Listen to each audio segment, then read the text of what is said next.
Okay, it's alright. I think fine. 6 minutes and stream did not start yet, but now it should be fine. Hold on, I need to go do this. Go do this and do this.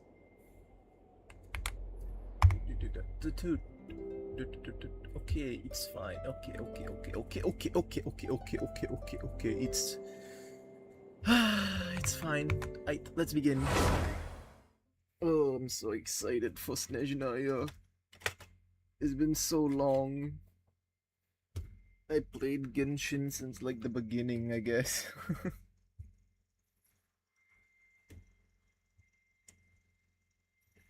After all this time, SNEZNAYA is finally out.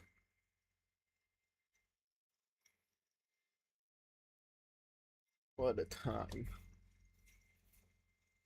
Let's see now. I need to check. I need to do this. Yes. Hold on. This is right. Yes, this is right.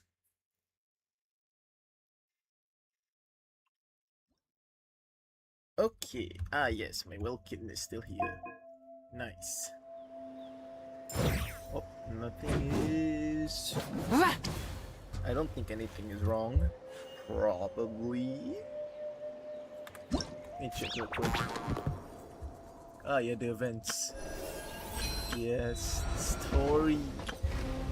Exploring SNEZNAYA. All geared up. Probably after doing SNEZNAYA quests. Ah, yes, the new characters. And this stupid shit. Great. And the bosses. Alright, let's test out Odette.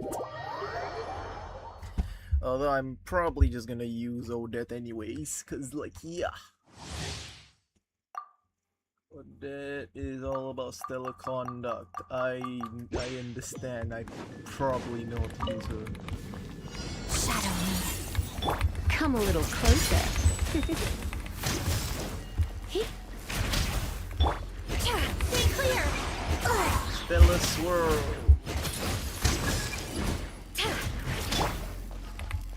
Let's begin. Lots of the snowflakes.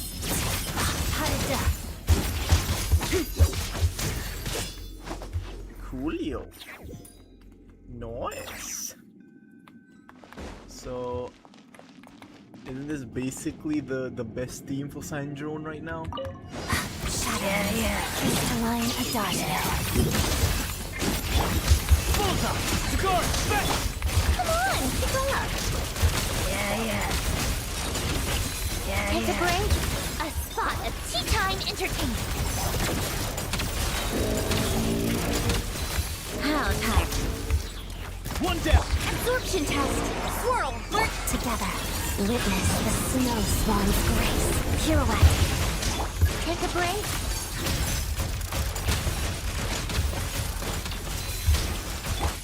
It's doggy dog! Good! Stay clear. Yeah. I don't know how to use Odette, but it's fine. It's totally fine. I'm definitely gonna pull her, that's for sure. Let's see. Wrong keybinds. There it is, Odette. And her weapon, which I do not even need, so I'm probably not gonna pull for it. Odette. Coolio. I literally have no pulls for, yeah, I'm pretty sure I'm at exact 0 PD, but I'm guaranteed, which is perfect. Many insects have a... So basically, what was it? Ah, yes, I got a, yeah, I think you might have already seen it, but yeah, I got a sun drone. Except... Yes, I got a sun drone. Once I get Odette, I can put Odette here. Or is she almost dead?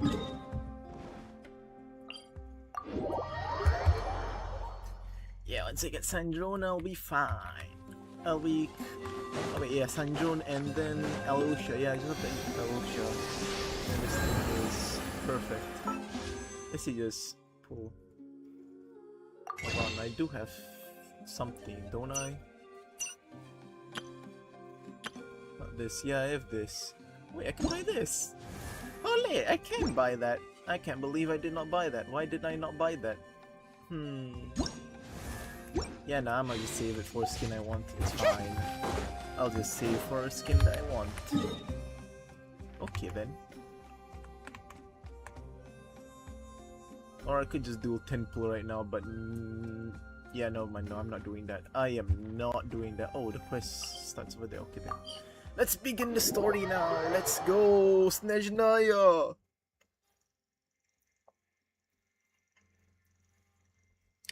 SNEZNAYA, finally. Oh, the story begin already. The day's finally come. We're off to meet the Tsaritsa of SNEZNAYA. What is she planning? And what does she need the Gnosis? Soon, we'll have our answers. Guess this will be the end of your journey that your sister mentioned. What is she expecting you to find there?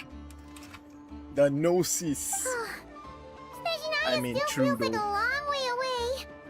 Hopefully, there'll be plenty of time to relax, eat some good food, and have fun before we arrive.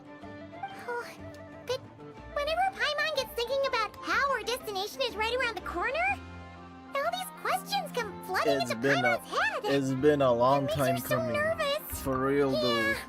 It Anyway, really has enough been a about long all time. that. We can't start the final leg of our journey with that kind of mindset. Just think, we've fought dragons and sea monsters, defeated creations of the gods, faced prophecies of doom and the threat of the abyss. Heck, we've even been to the moon. With all that Yeah. experience under our belts, how can we be any more prepared? No, thanks for the pep talk. Sure thing. Now, stick close to Paimon, the best guide you could ever ask Seriously for. though, is and let's everyone in turn Taven straight for the finish unaging? line. Because like it's been, We go! I think 6 What years? about me? Ah. Do I get a call out? Hello, Columbina. I kinda lost your 50-50, so I'm kinda pissed and also. You kinda snuck up on us there. Yeah. How do you know I was here? Yeah. Don't look at Paimon. Paimon didn't sell you out this time. Yeah, Columbina probably figured it out. Oh no, never mind, yellow on the car. Oh, so it was you. All right. Guess there's no hiding it now. All your friends have gathered at the flagship to see you off. Hold on. I invited Sandrone too, but she said she had to go back to SNEZNAYA. She must be busy. Oh, my entire thing froze. Well, that's crazy. Okay then. She had some nasty things to say about you before leaving. Would you like to hear them? She hasn't changed a bit. All right, let's hear it. If they're heading to SNEZNAYA, I'll bet it's to cause trouble for Her Majesty the Tsaritsa. Attending a farewell party for people like that would not be a good look for me right now. Also, please tell them not to count on getting help from a Fatui Harbinger in SNEZNAYA. I mean, why all this though? The actual vacation comes right after this. I promise. Yeah, I don't think Our I time clicked working together was not terrible precisely, but we're on different sides. So when you get there, don't do anything to make life difficult for both of us. Well, that definitely sounds on brand for her. The attitude, the reasoning. All right, we'll do our best to keep our distance then. No, you've misunderstood. I think she means that she'd like you to go see her. that. How'd you figure that? As Rage long as bait. you don't make things difficult for both of you, you'll be fine. Huh. You really have to read between the lines with Centrone. Go on, get to the flagship. Everyone should be there by now. I told Lama that you once treated me to a truly unforgettable meal. Today, I want to return the favor. It's my gift to you. It's definitely nice to be treated, but hopefully by this point, you know that you don't owe us any favors. And someone's trying to join already. Yeah, Fringe Sleep's cool. I have a guess it The might be moon of because Nodcry will always give you a warm welcome. I have a very good feeling that they want to join because they want Odette mats. Because they have syndrome. So your journey. Yes, I see. Great.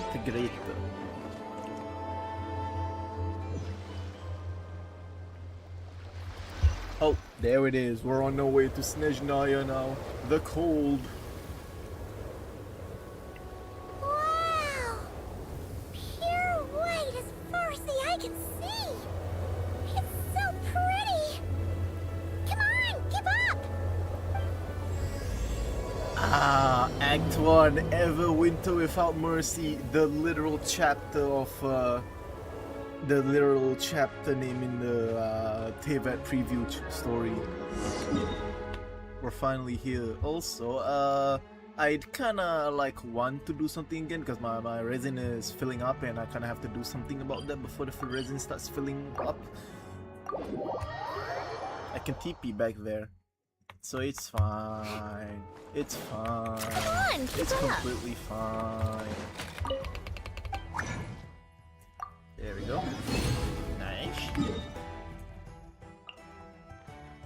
I can go back there.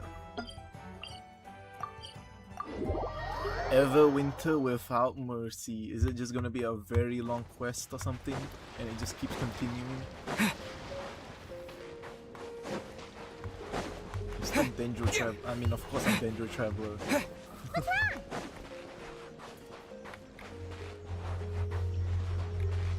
It's the moose! Look! They look similar to the ones in Notcry. You know, just minus the effects of Kawaki. It's moose! That's a sure sign that we're officially in SNEZNAYA now. The ones in not SNEZNAYA, in Notcry, I'm pretty sure those are deers. These are moose.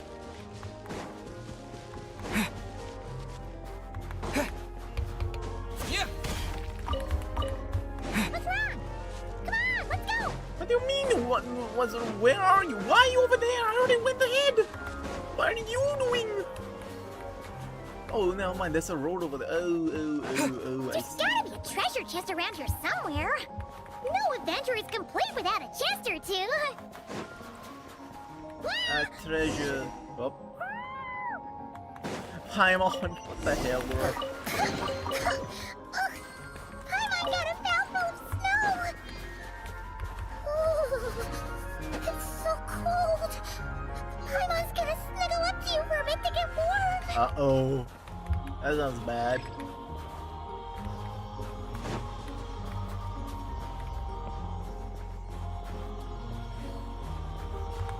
Oh wait, I'm finally about to get a new weapon for Traveler. Big Bear! Hey, check it out! Those are bears, right? Aww, look how big and fluffy they are. So cute. I've been using this weapon for Traveler since forever Take a now. picture before the moment passes. Right here. If we get any closer, we might scare them away. So finally getting a new weapon for Traveler is gonna be really cool.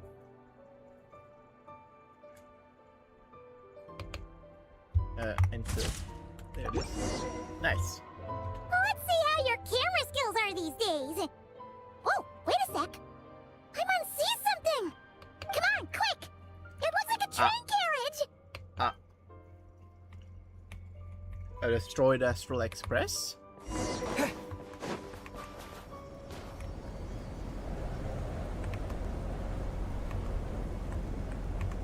Maybe?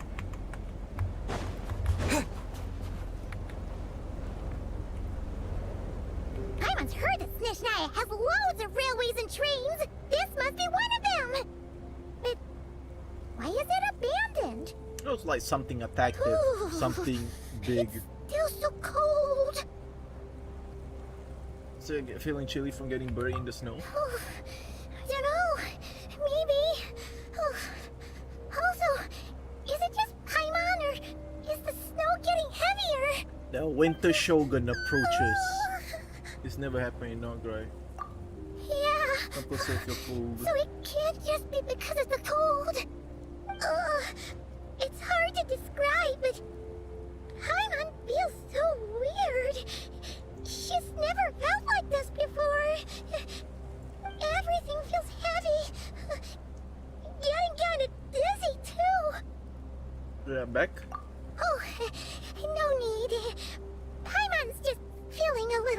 bad energy. That's all. It's nothing serious. Not worth ruining our travel plans over. Well, don't push yourself, okay? If you start feeling worse, tell me right away. Yep, sure thing. SNEZNAYA, here we come!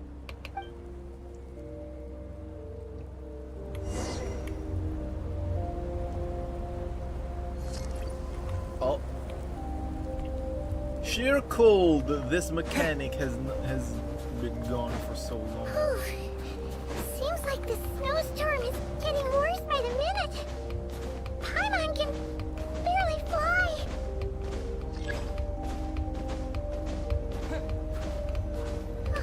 Oh, look! There's a cabin over there. Phew. Let's get out of this storm. Bunny hop for the win. What now? Oh, cutscene. Why is he still using his old outfit? Come on, Genshin. Come on. Why are you still using your old outfit, bro?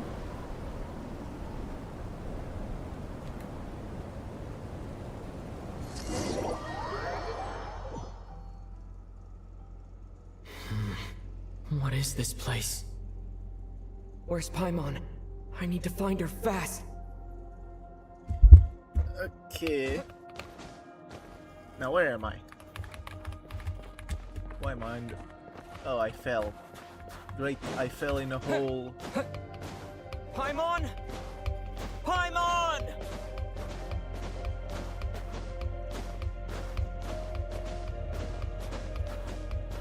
That's strange. Where could she be? I guess I'll try further ahead. Hang in there, Paimon.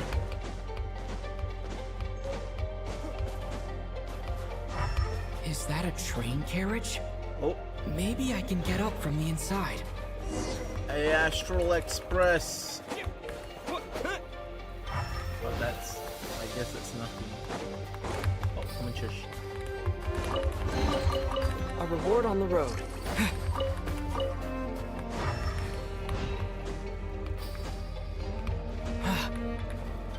I am climbing.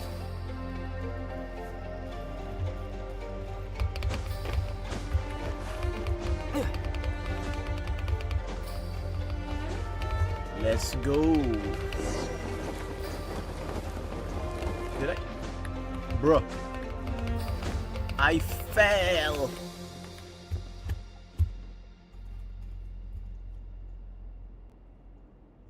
That sucks. Having to wait for the stamina, bro. How did I fall? It says here, Kresnik's torch, civilian model. It's definitely getting a little warmer now it's turned on. So I really it's- hope Paimon's okay.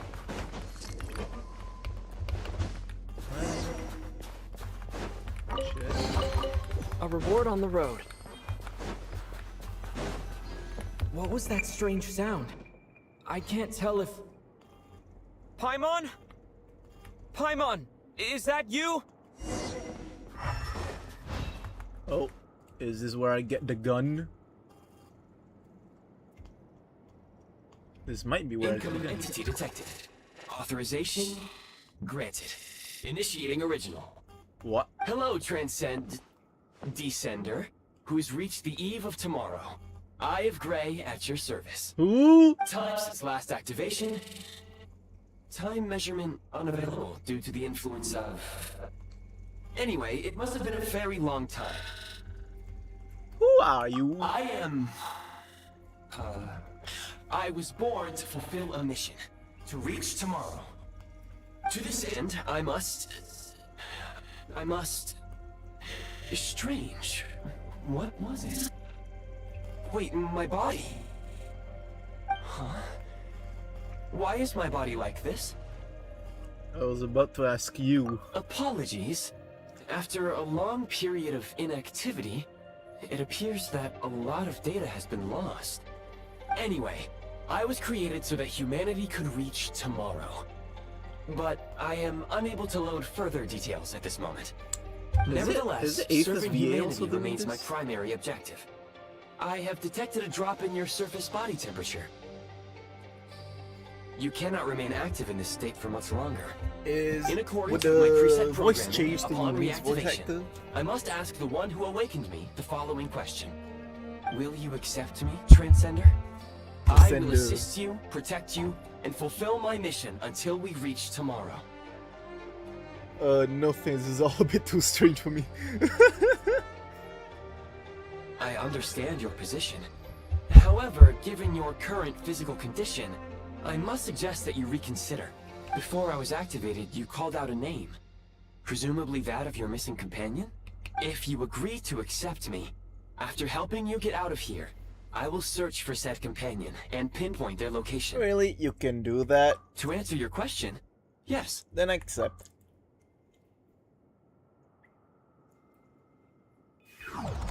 Oh! Agent Traveler entering mission. You have made a very wise decision. Now that we have reached an accord, you will be my new user. May I ask your name? Very yeah, well. Aether. I will remember this name until the mission is complete. Is your mission exactly? I need to recover my body, retrieve the power to unlock tomorrow, and help the suffering masses to reach the far shores where the empty ark floats. Oh? I can sense my power scattered across this ice-covered land. I even have a vague sense of where it might be found. But right now, that is not essential. The key right now is you. You must survive and reunite with your companion. Alright. To remove prime ice constructs. You may now execute the command, Demolish. Use it to remove the prime ice blocking the path and obtain prime ice units. Prime ice unit count has been updated. What in the...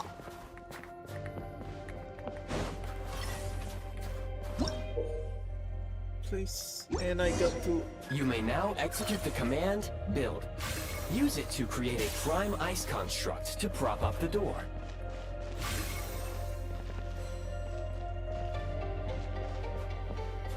Okay.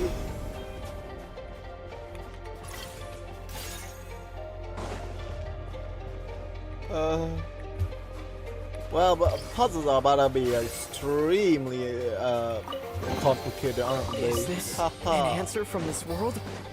I mean, it still seems simple enough.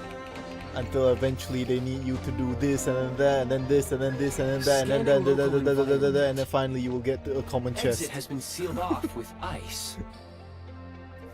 That would not be an efficient approach. One moment. Usable construct blueprint detected nearby. You can use this to clear the solid ice ahead of you more quickly. How?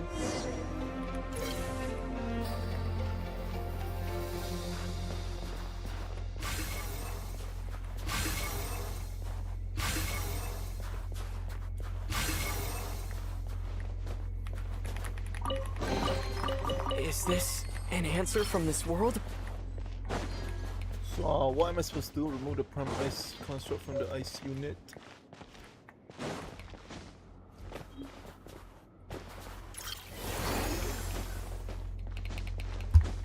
Okay, I see. Basic heat source. Construct blueprint added to records. You may now execute the command, Build Heat Source. Generate a temporary heat source to rapidly melt the solid ice.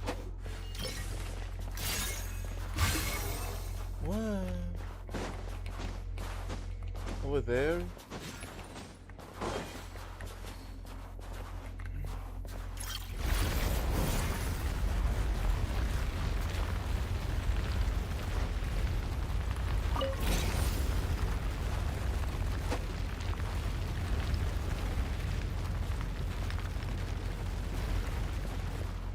So, what am I supposed to do?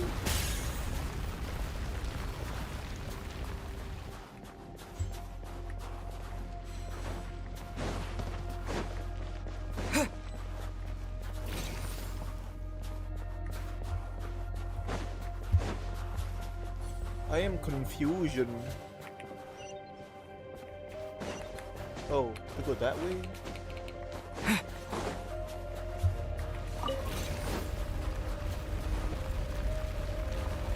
Oh, so I am supposed to use it here.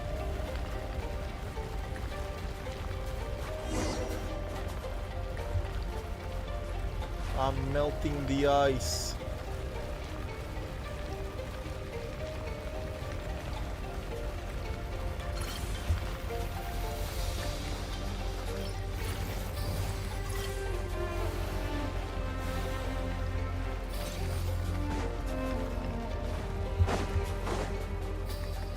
I understand now.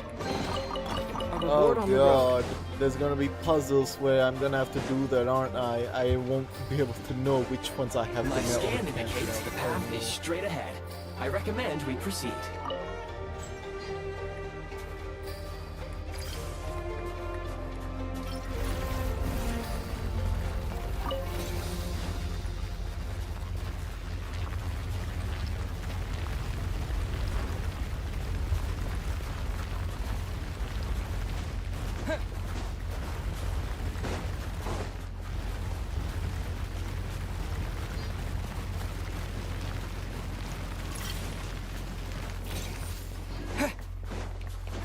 Okay.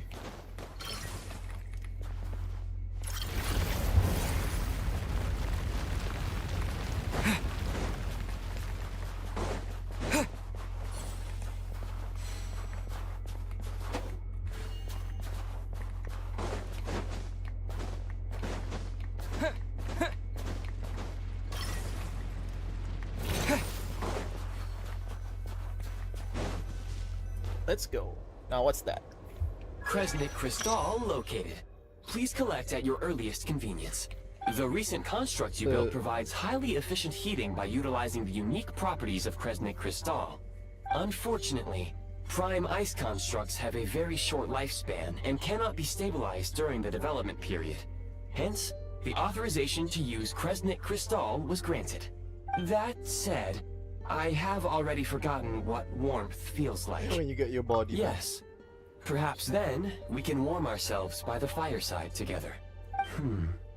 But for now, all you need to remember is this. If you collect Kresnik Crystal, I can extract the energy within and use it to maintain your body's surface temperature. Okay.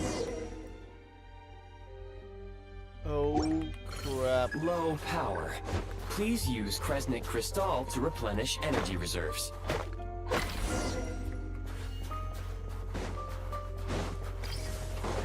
Signs of physiological activity detected in the distance. It is highly likely to be your travel companion, Paimon. Go. Go now. Be reunited and sing together. May all the people be united as one.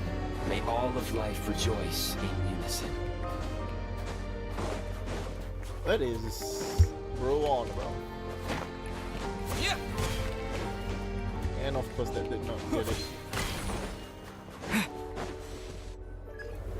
Approaching the target location. Scanning for signs of life. Life forms detected. 2. Does that mean someone else is there? Affirmative. However, that is not the reason for my confusion. According to my database, this location is a train station, meaning the number of life forms is unusually low. Real-time environmental data suggests that the train station may no longer be in use. But whatever the situation, please exercise caution. That's an insane ticket from there.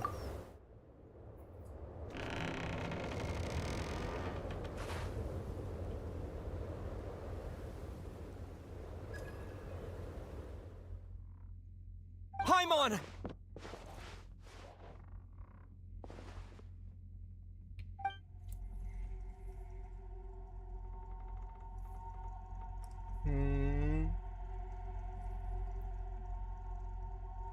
Huh?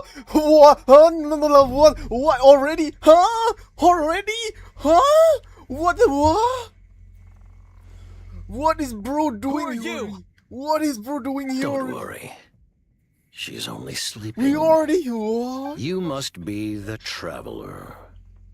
She called your name repeatedly while attempting to battle her way through the blizzard. What are you doing here Newcomers to already? SNEZNAYA struggle to adapt to the sheer cold at the best of times. Lately, even the locals are suffering, with a powerful monster having summoned a bitter snowstorm.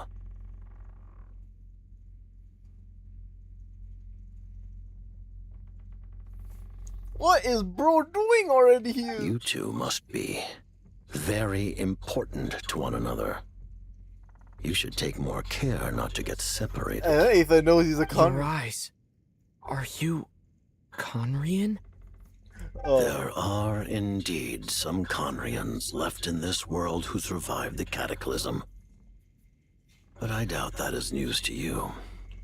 It would be unwise to interrogate my identity here. Focus your attention on your travel companion instead. What the We hell will is meet bro again. doing already? Very soon. Bro is massive though, holy! What is bro doing here already? We're not even The in unidentified subject has now left the area. He appears to be an individual of great significance, but my search has yielded no relevant data. I will try searching the database again. I have a rough idea. He's probably some big show who's Against the odds, your companion is safe and sound. The other person even left a blanket for her. I boil some water. Bro, we're not even in I mean, technically we are, but we're not even in the city yet. We already met him. What's bro doing out here? Just to greet us? Traveler! Oh, thank goodness you're okay. Paimon was so worried. She looked everywhere for you. Paimon, are It's you okay. okay? Take it easy. Are you feeling alright? Pretty much the same as when we first got to SNEZNAYA. Paimon must have caught a cold. She was feeling so faint. She just couldn't keep going any longer. So she had to lie down and sleep it off. Wait, where did the jester go? Huh? The jester? That was the jester? Yeah. Yep, the director of the Fatui. The Jester Piero. So, you met him? But he didn't reveal. Yeah, we spoke brief, but he didn't reveal his The identity. Jester must know everything about the Tsaritsa's plans. But there's no way he'd tell me just like that. We might well have ended up clashing. Well, he was right about one thing. Right now, the most important thing for me is to take care of Paimon while she's unwell. He had no intention of explaining his motives, and he left in something of a hurry. Hey! What the? Who is that? Oh, I found this in an ice cave. It looks like half a pair of goggles. How amazing! A self-aware, talking pair of goggles. I think we've SNEZNAYA met was more once the than one land thing of the that's Fae. basically like that, There you are know? many ancient creations here that I'm sure would broaden your mind further still. Mind you, my database is also expanding as we speak. You must be a rare creature yourself. The air of Greece helped me find you. That's how I made it safely out of that cave. Oh, wow! Well, thank you so much. You've earned yourself some of Paimon's favorite candy. Oh, but by the looks of it, you probably can't eat that, can you? Goodwill detected. Instead of candy, perhaps I can suggest my preferred strategy. Please clean me regularly to keep me operating at peak efficiency. Oh, that makes sense.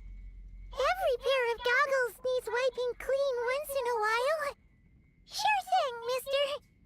Anyway, back to the jester for a second. Paimon's still confused about something. When he first showed up, he already knew Paimon's name. And he acted like he expected Paimon to know who he was, too. Paimon could tell that he was Conrian from his eyes. And he definitely seemed like someone pretty important. Oh,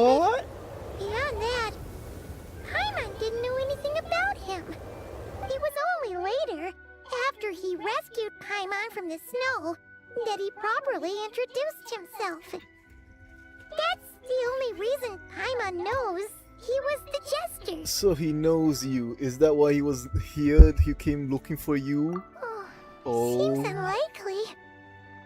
He ran into the snow following the sound of Paimon's voice, with a really anxious expression on his face. He didn't act like someone who knew she would be here in advance. And after bringing Paimon here, he just stared out at the snow. He didn't do anything to Paimon at all. In fact, he barely said anything. Wouldn't even answer any of Paimon's questions either. Paimon didn't feel unsafe around him, and he didn't seem to have any ulterior motives. For all we know, he might have just ignored Paimon's questions so she'd give up and go to sleep. Please allow me to interrupt. Fatui and director are unfamiliar terms. May I ask for clarification? Wait, you've seriously never heard of the Fatui? Oh, they're like the Tsaritsa's inner circle. Really powerful people. And the director is their boss. Understood. Since they hold elite positions and serve their god directly, it stands to reason that they would conduct themselves with due decorum. I am inclined to agree with your assessment, Miss Paimon. I did not detect any ill will from the gentleman in question. I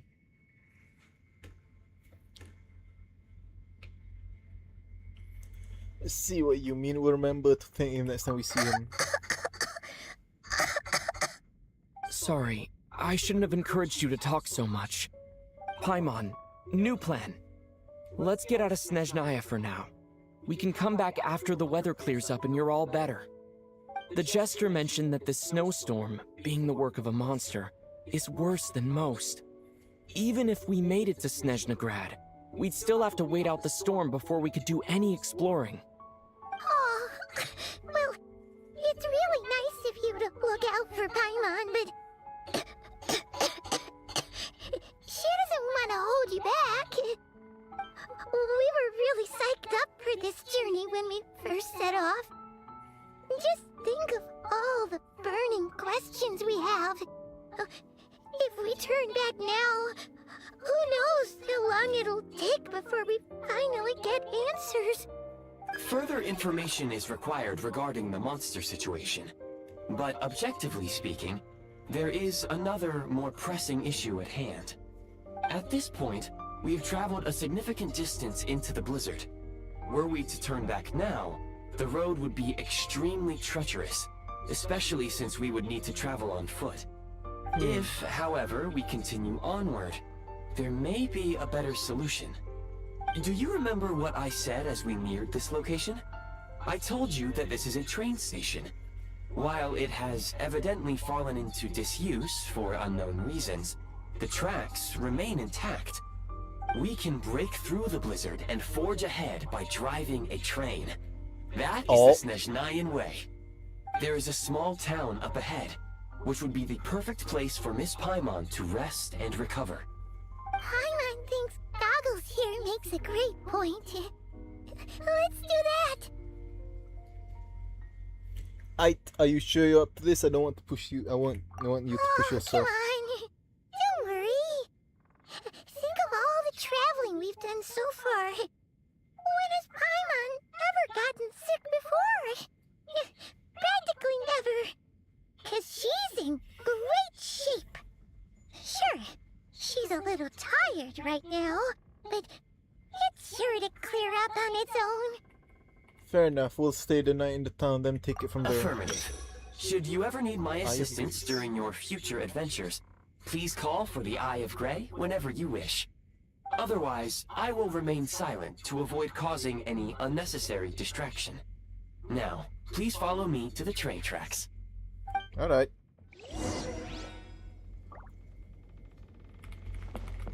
Chest. Oh, chest. Is this an answer from this world? Okay.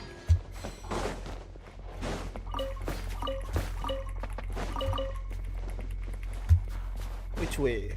This way?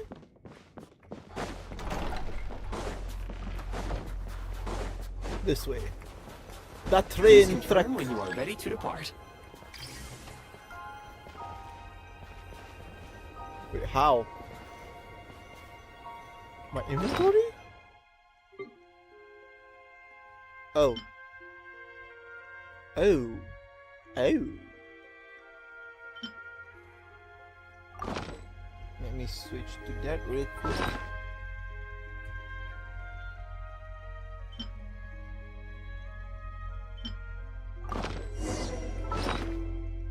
There we go. Oh, damn. Call train? We just... What? Oh, damn. Damn, we just called the train like that? We own a train? Heading north from here, we will soon arrive at... Wait, there's an error message. Could not detect clear tracks. What exactly does clear mean? Why did Aether switch back to his old clothes? What? Preparing to enter impromptu flight mode. What?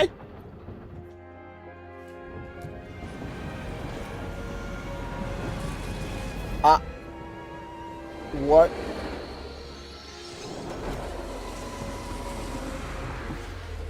What?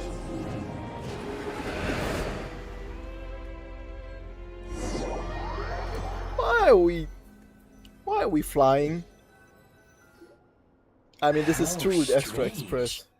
Not only was the station's status different from my records, but even the railroads and the terrain itself have changed substantially. Yeah. Thanks to your quick reflexes. My sincere apologies for putting you in danger.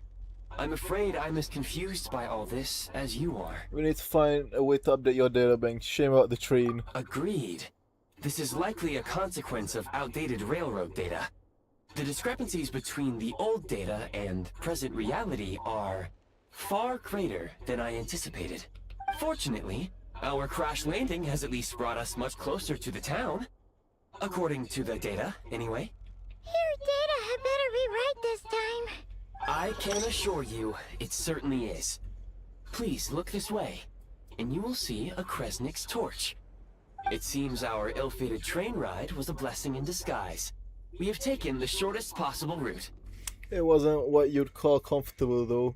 Rest assured that I will take user preferences into account next time I plan a route. Next time, I will get it right. Bruh. Time to get Cryo Traveler! Gimme Cryo. Let's see. The new map. Seems like the border is not opened yet for the rest of SNEZNAYA.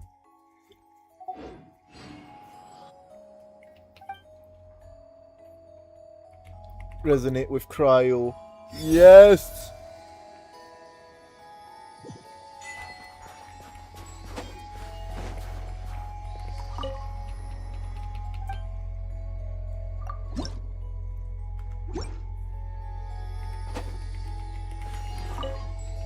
Pretty sure I don't have the sword yet, so I can't do it. Excuse me, is there an inn nearby? I'm sorry, but they've all closed. Ah.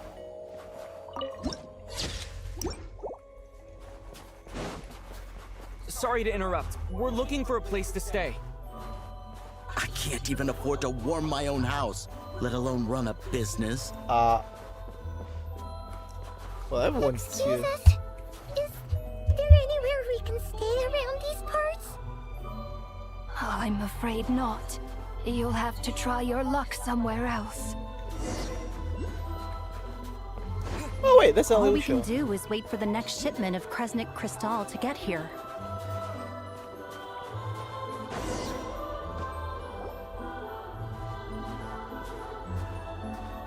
Hi there. Do you know if there are any inns still taking guests in this town? Doubt it. They're probably all closed. No one has enough Kresnik Crystal to heat their own homes, let alone a business. Oh. What a bummer. I clocked you a while back. You adventurers or something? We don't get many tourists in inland SNEZNAYA these days. Why is that? Because of the snowstorm? In part. But the bigger reason's Project Stuja. Since it's Her Majesty's will, we have to put up with it whether we like it or not. I don't really know what Project Stuja is. Oh, sorry. I assumed it was common knowledge by now. Basically, the Tsaritsa is planning something big. Something that requires an enormous amount of energy. Oh. Energy. Yeah. This is about the people, I guess. I didn't read this.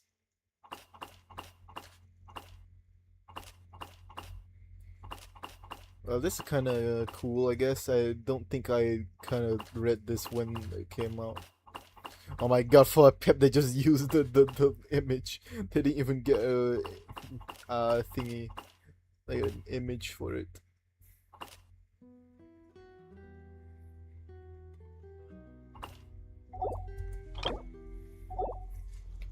Even if they used all the surplus Kresnik Crystal in SNEZNAYA, it still wouldn't be enough to meet demand. Well, damn. So, the Vetja passed a resolution requiring all factories and households to reduce their energy consumption. The policy has thus been charmingly named Project Stuja, meaning bitter cold. Bitter cold? So, like, it's gonna be a cold winter, folks? You're all gonna have to find a way to get through it? That kind of idea? Pretty much. When you're broke, you scrimp and save. When it's cold, you huddle together for warmth. There's always a way to stretch things out to make ends meet. Trouble is, if you stretch someone out like an elastic band for too long, who knows if they can ever bounce back. You know what? Come with me and see for yourself. Well...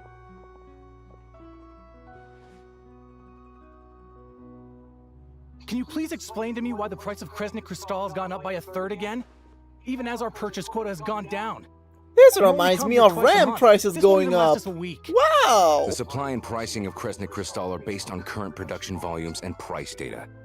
We Fatui are only responsible for delivery and security. I'm not in a position to explain to you how the figures are calculated, but I assure you, they are as fair and reasonable as possible. Oh, so our lives mean nothing to you? How can you expect anyone to survive a single night in this weather without heating?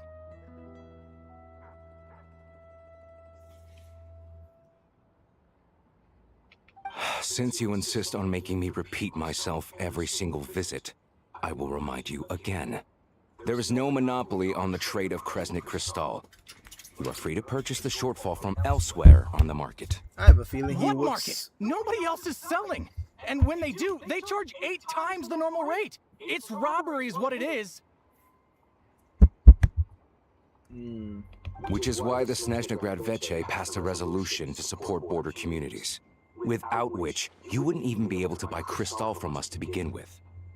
So if you're here just to argue, move aside and let the next person in line come forward. Everyone's feeling the cold here. You... All right, everyone, let's calm down for a second. A few words, if I may.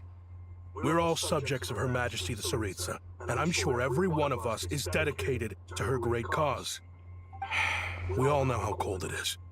And the more it snows, the harder life gets. Everyone's struggling already. Let's not make things even more difficult for each other. But Liaison Shishkin, there's clearly something wrong with this quota. I have a family in Marepasak who tell me they can buy at least double our crystal allotment. Oh, believe you me, I had the same reaction when I first saw the numbers. Couldn't believe what I was reading. I even wrote a letter to confirm the true figures, but... I'm afraid the quota really is as low as you've been advised. Still, you must understand that calculating these energy quotas is a complicated balancing act. They have to factor in population, town size, industrial application. Our top priority must be to keep the largest Kresnik's torch burning continuously. Only then can we sell the remaining crystal for household use, and in doing so, we must make sure that everyone is treated fairly. As our Fatui comrades said, they are only responsible for delivering the goods. They need to keep accurate records, and they do not have any authority to modify the rates or quotas. That's right. Our duty is to do things by the book. Tell you what, listen. I know how anxious and upset everyone is. As a matter of fact, I was just discussing it with the mayor. What we can do is open the lower combustion chamber of the Kresnik's torch to the public. You can come to me directly to register, and I will allocate time slots accordingly. I can't guarantee there will be ample energy for household use. We can at least make sure you'll be able to boil water and cook food each day. Let's hang in there and make this work together. All right? Fine. I don't see any alternative. So, this is Project Stuja in action, huh? Oh, no wonder nothing's open for business. People are barely getting by.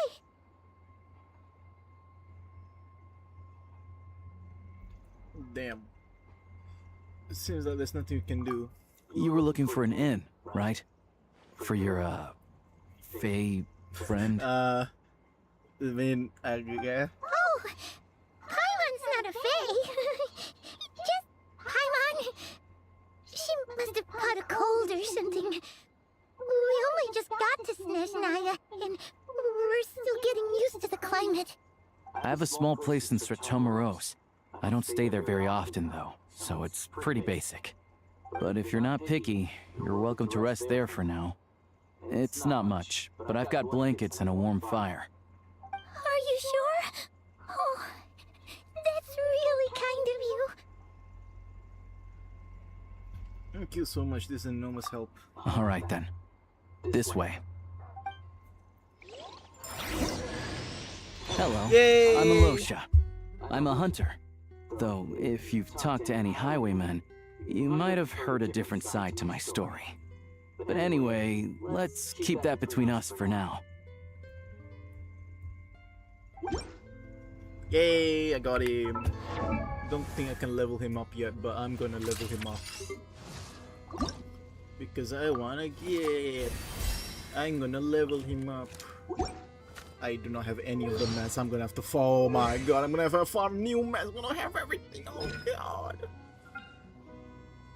Bishop.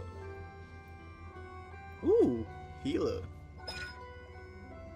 Discount the boost by for every energy reach up to 30%. Ooh. So I guess I just build ER as much as I can. That's good. He has that. Installations, sugar. I want to at least get to C2. Oh, C4 is also really good. But I guess C5 is not C5, C6 is probably what you really want to get. Must estimate.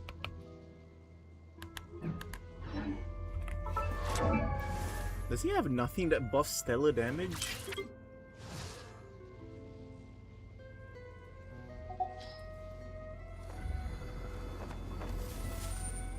Where is he? Where did he go? Wait, what? Actually, where did he? Oh, never mind, there it is. He's got nothing that buffs stellar. I mean, there's this, and the...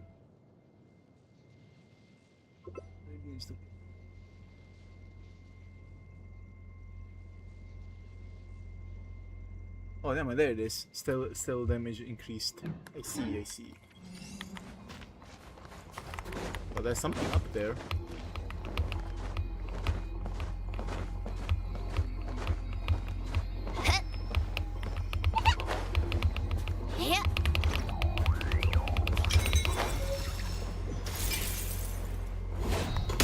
Cry up.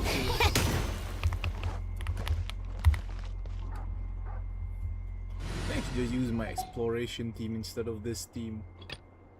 Because with this I could at least look for stuff. Am I using on yeah, using Witsith. Should I keep using this or should I switch to this? Because this is also pretty good. But then yeah, there's also this.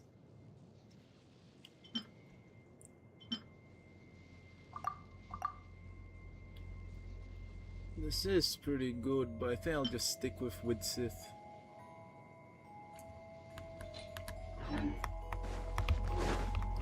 So everything. How is Witsith still level 80 and not level 90 somehow?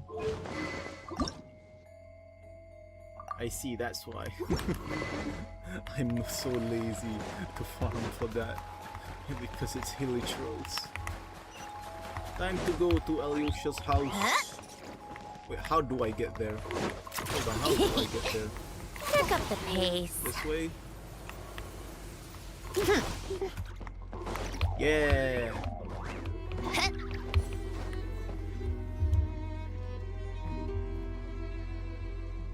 Oh, so cozy and warm. Paimon's getting nice and toasty. Oh, wait. Paimon only introduced herself so far, didn't she? This is Paimon's best friend, the Traveler. Good to meet you. I'm Alosha. Most travelers find the SNEZNAYAN climate to be a shock to the system at first. But as long as you keep yourself warm, you should be fine. Still, you should keep an eye on your condition.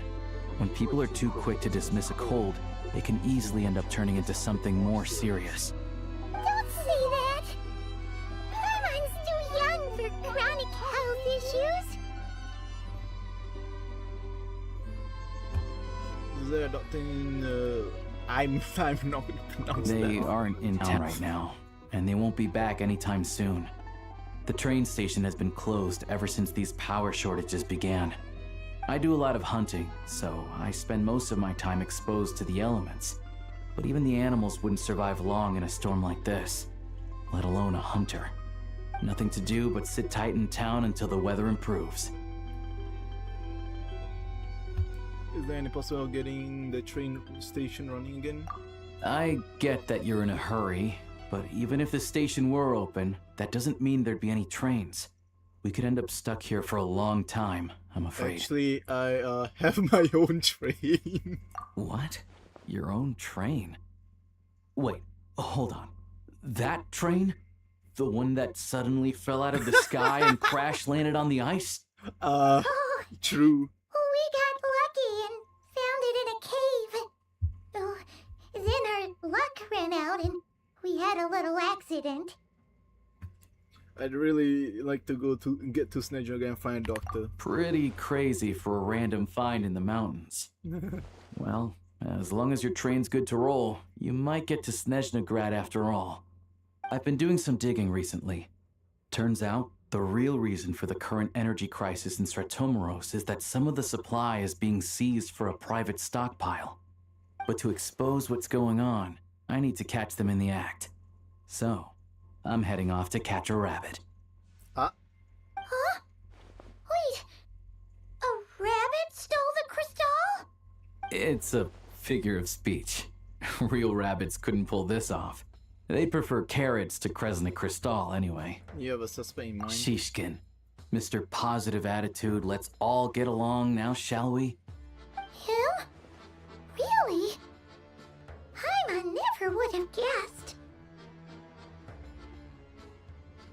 I'll come with you, let's go. Huh? You're coming with?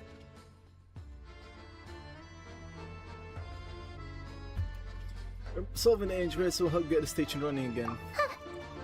Oh, okay then. Just give Paimon a second to get ready.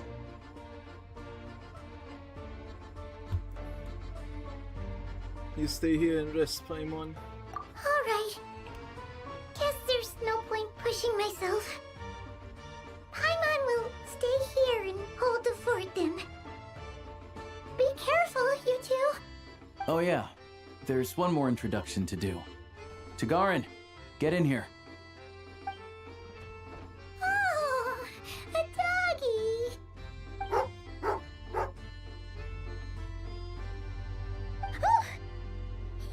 doggy. Oh, Togarin doesn't like being petted then.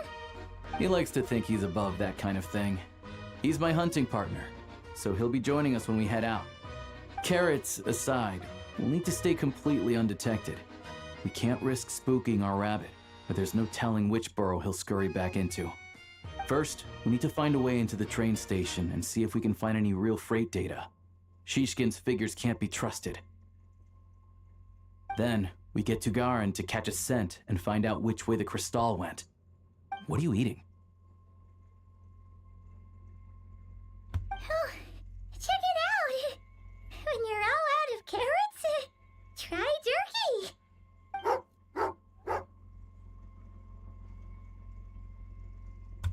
Good doggy. Good doggy. A fellow dog lover, huh? Yup. And rabbit lover. Carrots are great too, you know. Good to know. Eat up, Togarin. We got a lot of work to do. Let's go. Time to fight. I think it's fight. We're about to fight, right? Fight?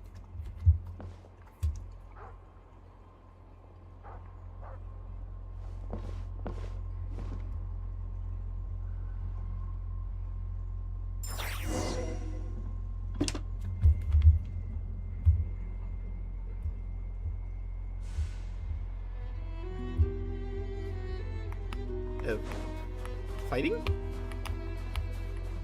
Okay, good. I cannot fall. Wait. Oh. SNEZNAYA. I mean, not SNEZNAYA. Fatui soldiers. Woof woof.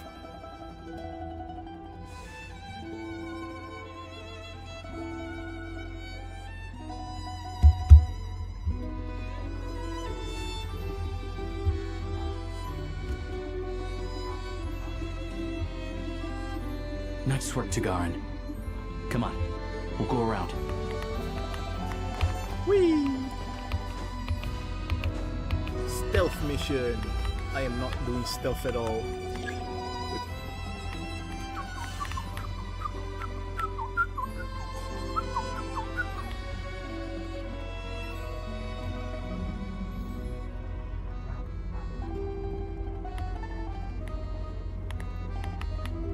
My head in the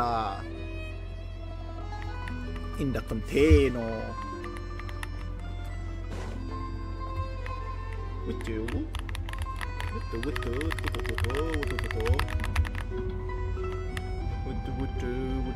oh wait, there is a people there.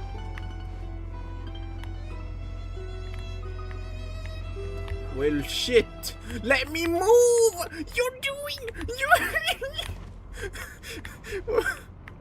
Why the fuck did you not let me move?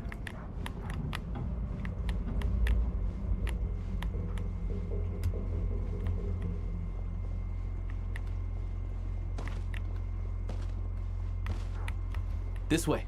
We'll enter from the upper floor. Oh god, parkour.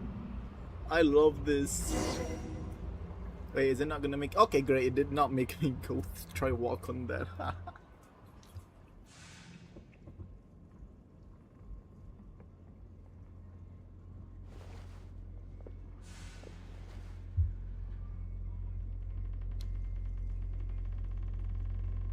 There we go. A freight list. Straight from the Fatui. So Shishkin won't have had the chance to doctor the figures. Looks as new as the day it was printed. I guess no one bothers reading these unless they have ulterior motives. There'd be no loophole for him to exploit. Yeah, this is all we need. Come on, let's get out of here. Then go track down the crystal. How do we do that? Togarin's a keen hunter, and catching rabbits is his specialty. Oh, nice. Caught the townspeople and take for way to allay suspicion.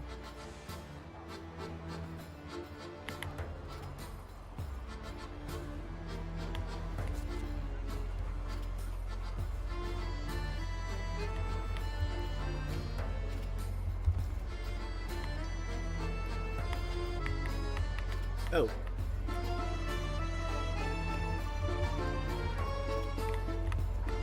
I'm being a doggy. Woof woof. Sniff.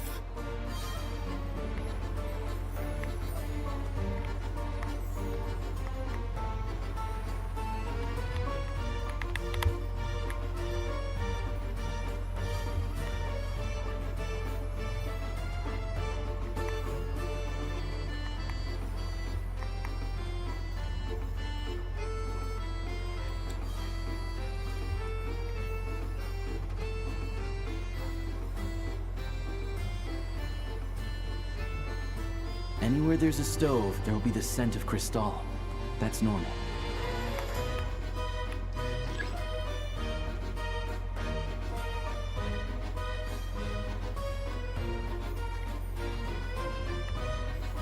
I think this might be the house again.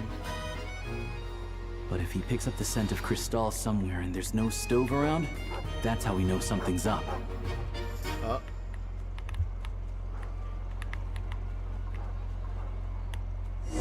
Oh, I found it. I did not even need to go over there.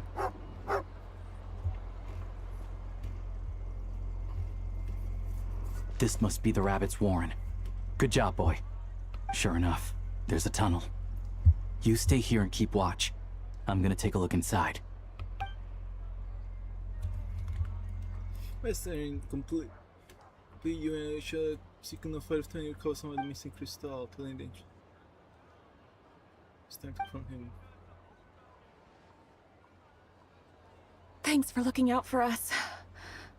Things are getting tougher by the day. No need to thank me. It's my pleasure. Sure as Her Majesty the Tsaritsa watching over us, every sacrifice will be worthwhile. Let's grit our teeth until the blizzard passes. These days of hardship will be over soon. Maybe for everyone else, Liaison Shishkin. But for you, the hard times have only just begun.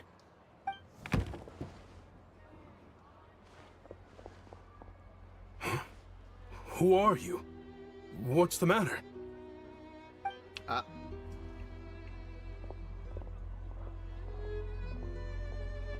I just had a question for you. Why, when times are as tough as this, would someone hoard more Kresnik Crystal than they could ever use? All the crates here are from the most recent shipment, but they weren't brought here for sale. Instead, they were secretly stashed away. Would you be able to shed any light on the situation, Mr. Shishkin? Me? Why, I have no idea. But look at how much there is. It's quite a godsend. Now there will be plenty to go around. This godsend was found in a cellar adjacent to your residence following a tip from Mr. Alosha. And this is only a fraction of what we found down there. We're still taking a full inventory. The official figures will be finalized shortly. I've always been grateful for your efforts to mediate between us and the townspeople of Sretomaros. But now, Mr. Shishkin, it appears you were the source of the conflict all along. How could you do this to us? We trusted you to have our backs. You've been lying to us this whole time? Hey, the jig's up, time to complete. I owe you all an apology. I'm sorry. I'm so very sorry. This isn't who I am. Please believe me, this was a one-time mistake that I will never repeat. We all know how difficult life has been since Project Stuja came into force. Energy is an increasingly scarce resource. People everywhere are getting desperate. Bro's trying to get But some places now. have been hit harder than others.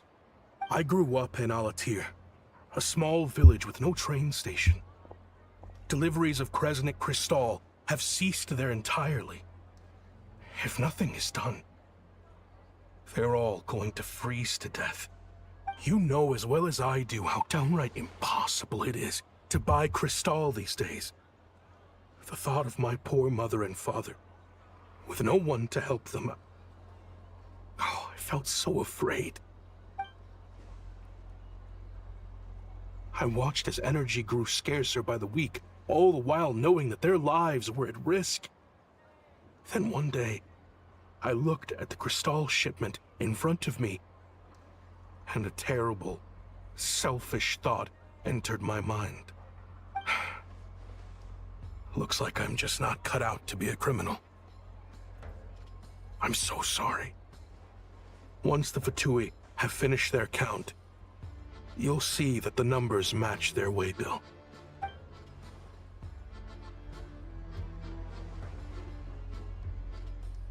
I have the official SNEZNAYAN quotas here. Anyone who has already purchased energy, please make your way over here to correct your transactions. I'll make a batch purchase of crystal worth 3 months' salary for you all to use free of charge. As for Halatir, I'll think of something else. You don't have to go that far. Yeah, owning up to your mistake is enough for me. You've done plenty of good for the community in the past. I'm not looking for a handout. Drop the act. Yeah. You claim this was a one-time mistake, but the real reason there's only 1 shipment's worth of stolen crystal in your basement is that you have an accomplice. Reporting in, sir. We've conducted a full search of the mayor's house. As expected, we found many crates full of crystal, half of which were still in their original shipping containers. This wasn't your first time at all. You've been colluding with the mayor of Stratomeros for a long time now. The train station's currently out of service, but it does open for a short window every time there's an energy delivery. And every time a train pulls in, you're there on site to take inventory and oversee the workers unloading the cargo. The mayor handpicks said workers. Per his instructions, they transport the crystal by tunnel at night to the mayor's house, and he sells it out of town. But since he can't get the goods out of town by train, he had to arrange an alternative method of transportation. This meant slower sales, which gave me plenty of opportunity to catch him in the act. Wait, the mayor's involved in this too? Preposterous. What proof do you have of any of this?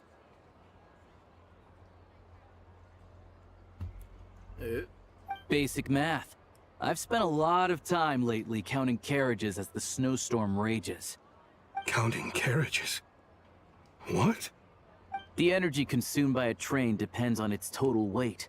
And since energy is a limited resource right now, it's fair to assume that every carriage is packed full. So, if we take the energy required for the Kresnik's torch, add the sales figures you provided, then compare that figure to the train's theoretical cargo capacity, guess what? The numbers never match. It's always off by 1 or 2 carriages worth. This time, you set a new record. 3 carriages missing. You mean to tell me that you sat around outside, counting carriages, in this weather? I mean, that sounds a bit I'm a hunter. insane. I have 2 options. Hunt or starve. Well, I've heard enough. The evidence speaks for itself. Take Shishkin and the mayor into custody and escort them back to Snezhnegrad.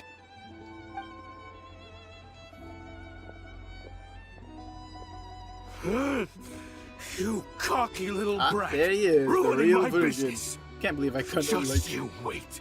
I did not even feel sympathy for him at all because I knew it. I knew it. Somehow I don't know it, but I knew it. Bro was just garnering sympathy. That's all.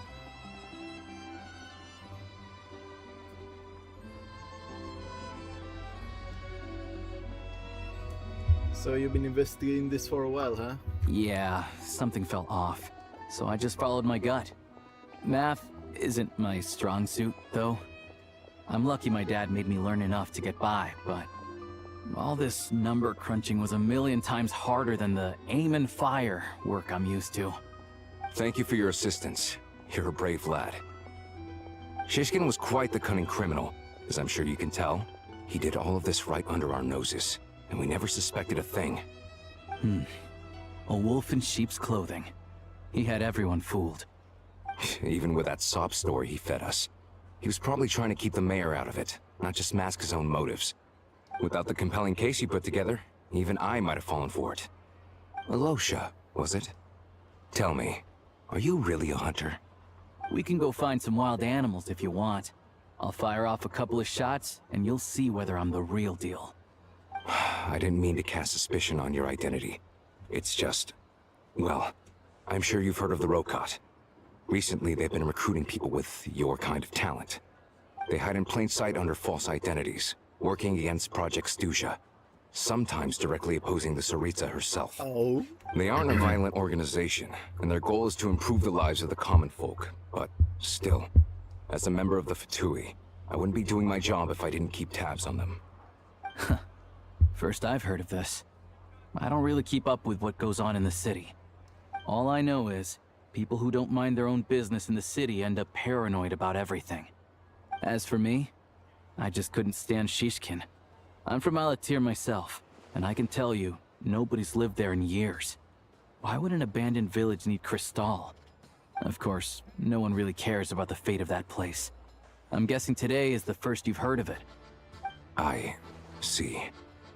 It does sound quite tragic. Really. Well, thanks again for your assistance, and your friend here too. I will report this incident to SNEZNAGRAD. The Fatui will take over energy distribution until new officials are appointed. We'll also ensure that the train station resumes normal service as soon as possible. Looks like it's my turn to brush up on math now. I never liked it as a kid either.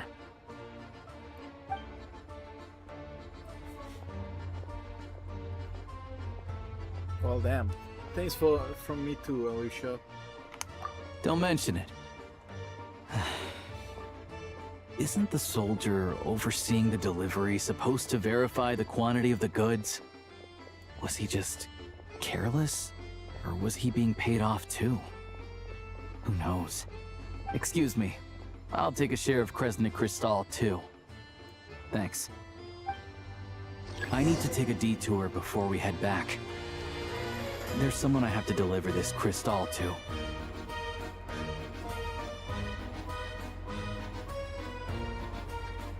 Okay. Pick up the pace. Who you gotta deliver it to? Grandma? Babushka?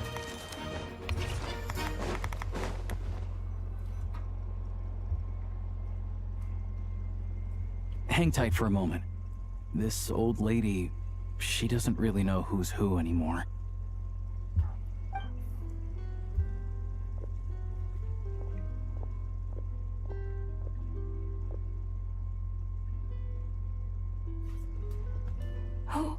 Oh, grandson.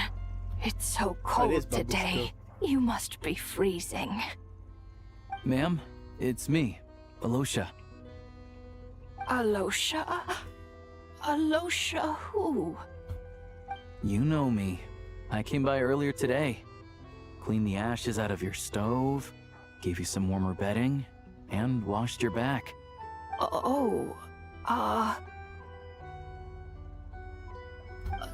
I'm sorry, I don't remember. Now, how often do I get to see my grandson, hmm? Come on, take a seat and relax while I fix you something to eat. It's okay. You just rest. I'm fine. Oh, you. It's nice to come and visit your old granny once in a while, isn't it? Sretomaros, a good town. All sorts of things to do and people to meet. And the local officials are good to us. Sit down, come on, take a seat. I still have some fruit left. Let me get it for you. Please, don't get up on my account. You need to rest. Where's the fruit? Right under the basket by the door. Or maybe it was on the bedside cabinet.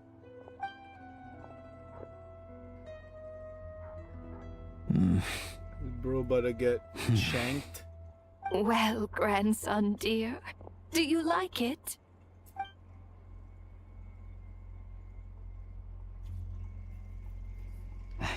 Very much, ma'am. It's delicious. Good, good. Wonderful. You don't need to save any more for me next time, alright? Fresh fruit is hard to come by at the moment. You should eat it as soon as you get it. Oh, I don't need it. I'm fine.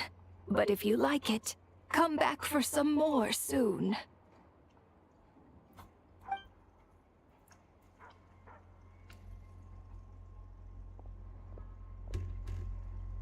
Some kind soul must have given these to her. But she always saves the nicer things for special occasions.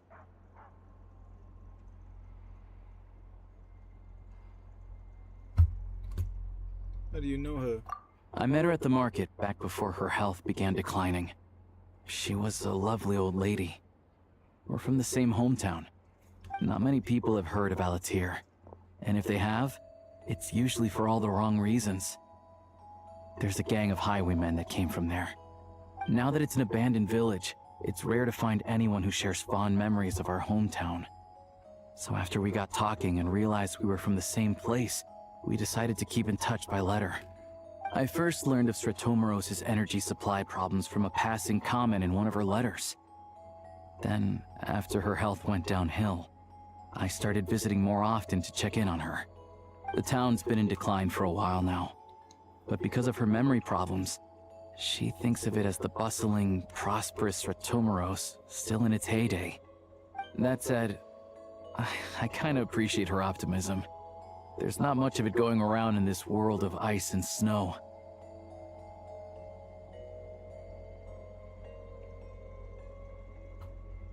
So I shouldn't have It's fine.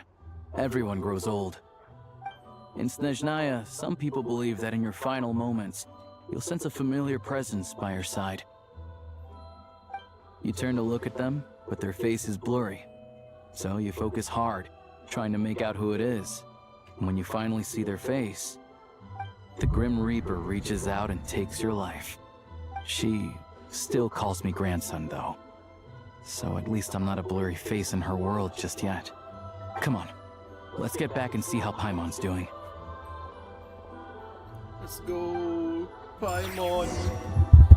You will be fine, right? Paimon, Paimon, Paimon, Paimon.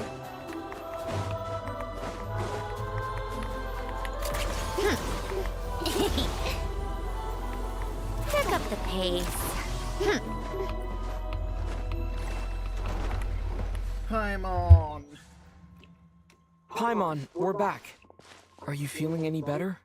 Yep. Paimon's not cold anymore. But she's still a little dizzy.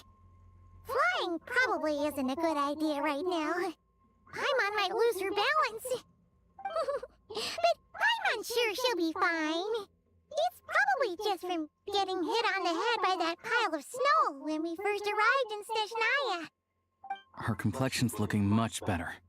Let's keep an eye on her.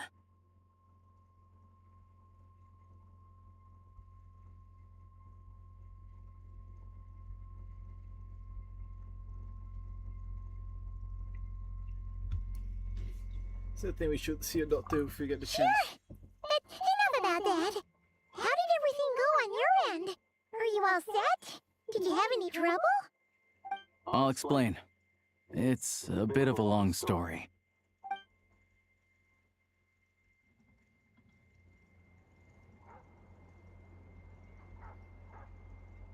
Jeez, you guys got pretty busy. Sounds like the liaison officer and the mayor were running quite an operation. Good riddance to both of them. It's a good thing you managed to catch them.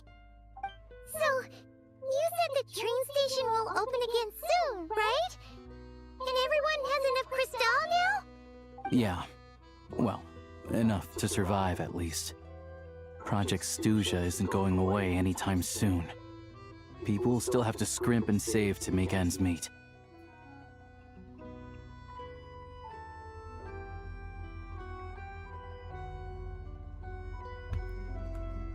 I've been meaning to ask, what exactly is the Tsaritsa trying Don't to know. achieve? The goal of Project SNEZNAYA is to gather energy for the Tsaritsa, but no one knows where that energy's going. It's never been made public. The thing is, we were told that the project would only last for 6 months, but time and time again, they keep extending it. Extending it? Does that mean the Tsaritsa's plan isn't going very smoothly? That's what everyone suspects.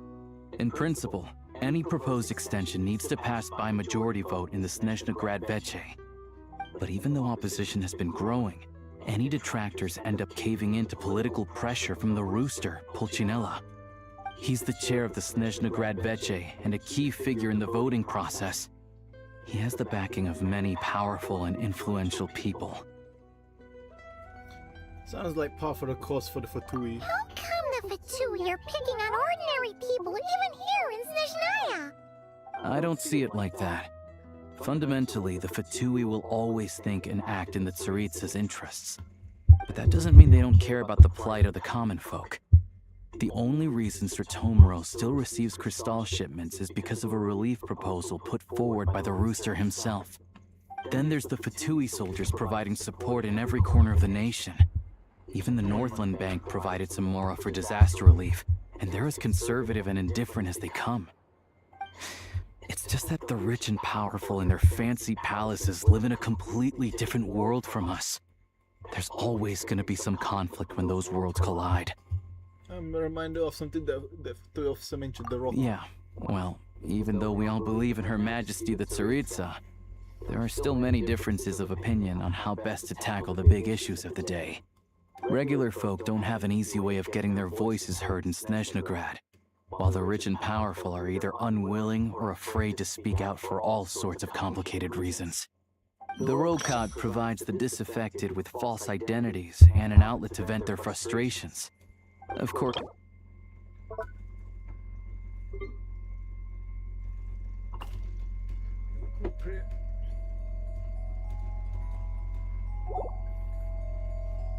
This in a gray at the moment. And there's sure to be a crash. But so far, they've been doing their best to help the common folk. Not like you. Like us, don't you mean? You didn't hesitate to join in. You're not new to this, I can tell. That's because we're adventurers. It's our job to help people out with commissions and get to the bottom of It's things. less about the money and more about the adventure itself. Sounds like we're going to get along. So, what's your business in Snezhnegrad? Aside from taking your friend to see a doctor, of course. I want to meet the Tsaritsa. It's complicated. I've had run-ins with many of the Harbingers along the way, and I really need to know what the Tsaritsa is up to. Her ultimate goal? What the no-sees mean in all of this? Since I've made it this far in my journey, I have to find the truth, whatever it takes. Wait, so... No way. Are you who I think you are? The boogeyman of Snezhnaya. Sounds like you've heard of us then. We're getting more famous by the day. Of course I know when we, so I'm not planning to get there by force. I didn't realize I was in the company of giants. Honestly, we're all as curious as you are about what the Tsaritsa's planning, and why it has to involve us freezing to death in the snow. But getting in the same room as her won't be easy. The common folk aren't permitted to meet her at the best of times, and right now, she's probably not even in Snezhnegrad. Word is, she's heading east on a campaign to slay a monster. The one that's been summoning blizzards? Yeah, so you've heard of it. A wild, unpredictable monster with the power to summon snowstorms. It also absorbs everything around it into its body, so it's growing constantly. Now, it's so big that the Tsaritsa has deemed it the #1 threat.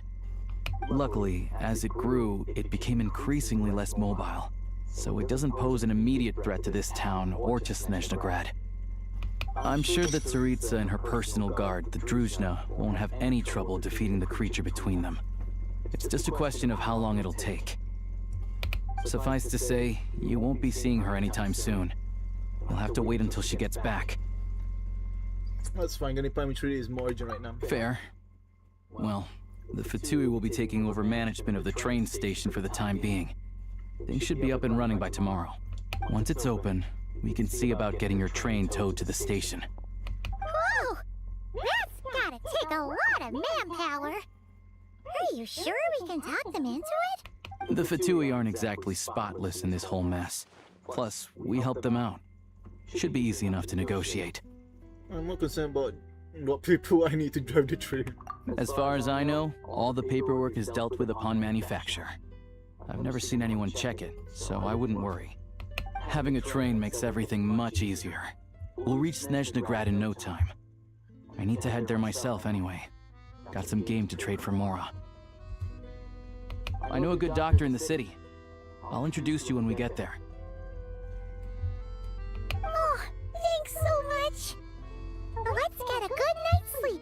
for a big trip tomorrow.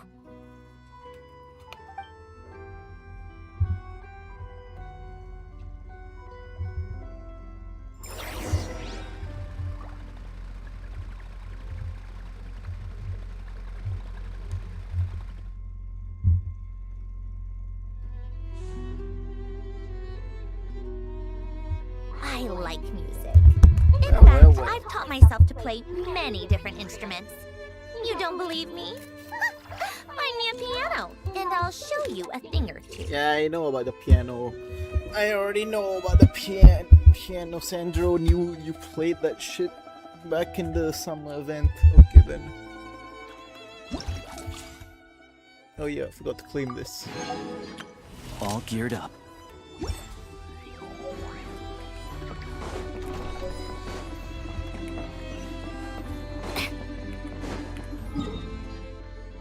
Oh yeah, I'm gonna have to farm all these new dungeons. I mean, not dungeons, I mean domains.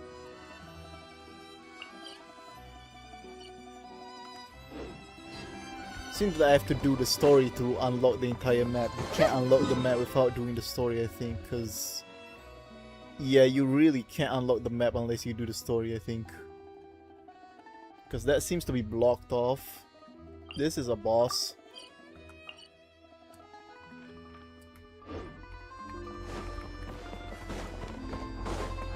Take a break? Pick up the pace.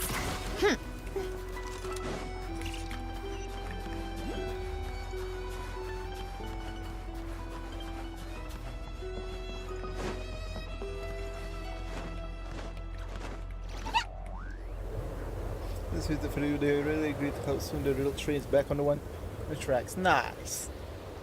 I have a train Drive now. carefully, alright? You don't want to end up in this situation again.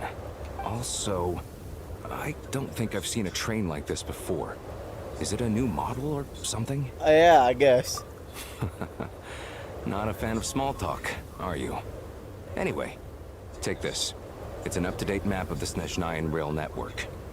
All the track switching is automated, so as long as the train's moving, you don't need to worry about collisions or anything. We'll leave you to examine the train's conditions yourselves.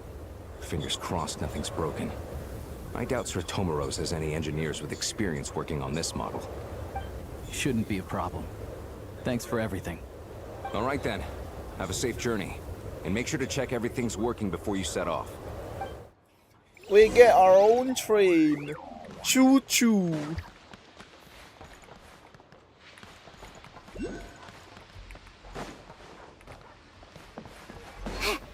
Choo choo train. This is the... Oh damn. It's not really optimized, I don't think. Oh wait. Unlock these. Nice. Why does the train have no Why does the train have no windows and no doors? Why? What? It's gonna be so cold in here. Hello? Wait, never mind. It has window. Wait. Okay, it has windows, but where's the door? Seriously, where's the door at? Open the door. I mean, there is no door. Ooh.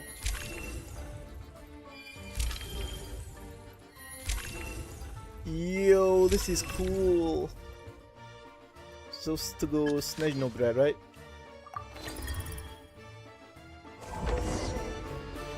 Is it gonna TP me there or? Looks like our destination settings have been applied. Let's give this thing a final once-over and then head out. Goggles, your time to shine. Over to you. Affirmative. Running vehicle diagnostics. What's this? Think of it as a kind of autopilot system. Engine, green.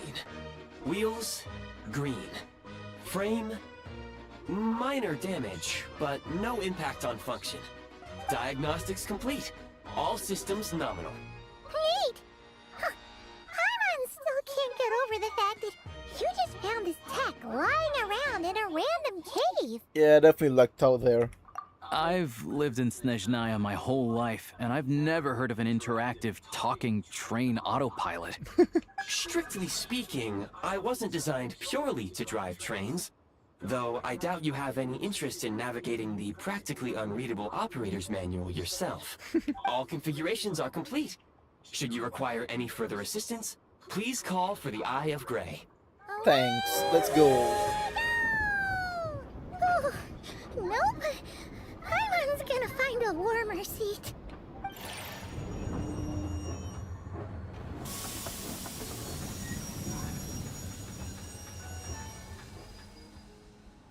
Huh? What's going on? What the hell is happening? Oh no. Why are we in the abyss?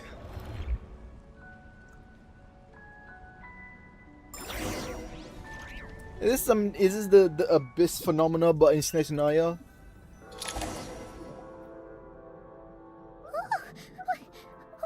Seems the abyss is different in every place. Is this the abyss in SNEZNAYA? And they changed clothes again, of course. Paimon's still airborne, but it feels like swimming through thick, gloopy water. It's horrible. Just our luck. Of all the things that could have gone wrong. Halosha, you're SNEZNAYan, right? Any idea what the heck this place is? It's called the Shadow Realm. Oh A my place where god, no I've been wind banished blows, to the Shadow no light Realm. shines, and no elemental energy flows. Even time itself doesn't exist here.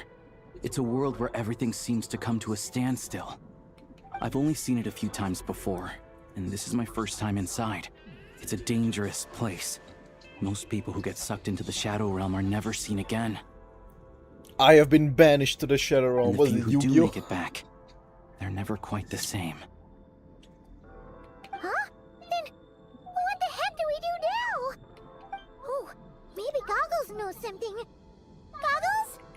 Great! Now we're done for! Hold it together. Let's not get ahead of ourselves. I heard a story once about the world of shadows. If it's true, there's a way to escape. We just need to find the exit. Come on, let's explore.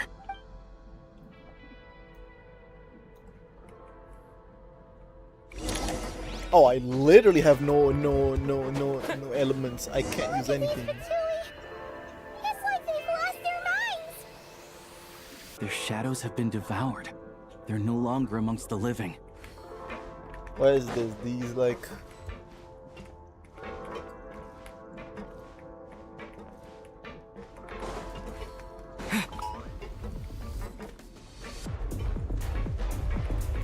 Wait.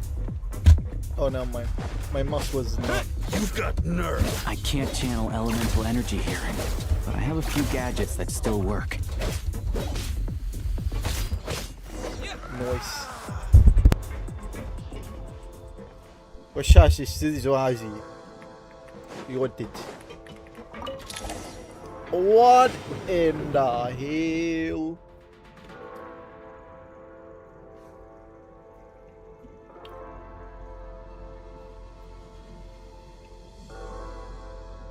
Wait! What's that blue thing? Is that... Goggles? Guess we'd better find a way over.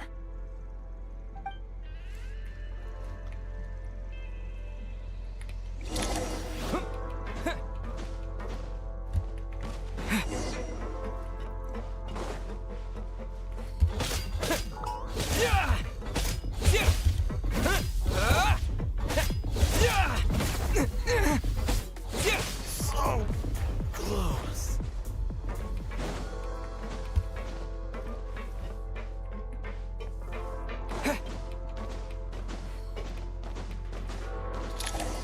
Eye of Greece. Goggles! Hello. I am glad to see the three of you safe and sound. For now, at least. But things aren't looking too good. Correct. We are now inside what is known as the Shadow Realm, the darkest space in the shell, where even the Most High is loath to cast its gaze. Time and space hold no meaning here. It intersects with the world of the Light Realm only rarely, like an air bubble that rises to the water's surface. We must leave this place before it sinks back down into the depths once more. Sounds like you have a plan. Yes.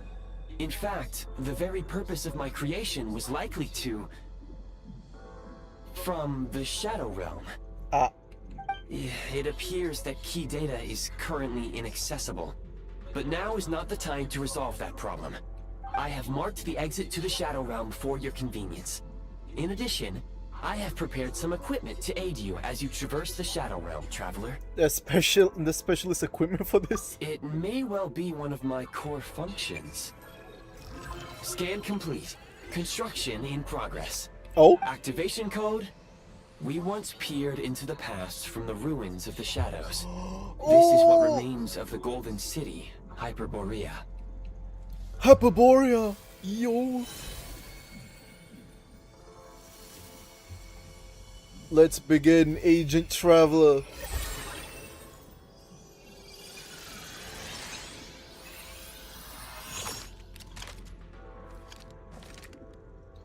Agent Traveler.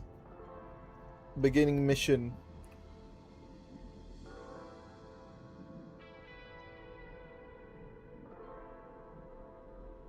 Whoa! Now go. Arm yourselves with weapons of the spirit. Bring down the walls of the stronghold and extinguish the flaming arrows of the wicked. Is this a gun?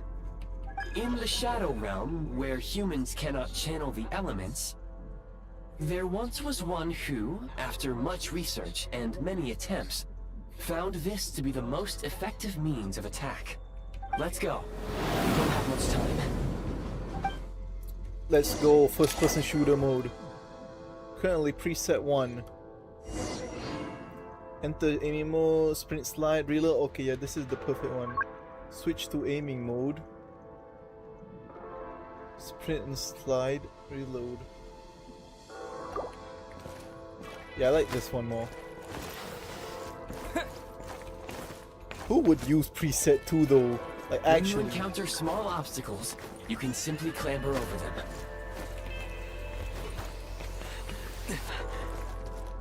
You can slide to navigate through low, narrow tunnels.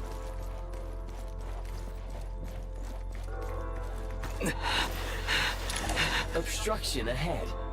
You may be able to use the explosives nearby. Shoot the explosives, detonate them, and since elemental energy is unavailable in the Shadow Realm, ammunition is an important resource. You can replenish your ammunition. For long-range targets, try using the scope to line up your shot. Many hostile units approaching. Oh my god. I suggest a new strategy. Take cover and pick them off one by one. Or I could just, you know. It's over.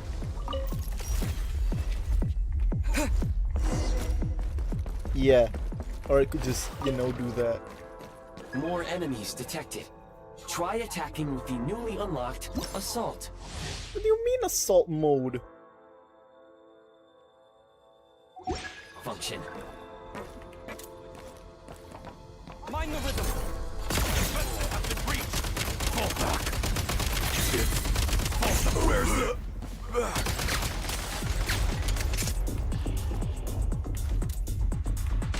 Light him up. Well, I'm bad at this.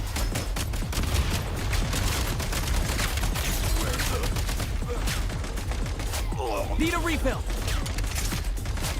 I do not know how to do cover. Over. Where's the back?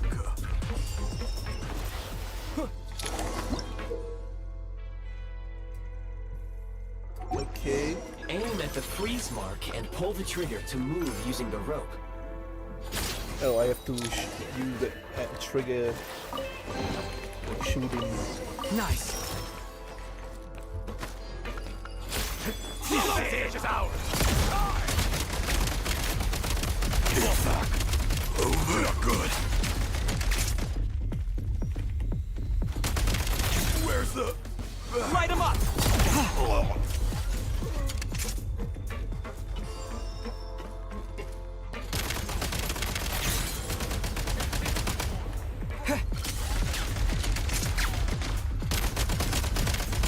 Some supply points can restore a small amount of stamina. Press on.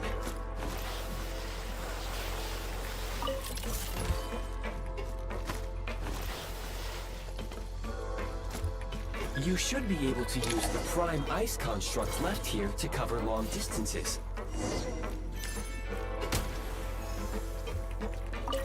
Oh my god. So I was not supposed to destroy that, I see.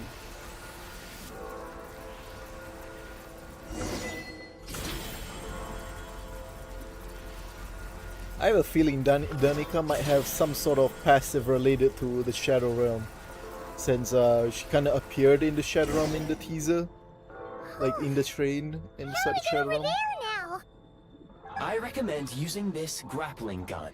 Such devices were originally used to secure structures in the Shadow Realm. If you detach the connected hook, the grappling gun will automatically fire a rope to another nearby hook. Okay. So, we just remove this hook, right?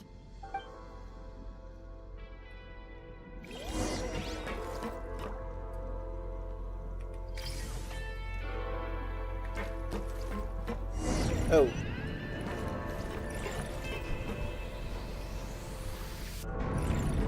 Okay.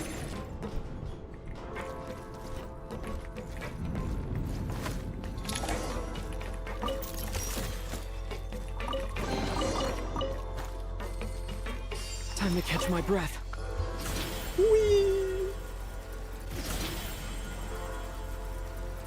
I don't think the Shadow Realm is the Abyss now. I think it might be something completely different now. Oh my god.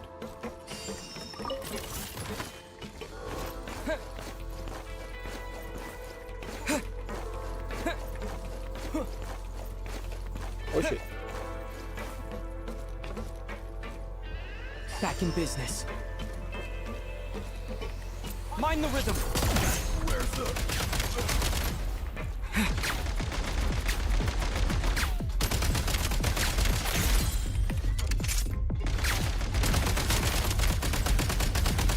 Oh my god, my aim is so bad!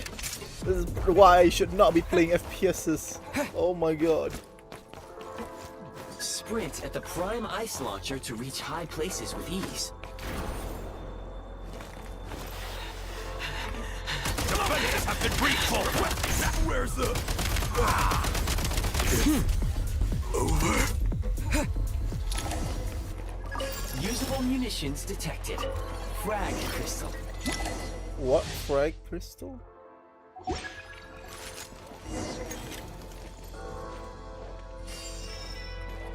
Try this! Taking cover! Demolition time!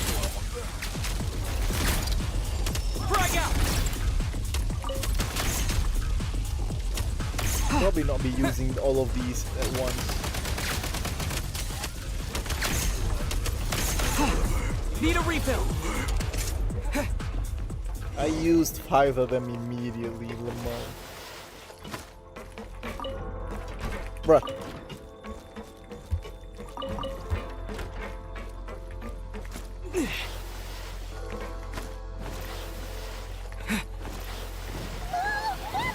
Shift your center of gravity and slide down.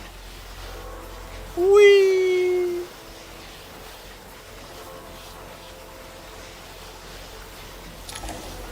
No! Okay.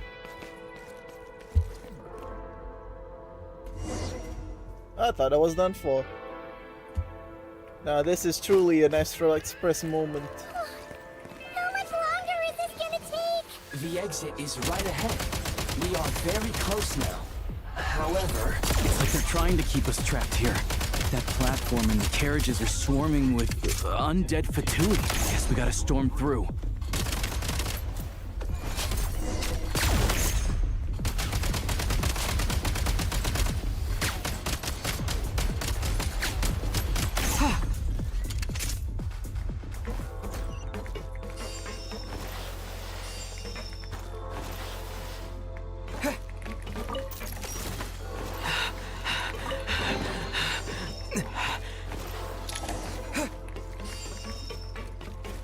Blueprint. Oh, grenade launcher. I got a granata launcher. Nice. Switching to assault mode makes your attacks more effective.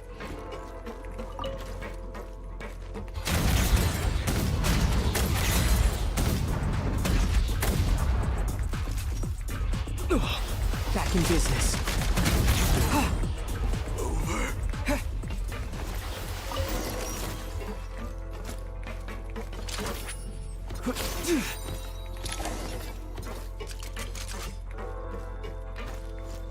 Time to catch my breath. What? I have to fight that thing?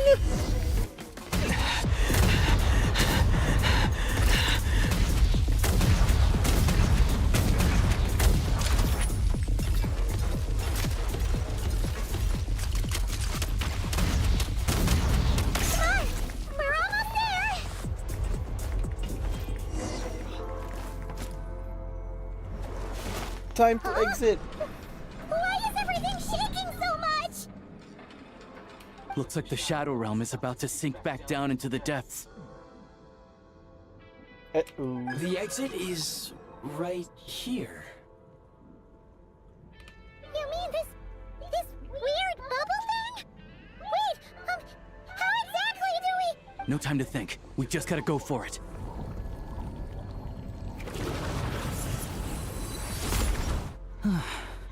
Looks like I was right. And we escaped. We have unbanished ourselves from the Shadow Realm. And after all that, our train arrived. I can't believe the Shadow Realm manifested right on the railroad tracks. It's almost unheard of. Lucky we made it out. All thanks to you and that awesome gun. While we were in there, you mentioned Hyperborea. Ah, so you have heard of the Golden City before? Yeah, he came up a whole bunch in Nokrai. You're a pretty neat surprise in that sense, aren't you, Goggles? We had no idea they left cool gadgets like you behind. Thanks for saving us again, Eye of Grease. Make no mistake, it was a team effort. For a first-time firearm user, your performance was quite outstanding, far beyond my expectations. As Alosha said, it is highly unusual for the Shadow Realm to manifest in a place like this, but we should still watch out for similar dangers ahead. Oh, let's hope not. If anything else goes wrong with this trip, Paimon's gonna have train trauma for life. The Shadow Realm can appear anywhere, not just on the railroad. I am simply advising that we take sensible precautions. Now, if you wish to further calibrate and upgrade your firearm, you may do so over there, provided you have the necessary components. Damn. Please take a moment to catch your breath while I repair the body of the train. Amongst other things, this will ensure Paimon is a little warmer while on board. So you're gonna find me at the doors, huh? You're a trusty train conductor. Well, maybe trusty isn't quite the right word, considering. Anyway, at least you get the job done. So the gun can be upgraded? Yes, of course. And just like the Eye of Grey, I am sure it will be a great asset to you in your future adventures. If not the trustiest, then it will at least get the job done. Let's get some fresh air while the Eye of Grey fixes the train. You'll be okay, Paimon? Yeah, sure. Paimon wants to forget all about the Shadow Realm. It was so creepy in there. Stretching her legs might How does Paimon still float in the Shadow Realm, though? So I guess her floating is not elemental power, is something completely different.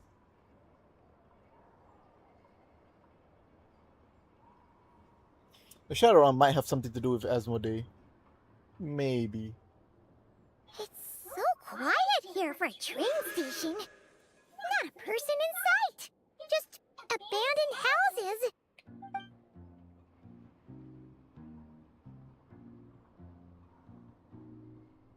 Ah, there's a Cryoculus.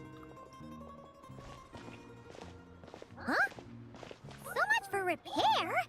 You've swapped our train out for a whole new model! My plan was to restore the train to its original appearance per my records as quickly as possible. Now that the repairs are complete, the train offers optimized performance and a significantly improved trendiness level. Bro. Huh. Didn't know trendiness was a parameter. According to my calculations, parameterization is the most effective way for the Eye of Grey to understand trendiness. Bro. Hyperborea, huh? I'm sure I've heard of that in a story somewhere.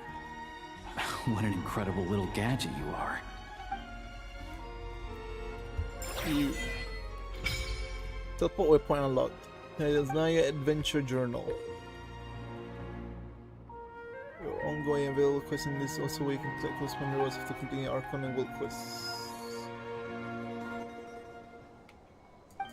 Oh, so this is the reputation system.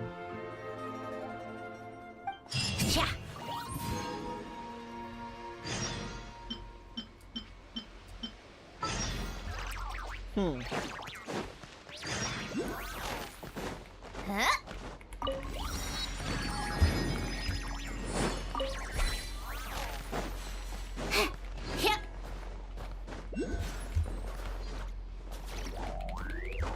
Oh wait, Sandro can trigger Stellar Swirl. Wait, this team can just do Stellar Swirl as well. Wow. Wait, this team can do Stellar Swirl, right? Pretty sure this team can also do Stellar Swirl.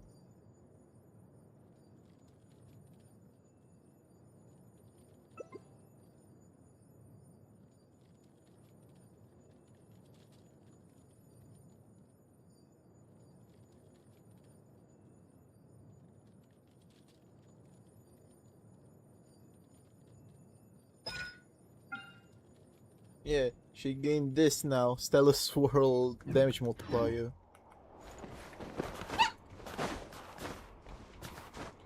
Although Stellar Condor is gonna be much better for her, I'm pretty sure.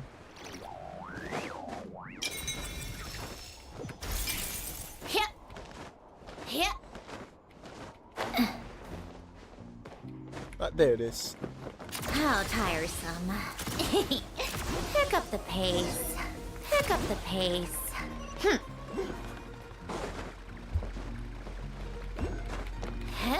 Is the train gone because I left to go get this?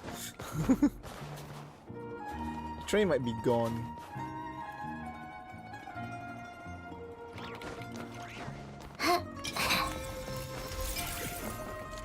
Take a break. Yeah, my train is still there. Pick up the pace.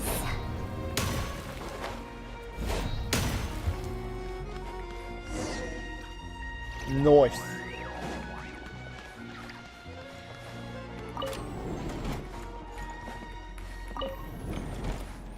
Cool. Shadow Realm Analyzer. Shooting range.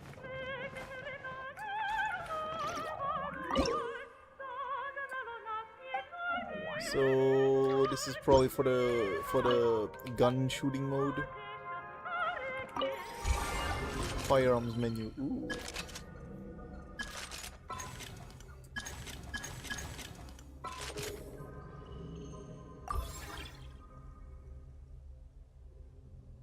So I guess I can't upgrade it yet. Yeah, I need to do all that to upgrade it. I see, I see.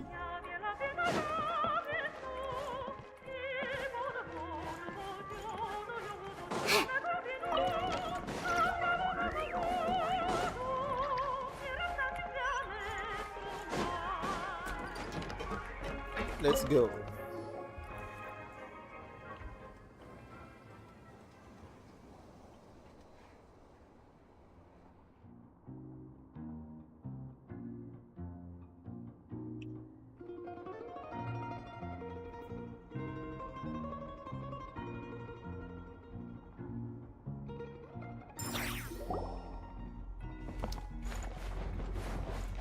We traveling in that train.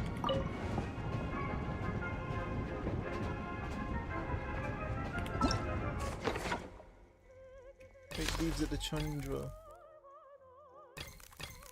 Archon quest, world quest.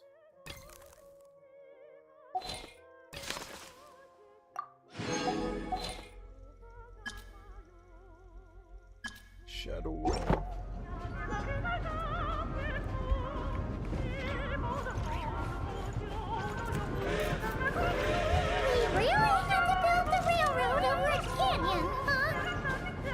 You might want to avoid looking down if you're afraid of heights. No, it's not bad. Paimon's just praying that we don't have yet another. Why is there a bar in here? Traveler never drinks, but they have a bar here. They put a bar in the train even when Traveler doesn't drink. I guess it's for the people that Traveler brings on his train. That mountain is breathtaking. Reminds Paimon of Dragonspine. They say this mountain's the domain of a Snegovic lord. A lot of the Snegovic retreated there to live in seclusion, so it's a pretty mysterious place. You hear all kinds of stories. Even the residents of the nearby town of Svietlo-Lidovka steer clear of the summit, and they make a living off of harvesting prime ice.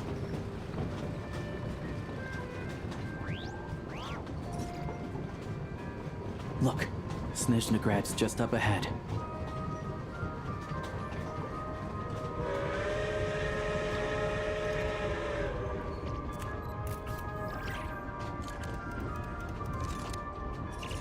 We arrived.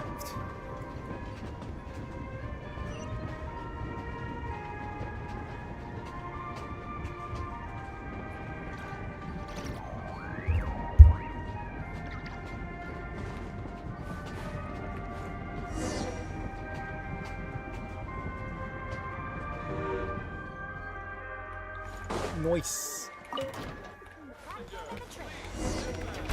Others off before boarding and We have arrived.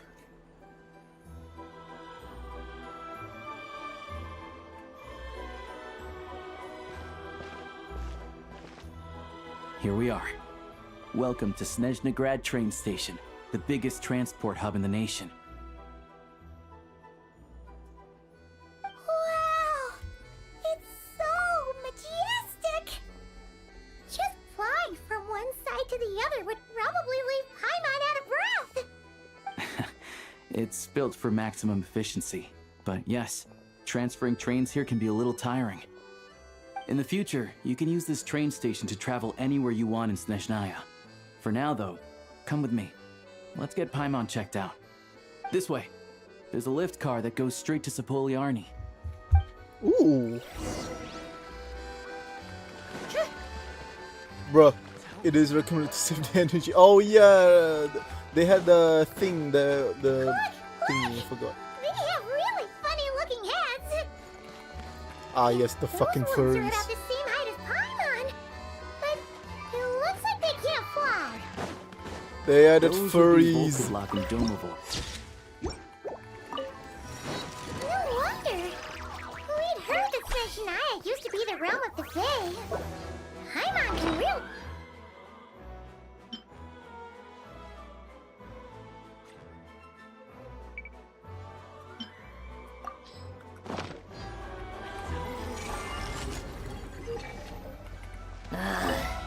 More snow. No, I'm not talking to you. Can I not open this? I guess I can't then.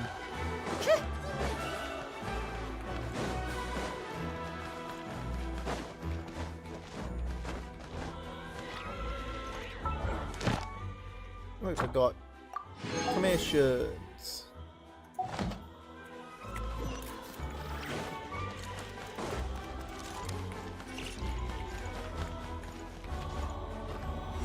This is an elevator. I mean, this is basically a train as well.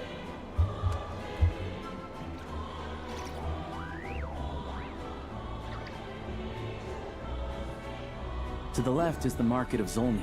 They sell everything there. You can often find some nifty little trinkets. To the right, you'll see the Korolyevsky Theater in the distance. Look at that! Incredible!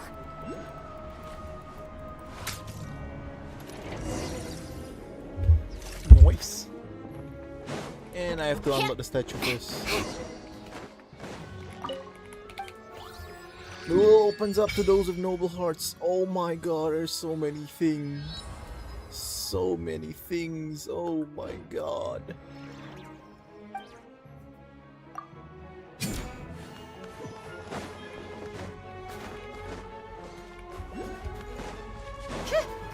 What about I mean, we can't meet the Tsaritsa yet, I don't think.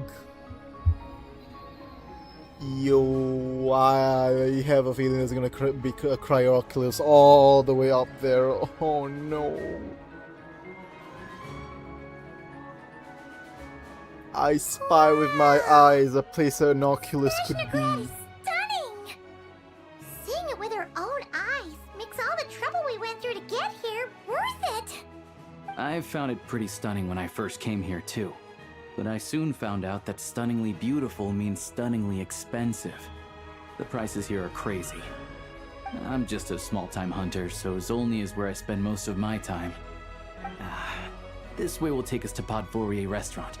They offer food and lodging there, so you can get settled in while I fetch the doctor.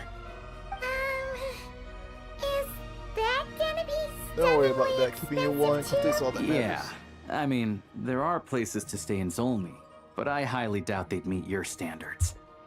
Most of the stoves are out of crystal, the windows are drafty, and at night, four-legged roommates come out to play, sharpening their claws on the roof beams and floorboards.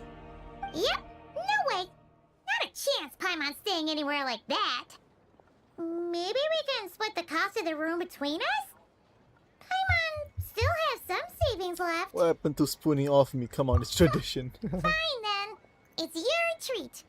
Paimon will save her money for buying a nice little cake. Don't worry, you'll get some too. I'm glad to see you've perked up.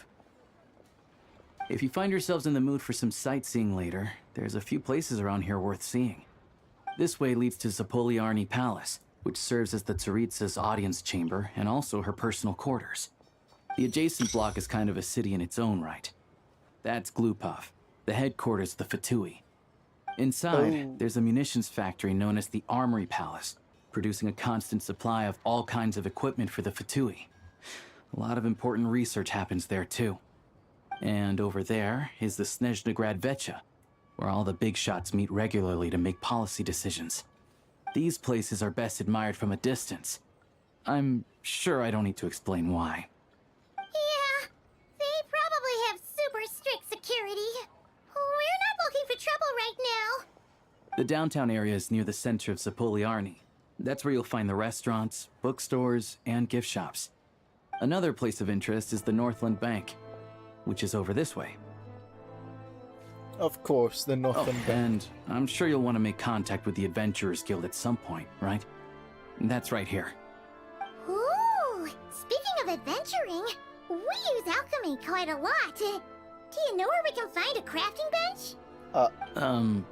No one practices alchemy at SNEZNAYA, I'm afraid. Apparently there's some historical reason for it. Oh, we'll just have to use the one on the train then. Kinda inconvenient. Wait, how come there's one on the train if that's SNEZNAYA too?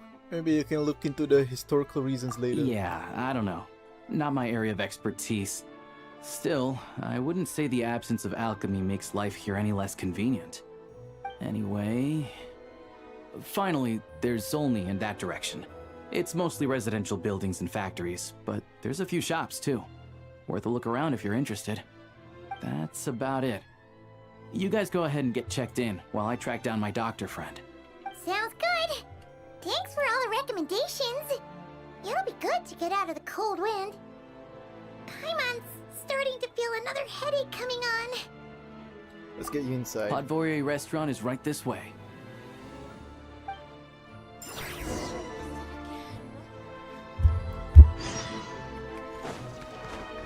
Adventurers Guild. Hello, Catherine.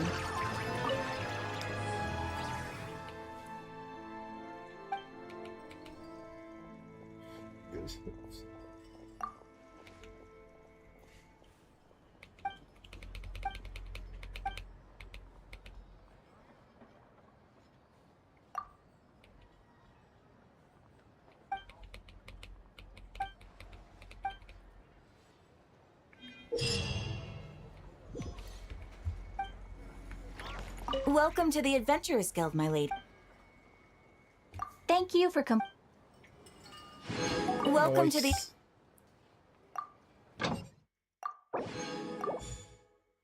See, is there anything here that I'm gonna need eventually? No, never mind, there's not really anything. I mean, there's nothing I immediately need right now. And alchemy is banned. How tiresome. Pick up the pace.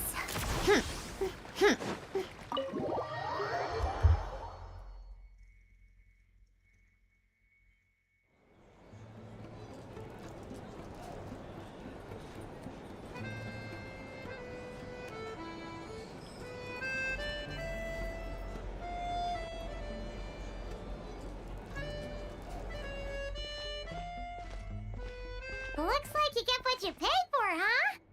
Paimon likes this room a lot.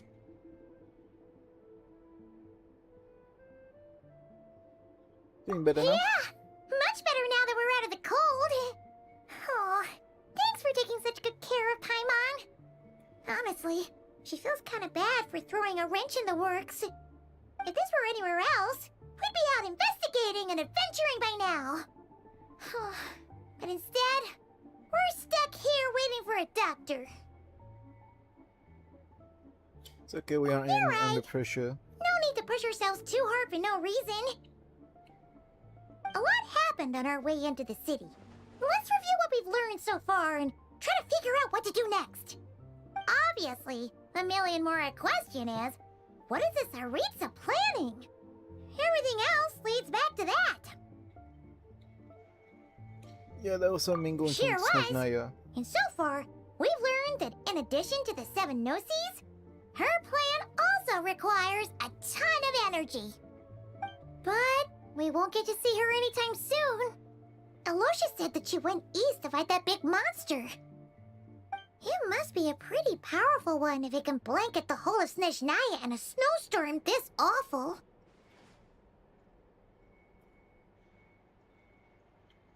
So the threats we'll need to face, I To be think. honest, what we're really lacking right now is information. The kind of information that only the higher-ups in the government would know. Not word-on-the-street type of info. Paimon can think of a few people who might be able to help us. But They're off a Tui. right! And when we left Nocrai, Sandrone specifically left a message reminding us which side we're on. So, it's unlikely they'd tell us anything confidential about the Tsaritsa's grand plan. It's still worth asking. Maybe we can learn some non-confidential info. Fair point. Besides, that Gloopop place is right nearby. We got nothing to lose, so it'd be a waste not to go. There's gotta be someone there willing to talk to us, right? Maybe Arlecchino or Sandrone? Or possibly Tartaglia. But it's unlikely we could sweet-talk Arlecchino. Let alone Sandrone. She basically told us to stay in her lane already. It's been a while since we've seen. The last time was all the way back in Fontaine, right? Too bad we missed him in Nocrai. Apparently, he came to help out. Hello. Is there a traveler in Paimon in there? That's Alosha! Come in! Hello, I'm Dr. Luneva. Alosha mentioned that one of you is feeling a little under the weather. Yeah, well, if you think I see. So you're my patient today, yes? And you're, Faye, I presume? Good question. Paimon's not too sure either, but she's definitely not the same kind of Fae as the ones we saw at the train station. Is that gonna be an issue? Not exactly. It's just, I'm used to treating human patients. Fae tend to be far more resilient than even the healthiest and most long-lived of humans. But don't worry, I do have some experience treating Fae. I've even diagnosed plenty of cats and dogs in my time. Safe to say, I have a fairly eclectic range of expertise. It'll be fine. Paimon's basically the same as a human. Right? We're no different when it comes down to it, are we? Our taste in food is a little different. The biggest difference is probably your More appetite. like you don't eat enough. The more talking you do, the more you need to eat.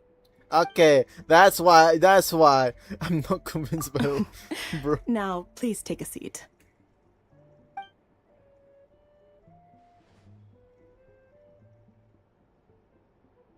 Okay, vital signs are good. Test results are all within normal ranges. I don't think it's anything serious. More than likely, you've just caught a cold. I can give you some medicine to tide you over, but as long as you rest properly for the next couple of days, you should feel better.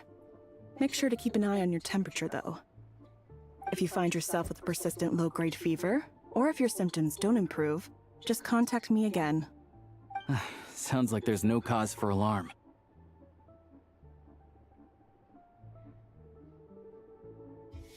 Yeah, let's see how it goes over the next few Thank days. you, Doctor. You're very welcome. Just doing my job. I'll leave you in peace now. Time to visit my next patients. Take care. You heard the doctor. Best you rest up here for a couple days. No sightseeing for the time being. I'll stick to the local area then. Alright then. Guess we got no choice. Let's just treat it as a short vacation. I have to get back to it. If you need anything else from the doctor or me, go to the Hunter Trade Station in Zolny. The boss there knows how to reach me. Thanks for everything. Hey, no big deal. You saved my life in the Shadow Realm. This is the least I could do. See you around.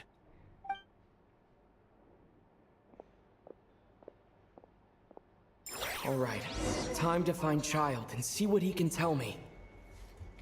Yay, Child, it's been so long. We finally get to see him again. After so long. Alright, technically I kind of already seen him because of the Sandro and Tea Party thingy.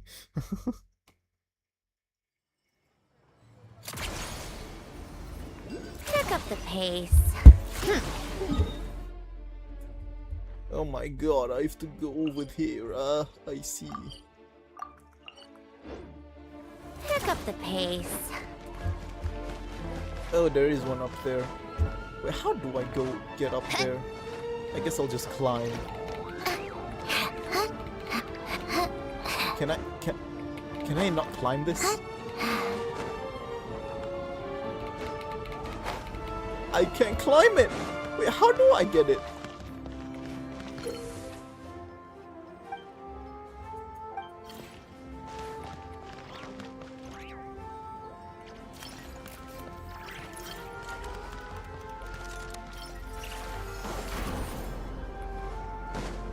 That is not how I do it.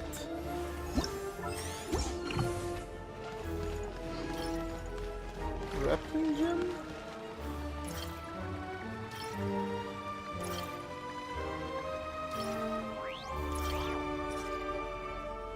Oh, this is how I make the text thingy.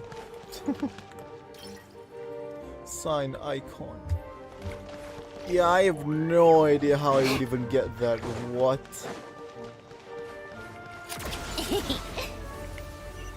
Pick up the pace.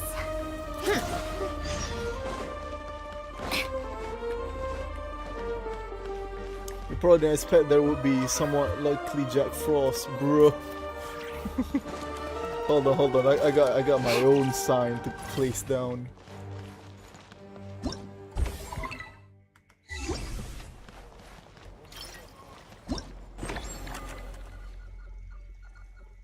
Beware of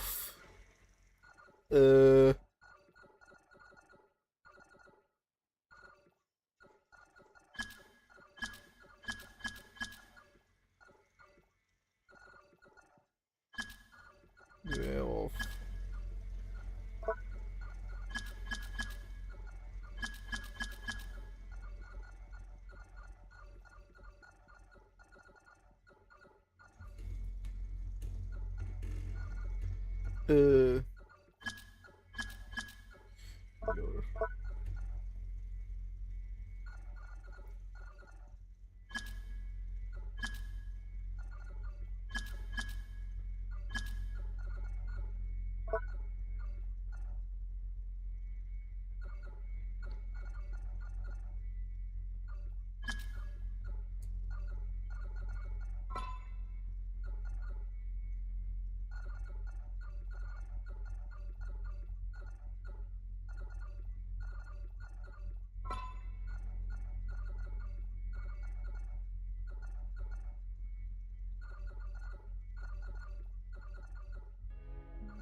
Wait, what did this say? Yes, I hate cry. Yes, I hear your character. I hate cry. Yes.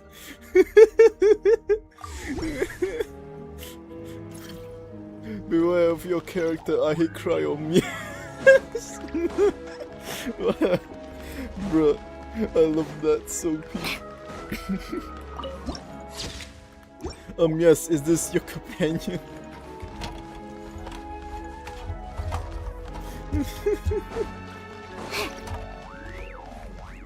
That's crazy, bro. I don't know what. No! I want to unlock the thing first. Hold on. Please display your invitation letter or permit. Could you pass along the message? Glupov does not accept meeting requests without a prior appointment. You'll have to apply per the advertised booking process and wait until your invitation letter is issued. And I know they won't see me. Might I ask who you're hoping to visit? Harbinger Child Tartaglia.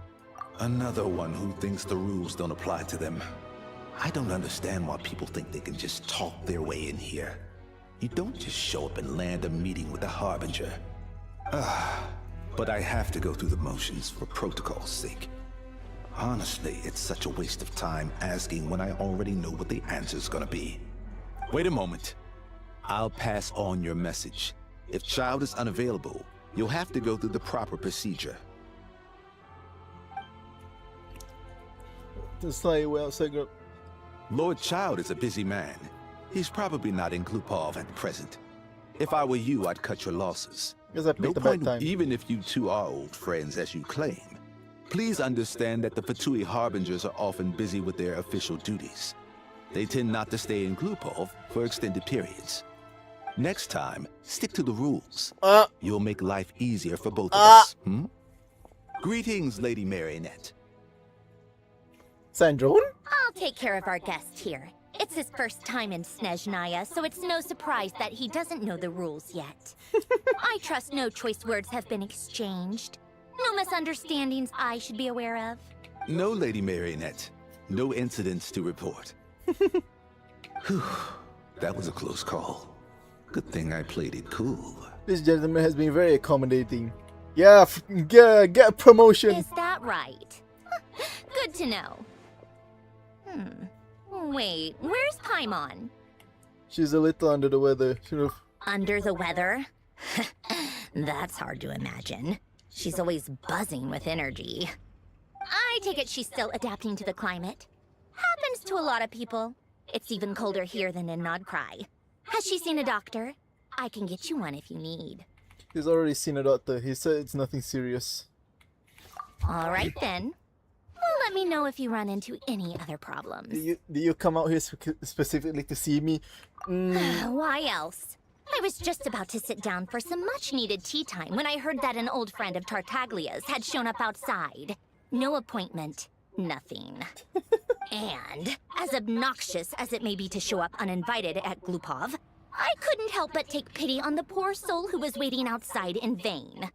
So I had no choice but to abandon my freshly brewed piping hot tea and come to see this mystery guest. You already guessed it was me, didn't you? Sure. Well, I felt our time working together in Nodcry warranted some courtesy. I couldn't exactly let you freeze to death out here in the wind. Unfortunately, I can't invite you inside either. The rules of Glupov wouldn't allow it, and as a Harbinger, I have to lead by example. On the plus side, Snezhnograd actually has some class, unlike Nasha Town. Torchlight Books has a very nice selection of teas and cakes, so we can catch up there. Your treat, of course. What? Why? Because I already wasted one perfectly good cup of tea today. That's why.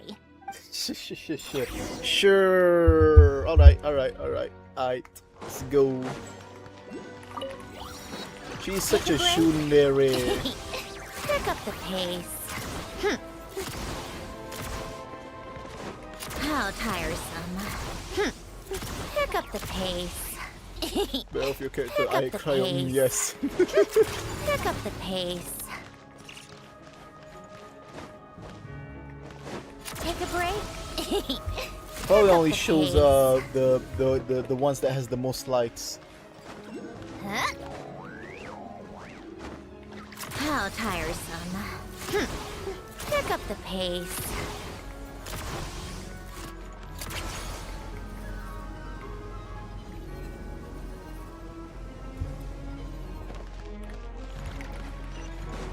Come on, keep up. Noise. Take a break. Pick up the pace. Pick up the pace.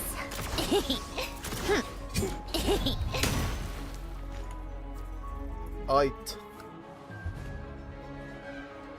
I've ordered for the both of us. No objections, I assume. I'm sure you trust my taste. No problem. Okay, let's get down to business. I'm guessing you don't actually have any urgent business with Tartaglia per se. You just want information, right? Yep, you got it, but how's he doing anyway? Wanna take a guess? Has he been picking fights again? Of course you'd say that. You shouldn't underestimate Counselor Tartaglia, you know. Counselor? That's right. I'm sure you've heard of the SNEZNAYA Vetcha by now. Well, he's busy preparing some paperwork for their next meeting. They'll be discussing yet another extension to Project Stuja. It's basically all anyone cares about in the Vetcha these days. So sorry, just a little hard to imagine. Yeah, he's more of the shoot first, ask questions later sort, isn't he? It all started with a very detailed letter that Capitano left for the jester, Piero, before leaving for Natlan. In that letter, he detailed the future arrangements for his subordinates. All of his key people were reassigned to Tartaglia. I guess he'd already prepared to leave us for good all the way back then. But Piero didn't reveal the contents of the letter until the events in Natlan had concluded. Why Tartaglia? That was his reaction, too. Why me? With a bewildered look on his face. He'd always assumed Capitano looked down on him. He was a man who kept his thoughts to himself and barely spoke to him the whole time they'd known each other. But he occasionally brought Tartaglia along to my tea parties back in the day. So to the rest of us, it was clear that Capitano had quite a lot of respect for his young comrade. By the rest of us, I mean my tea party regulars. Arlecchino, Rosaline, and... actually, not Columbina. She was probably oblivious to it. Anyway, then the Liu-S situation happened. Normally, it took a lot to get under Capitano's skin, but that time he was furious. It's not really my place to talk about it, though. You can ask Tartaglia about it sometime. Basically, Tartaglia probably had the wrong idea about Capitano all along. Right up until Piero revealed the letter he'd left behind. Capitano believed that despite Tartaglia's immaturity, he showed great potential. Plus, he possessed a kind of purity rarely seen among members of the Fatui. That makes sense. Yeah, it's one of the few things that I'd agree those two have in common. But there's one other reason why Capitano chose Tartaglia to assume command of his troops. He knew that after he was gone, several of the others would swoop in on his army like vultures, with the ones who stood to benefit the most being the rooster Pulcinella and Regrator Pantalone. Once they divided Capitano's troops between them, they'd be more powerful than ever. No one would be able to stop them. So, you can see why Capitano chose to hand that letter to Piero, right? Because the jester needs to maintain a balance of power? Exactly. Piero also needed to back a Harbinger as soon as possible. And, all things considered, Tartaglia was the best choice. Even though Tartaglia has had the support of Northland Bank for a long time, he and Pantalone are ultimately not cut from the same cloth. I'd say Capitano made a good judgment call. Anyone else caught in this situation would probably feel like they'd been hung out to dry. His best course of action will be to distance himself from any shady business, while still maintaining friendly relations with Pantalone, but seeking Pulcinella's support at the same time. Are you sure it's okay to tell me all this inside information? What's the point in having a tea party if you don't spill a little tea? Besides, none of this is confidential anyway. Ask any journalist out there. They'll give you all the lurid details. You'll see it firsthand if you ever sit in on a session of the SNEZNAYA Vetcha. All the factional strife, whether open or unspoken, it plays out for all to see in that one little room. Having a voice in a Vetcha is the only way to steer policies in your favor. So, every person in that room represents a particular interest group. Pantalone, for instance, represents the financial sector, and Tartaglia represents the Fatui soldiers. Personally, I have no interest in political jousting. But since I have a number of engineers and researchers under my command, I have to make their voices heard. Then there's Pulcinella, the linchpin of the Vecha. He represents politics itself. Everything involves him, so nothing can bypass him. Any issue that comes up, he knows how to mediate. That's what the Tsaritsa values most about him. This explains a lot. I'm starting to see why everyone is so frustrated with the way things are, but also powerless to change it. A complex web of interests connects all parties involved, and the Tsaritsa sitting at the top adds another layer of complexity. It must be nearly impossible to come up with a perfect solution. All right, I'm done carrying this conversation. Time for you to answer a question of mine. You must have known that you can get the info you needed from me. So why was Tartaglia the first person you asked to see and not me? You're not jealous, are you? Huh? Jealous? As if. Wait. Oh, I think I know what it is. Columbina passed on my message to you before you left Not Cry, right? I only meant you should be mindful of which side you're on. Is that actually why you didn't ask for me? Because you took that to heart? I guess that's part of the reason. I wanted to make sure I wasn't being disrespectful. You... fair enough. It's not your fault. I blame all these politicians I've been hanging around with lately. Always beating about the bush when they talk. I guess it must have rubbed off on me. Anyway, just ask for my help next time, okay? Little things like this are no problem. Lady Marionette. What now? Can't you see I'm on my break? Whatever it is, just leave it on my desk. I'll look at it later. Sorry to disturb you during your break, ma'am, but I'm afraid it's an emergency. Isn't it always? I've told you before. Fixing the tracks and transporting ice blocks does not constitute an emergency. The equipment in Svietlo-Lajdovka is in urgent need of maintenance. With how the weather's been recently, we suspect that the cause is a buildup of snow, exceeding the maximum weight limit. The supports on one of the machines broke and fell, awakening a dormant beast and leaving many of the ice miners trapped in a nearby ice cave. Luckily, Odette's team was nearby and launched a rescue operation. But we're still facing a severe manpower shortage for both the rescue and engineering teams. Time to join the Fatui, I guess. I guess that's it then. Our tea party will have to end here. Oh, I'm the never only mind. engineer you'll need. I kind of want to go with you, but I promised Paimon I wouldn't go too far. Do you actually want to come with, or are you just saying that? I owe you for the tea. I can't just stand by when people are in danger.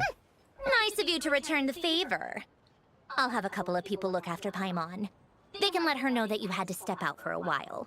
Given how urgent this is, I'm sure she'll understand. And honestly, I'd rather have your help than anyone else's. Between your skills and experience, you'd be reliable help. Great, thanks. Sounds like a plan. Then let's go.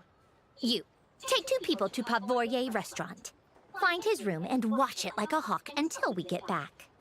If anything happens to Paimon, you'll be answering to me. Yes, Lady Marionette.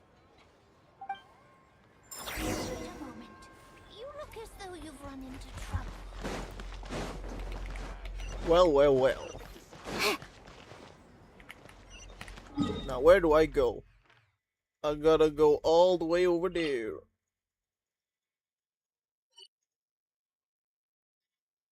Wait, why is the train already over here? I can already go to the train, huh?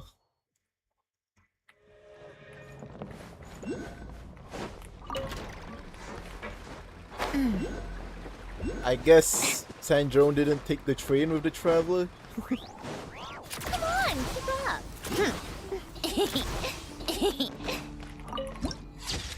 Damn.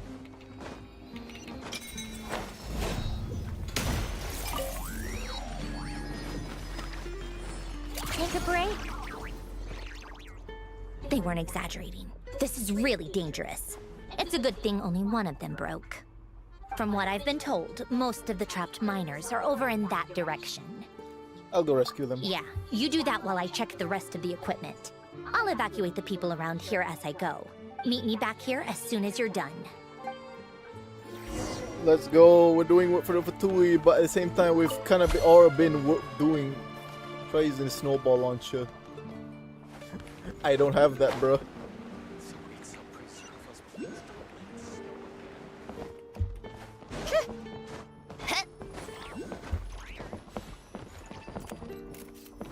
It's all the way up there.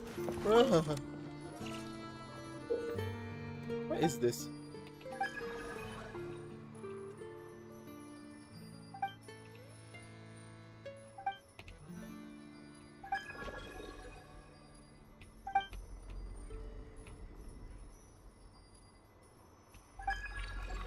Oh, this is a world quest.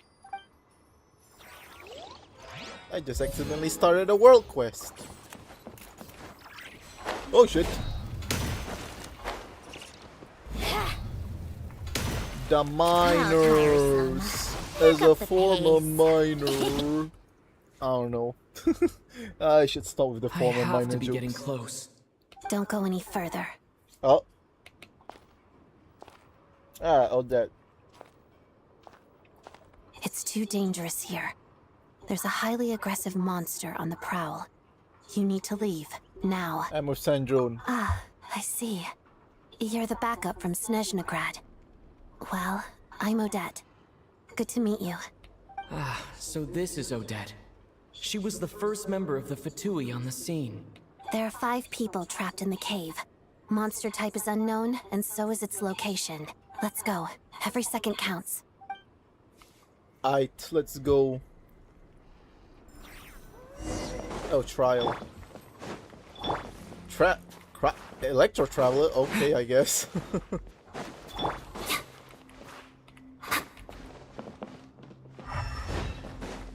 Careful. Something's moving.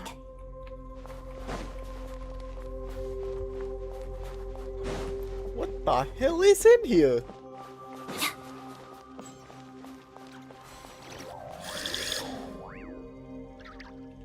This must be the monster's shadow.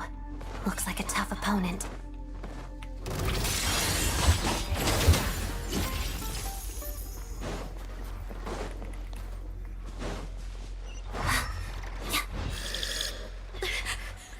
Stay back! Bruh.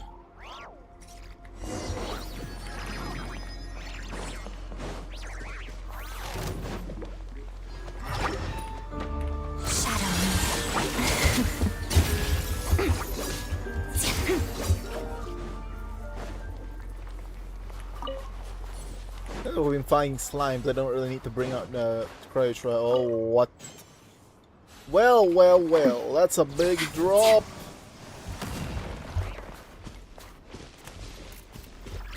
Ooh.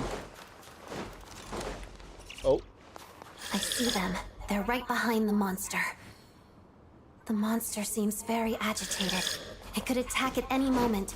Let's make the first move. The snowflakes. Following thunder!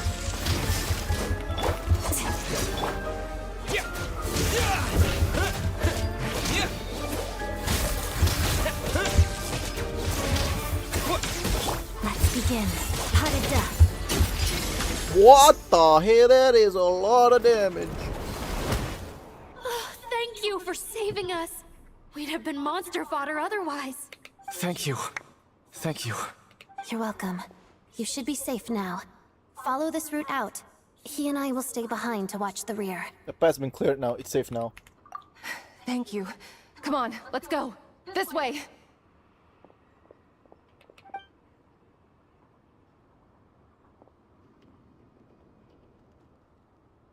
I've searched the area.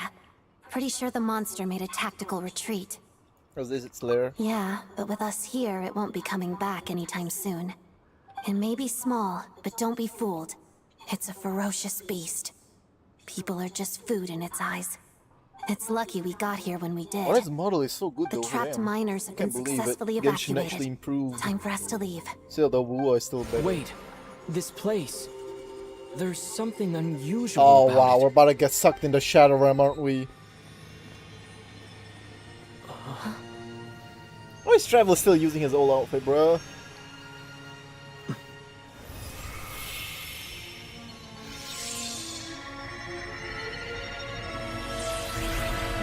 Oh, never mind.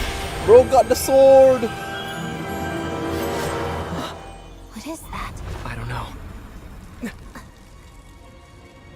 It's back? Guess it has family.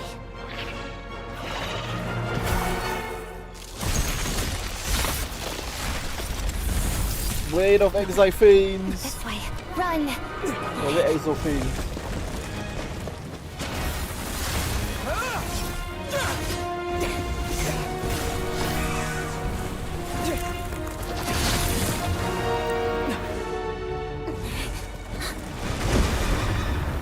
Uh-oh.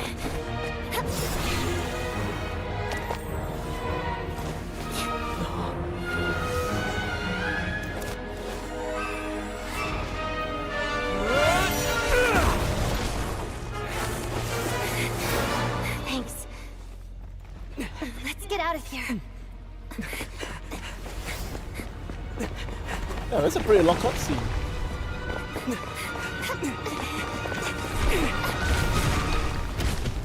And as I said, that it's over.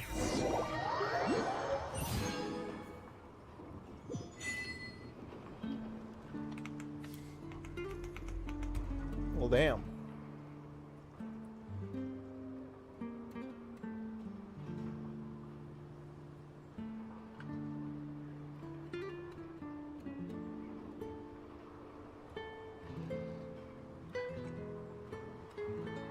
It's crazy. We already got the sword.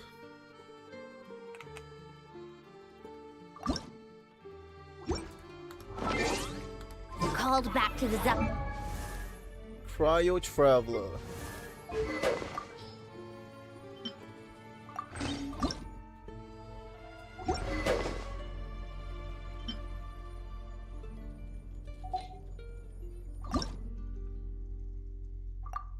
With Archon Core, oh, so I can't level it up unless I finish the quest. I see. Again?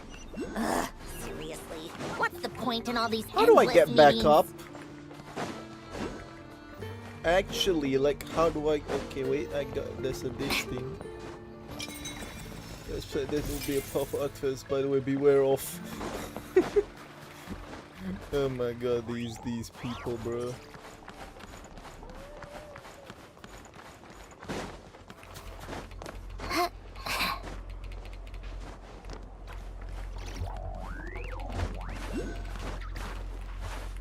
I do not know how to get back at this, so I'ma just TP up here because I do not know.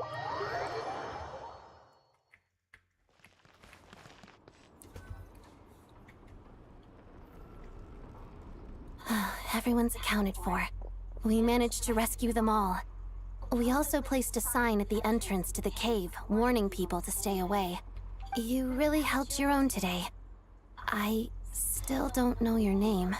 It's Kurosu. I mean, not that. I mean, that's my name. I mean, it's Aether. I'm an adventurer.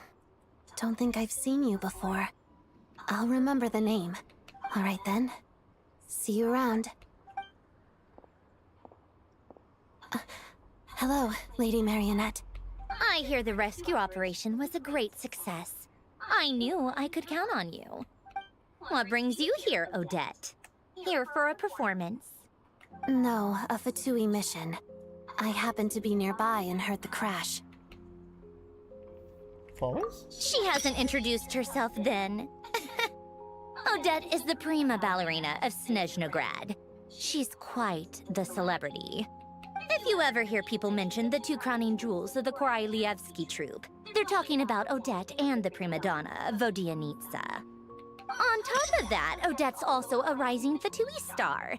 It's looking likely she'll inherit the title of the Fair Lady. She learned all her combat skills from Rosaline herself. Used to be one of her most valued subordinates, too. You flatter me, Lady Marionette. If she's Rosaline's protege, that makes me... Never mind. Yeah.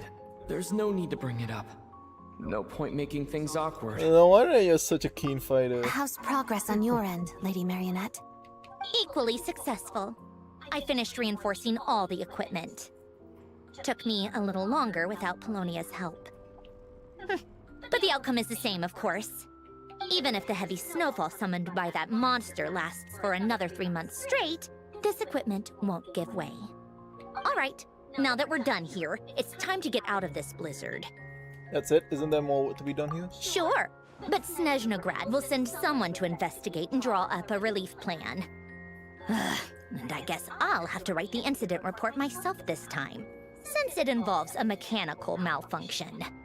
First, Pantalone needs to approve the budget, then Pulcinella has to sign off on the plan. Once they've argued it out and reached a compromise, we can move forward. That's the rough process anyway. Could take anywhere from a couple of weeks to a couple of months, depending on how smoothly it goes. And in the meantime, people here just have to wait? Yep, nothing we can do about it. There's a whole stack of incident reports like this back at the office. The snow has eased a little for now, but there's no telling when that will change with that monster still at large. Fuel for heating is in short supply, and relief is weeks away. There's no immediate threat to life, but still, it just feels like there should be a better way. Hey, quit daydreaming. Let's get back to SNEZNAGRAD. My train! When did you get a new sword? I found it in a cave. It handles pretty nicely. You have a strange affinity for secondhand swords.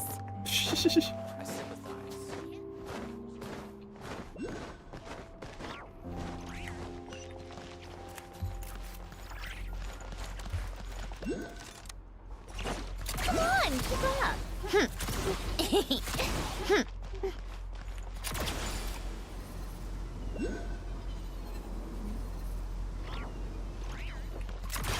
Pick up the pace. Is the train here or the train is still here? Pick up the pace. How tiresome. You know, I might just TP. The train is cool and all, but I'm still gonna TP.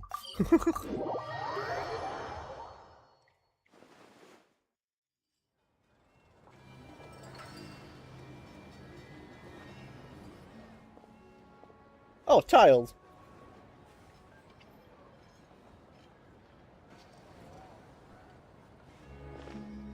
Huh.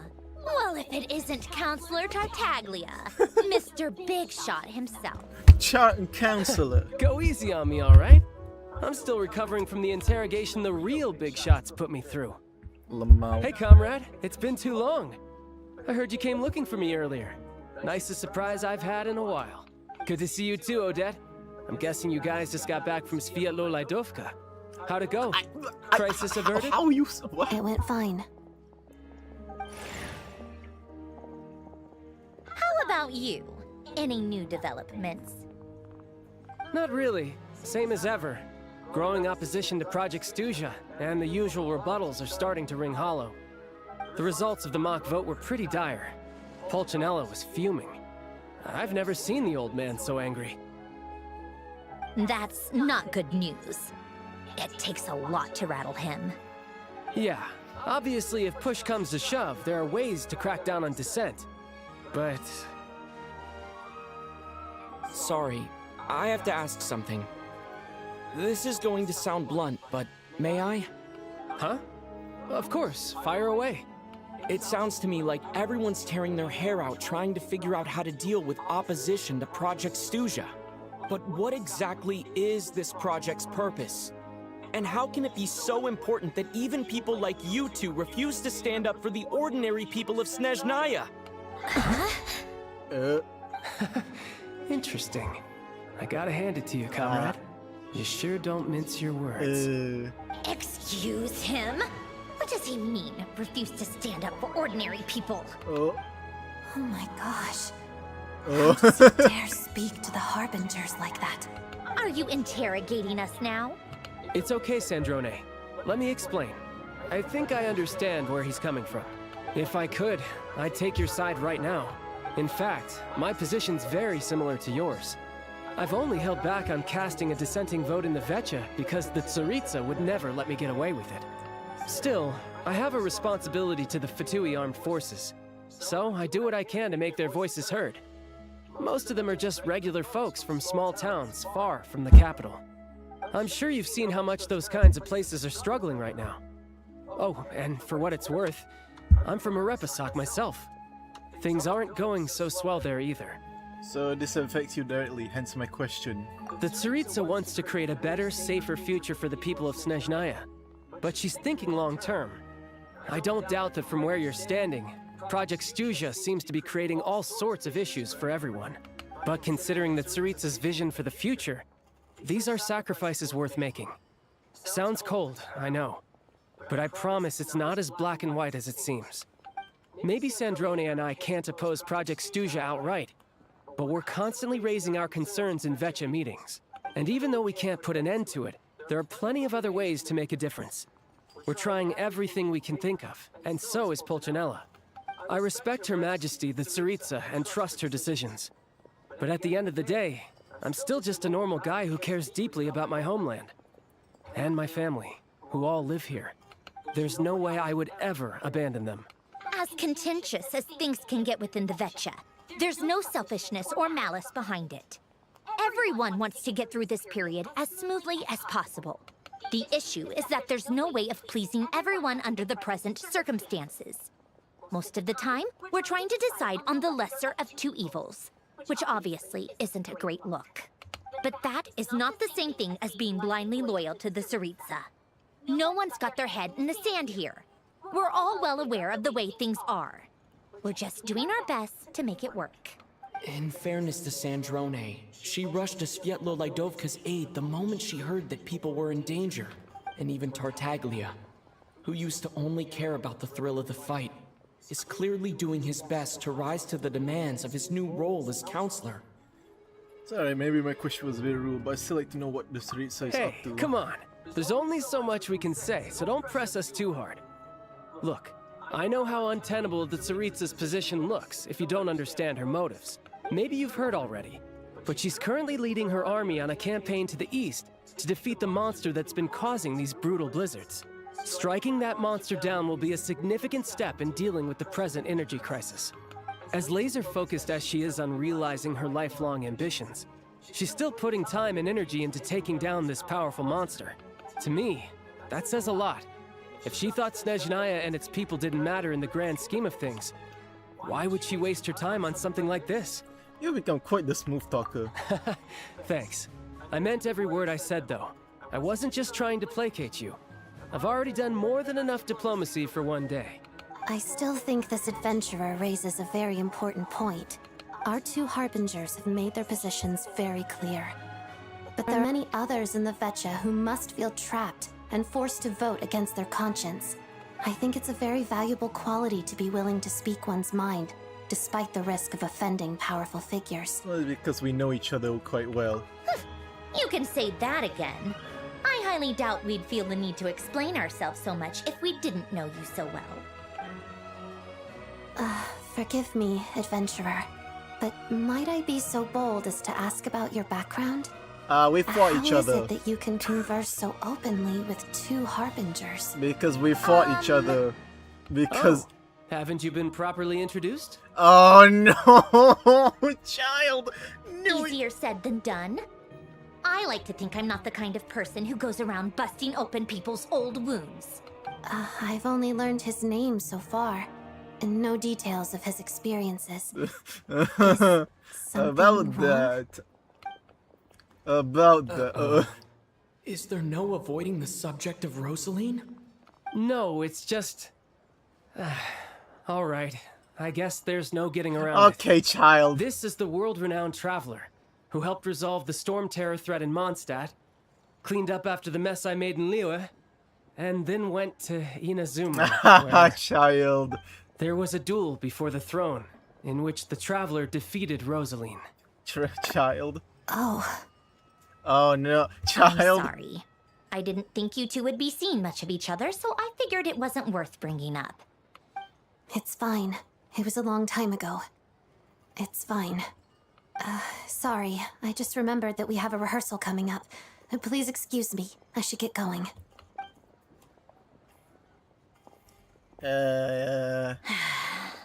I've mentioned this to you before, remember? She was Rosaline's most valued subordinate. but they didn't actually get along. Not that Rosaline was really the type of person to make friends, but death has a way of resolving a lot of conflicts. Don't let it weigh on you. Like she said, it was a long time ago. It's in the past now. Odette has a very different personality from Rosaline. Give her some time. I'm sure she'll work through it. Oh, by the way, where's Paimon? It's not like her to hide away. She hasn't been feeling well, so she's resting at Podvorier restaurant. I got a couple of my people to look after her while we were gone. Oh, right. Sorry to hear that. Poor thing. Reminds me of when Tonya was little. She really felt the cold back then. Used to get ill all the time. I felt so bad for her seeing her lying in bed, coughing. She was so mature for her age, though. Whenever someone came to visit her, she'd greet them with a smile and would never complain. I'm sure Paimon's a good kid, too.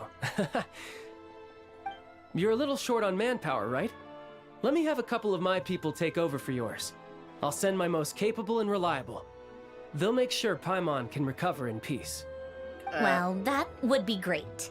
Your people are more qualified. Thanks. Hey, don't mention it. I'm sure you have things to do.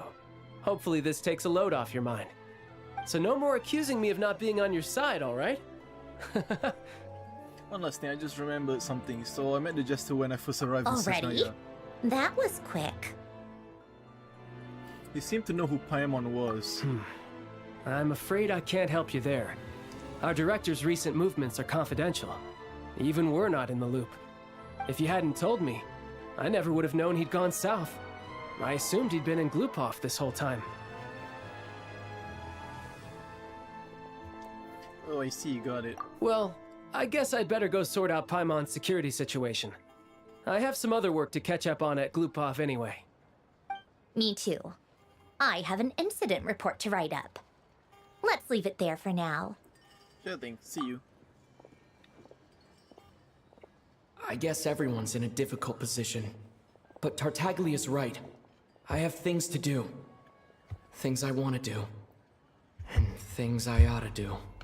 To start with, I should ask Alosha if he knows any way to help Svietlo Lidovka. Yeah. Wonder how long this quest is gonna be. Alright, I'm feeling hungry and I kinda wanna eat. I'll probably like take a little small break to eat while doing the quest.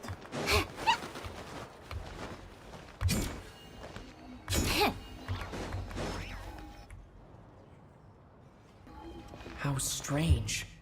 This sword seems to be vibrating of its own accord. Because the statue of the seven. It's a very faint vibration, but it's getting stronger as I get closer to the statue of the seven. Does this sword have some connection to the statue? But all it does is vibrate, even when I touch it. That place I got this sword from was definitely out of the ordinary. Maybe I should try channeling the power of cryo.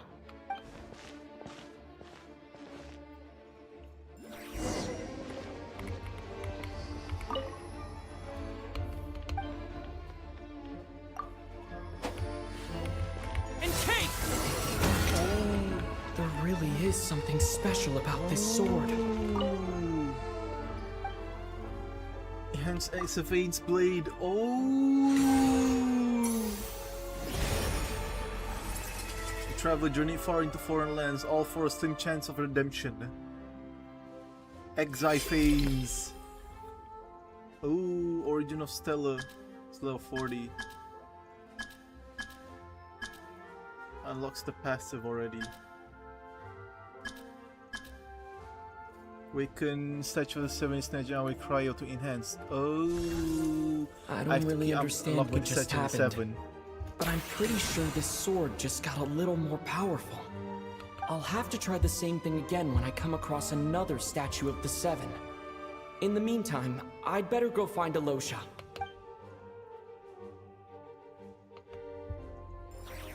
Hold on. Let's continue the quest later, but let me just go unlock the statues of the seven. There's one over here.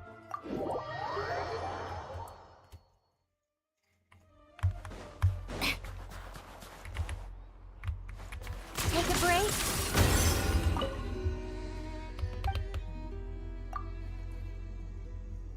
Yes!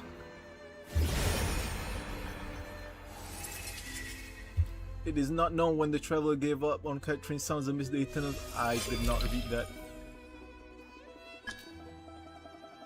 Working the Saturday Sevens in SNEZNAYA.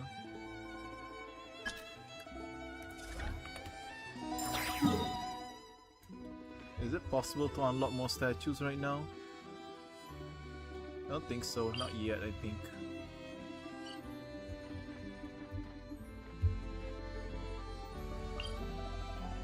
Go to the train.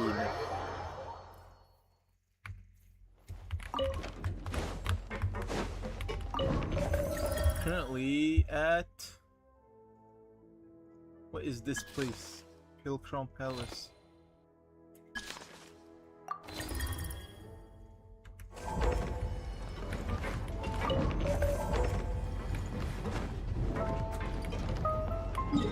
Where am I going? Oh. Oh, I'm going there, I think. Nice.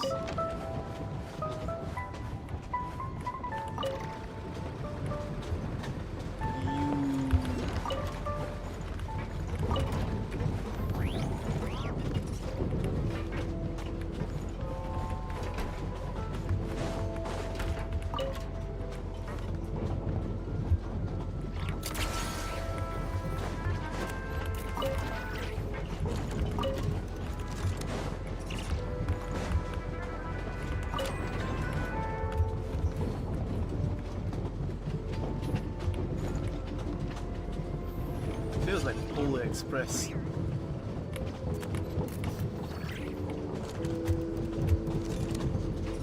Probably should not be outside while the train drives, but... Okay, can I do this? Ah yeah, I can now. Nice. Cool.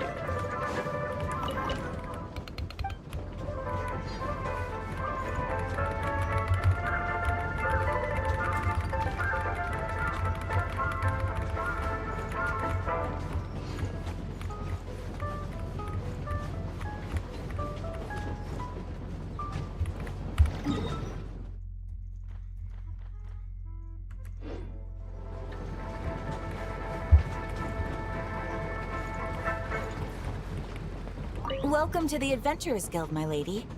What the hell? This is Catherine? Bandersnatch? Dude, so that's the thingy. Well, these are some more local legends I see.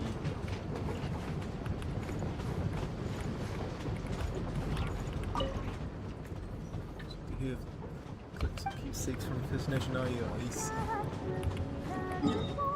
Where am I going? Oh, this is the place. I see. Wait, what's this?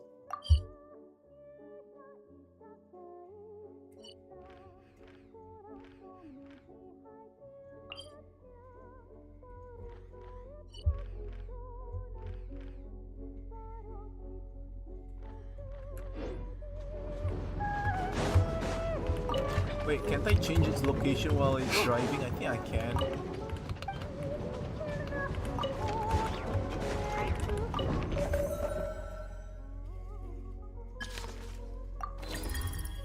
Yeah, I can travel that way.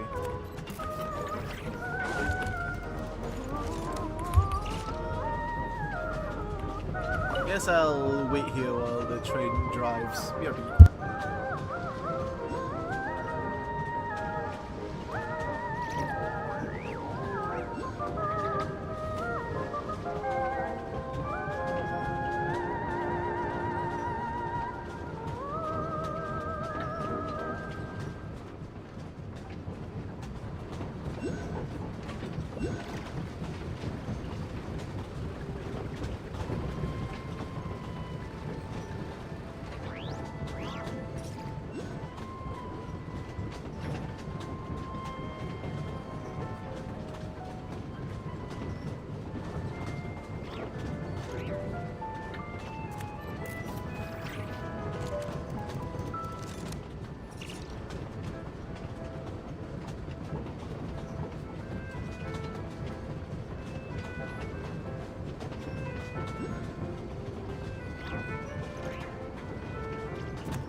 So we've arrived, they see.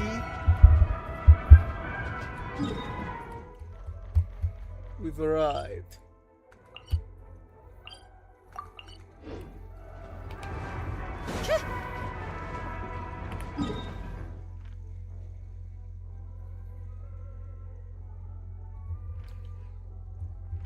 I have to unlock all these places. Okay.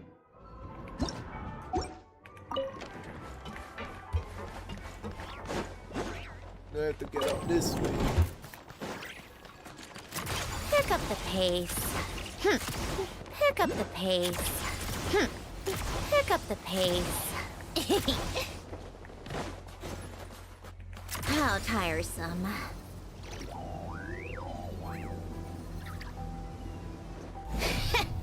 Take a break. Pick up the pace.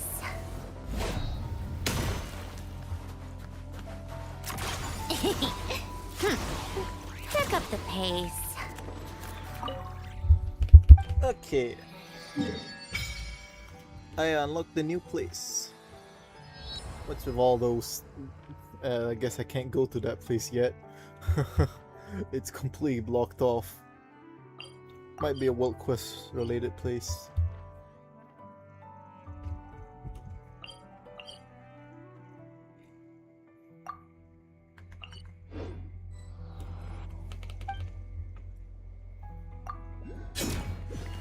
How tiresome.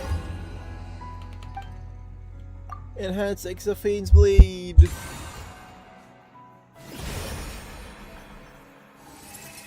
In some kind of units, there must be answers and how much time has slipped away since someone looked at the starry sky. Okay, I don't remember now.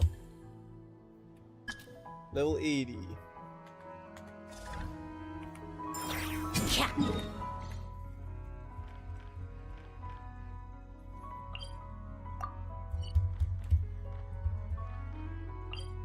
Time to go.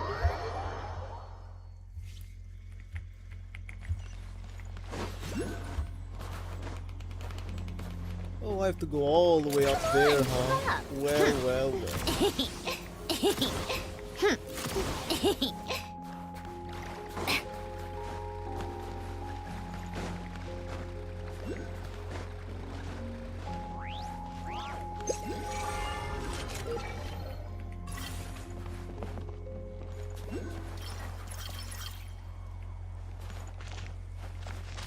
Bruh, they just stole this mechanic from Arknights! Bro, they for real just stole this mechanic from Arknights! Like, actually, they just straight up stole the zipline mechanic! Oh my god! They saw people liking it and they completely stole it! No! That's crazy, bruh. They completely stole the zipline mechanic. I mean, the Arknight is definitely not the first, but still, it kind of like happened like in Arknights. I'm also pretty sure it's not Arknights who popularized this mechanic. The zipline mechanic. I can't believe it. They just straight up ripped that straight out of right now, Arknight. right here, right now.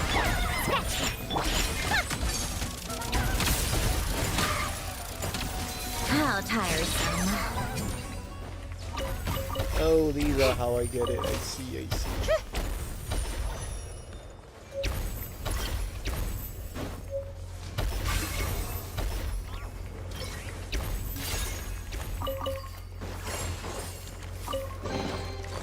So, what's inside? Not that I... Come on, keep up.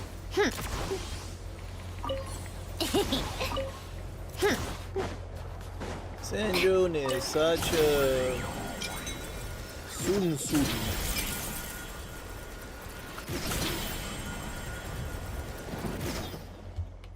Massive Sun energy detected. Take a break. Okay, I might have to unlock it first, it seems.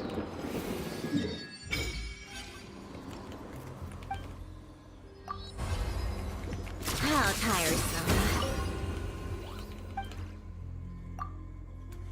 It's Saphine's blade.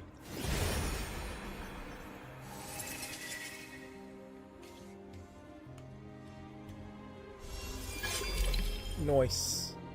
Level 80. Next is level 90. The last statue. Seems like it won't. It seems like the last statue. Even though I unlock it, I won't be able to unlock it. Oh my god. Oh my god! Isn't this basically just... Yeah, this is just like Arknights. Bro, they just ripped this straight from Arknights. Not gonna lie, they kinda just did. They just did. They ripped it straight from Arknights. How do I get there though? How do I get there though? Like actually, how do I get there though? How do I get there though? Seems like the giant tree might be a place unlockable over there. How do I get there though? SNEZNAYA seems just massive, bro. Like actually, SNEZNAYA is massive. Bro, this is massive. How the fuck am I gonna explore all this?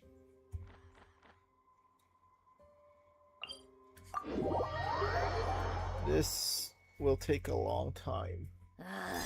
And I don't need that. Where's my train? There's my train.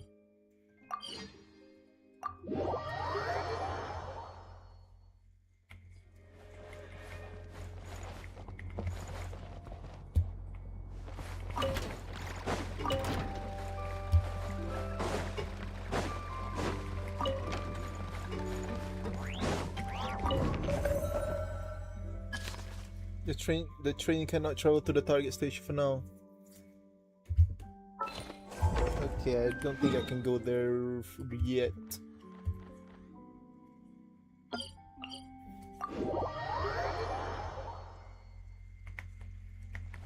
Take a break. Pick up the pace. Come on, keep up. Pick up the pace.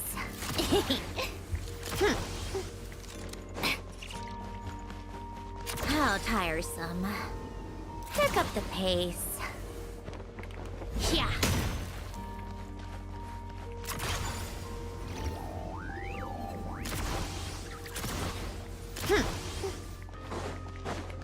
Huh?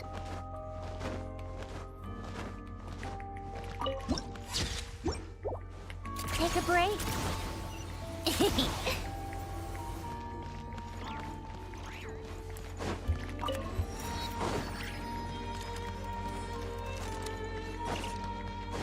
How tiresome.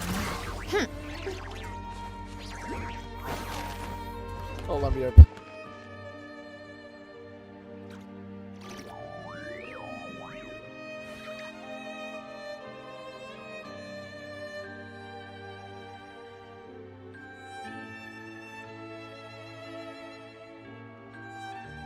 I like music. In fact, I've taught myself to play many different instruments. You don't believe me? Find me a piano, and I'll show you a thing or two.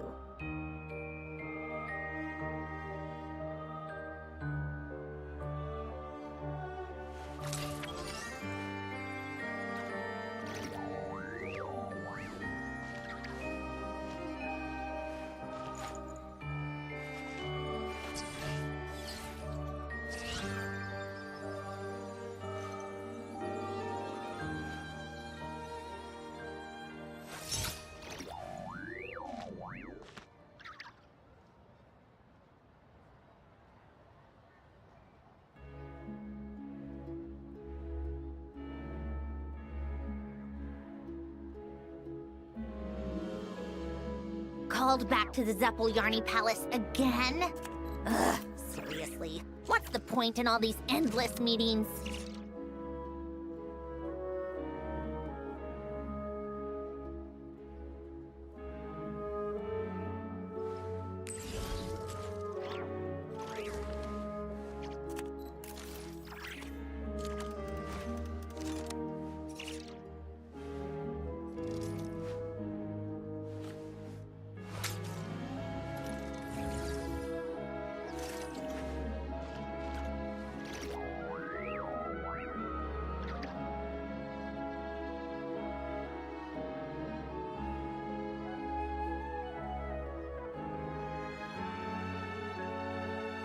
It's about time we threw another tea party, don't you think? I wonder who else is free.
I like music. In fact, I've taught myself to play many different instruments. You don't believe me? Find me a piano, and I'll show you a thing or two.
Called back to the Zeppeljärni Palace again?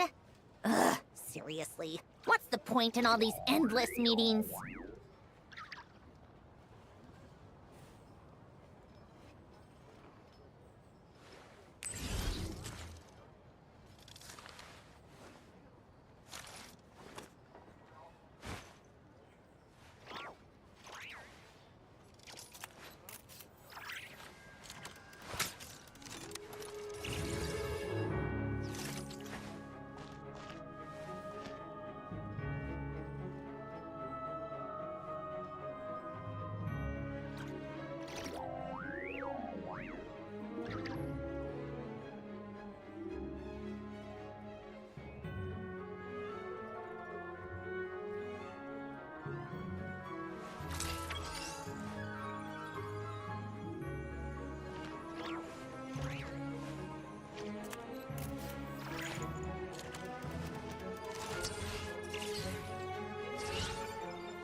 Okay, I am back.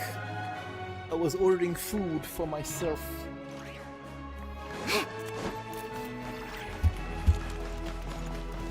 Oh my god. There's a... Oh wait, no man. I thought there was a thing, but it's up there.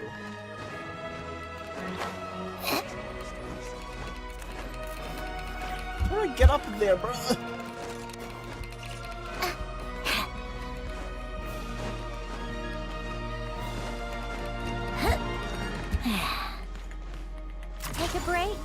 up the pace. Yeah, Sandro, thank you. Pace. And there's a furry there.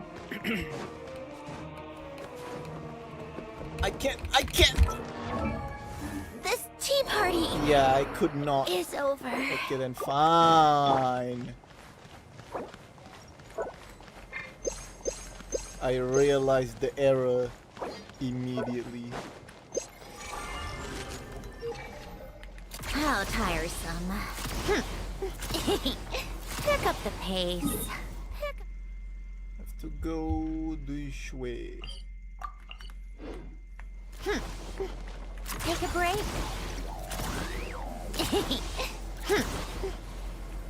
Yeah, now I'm gonna do something real quick, and that is change my team, because this is not good.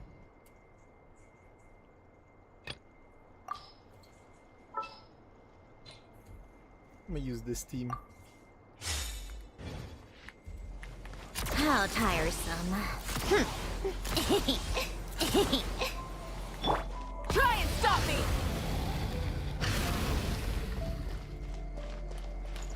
Yeah, I'm gonna have to switch someone out of this team. Let's go get ourselves.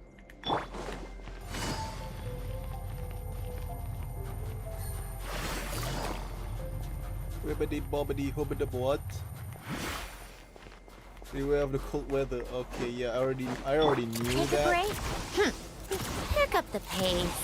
Pick up the pace. Full throttle!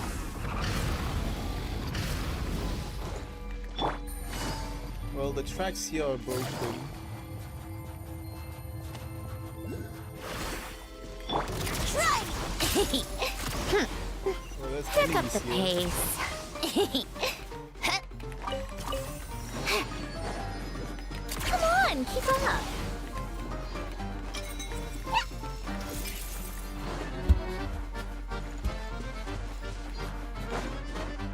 Is this about to become climbing 2.0? Oh shit! Oh, never mind. I thought this was a gigantic chasm and I was about to fall to my death. Couldn't find.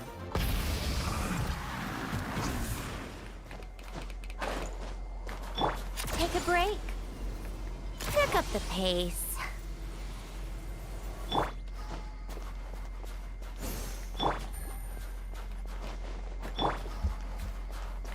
Try and stop me! Oh my god.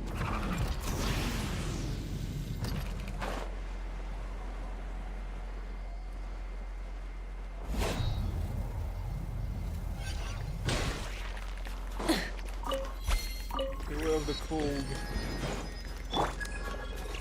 Come on, keep up.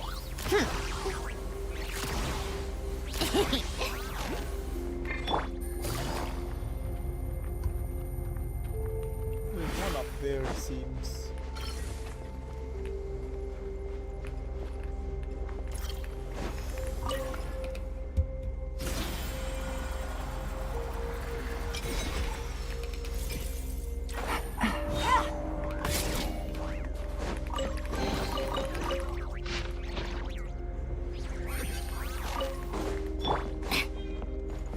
Take a break. Pick up the pace.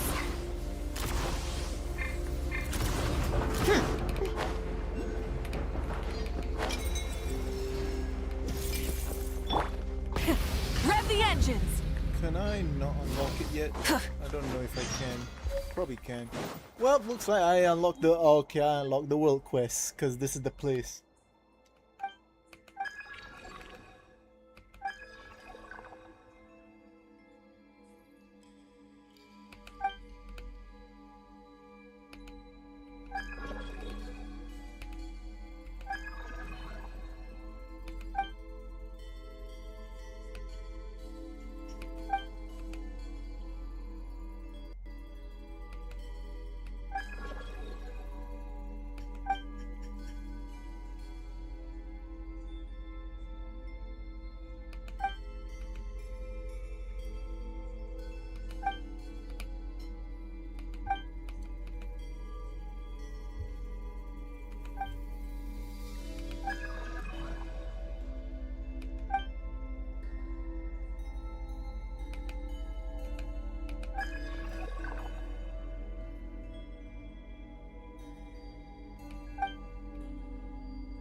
see.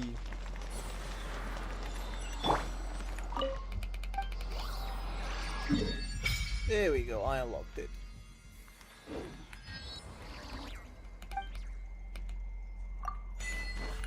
Come on, keep up.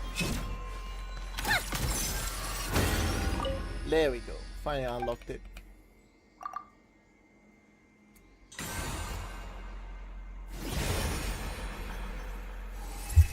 There we go, I unlocked it. Nice.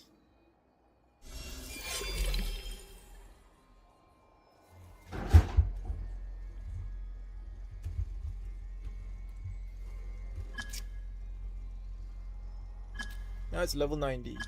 Next one will upgrade the passive effects, I think. I think it can only upgrade the sword up to that point. For now, I think. I unlocked every single statue by now. Although I also need to unlock these places because I need them domains, I need them stuff. I need them drops. Take a break, pick up the pace.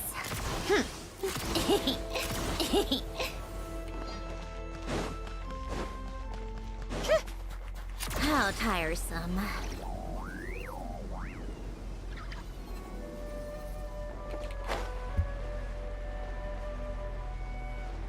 Oh, I see it. It's down there.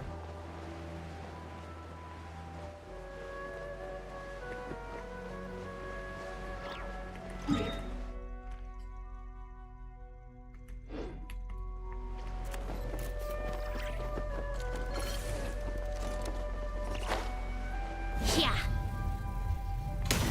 Come on, keep up. Pick up the pace.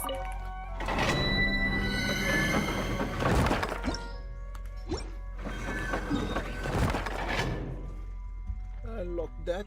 This is the talents.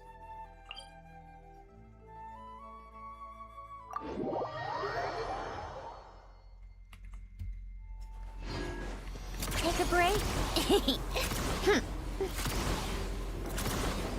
Pick up the pace. Full throttle.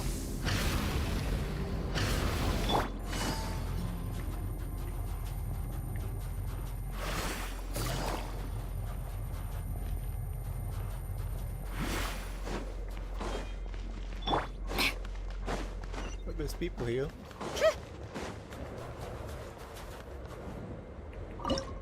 Bruh. Storage device. The hell is a storage device? Is this like...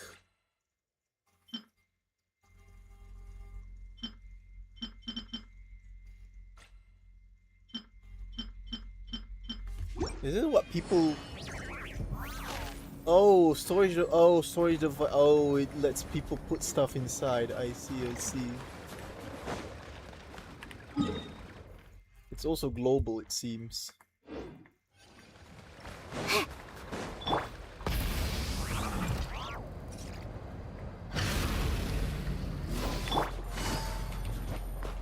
Yeah. Come on, keep up.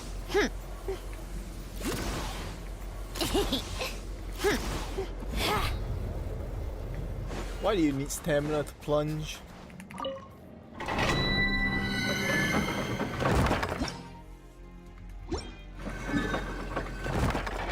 I mean, it makes sense, but at the same time, it's annoying. We go to the train since the train's all the way over here.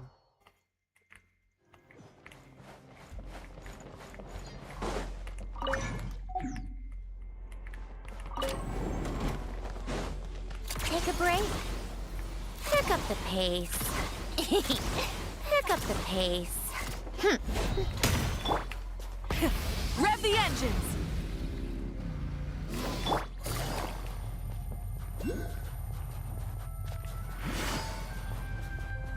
Who goes there? Gotcha. Ready.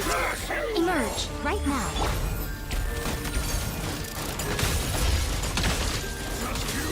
Come on, keep up.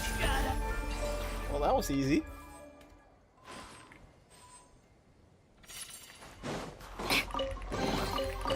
So, what's in take a break?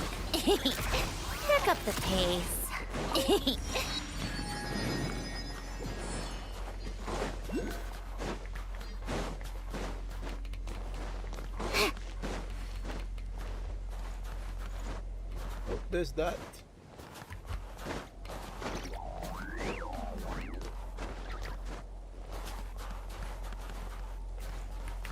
How tiresome. Take a break. Right here. Emerge. Right here.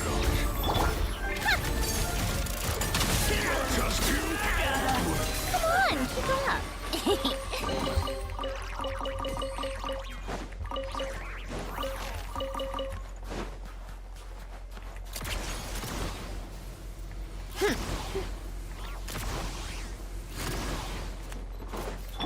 Try and stop me!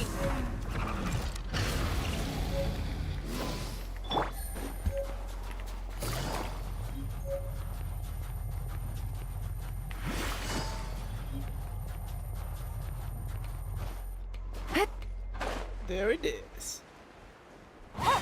What's the message here? I didn't expect there would be precious artifacts. Oh my god. These messages are so good. Alright, since I have unlocked them all, hold on, let me check how much longer until my food arrives.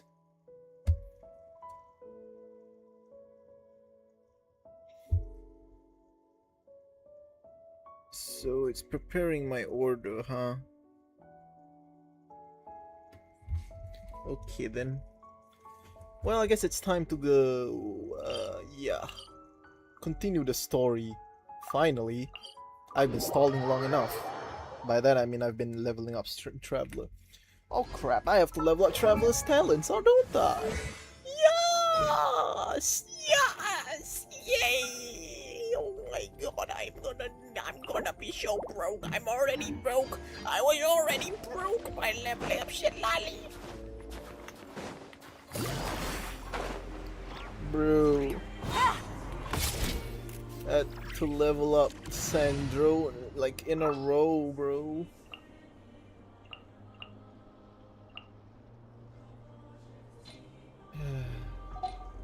I am so broke. Oh yeah, I have to level up Alyosha next, I have to level up Mizuki next, I have to level up Traveler next, and then if I am probably gonna get Odette since I'm guaranteed, and then I'm gonna have to level up Odette next. Oh my god, I have 4 people to build at once. This is so... Oh no. I have a lot of people to build. Yay! Time for more snow.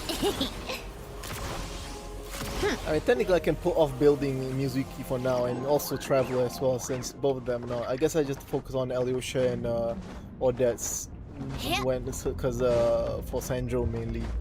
Once I finish building Sandro's team, then I'll build Mizuki team. Mizuki seems to be quite a powerful character after getting buffed. Yeah, I'm gonna get her C1. Probably also get her C2 because of anniversary.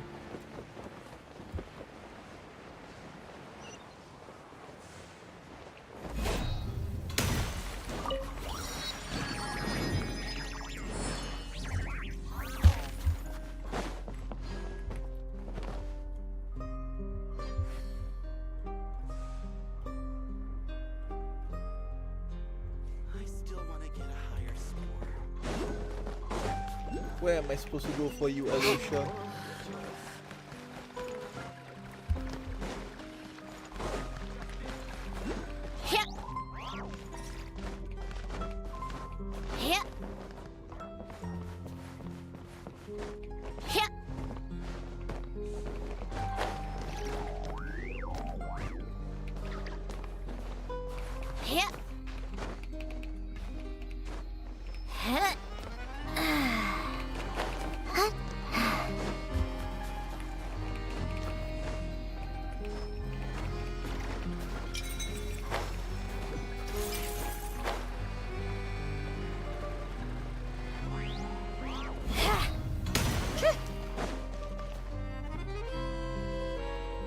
Hello there. How can I help? Ah, sure thing. Give me a second. I'll go fetch them for you.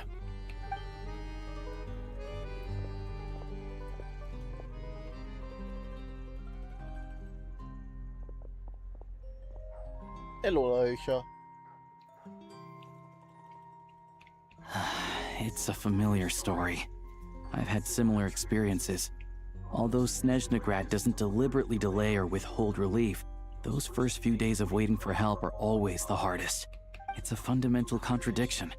If emergency relief can't be delivered in time, what's the point in even calling it emergency relief? So that's it, they'll just have to wait. No way SNEZNAYA has enough energy right now. Not necessarily. I think there's a good chance that Kresny Crystal from Stratomoros will start flowing into the market. Really? Why? When we resolve Stratomoros' energy issue, it's like we open the floodgates. A huge backlog of Crystal is now available to the townspeople. There's no way they can use it up at once. A lot of them will probably stockpile it and slowly work their way through. Probably a good idea, since energy prices are only going to keep rising. But there will always be people who urgently need Mora. Exactly. At the current prices, selling Crystal is an easy way for an ordinary person to make a fortune.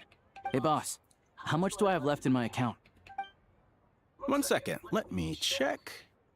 So, you're planning on buying the Crystal out of your own pocket? Yeah. I don't know if I have enough, so I'll chip in a little extra and buy as much as I can afford. Let me cover this. I can't let you pay for all of it yourself. No, it's fine. You're new to SNEZNAYA, and you have your own living expenses to worry about. Besides, you're already providing the train. It's okay, I volunteered for this. Here's your Mora.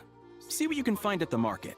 But I doubt there'll be much Crystal left. Yeah, well, can't hurt to take a look. Let's see. Huh? Odette? What's Odette doing here? Oh, Alosha, and... Hello! Hello. I didn't realize you two knew each other. Didn't mean... Okay.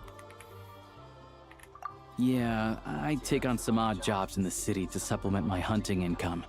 Sometimes I work as a cleaner or prop hand at the theater where Odette is one of the big stars, so I've met her a few times. When the weather's as bad as this, it's better for a hunter to adapt than to keep looking for game. Yes, and we sometimes need extra help.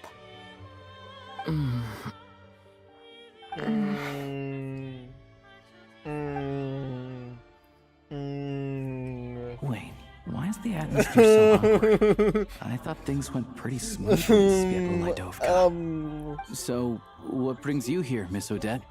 Looking for some new props? No. After I got back to the theater, I couldn't stop thinking about the situation in Svietlolaidovka. It bothered me so much, I couldn't focus on my dancing. So I decided I'd come here and see if there's anything I can do. Can't let it go either. You too, I presume. I suppose that's why you're here.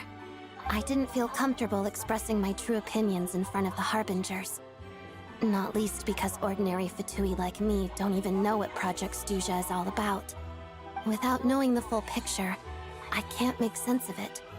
And at some point, if things aren't making sense to me, I can't just keep going along with it. So many people feel the same way. They wish they could do something, but all kinds of reservations hold them back. Explains why groups like the Roadcott are springing up to fill the gap. Yes. Well, that's one option. But there are risks to consider with organizations like that. The Fatui does not encourage their activities. Right, because things can get out of hand, and it's hard to hold the right people accountable when they do. I've heard about a few cases like that. Sandrone said Odette was on track to inherit the title of the Fair Lady. If so, she'll be able to find out what Project Stuja is really about. Still, it's probably a little soon to ask her about that. There may be more to the story. What's on your mind? I think I just spaced out for a moment. I think we can both agree that no matter which side you're on, it can't stop you from doing the right thing. Where there's a will, there's a way. I know what Rosaline did while she was abroad. You made the right decision, so no hard feelings. So, what's your plan? Oh, we were gonna buy some Crystal. I heard there's some on the market right now. Funny. I had the same idea. In that case, let me pay. I can claim it back as mission expenses. The real issue here is that government relief is behind schedule. Surely it makes more sense for the state to cover these costs than for us to pay out of our own pockets. True. It's a huge expense after all. Thanks for helping.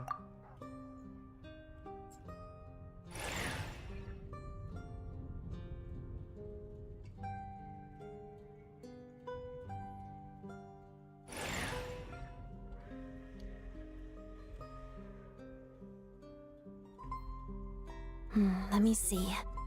I'll take it all, please. And I'll be needing a receipt. Right. Choose mission budget under the expense category, but be sure to specify emergency rescue operation in the description. Otherwise, the normal reimbursement limit will apply. Let's book this train. Regulations say that if we need to transport Kresnik Crystal during Project Stuja, extra carriages can be added 1 hour before departure. Good thing I own my own train. That should do it. The train will be escorted to its destination by Fatui guards. This is my first time seeing you handle Fatui affairs, Miss Odette. It seems you're as skilled an officer as you are a dancer. You flatter me. It's only because I've been doing both my whole life. Never mind, this is not Traveler's Train.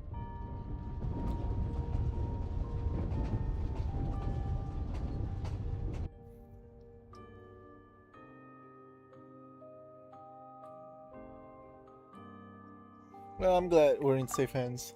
Anyway, I bet you've been non-stop today, am I right? Any idea how Paimon's doing? I had my hands full, but I'm gonna go back to check on her now. What's wrong? Who's Paimon? His travel buddy. Hasn't been feeling well.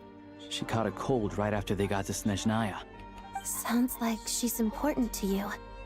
I can't believe you've been dealing with this on top of everything you've been doing to help the people of SNEZNAYA. I couldn't turn a blind eye to the suffering. Paimon wouldn't want that either. I've got nothing going on right now, so I'll join you. I want to see how she's doing. May I come too? I have some candy that someone gave me back in Svietlolaidovka. Plus, I know a little bit about relieving cold symptoms. I'm sure she'll enjoy the company. I may appreciate the company. All right then, let's go.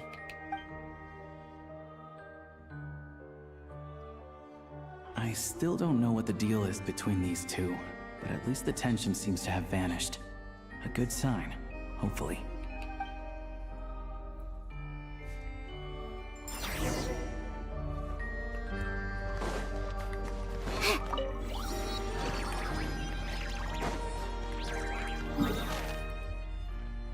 Oh damn.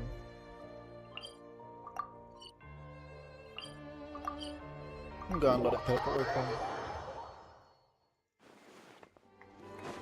Take a break, pick up the pace.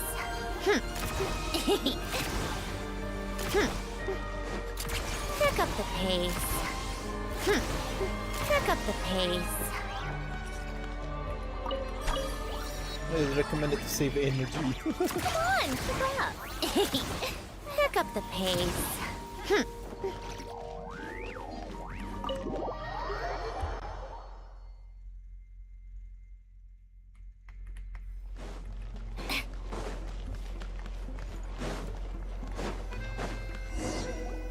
Hello. Sorry, but there's a sick person recovering in this room. Can I help you? What happened? Can I do it? I want to take this, guys. Oh, please, excuse me. Are you the Traveler? Could I take a quick look at your Adventurer Handbook? Master Child said I should verify your identity. Alright. Yeah. Ah, it's really you. Sorry for the inconvenience. We're under strict orders from Master Child to keep this room well guarded. At the same time, we can't interfere with Podvoye Restaurant's business. That would only seem all the more suspicious and draw unwanted attention to this room. Besides myself, a few of my colleagues are stationed in and around the restaurant, in plain clothes, of course. Rest assured, you're in safe hands. I didn't expect such a high standard of protection. Well, Master Child handpicked us for this special assignment. We're not about to let anything go wrong. Anyway, I won't keep you any longer. Please, head inside.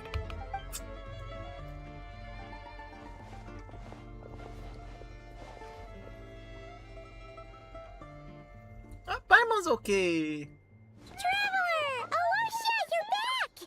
Oh, hey! Who's our new friend? Hi, I'm Odette. The Traveler and I crossed paths a few times. Remember the Fatui, but she's so we can trust Another friend from the Fatui, huh?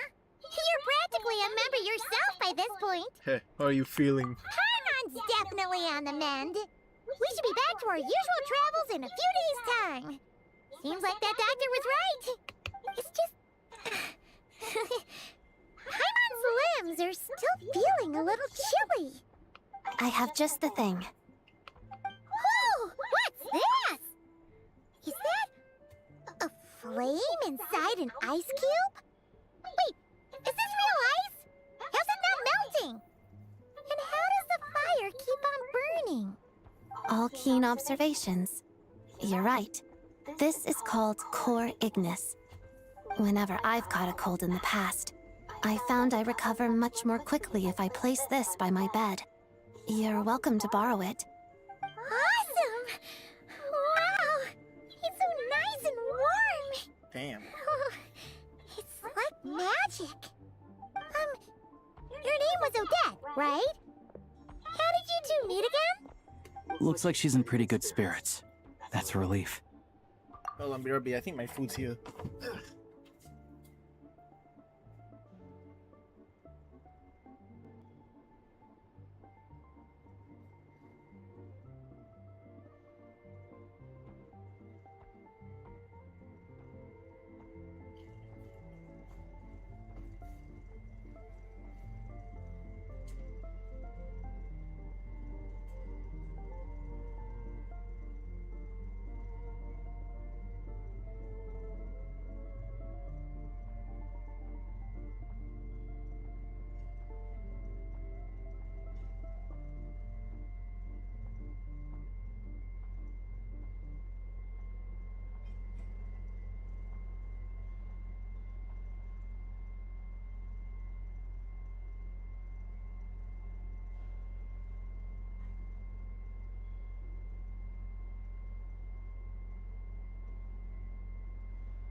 Alright, I'm back. Any progress with your investigation yet? I couldn't get anything out of the Harbingers. No surprises there, I'm sure. They're not likely to let anything slip. I need to try a different pro. The Rokot, huh?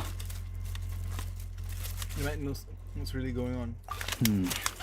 Let me think. Members of the Rokot keep their true identities hidden, but I think there might be someone I can introduce you to. Leave it with me. Meet me at the Korolyevsky troop tomorrow, and I'll tell you how it goes. Would anyone like a drink? I'm gonna head to the bar. Paimon will have... maybe some hot milk? Yeah! Paimon's in the mood for something warm. Enough with the secret chat, you two! Let's catch up properly in a minute. Paimon wants to know everything that's happened today. Yes, ma'am. It'll be kinda like tabletop troop. No reason why listening to a story can't be an adventure.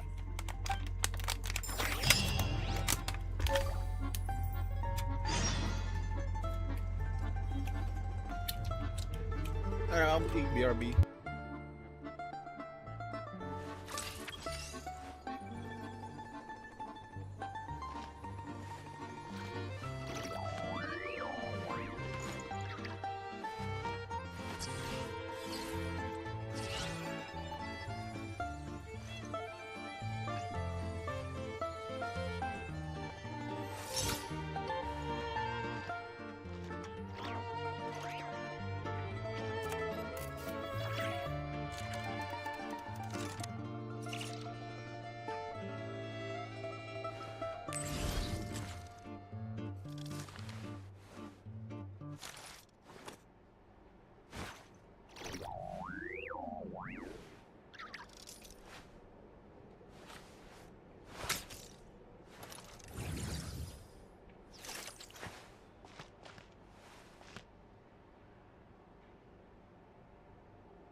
I like music. In fact, I've taught myself to play many different instruments.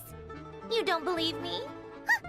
Find me a piano, and I'll show you a thing or two.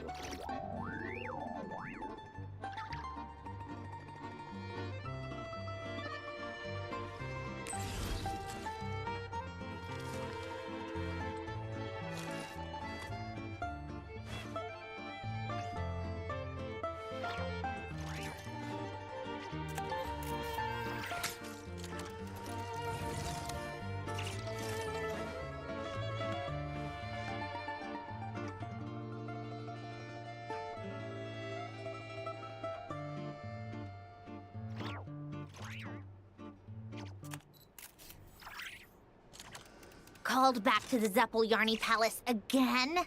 Ugh, seriously. What's the point in all these endless meetings?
It's about time we throw another tea party, don't you think? I wonder who else is free.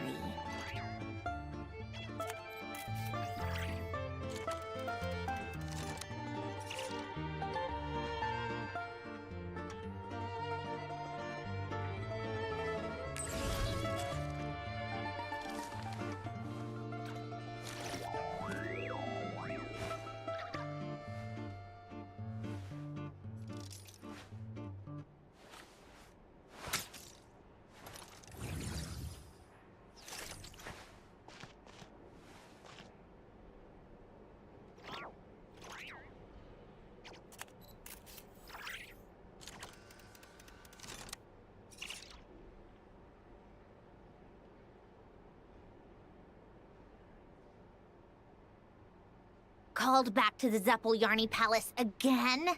Ugh, seriously. What's the point in all these endless meetings?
I like music.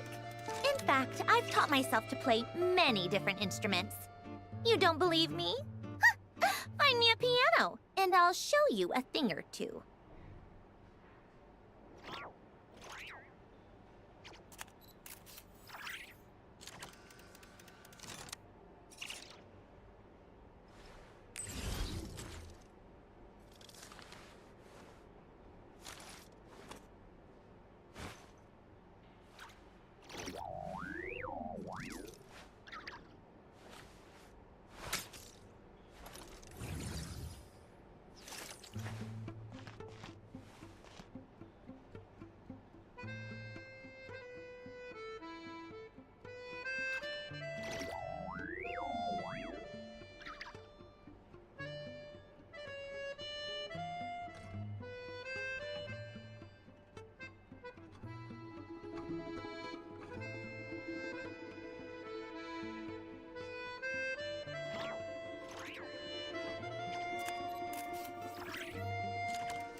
Called back to the Zeppeljärny Palace again? Ugh, seriously. What's the point in all these endless meetings?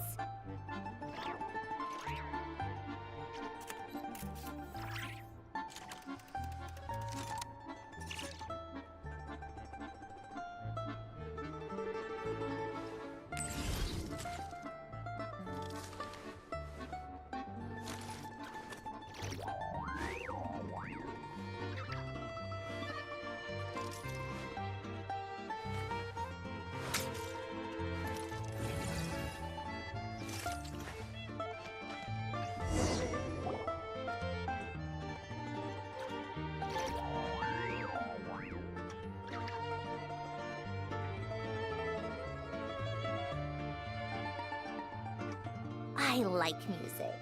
In fact, I've taught myself to play many different instruments. You don't believe me? Find me a piano, and I'll show you a thing or two.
It's about time we threw another tea party, don't you think?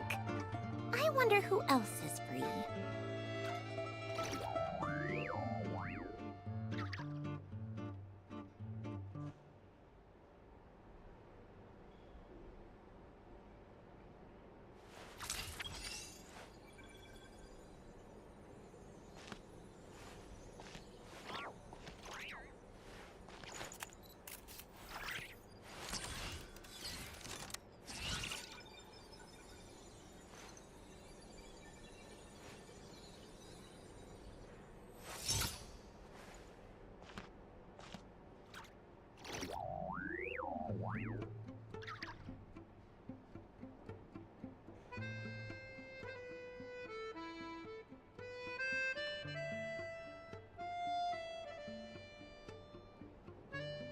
Called back to the Zeppeljärni Palace again?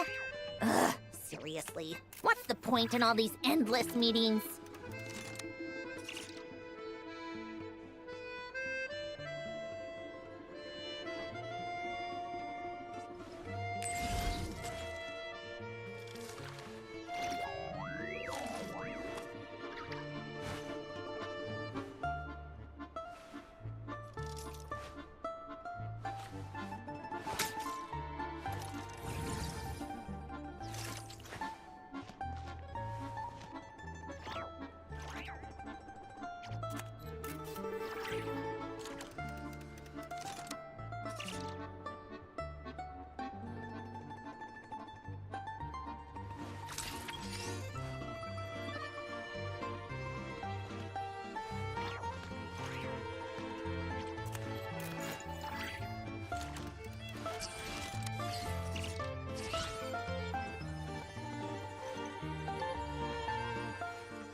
It's about time we threw another tea party, don't you think? I wonder who else is free.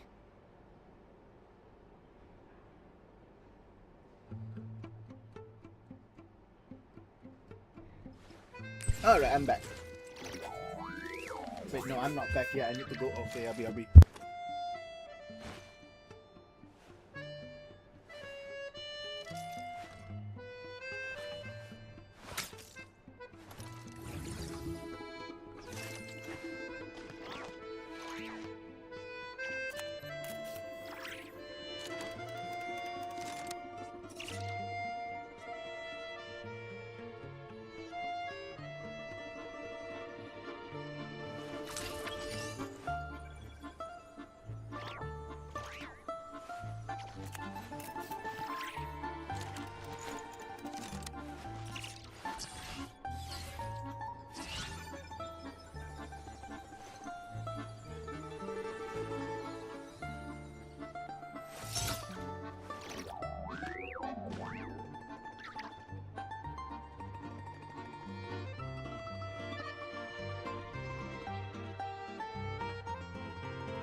Okay, I am actually back now this time.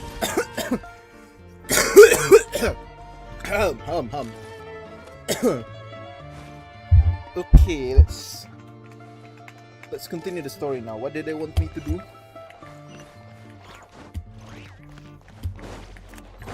I finished eating, I guess.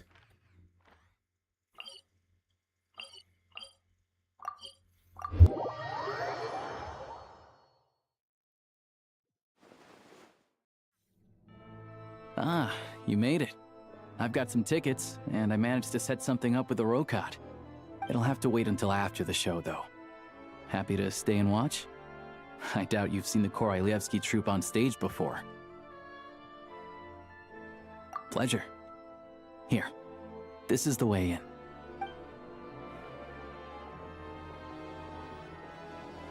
Please present yourself for a routine inspection in accordance with theater regulations. Thank you.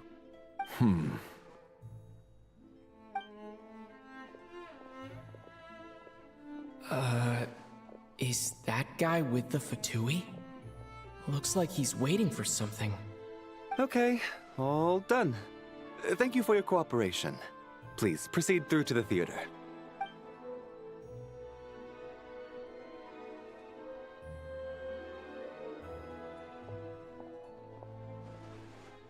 What's up?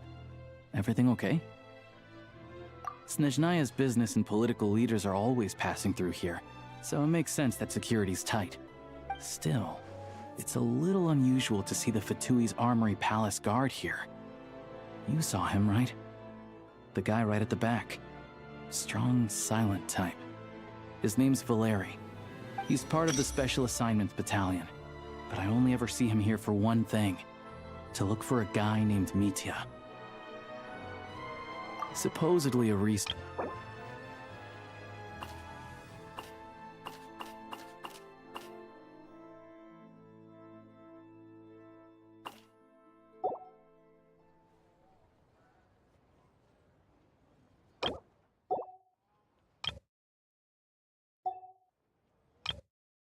Supposedly a researcher, though he never seems to put much time in at the office. The theater is one of his favorite places to hang out when he's playing hooky from work. But that's not for us to worry about. Let's go. The show's about to start.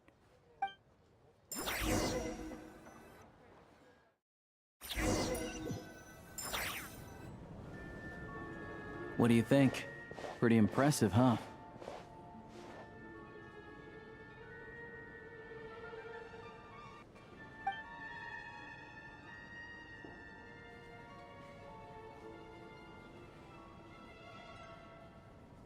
Oh, the one in Fontaine? I hear it's iconic. Never seen it for myself, though. Here we are, just in time. Sorry, coming through. If you're gonna show up late, keep your mouth shut. What's his problem? Whatever. No point arguing with people like that. Look, there she is. That's who I'm introducing you to later. She's the lead singer of the troupe, Vodyanitsa.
this leads directly to the green room.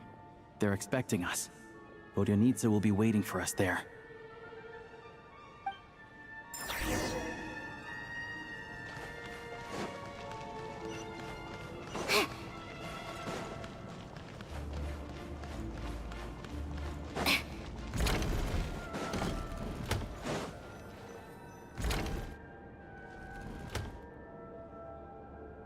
Hey there. Excuse me. Can you believe it? I'm so mad right now. Come in. Oh, it's you two. Huh? You know each other? Oh, wait. Is this who you were telling me about? The one you met yesterday and couldn't stop thinking about? I never said that. Yes, you did. Why are you denying it? It was right before I went on that rant about the moody factory owner. Oh, I remember it so clearly. Might I ask what brings you two here? Oh, I just brought him here to see the show. And when it finished, he was full of praise for Vodyanitsa's performance. So I thought I'd try my luck, see if we could get the chance to chat for a bit. Maybe get an autograph? You work here. You of all people ought to know that's against the rules. It's not what the green room is there for. Oh, what's the big deal? Come on, don't be shy. I can give you an autograph. You can take a picture too if you want. Do as you please. I finished all my shows for the day. I'll leave you to chat.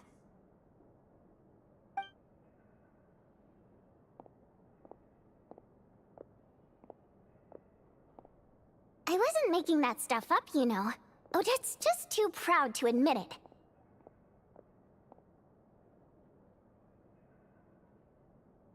She thinks very highly of you.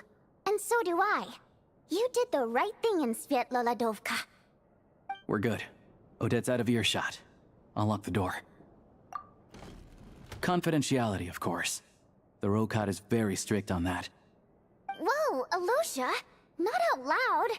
Not with an outsider here. Relax, I've taken care of it. Look at this. The President's reply sent this morning. Wait, so he's been approved to join? You told me last night that you wanted to get intel from the Rokat. Unfortunately, Rokat intel is only available to members. But ever since you set foot in SNEZNAYA, we've been working together. I've seen the way you work, your character, and your motives. Everything about you is perfectly in alignment with what we're trying to achieve in the Rokat. So I figured I might as well cut to the chase. I wrote a letter to the President explaining your situation, including just the right amount of detail. His approval came very quickly. Of course, it's still your decision whether you want to join or not. We'll respect your choice.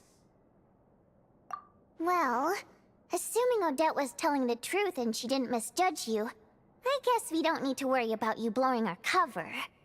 Still, you gave me a real fright. I didn't know that's why you came looking for me. So, that stuff you said about admiring my performance, was that just because Odette was here? Did you actually mean it? Now you're talking. That's what I like to hear.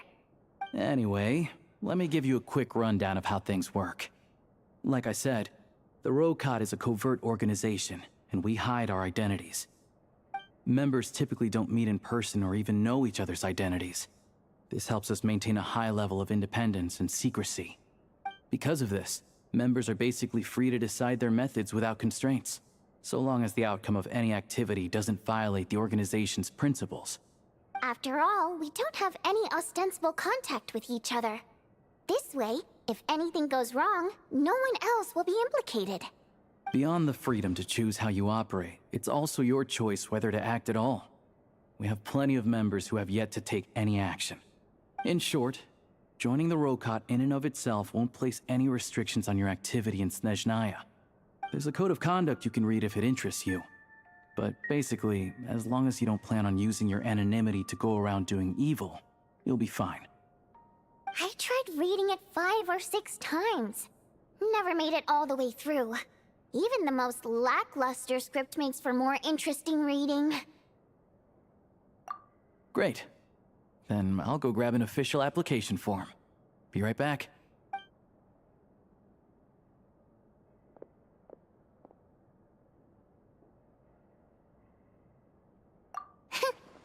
Well, Alosha has this pet dog, you see. His name's Tagarin, and this one time, Alosha brought him backstage. Tagarin took quite a liking to me, so I played with him for a little bit and fed him some treats. Then, the Rokot was out on a mission one day, and even though we were all in disguise, Tagarin recognized me right away. Just a coincidence, really. We didn't report it to the higher-ups, though, to avoid dealing with the fallout. Like... my job at the theater, for instance. I really needed to make ends meet. By the way, what were you complaining about just before we came in? Did everything go okay with Chuganov? Everything did not go okay. That's why I was so mad. I tried to make some small talk with him before I went on stage to fish for intel about the Iskra manufacturing plant. But he wouldn't take the bait. No matter what I said, he kept dodging the question.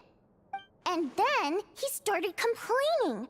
He said he didn't appreciate his second-rate seat in the stalls because he usually gets a private box. I mean, what did he expect? Everyone knows that if you want a box seat, you buy a ticket well in advance. But instead, he sends me a letter the day before the show when we're practically sold out. I had to juggle things around just to get him a half-decent seat, hoping he would appreciate the gesture enough to share some information. But nope, he didn't give me anything. Yeah, meeting Chuganov in person has definitely been a disappointing experience. Oh, you probably don't know who we're talking about, do you? Chuganov was that older guy you were sitting next to today. I'm sure he didn't make a great first impression on you either. To the citizenry, he's a family man and a kind boss. But our interactions with him tell a very different story. It's one thing to ask for a favor, but he acts like it's his right. He always expects special treatment.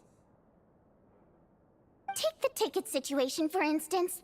I've actually gotten him a private box in the past. But not only was he not even grateful, now he's acting like I've sold him short this time. Not to mention that he's never paid for a single one of his tickets. And another thing, if he's such a big family man, why doesn't he bring his wife and daughter to see the show once in a while?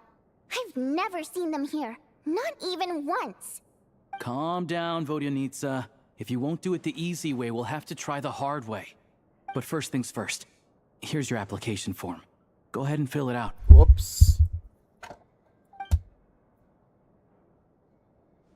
Was I muted this whole time? Hold on.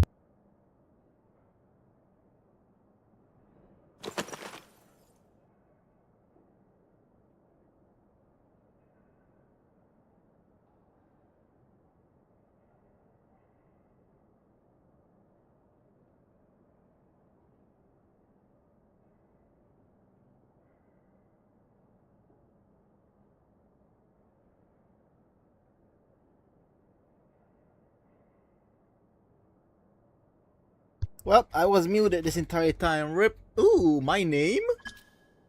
Kurosu Monpai, fake Miller. Fake Miller. Fake Owl Khan Octavia. Jenny Little Bell. Bro, what is all this name? This is A-Hall! Wait, this is A-Hall, isn't it?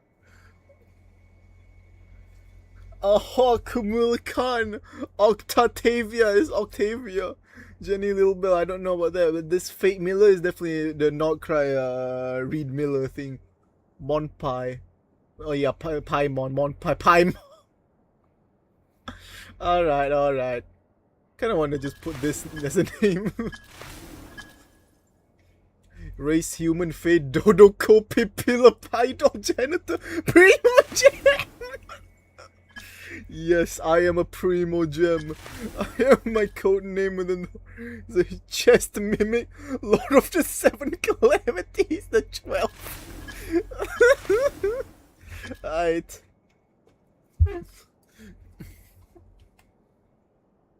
Reason for joining. I post project. I want to order. What do you mean? I want to ordinary people. What? They don't talk. School. I'm here to put.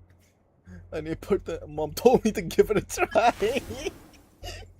Oh my god, this is truly elation, I guess. Truly elation. This is truly elation.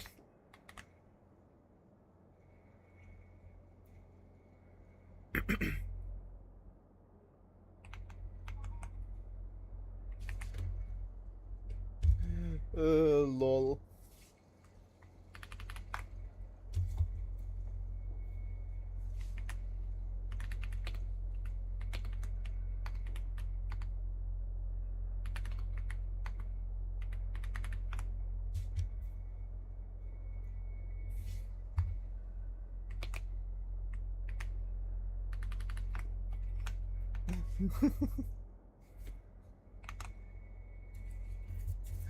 Lord of the Seven Calamities, bro. King Jabberfries, Dutch Wolf, Sea Mount Abyss, Chest Mimic, Wayfarer. Yeah, I'ma just do this, cause why not? The joke.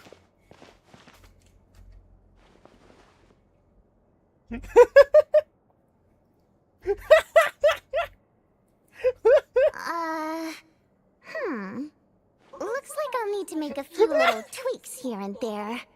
But other than that, you're good to go. We'll hold on to this for you. Alright. Now that we're officially Rokat comrades, I can tell you. Chukhanov is the target of our current operation.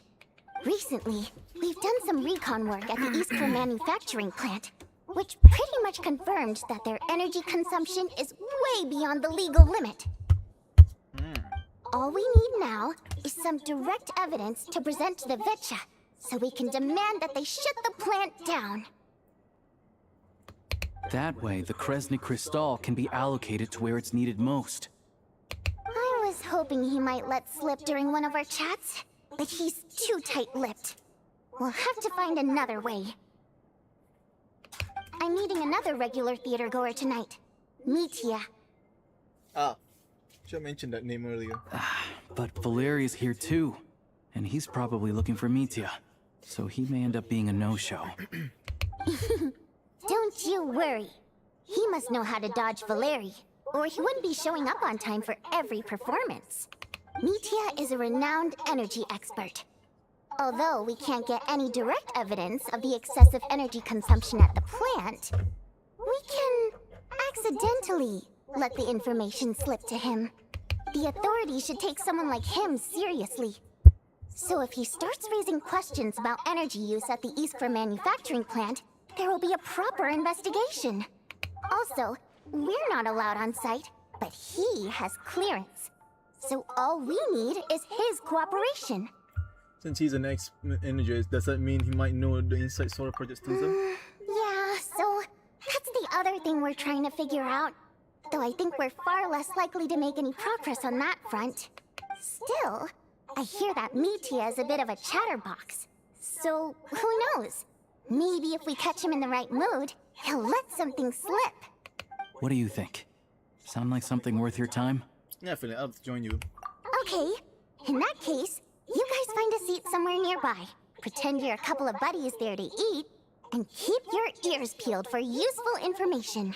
He's a huge fan, so I doubt he'll have his guard up around me. But you two need to be convincing. If he suspects anything at all, he might stop talking. Sure. Don't worry. We'll make a believable pair of buddies. So we can manage a bit of friendly chit-chat. Perfect! You've sold me already. Now, help me tidy this room up a bit before we head out. Okay. What needs tidying? Everything!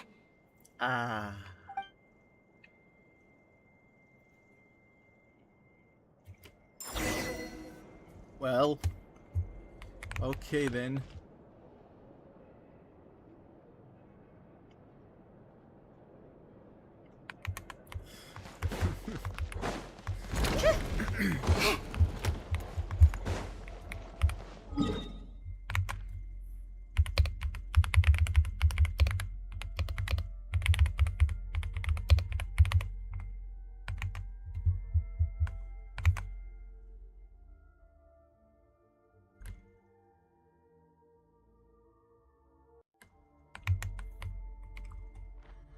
Thing to go.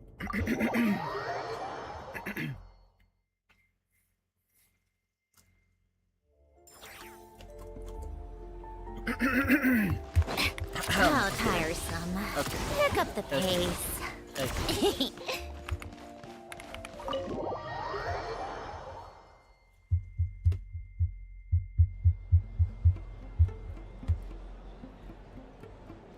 We come here often, so we shouldn't stand out. Let's sit here. Now, it's up to Vodyanitsa. Let's see how the conversation goes.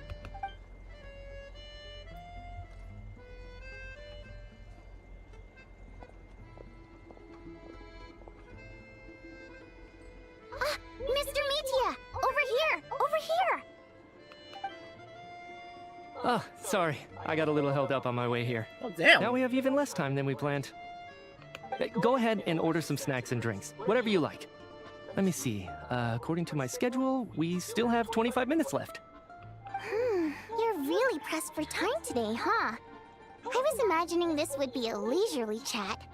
If you'd prefer, we can always reschedule for another afternoon when you have more time. No need.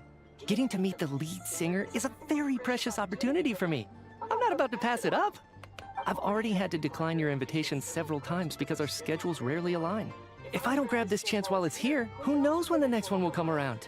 There's a hand. Well, it's very kind of you to make time just for me. What's going on with his scarf? I'm not too sure, to be honest. But SNEZNAYA's full of weird and wonderful things like that, so people tend not to bat an eye. I'm sure the same will go for the Eye of Grey and Paimon. That'll make getting around easier. The reason I invited you out for tea and a chat today was to get some feedback from a true fan of the theater. Well, I genuinely have nothing bad to say.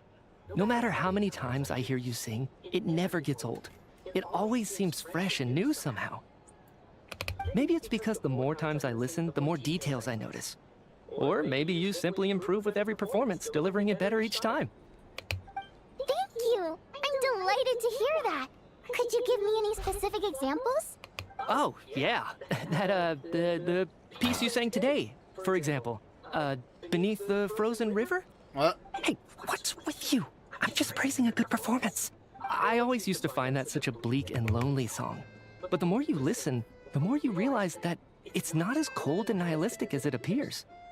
When you really dig down into it, there's a certain level where you're surprised by the emergence of hope.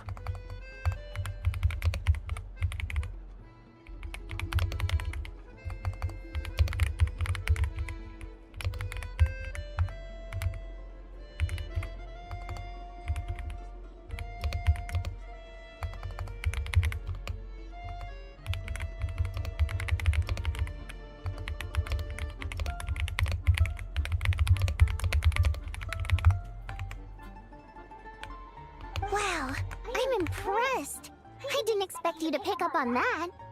Actually, I only tried out that angle after talking with the composer. Still, Beneath the Frozen River wasn't on today's program. Oh, really? But it's a classic. You sing it every time. Almost every time. Oh, well then. Let me say a few words about that other all-time classic, Flying in the Wind from the Mountain Sparrow. I didn't sing that one today either. My voice wasn't quite up to it, so I switched it out at the last minute. Oh, but, Sorry, Mr. Mitya, but you were at the theater today, yes? Of course I was. Remember? I said hello to all the troupe members before the show started. You, Odette, and the others. But Odette... So, what did Odette sing today? Elegy of the Snow-Winged Goose, of course. Correct. I see. I see. You find my singing boring, don't you? That's why you don't remember a single song. Looks like I'll need to cut a few from the program next time. No, that's not it. I swear. All right. I'll be straight with you. I'm sorry. My mind was wandering as you took the stage today. I enjoy watching your shows because the exquisite performances stimulate the mind. It always sparks some inspiration for my research. So, whenever I get stuck at work, I come to the theater for a change of pace. Odette's dance during the Elegy of the Snow-Winged Goose today was simply incredible. It got me wondering what she's been going through recently. That look of sheer defiance in the face of utter tragedy, it was so inspiring. I started scribbling in my notebook right away. Not that I made a ton of progress in the grand scheme of things, but I still think it was productive. By the time I snapped out of it, the entire show had finished. So what you're saying is, you didn't listen to my singing at all? Unfortunately not. I'm sorry, I don't know which is more disrespectful. The fact that I don't always come for the show itself, or the fact that I missed your performance. Seems like things are getting a little awkward. Nitya just stepped into a conversational minefield. If there's one thing Vodyanitsa doesn't like, it's people who show disrespect for her performance. This meeting was so hard to set up. Don't tell me it's already falling apart. It's fine. I suppose this is affirming in its own way. At least, it shows that our performance really touches people's hearts, right? Don't let it bother you. It certainly doesn't bother me. She's showing a lot of restraint. Must be tough. Well, I'll be sure to let Odette know how much you adored her performance. Please don't say that. I always love your performances too. It's just that inspiration struck at the wrong time today. I'm usually all ears. I know, I can tell. That's why I value your opinion. I'm sure some people can't stand it when others praise their coworkers right to their face, but not me. No, sir. Fair enough. I still feel kind of bad, though. But you know what I really can't stand? People who only show up to the theater to pretend that they're cultured. Makes me sick to my stomach. Oh, yeah, 100%. There are too many of those people around. By the time they're walking out the door, they've forgotten all about the show. What's wrong? You look furious. I don't know if you've heard about the boss of the Eastborough manufacturing plant. He isn't even a theater investor, but he always demands the same privileges as actual investors. Box tickets only, premium drinks, even the right to request specific songs. Well played, Vodyanitsa. Seems like she's harnessing her rage to steer the conversation back on track. Now that you mention it, I've interacted with that guy before. I gotta say, everyone holds him up as an example of a benevolent businessman, but I don't know. I don't see it. Yeah, he couldn't care less about what's happening on stage. He's just there to flaunt his social status. I hate that I have to prepare programs for guys like that.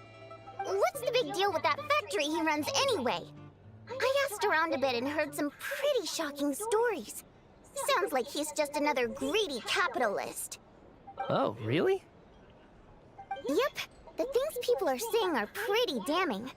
Low wages, insanely long working hours, equipment running around the clock.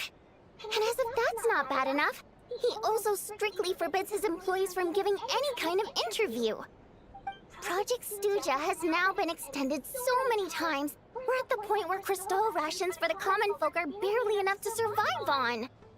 Yet he even wants to get his greedy hands on them just to boost his own profits. If the rumors are true, he's in serious violation of the law. Interesting. So you've heard about it too? What? So it's really true? Who knows? I've only heard the same rumors you have. But there's no smoke without fire. The rooster's been coming down on us hard lately, demanding that we track and trace every single batch of Crystal. My coworkers in the Department of Energy have been tearing their hair out over it. The rooster? I didn't realize he cared that much. Yeah. Even though there are no restrictions on Crystal trading, the poor will wind up freezing to death if we let the rich buy as much as they want. That's clearly unfair. Looks like we'll need to arrange an investigation into the Iskra manufacturing plant as soon as possible. I never knew you kept up with current affairs beyond the theater, Miss Vodyanica. You really have a heart for the common person. Most Fae in your position have long been indifferent to the plight of humans. Well, those of us who choose to live in human cities are naturally going to pay attention to any significant upheaval. Isn't the rooster a Fae himself? I'm just surprised to learn that even someone with as much experience as him is getting so stressed out over Project Stuja. What is the end goal of this project anyway? This is it. We're finally going there. I'm sure Mitya can sense on some level that she's fishing for information. But since their conversation is so relaxed, he might just let something slip. It's stressing me out too. If I'd only made better progress with my research, things wouldn't have dragged on this long. Oh, so your work is related to Project Stuja? That's right. The Armory Palace needs a brand new energy source. Not the power of the Light Realm and not elemental energy.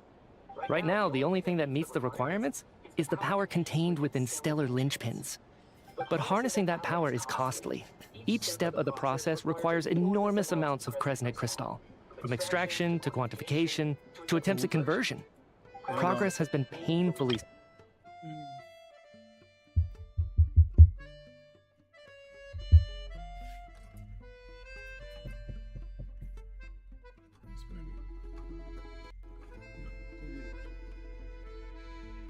The linchpins.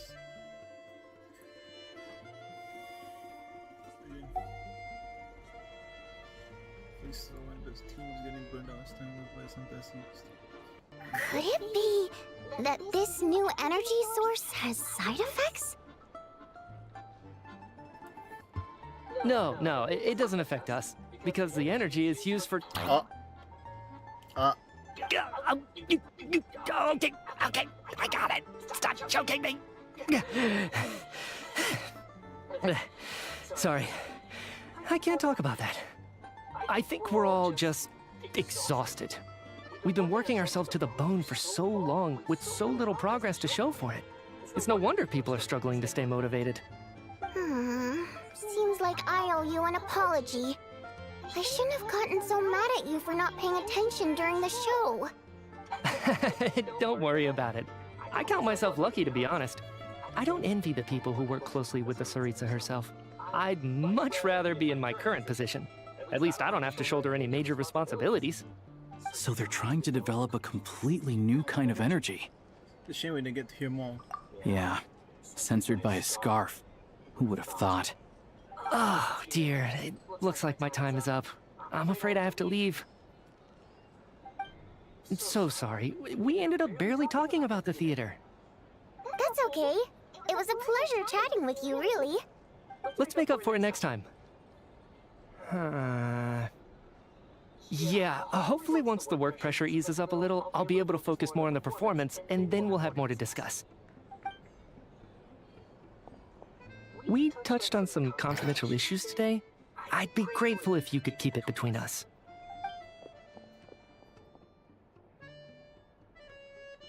That could have gone worse. Nice job. Why was Mitya in such a hurry to leave, though?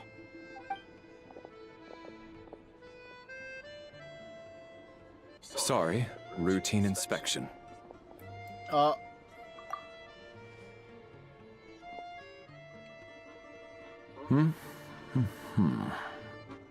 Okay, let's go. Mitya kinda already left. So he wasn't rushing to get back to work. He must have calculated that Valeri would find him here in exactly 25 minutes. That's frighteningly accurate. One of the main duties of the Special Assignments Battalion is to ensure that important figures stick to their schedules.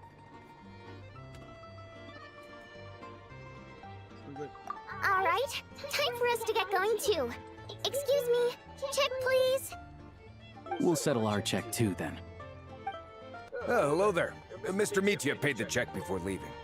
Hmm? He also asked me to pass on a message. He said it was an honor to share his tea break with Miss Vodyanitsa and her two friends. He knew. Wait. So he knew we were here all along?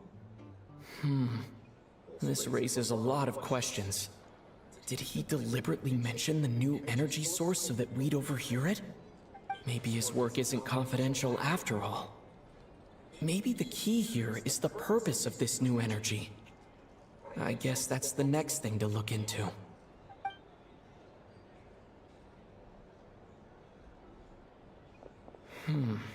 Vodyanitsa and Alosha have left. Time to head back and call it a day.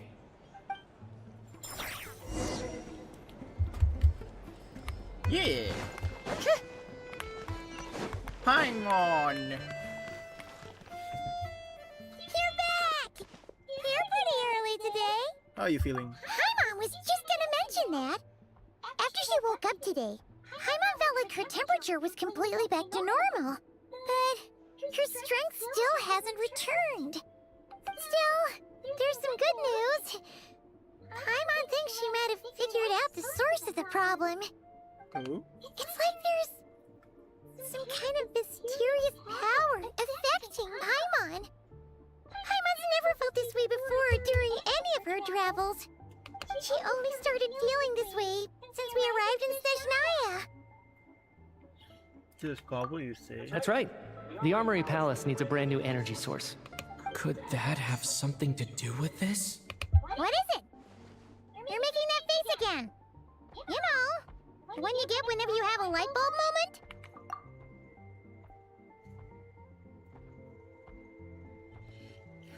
So, they're trying to develop a new energy source here? And you think that might be why Paimon's feeling unwell? Yes. Well, Mitya denied that the energy they're researching has any side effects. Although, he did say that people working on the project have been having issues with their concentration and short-term memory. And even so, those are completely different symptoms from Paimon's. Since from where? It's pretty faint, so it's kind of hard to tell. But, if anything, it seems like it's coming from roughly the same direction as the Armory Palace. Sure, Paimon's with you there. But how, though? The robot only has a limited amount of intel. That's the one venue we haven't explored, the SNEZNAYA. Oh, great point! They argue about Project Stuja every day. If we could sit in on one of their sessions, we might pick up some new leads. Related to Alicia. Good idea! Oh yeah, while you were out, Paimon tried all the yummiest looking desserts in the Potpourri restaurant. This one seemed right up your alley. So, Paimon saved some for you. Is that square pancakes or just... Once you finish writing your letter.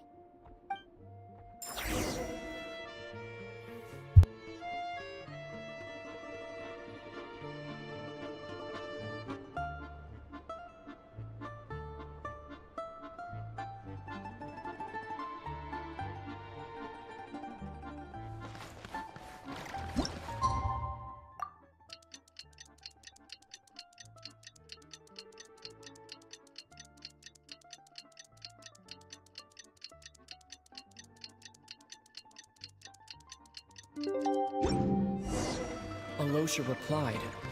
He says that we won't be able to speak at the Vecha, but he can arrange for us to attend as visitors. Time to get ready. Then head to the Snezhnagrad Vecha.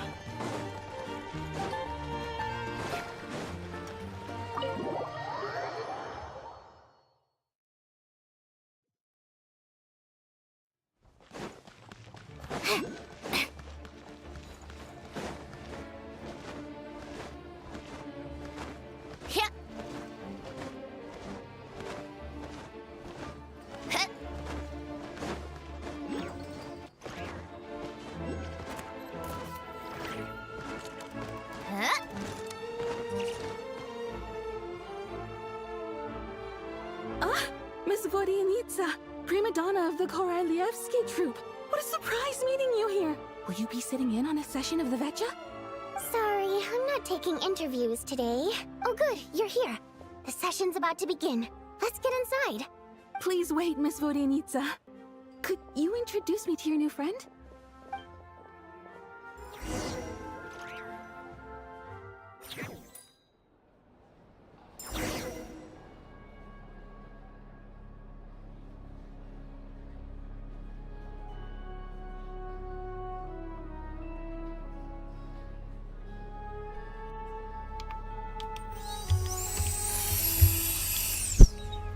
Yep.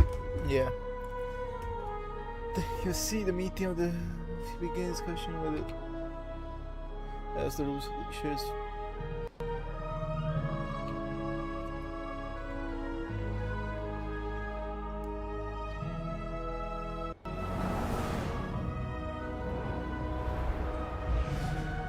I'm in the court. In summary, the energy management commitments made for the outgoing period have been delivered upon. Furthermore, both the production and consumption of Kresnik Crystal show clear signs of stabilizing.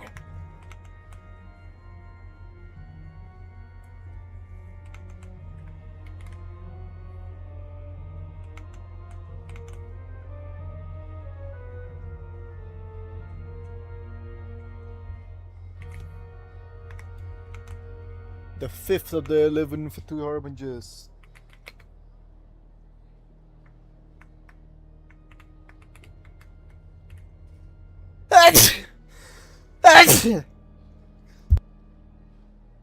Ugh.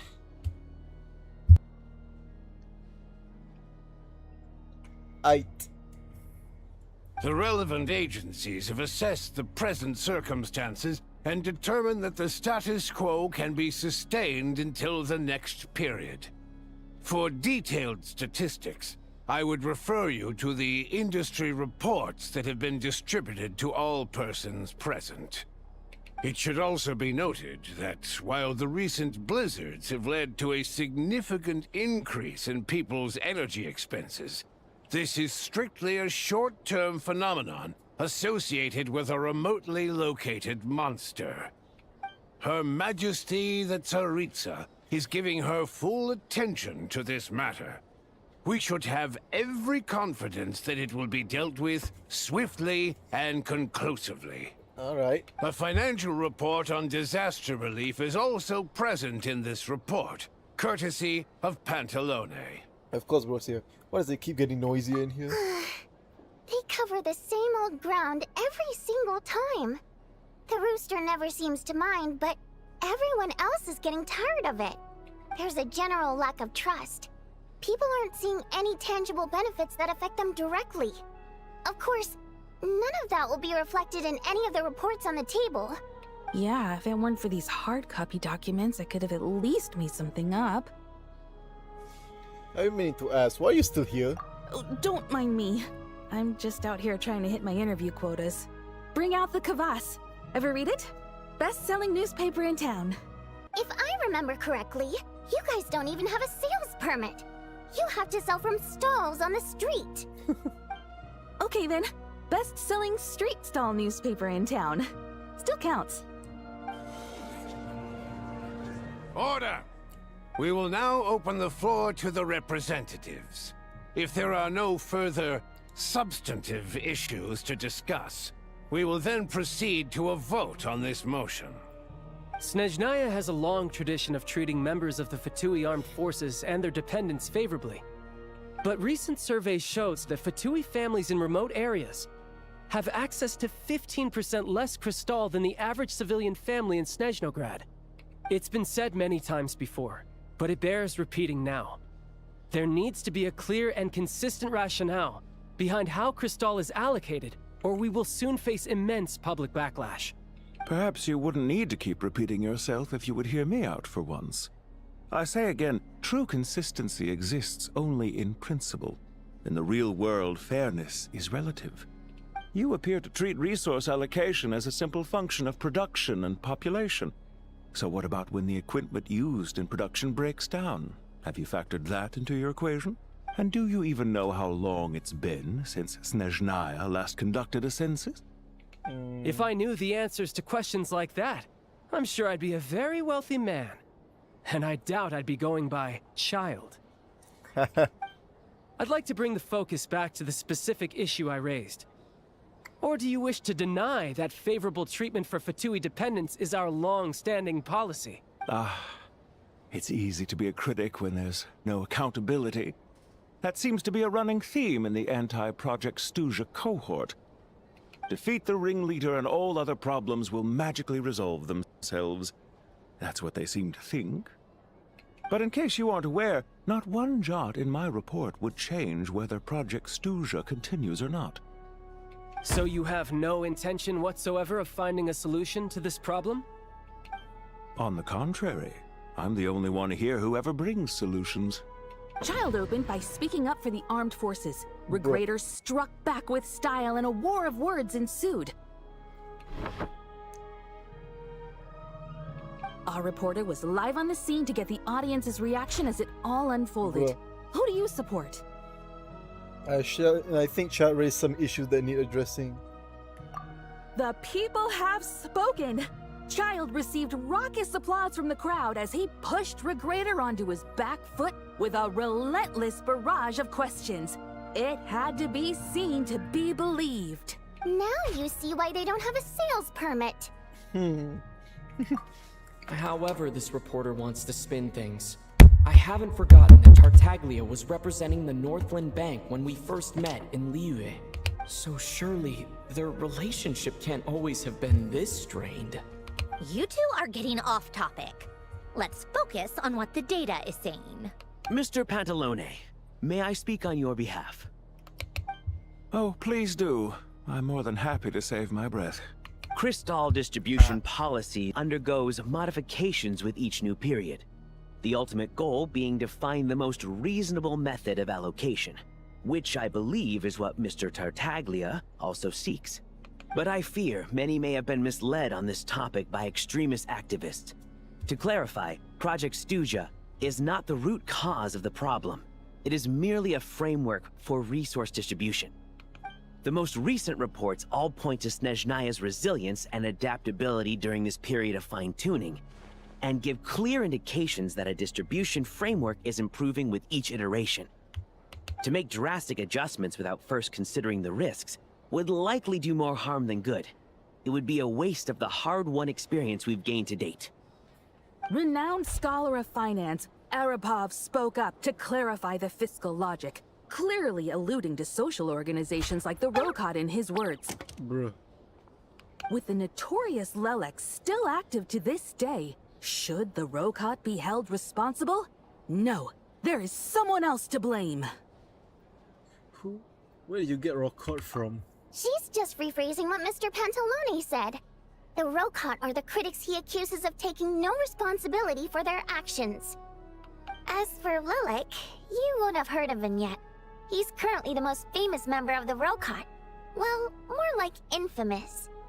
Ending Project Stuja has become an obsession for him. Unlike the more decent ones among us, he believes that votes in the Vetcha are all that matter.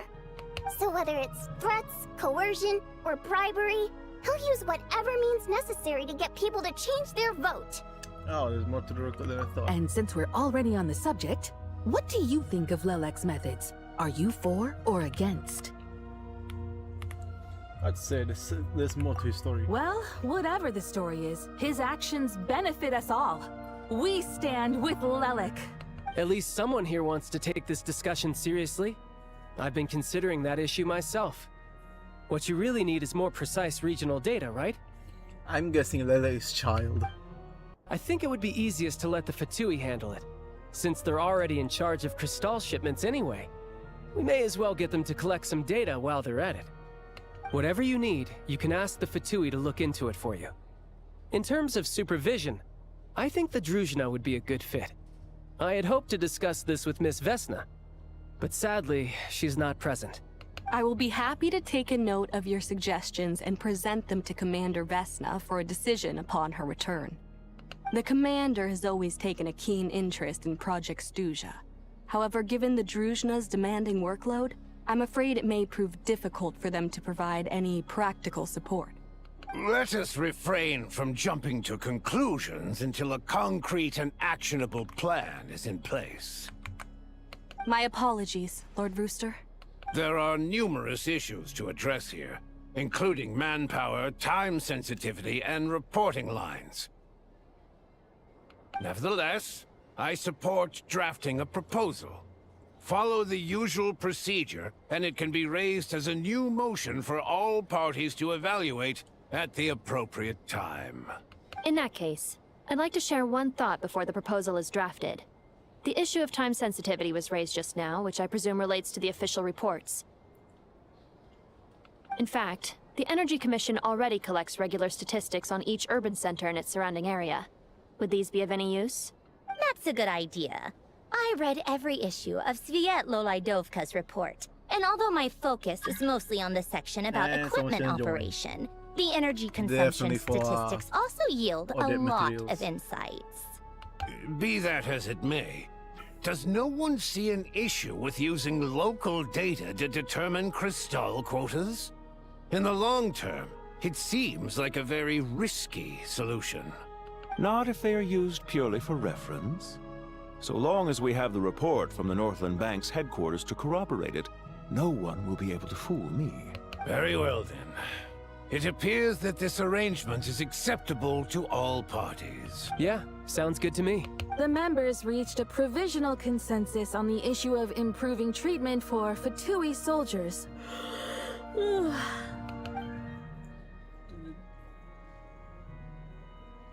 Today, the prima donna of the Korailievsky troupe attended a session of the SNEZNAYA Vecha in the company of a dashing young man. The question on all our minds is, what is the true nature of their relationship? Write anything like that again, and I'm revoking your permission to interview the troupe. Got it?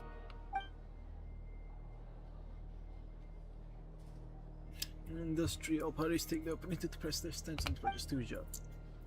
No, as you carry on writing her essentially, but after a while you start to feel that reading the news for her might actually be more interesting to me. Now then, if there are no further contributions from those present, we shall proceed to the final vote. Hey, check it out! Is that Chuganov? What made him vote against? Why now?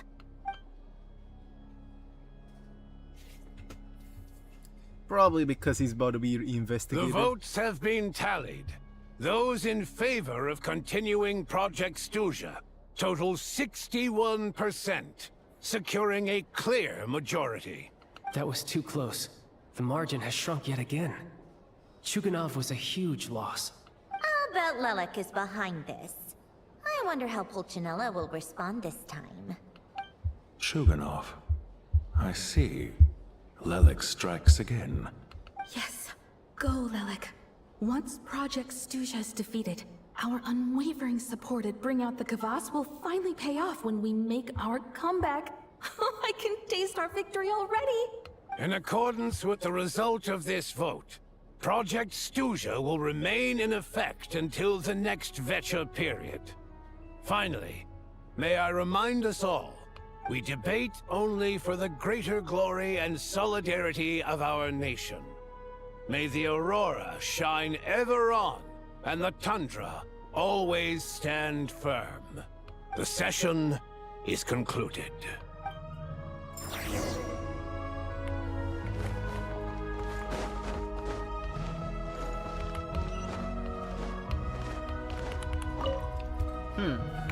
I have to say, I really wasn't expecting Chuganov to vote against Project Stuja. So strange about that. Well, in principle, SNEZNAYA's business and political elites ought to be the ones least likely to oppose it. As we heard, Project Stuja is basically just a resource distribution framework that requires everyone to cut back during the winter. But even if the policy got cancelled, the Tsaritsa's energy needs wouldn't suddenly go down. The extra demand from the public would have to be filled from somewhere. So logically, the factories would have to take the hit. I got a letter from Mr. Mitya just before today's session. He said he's confirmed that there are issues around overtime and excessive energy consumption at the Iskra manufacturing plant. In a situation like this, once the Rooster receives the report, he'll order the factory to halt production and submit to an investigation before issuing a penalty. But that's a week-long process, and thus didn't make it onto the Vetcha agenda this time. I don't think he suspects anything so far. Exactly. And as you know, he's a very selfish person. I was originally gonna try and flip him after he received notice of the official sanctions. My plan was to convince him that the whole thing was completely unfair. Rather than just sit back and take the hit while his factory stopped production, he'd be better off voting to end Project Stuja. At least that way, no one else would be able to make any money either, because all the factories would suddenly have more limited energy to work with. But now, he's already voted against it, which means someone must have used more forceful means to change his vote. Just like with everyone else who flipped. Yeah, no one knows why Lilac is so obsessed with ending Project Stuja, but by the looks of it, he's inching closer and closer to success. Lilac must have strong motivations, given how he'll stop at nothing to achieve his goal. Maybe he knows the full truth of Project Stuja. Maybe my next step should be to focus on him. All right. What are your plans for the rest of the day? Shall we head out? Hey, comrade. I noticed you were here during the debate. I didn't take you for a political enthusiast. Greetings, Harbingers. I just happened to have some free time today, and my new friend here thought it might be fun to check out the Vetcha. Ah, Odette must have introduced you. Looks like you two are getting along pretty well. I'll leave you to catch up. I should head back to the troop. Sure. Break a leg and all that. Thought it might be fun to check out the Vetcha, did you? Things are never that simple with you, Traveler. There's no way you're here for kicks and giggles. Tell me I'm wrong. I learned an interesting tidbit there. Some guy called Oh, yeah. To some, he's a captivating enigma. To others, he's the bane of their existence. No one ever thought that some anonymous nobody from the Rokot could cause such a stir. I want to find his true identity. Is it okay if I start digging around? Huh? You want to look into Lilac?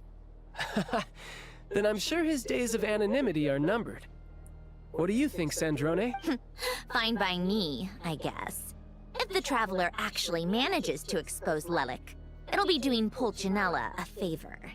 In return, it seems fair to let him in on what we've learned so far.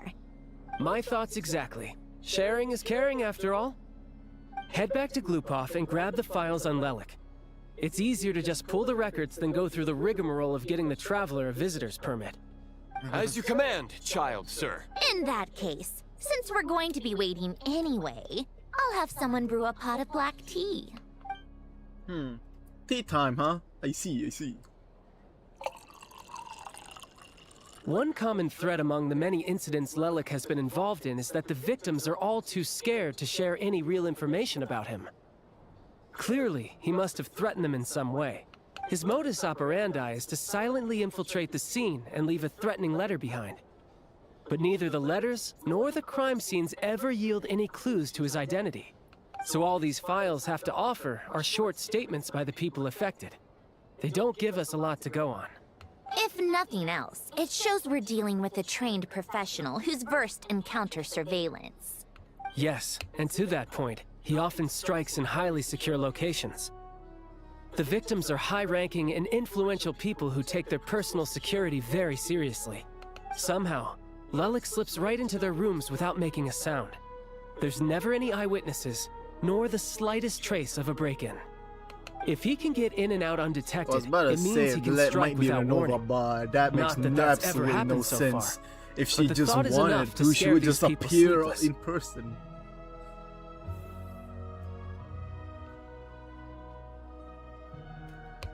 It's hard to believe that a human being could pull this off flawlessly every time. So they switched the focus of the investigation to Faye. Unfortunately, no one's found anything yet. Are you saying that you couldn't pull it off? Careful. Don't underestimate me. Although truth be told, I'd probably find it hard not to blow my cover. Direct confrontation is more my style. We haven't ruled out the possibility of Lilac being human. It's just, there can only be a handful of people in all of Teyvat who'd fit the profile. Faye, on the other hand, plenty would have the ability, but few would have the motive. So it's not as strong as Tartagline, even more meticulous. No, not as strong as me. You'll never find the culprit with criteria like that. Let's go with a little weaker than me. Skirk. There's no denying that Master is strong, but meticulous. We can only hope. He's just trying to find a reference point. Stop getting fixated on who's stronger than who. But that's the most important thing. In my opinion, anyway. Alright, let's take it down notch 2. How about Odette as a reference point? She's somewhere we all know and I've seen her in action. Odette? Yeah, that seems about right. Her skills are solid, and she's always calm under pressure. Except she's Fatui, so the likelihood of her working against us is pretty low. But yeah, much more accurate than your previous example at least. No, wait a moment. Maybe we should interrogate that assumption. What do you mean? Which assumption? Her Fatui identity doesn't necessarily exonerate her. And when you think about it, the Rokot would be precisely what she needs to conceal her identity. Plus, she wouldn't need to be such a pro at covering her tracks. She'd already know where the Fatui will be and when. So she could choose the perfect time to act. Oh, yikes. I was just thinking out loud. Why is this starting to sound like such a convincing theory? Still, what reason could Odette possibly have for trying to call off Project Stuzia? Arlecchino would be the best person to ask. She knows Odette best. Unfortunately, she isn't back yet. Arlecchino? Rosaline used to open up to her in private about her struggles with Odette. As I'm sure you can imagine, Arlecchino is quite a lot better with children than Rosaline was. She gave her some tips on how to handle the situation, and Rosaline managed to reach a settlement with Odette before leaving. So I suppose there were at least no lifelong regrets left behind. Beyond that, I don't know the details about that side of things.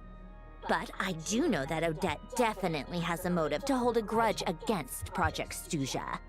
The reason being, her father passed away during the early stages of the project. That was back before it had been named Project Stuzia, when things were still being worked out. But in essence, it's remained the same ever since. Huh. The more you know. Rosaline was always so self-centered. I never understood why she started paying so much attention to Odette. You didn't know about this? Is that such a surprise? If you cast your mind back, you may remember that Rosaline and I weren't exactly close. We had tea together a few times, but that was about it. Odette's past is no secret. Her father was a Fatus, and her mother was a very famous ballerina. On the surface, it looks like she followed right in her parents' footsteps. But the truth is quite a different story. After her father passed away on a mission, her mother was overcome with grief. She broke her leg during a performance and could never dance again. Odette was only interested in ballet at the time, but this tragedy left the family with both breadwinners gone. They could barely make ends meet. Per Capitano's policy, family members of Fatui who died in the line of duty had to be appropriately accommodated and provided with adequate assistance. So, regardless of how Rosaline may have felt about it, it fell to her to resolve the issue of Odette's family's livelihood. In the end, the solution they agreed upon was to have Odette join the Fatui. Right, because the alternative would have been a one-off compensation payment, I guess. In that sense, joining up was definitely the better option. Still, she must have had mixed feelings about it, right? If she doesn't even like the Fatui. It's just a theory. A possibility. But as a motive for Odette to become Lelik, it holds up. That said, I have no idea where Odette's head is at right now, or what her conflict with Rosaline was about. Plenty of people were on bad terms with Rosaline. I have no intention of trying to figure it all out. So, you know, like she wanted to mend her relationship with Odette. Yes, but there's not much point in discussing that now. Yeah, back to Lelik. Since our investigations so far have turned up next to nothing, we've got nothing to lose by trying a new angle. Funnily enough, Tonya and I had actually made plans to go to the theater tomorrow to watch Odette's rehearsal. Unfortunately, thanks to this Lelik situation, I'll be stuck working overtime again. Which means you can go in my place. No point wasting the ticket. Plus, you'll get to meet Tonya. What's the rehearsal for? Spirit Seeker. Quite the classic ballet. It was passed down through Odette's mother's family for generations, though it hasn't been performed in years. But Odette's been practicing it diligently, and it's finally ready for a return to the stage. Excitement is through the roof. Tickets for the official performance sold out long ago. Tonya's excited for it too. She's desperate to see it no matter what. Personally, it's not really my kind of thing, but since she's my little sister, I had to figure something out. I've actually seen it several times before. The story's pretty straightforward. The lead character follows a trail of clues left behind by a spirit, gradually recovering her memories along the way. It's a tale of love and regret. So not exactly reinventing the wheel, at least by today's standards. Yeah, I get it. You're old, Granny. But when that classic melody kicks in and the lead character begins to dance, it always gets me. It really is beautiful. Not an easy dance to do justice to, though. I know it's always been Odette's dream to perform this piece, but I'm not sure she's really ready. In that case, I think that even if she is Lelik, we should wait until her performance is over before we respond. I'll let you take it from here, comrade.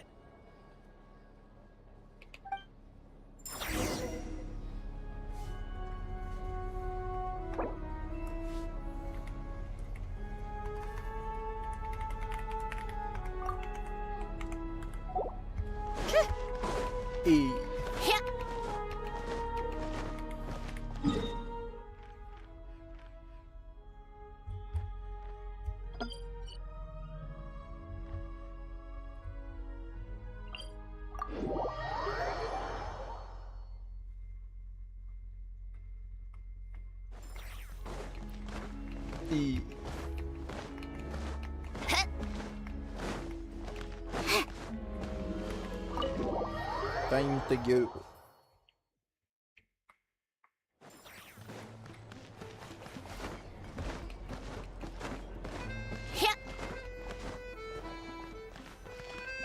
Paimon! Sounds like you made a ton of progress today. It's good that everything's going so smoothly. Next step is to head back to the theater and get a clear answer from Odette. Could be easier said than done. If she's the one, she won't necessarily admit it. Either way, Paimon doesn't get the sense that she's a bad person. Sure, she might have done some pretty extreme things, but Paimon bet she has her reasons.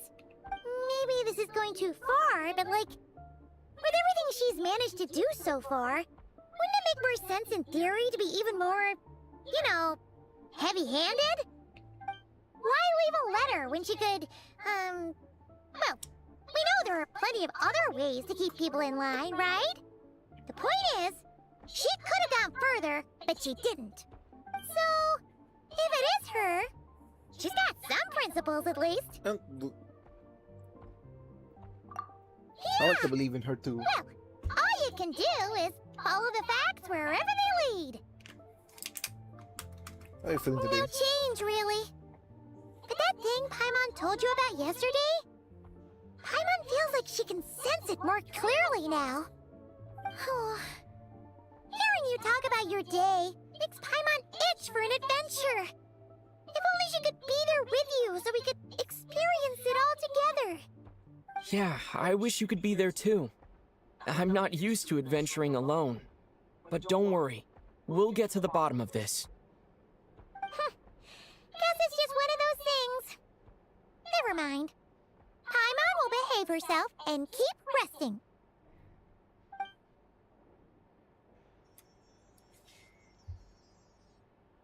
If Odette is Lelik, she may well have inside information on Project Stuja. Her father was involved with the project's early implementation and tragically died in the process. Now, she's dedicated herself to bringing it to an end. It's hard to imagine she could have gotten this far without knowing anything at all about the Tsaritsa's true intentions. When she spoke to us as a member of the Fatui, how much did she let on? And how much was she hiding? Only time will tell. Maybe tomorrow, everything will be answered. Hey look! It's snowing! Could be a tough day ahead. Make sure you wrap up warm tomorrow.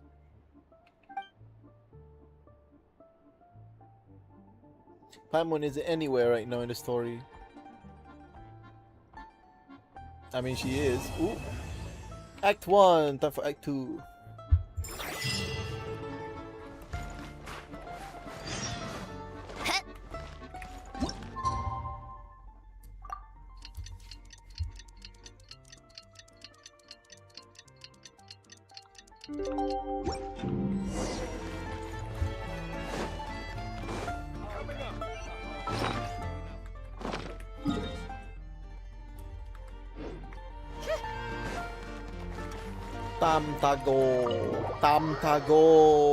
Tamtago. Come on, keep up. Pick up the pace.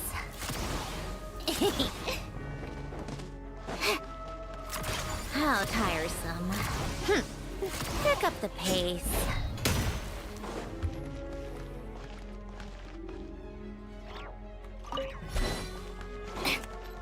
Oh. Long quest time.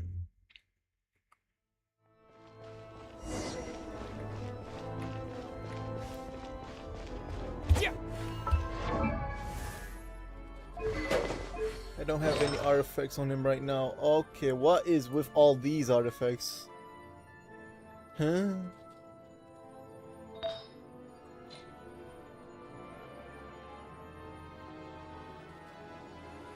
If I want to, I have to use the new Stellar set, maybe? Oh no, I don't think I have to use that set.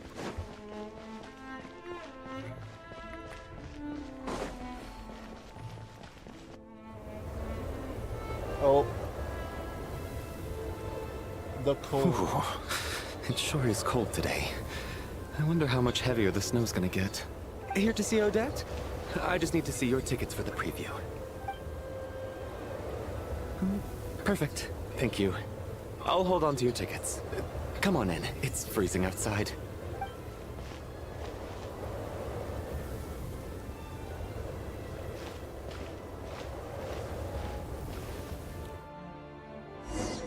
The cold never bothered me anyway.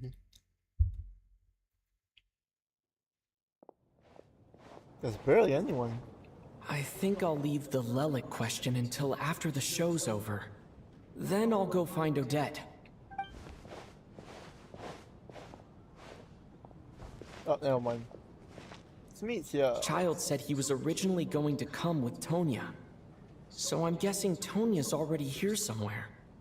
Is there anyone here who looks like a Tonya? Let's see. It's a small audience. Makes sense Oh for my a preview. god. But wait, It's Mitya I do and see Valerie. some familiar faces. Mr. Chuganov's back again by the looks of it. Oh, and is that Mitya? And that Fatui officer, Valeri. Guess he must be playing cat and mouse with Mitya again. Oh no. It looks like the show's starting and I still haven't found Tonya. Never mind. I'll just have to take a seat for now and see if I can catch her afterwards.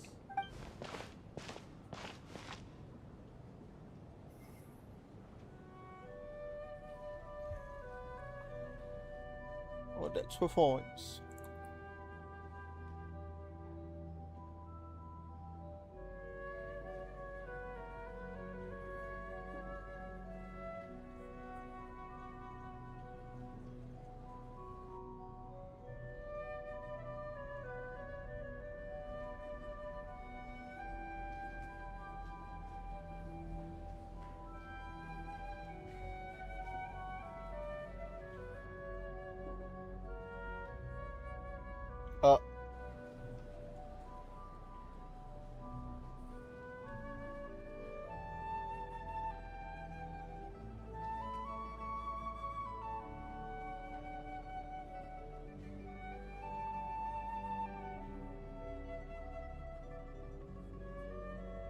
Oh.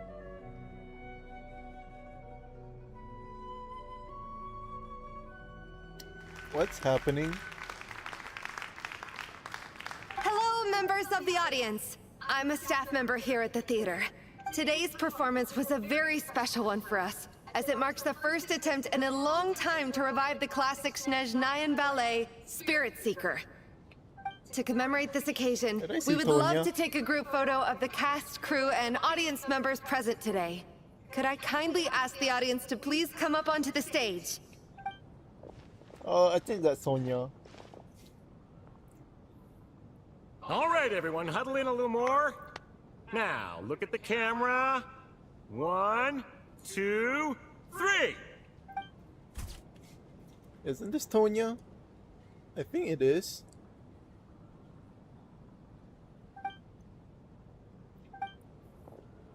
Are you quite satisfied, Mr. Energy Scientist? I rather hope you don't have any other escape plans to add to my workload today. What are you talking about, Sarge? This was simply my way of inviting you to watch Miss Odette's new show with me. And wasn't the performance spectacular? In the future, I heartily encourage you to take a leaf out of my book. Find some soul-nourishing pastimes to enrich your time outside of work. It was indeed a fine performance, but I must correct you on one point. This is not time outside of work. These are working hours. Working hours and non-working hours are just a social construct. Human technology can never advance if we're too rigid in our thinking, Sarge. May we leave now? Already? I mean, I was kinda hoping to soak up the atmosphere for a little longer, but... No? Okay, guess I'm pushing my luck. Didn't seem like too much to ask, but fair enough. Off we go then, Sarge. Back to the land of working hours. Lead the way. She looks like a Tonya. That has to be her. She's the only person in the audience around Tonya's age. Excuse me, are you Tonya? Huh? Your brother's busy today, so I took his ticket. Don't worry about him, he's fine. Oh, okay. Sorry for the trouble. It's Tonya. What's wrong? Are you sick? No, I'm fine. It's nothing. Maybe she caught a cold on the way here because of the weather. Oh, it's a literal blizzard. I haven't seen snow like this in a long, long time. It's most unusual. I know. It's completely white out there. You can barely see a thing. I've never seen such heavy snow in my life. Let's wait it out for now. You'd be lucky not to freeze to death in this weather, let alone find your way. Well, look at that. Maybe we shouldn't be in such a rush to get back after all. What do you think? Let's wait and see. Why do you need to take it so seriously? Fate has given us this wonderful chance to take a break. We owe it to ourselves to make the most of it. Come to think of it, there's a small inn not far from here that always keeps plenty of extra blankets on hand for guests. I know the route well. Shall I head over and borrow a few blankets? That way, anyone in a hurry can wrap up warm for the journey back. Just remember to return them next time you're over this way. Sir, there's really no need to go to all that trouble. Hey, it's no trouble at all. Wait here, I'll be right back. What a kind gentleman. Very good. My wife and daughter are waiting for me at home, so I shall be heading back as soon as I get my blanket. So... are you expecting us to go back to the Armory Palace wrapped in blankets too? Don't worry about that. I made arrangements in advance. Should I not return to the Armory Palace within 3.5 hours after Operation Showtime begins, an armed squad will be sent to collect us. They will escort us back. You are one of our key military personnel, so any weather-related risks must be eliminated. Operation Showtime? So, wait. Every single time you drag me back to work when I sneak out, it's a whole official operation? I gotta say, you've really turned this into quite a moral dilemma for me. It's snowing pretty hard out there. I think you should stay here for now. You seem a little under the weather. Sure. My Brother might come pick me up in a bit anyway. Time to get to work. I should head backstage and find Odette. I need to look her in the eye and ask her about Lelik. Excuse me, are you looking for someone? I'm looking for Odette. Ah, a fan, I'm guessing? Today is just a dress rehearsal, so Miss Odette won't be meeting with fans. She's taking a well-earned rest right now. Sorry, but that area is currently off limits to everyone except the cast and crew. Huh. Bad timing, I guess. Well, I might as well stick around. I doubt Odette will be leaving before the snow lets up in any case. Uh-oh. What happened to the gentleman who went to fetch the blankets? How has he still not returned? I was thinking the same thing. I think he's frozen. It's still snowing very hard. Do you think something might have happened to him? Whatever the reason for his delay, I must say I hate nothing more than people who make empty promises and fail to deliver.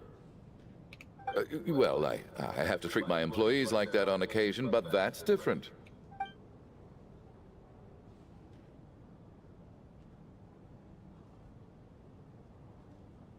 You seem anxious, Mr. Valeri. It's been nearly 4 hours since I left the armory. The army should have arrived to extract us by now. They know how much I despise tardiness and disrupted plans. There's simply no reason that they shouldn't have shown up by now, barring exceptional circumstances. Surely a snowstorm like this one counts as such. Few things in this world can stop the SNEZNAYAN army, Mr. Mitya.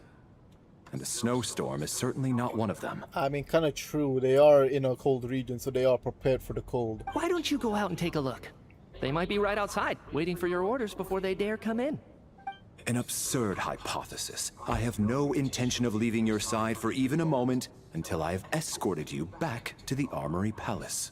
This doesn't look like an ordinary snowstorm to me. That guy who left earlier.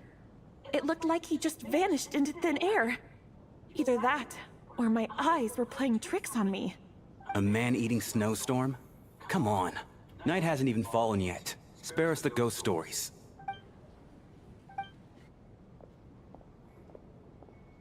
Traveler, didn't know you were coming today. How come you didn't say anything? I'm here to see Odette. I'm not sure how I should say this. I'm here to see Odette. Oh, right. I assumed you were looking for me and Vodenitsa. Odette's still backstage. Whoa, that's quite a snowstorm out there. I've been working backstage this whole time, so I didn't even notice. No wonder the audience hasn't left yet. Is weather like this rare, even in SNEZNAYA? Yeah, snow like this. I'm sure I've seen it out in the wild before, but never in the city. Actually, I take that back. I don't think I've seen snow this bad even in the wild. This is something else. It's not normal. If even Alosha thinks snow like this isn't normal, could it have anything to do with that monster people have been talking about? Oh. We can't stay cooped up here forever. Someone needs to go out and take a look. Should I go with you? No need. I have plenty of experience with snowstorms. Besides, I work here while you're an audience member. I should be the one to do it. The last guy that went out kind of disappeared. Everyone by the door. Careful not to let the snow soak into your shoes. In a snowstorm, you gotta look after your toes above all else. Heading out, my man? Be careful. I've been told the snowstorm eats people alive. Thanks for the advice. I am planning to be careful. I just want to take a quick look at the situation out there.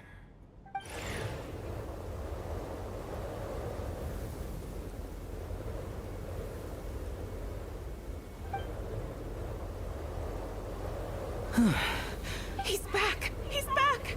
How was it? What's going on out there?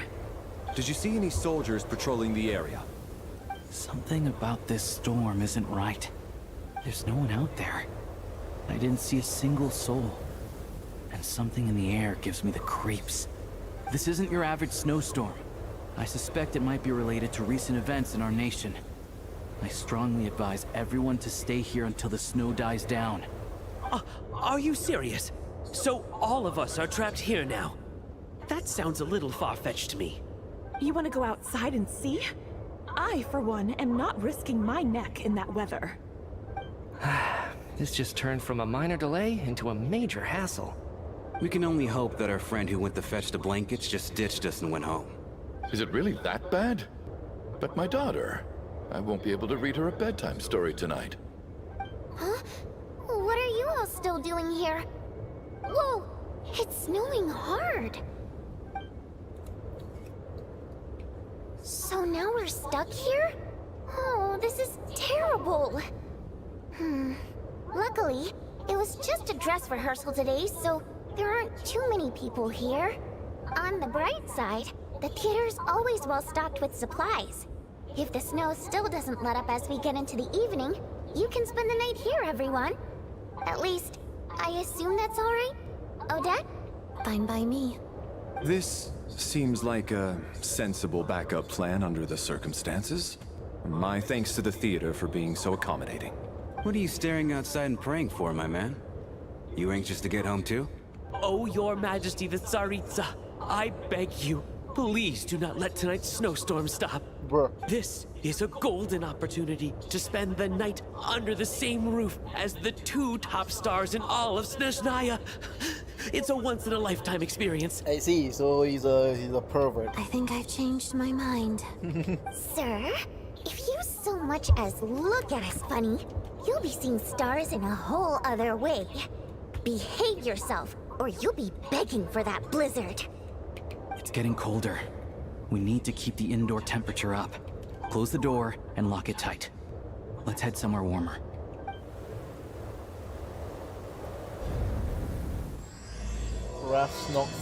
Race Nocturne. Ooh.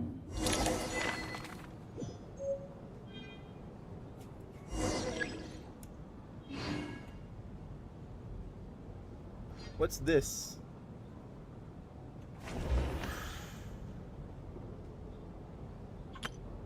What's special? It's everyone.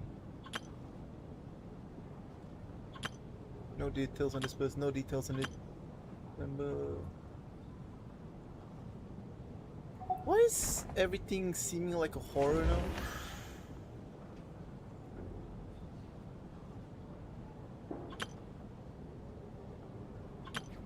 No details on this person. Me, the 4th Descender, travel from beyond the stars.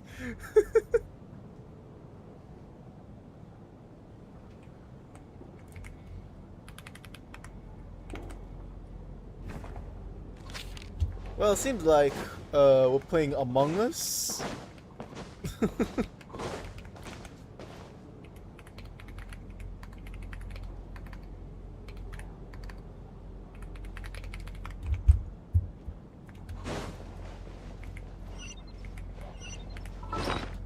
Where's the new thing?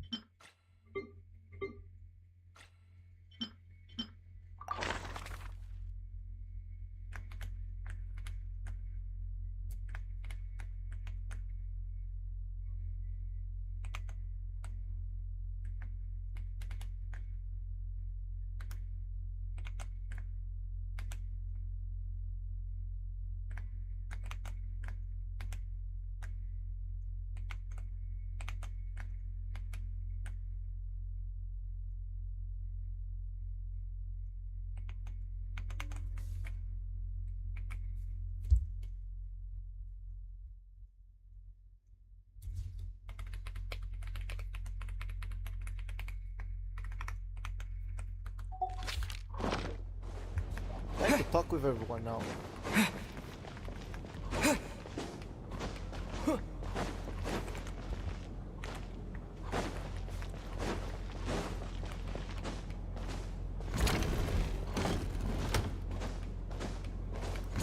Or is it just a creep?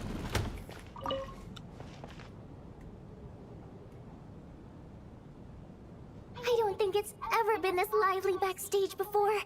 I didn't know you were coming today. Hey, have you seen Chuganov? I heard he was coming today. Have you spoken to him at all? Not really. I'm with you. This could be just the chance we need. Yeah, I gotta figure out a way to coax some more intel out of him. I want to know why he suddenly changed his stance on Project Stuja. What exactly happened before the most recent Vetcha vote? For the Rokad, or just out of personal interest? Shh! There are other people around. Don't say the R word. Don't say the R word.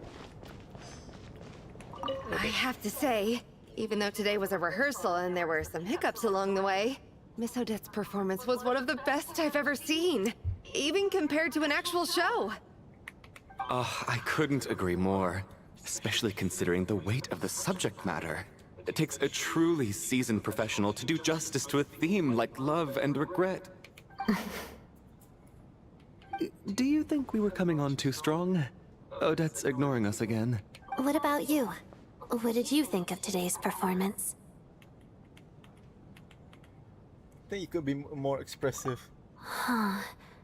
That's actually a more insightful critique than I was expecting. My mother would agree. She's always thought that was my biggest flaw. Maybe I need to work on making my facial expressions appear more natural. I'll make sure to save a ticket for you when the show's performance ready. This doesn't seem like the time or place to bring up the subject of Lelik. I need a chance to speak with her in private. So unfair. Talk about double standards. And now it looks like I've been spotted. You know Mitya too? No, I don't. I just have a feeling that he might be dangerous. Dangerous that he will be able to discover your identity? This is highly irregular. A delay of over an hour during an operation like this theoretically warrants a Harbinger-level response. I wonder what the issue is. The storm, or something else. Sarge, the day you learn to let go and just enjoy moments like this is the day you'll finally understand the meaning of life. Why, hello, sir. I believe you were the one sitting at a nearby table back at Podvorye restaurant. Any friend of the theater's star performers is a friend of mine. It's a pleasure to meet you. I'm Mitya from the Energy Commission. Greetings. Major Valeri, head of the Special Assignments Battalion. Armory Palace Royal Grenadier Guards, 1st Regiment. I am here to ensure Mr. Mitya's personal safety. Please let me know if I can be of any assistance. I'm Aether. Mr. Traveler, I cannot help but notice that Miss Odette is stealing glances at me. Any idea what that could be about? I've racked my brains, but I can't think of anything I might have done to offend her. Perhaps she noticed me spacing out during her performance? No idea. So, Mr. Mitya, is your work related to Project Stuja? Yes, that's right. The higher-ups in the Fatui transferred me from the Energy Commission to the Armory Palace because they wanted me to... Really? I can't even talk about that? Pretty sure it counts as part of my private life. All right, I won't say anything. Sorry, Traveler. As you can see, I'm afraid this pleasant chat will have to end here.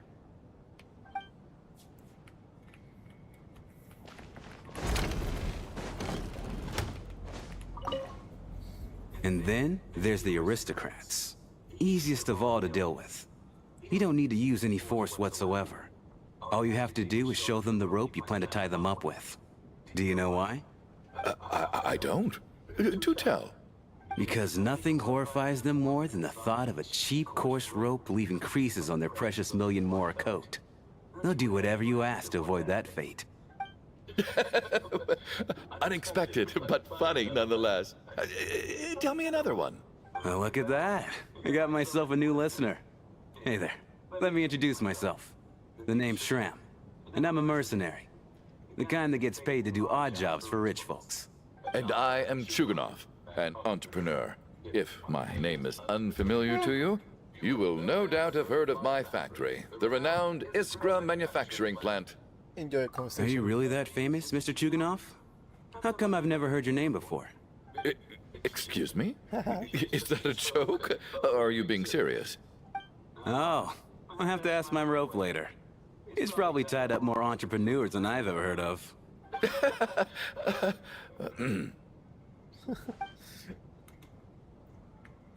That's crazy. I'll talk to Konya last. My husband has major trust issues. To him, I doubt even this snowstorm is a good enough excuse for me to stay out all night. That's the price of marrying into wealth. You'll get used to it. I'm not about to stop you if you want to leave. But don't drag me along. Hello? Can I help you? How are you feeling, Tonya? I'm fine. Sorry to worry you. I'm used to it by this point. I take medicine for it. My brother usually helps to get it ready for me. Child must take great care of his sister. He's never mentioned Tonya's illness, though. You know, I actually find this whole thing kind of exciting. Stuck in a strange place thanks to a snowstorm. Having to spend the night with a bunch of interesting characters. It's pretty cool, don't you think? Yeah, right. It's certainly a novel experience. Exactly. It's like one of those stories where an ordinary school trip turns into a magical adventure. I've always wanted something like that to happen in real life.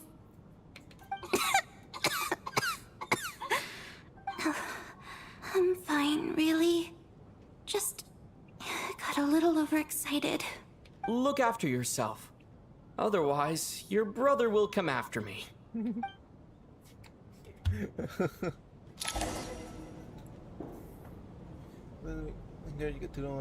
How's it looking, Alosha? No change from this afternoon. Heavy snow with no sign of slowing down. May I have your attention, please? The storm is unlikely to stop tonight, and it'll be even more dangerous outside at night than it was during the day. We at the theater owe everyone here a duty of care. Therefore, we strongly suggest that you stay on site overnight and avoid going outside unless absolutely necessary. In a few short moments, we'll give you a tour of the theater's various quarters. You can choose to sleep in the VIP room, the office, or backstage. Or on the stage if you'd prefer. We won't mind. I'll pass on sleeping on the stage. What if the snow is stopped by tomorrow morning? The early birds in the audience might think we're part of some experimental new show. A drama about sleeping? That could be fun. Maybe we could come up with a title for the production. The Slumbering Heavenly Principles. What? Gotta admit, I didn't get that one. Anyone who doesn't wish to sleep on the stage, please follow me. I'll show you to the rooms. I guess I'll call it a night. Though I feel like I won't sleep very well without Paimon here. I'm sure she'll be worried that I haven't made it back yet. But as long as she looks out the window, she'll probably realize what's holding me up. I wonder if she's feeling any better yet. At least she hasn't been getting any worse. Still, I should try and get back first thing tomorrow morning.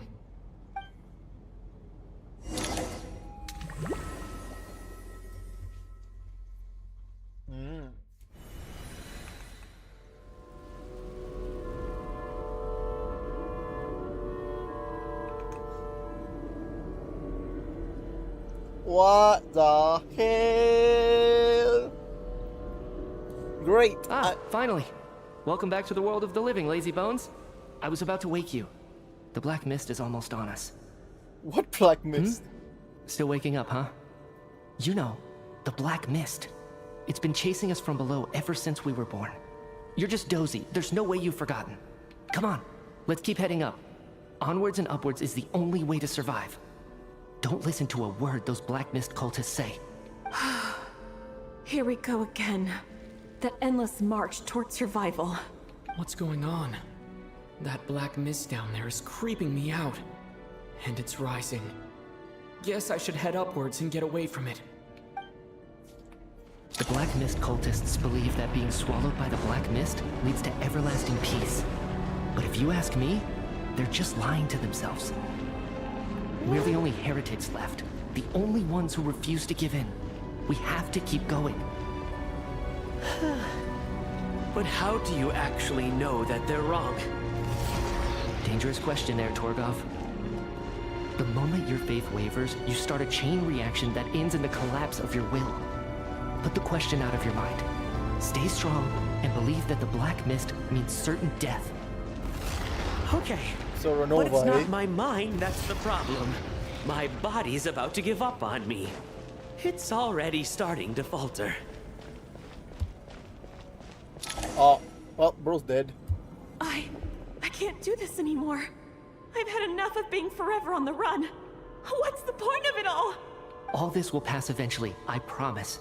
Keep fighting. It will be worth it. You accuse the Black Mist bro? cultists of being liars. But you're lying too. There is no end to this path. It keeps going up forever. There was never any hope to begin with. The cult of the Black Mist has poisoned your mind, Sobolova. Are you thinking of giving up as well? I am. I think I'll take my chances with the Black Mist over this perpetual torture. As much as I detest the Black Mist cultists, I'm just too weary. Then I bid you both farewell. Let me put my personal opinions aside for a moment and say, I hope that you both find peace within the Black Mist. Fate always appears so impossibly complicated. But at moments like this, its raw simplicity is laid bare. Their fate was sealed from the instant they entertained doubt. From then on, the outcome was both inevitable and irreversible. Let's go. Bro got something to do with time.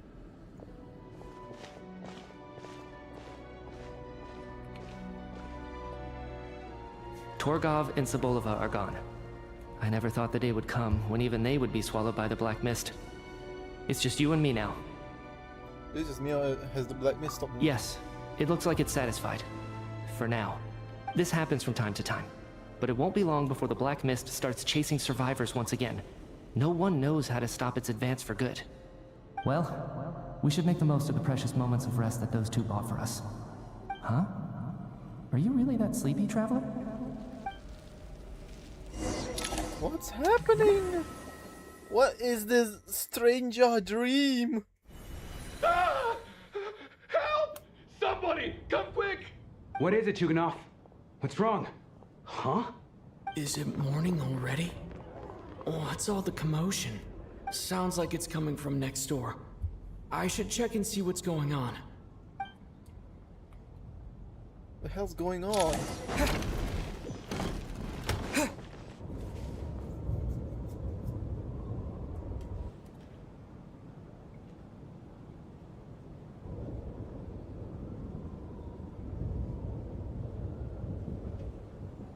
Don't look, Miss Tonya. Stay here. Okay. What happened to them? What the hell?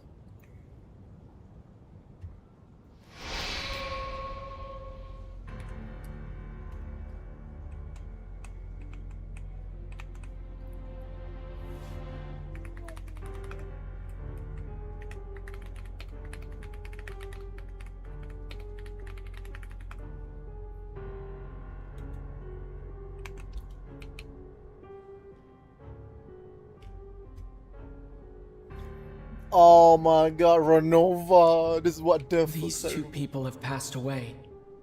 And the strange thing is that somehow, I knew this was going to happen. I knew that they would be the ones to die. Okay, never. Okay, maybe she is.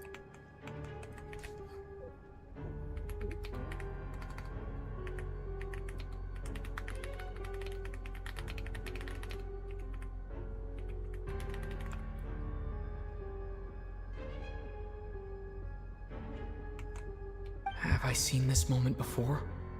Or did I have some kind of premonition? I can't remember what it was.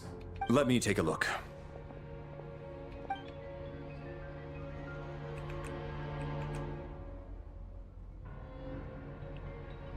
No vital signs in either of them. They're dead. The cause of death, however, remains unclear. No wounds on the bodies, no signs of a struggle, and no skin discoloration caused by the buildup of toxins. But just last night, they were chatting and joking away. This is so sudden. Could they have had pre-existing medical conditions? Even then, the odds of them both dying of sudden complications on the same night are extremely low. Are they maybe in a different dimension right now? and the people outside just suddenly finds out that they're gone. It's hard to believe that they died of natural causes, nor does this appear to be a suicide. It's just think they were murdered. Who was the first to discover the bodies? It was me. But these deaths have nothing to do with me, officer. I got up early because I wanted to see if the snow had stopped. Then I noticed that the door to this room was open, and it looked like there was a man and woman inside. I just went over to see what was going on. I had no idea they were...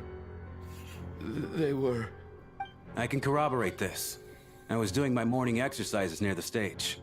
When I saw Mr. Chuganov heading this way, I followed him. I can also confirm that I didn't see a single person approach that room before him. The snowstorm was raging all night, and it's still going now. There's no way someone could have come in from outside, correct? You mean an intruder? No, not possible. I slept by the door last night as a precaution. There's no way I wouldn't have noticed if anyone had tried to open it. Everyone, split into pairs and search the theater for anyone in hiding, or any signs of suspicious activity. I'll follow up with a full search of my own shortly. Go. There is no time to waste. Prepare with Tony after Thursday, you said that once the games and everything was last night. Nothing on your end either? Backstage is clear. No signs of suspicious activity. We checked the basement. Also clear. I don't think there's anywhere here that a living person could hide. I don't find anything. Are we certain that the theater doesn't have a back door? Or any tunnel or passageway wide enough for a person to fit through? No, there's nothing like that. If people were sneaking in through some secret tunnel to avoid buying a ticket, we'd have sealed it off ages ago. I also checked the windows. All of them are locked from the inside, and there's no sign of anyone entering or leaving. It sounds like we can safely rule out the intruder theory. If anyone came in during the night in this weather, there'd be no way for them to avoid leaving footprints or water stains. This can only mean one thing. It's like one of those murder mysteries you see in novels and plays, isn't it? The ones where the killer is... one of us. We can't quite jump to that conclusion just yet. Could he be right? It's hard to imagine something like that happening in real life. Set in a theater during a snowstorm, a murder takes place, and the killer is among us. It's such a classic trope that it seems unbelievable.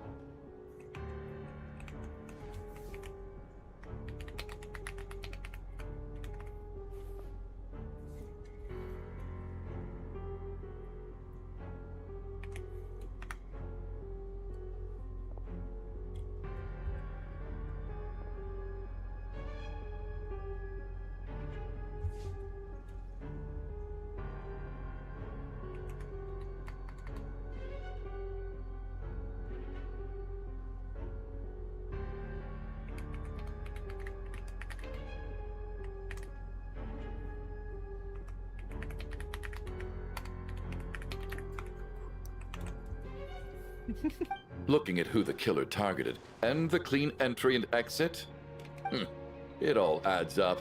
I know what this is. It's obvious now that I think about it. What is? What have you figured out? Both victims were wealthy, well-known local merchants. And the door was deliberately left open, so I would discover the bodies and witness the crime scene first thing in the morning. Such ruthless methods. This was your doing, wasn't it, Lelik? Lelik? You mean Lelik is among us? And he's the killer? Lelik. I know this code name. Member of the Rokot, anti-Project Stuja. Always works alone. I've read the case files at the Armory Palace. Walk me through your reasoning, Mr. Chuganov. What do you know about Lelik? What now, huh? What now, Lelik? What more do you want from me? I already voted against Project Stuja at the SNEZNAYA. You snuck into my house the other day while I was asleep. Left a threatening letter. And I did all that you asked. But Project Stuja cannot be so easily shaken. Not with the rooster in charge. So he really was threatened by Lelik. That makes sense. And now you're resorting to murder to threaten me. Isn't that right? I knew it. The Rokot despises the rich. The lives of the wealthy are but refuse in your eyes. Show yourself! Which one of you is Lilac, Tell me! I'll do whatever you want! Just stop playing these mind games!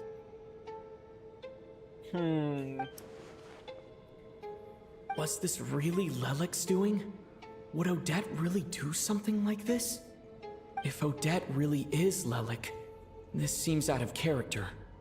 But then again, how well do I really know her? I'm probably the only one here with a compelling theory about Lelek's true identity. But if I reveal it now, I'll be putting Odette in the line of fire. What should I do? I don't think it's likely that Lelek killed anyone. At least from the stories I've heard, he's never killed anyone before. And his name has never come up in connection with any murder cases. Besides, even if Lelek did want to threaten you, why resort to such an extreme and roundabout method? It's not his style at all. Vodyanitsa doesn't know that Lelek might be Odette, but her assessment is pretty much identical to mine. Miss Vodyanitsa, why do you suddenly feel the need to speak in Lelek's defense? Defense? Oh, no, it's just... I'm worried that we're jumping to conclusions here, so I wanted to share my point of view. Also, I don't think the Rokot is as bad as you're making it out to be. Well, if you think I'm so wrong, what's your theory then, Why don't you tell us who the killer is?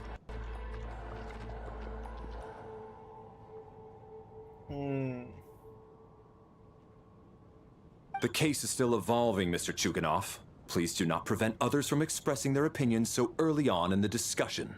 Even so, there's no denying that the recent threat received by Mr. Chuganov may well be an important clue. So there's still a good chance that Lelek is right here among us. I can't do this anymore. I don't care if it's still snowing outside. I have to get out of here. Whoa, take a beat. We all know it's far too dangerous out there. Even the soldiers couldn't get to us. Go out that door, and you might not live to tell the tale. And whoever this Lelek is, they're surely not going to murder anyone in broad daylight. Be sensible, my man. You're safer inside. As much as I regret having to say this, I'd like everyone to cooperate and refrain from exiting the premises until further notice. Because as things stand, every one of us is now a suspect. Unless anyone has further information to share, let's adjourn for now. Feel free to keep searching for clues, but make sure you don't go off alone.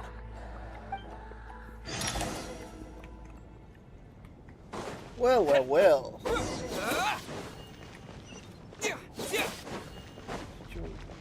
The wrong members.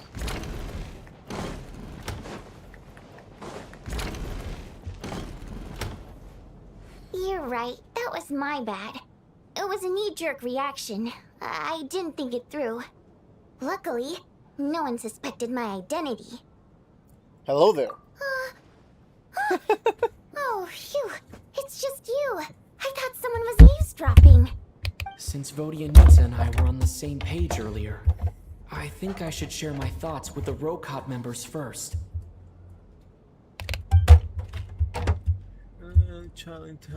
Child's intelling that any of views on the current situation. Whoa. Are you serious? I don't know if this counts as gossip, but it's definitely on track to be the juiciest this whole year. Odette? Really? Odette? Oh god, how dumb does this make me look? Lelek has been right under my nose this whole time, and I didn't notice a thing.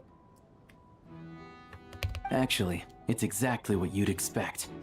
Sometimes, hiding in plain sight is the best strategy. And now that you mention it, the more I think about it, the more sense it seems to make. It all adds up. What are we up to now? 1, 2, 3, 4... Why are you counting? Odette's identities. She's my coworker, specifically a ballerina, and also a Fatous, a member of the Rokot. Now, Lelek. It must be so exhausting. I just want to give her a hug. I guess since I've always known her as a member of the Fatui, it never even crossed my mind that she could be involved with the Rokot, let alone be Lelek. I don't understand. If she's with the Fatui, what reason could she have for being so opposed to Project Stusha? Probably best if you ask her that in person.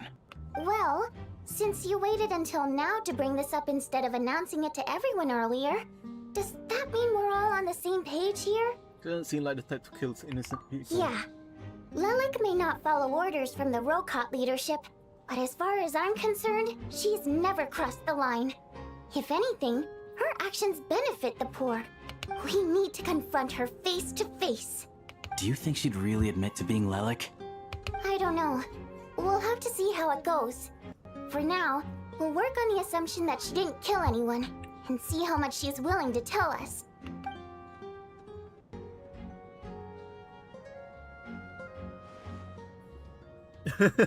Now's her chance. Odette's alone. Let's go.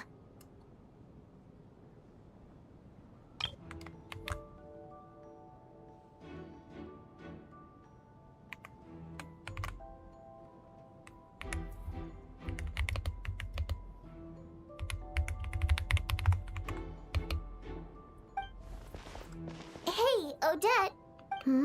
What is it, you guys? Shh. Keep your voice down. We need to talk. So, you're Lelek, aren't you? Alright, fine. You don't have to say anything or explain yourself. Just hear me out first. None of us believes you kill innocent people. Whoever murdered those 2 people last night, it wasn't you. The Traveler was the first to figure out your identity, but he kept quiet during the discussion just now.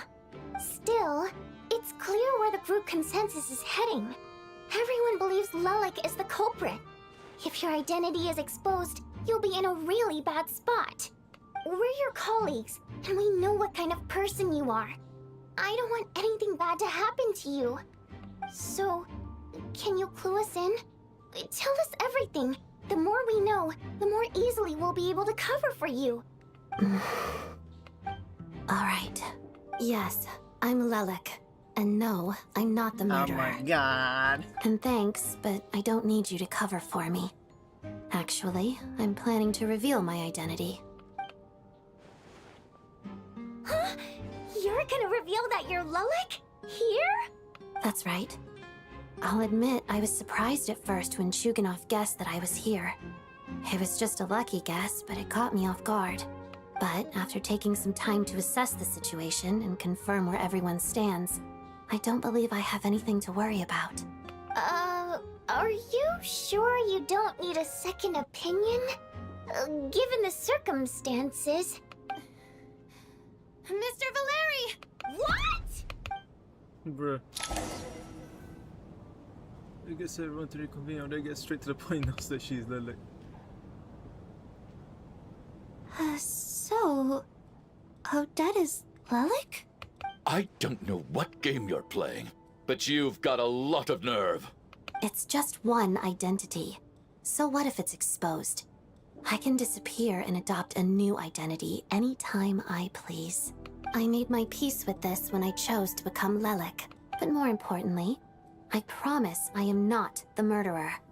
Which means that someone else is. So, if anyone still insists that I did this, you'd best produce the evidence now. Otherwise, I suggest that you bite your tongue. Because if you really believe I killed 2 people without making a sound or leaving a trace, pointing fingers at me would surely only make you my next target. Is this really the truth, Miss Odette? That's confidence, all right. I believe you. A real no-nonsense attitude. I can see why Marionette said that she's on track to inherit the title of the Fair Lady. Are you seriously buying this? Hey, officer!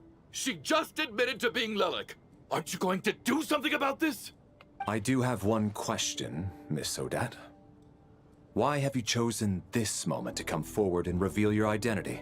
If I didn't say anything, everyone would be focusing all their efforts on finding Lelik. And that is exactly what the real culprit wants. I don't want to be the scapegoat who lets the murderer get away with this crime. Despite all the accusations, she made the smart choice. A remarkable display of rational thinking under pressure. Clearly, Odette's talent extends far beyond the art of dance. She thought so far ahead. Ugh, why do I always feel like I'm one step behind her in everything? You've convinced me. Dealing with the murder case remains the top priority right now.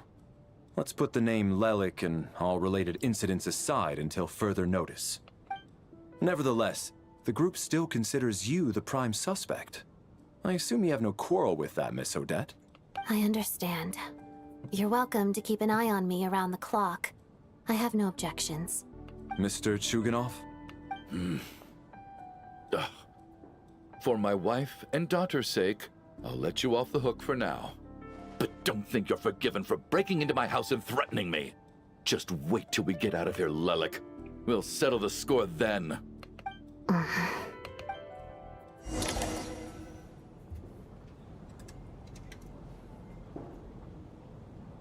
Well. Good work, Lelik guard team. And Lelik too. Here, have some hot water. Turns out Valeri knew about my exploits. So now I've been told I have to guard Lelik with him. Shouldn't you be facing my way if you're guarding me? At the moment, it looks more like you're my bodyguards. If the true culprit is indeed still at large, as you have claimed, we must keep our guard up against them also. Don't worry, Tonya. We'll get through this. Once the snow stops, the officials will step in. The investigation will get easier, and then we'll be safe. But once the snow stops, won't everyone just leave? You're gonna miss us, huh? Well, some of us work at the theater, so we'll still be here. I'll even give you a special backstage pass. Really, Miss Vodyanitsa? That's awesome! You've made a fan for life. Aw, you're so cute, Tonya. All right, I love all let's these swear new to it. animations. I promise to give you the pass, and you promise to never change your mind about being my fan. Promise. Don't indulge her, Tonya. You don't have to swear an oath over things like that. You really do get carried away sometimes, don't you, Miss Vodyanitsa? Hey, mind your own business.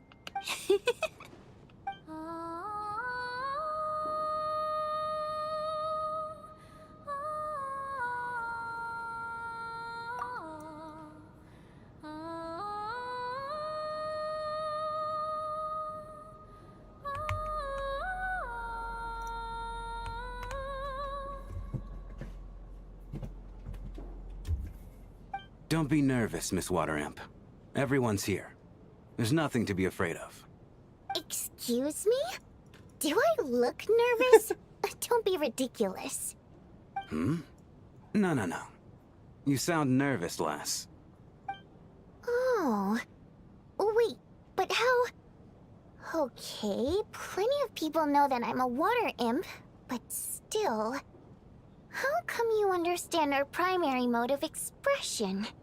Primary mode of expression. I've not come across that concept before. Do enlighten me, Vodyanitsa. Well, it's just... We water imps tend to communicate our emotions to each other by singing, rather than facial expressions. The emotions we convey through song take precedence over our facial expressions. So, we think of it as our primary mode of expression. I'm impressed, Shram. I didn't take you for a man of culture, but you're clearly rather learned. It's not about being cultured or not. The thing is, this mode of expression can usually only be understood by other water imps. It's not a simple case of a song sounding happy or sad. And yet, you're clearly human, Mr. Shram. It's really not the big deal you're making it out to be. I think I just have a knack for it. Plus, I have a... Very close friend who's a water imp. A delightful lady. But keep that a secret. Anyway, we spent so much time together that before I knew it, I noticed I could understand her expressions. Oh, I guess that makes sense. Still, the fact that you have a water imp friend is even more surprising. I'd better watch what I'm singing when I'm around you from now on. Hey, what are you implying? You're not secretly insulting the audience in your songs, are you? Heavens, why would I do a thing like that?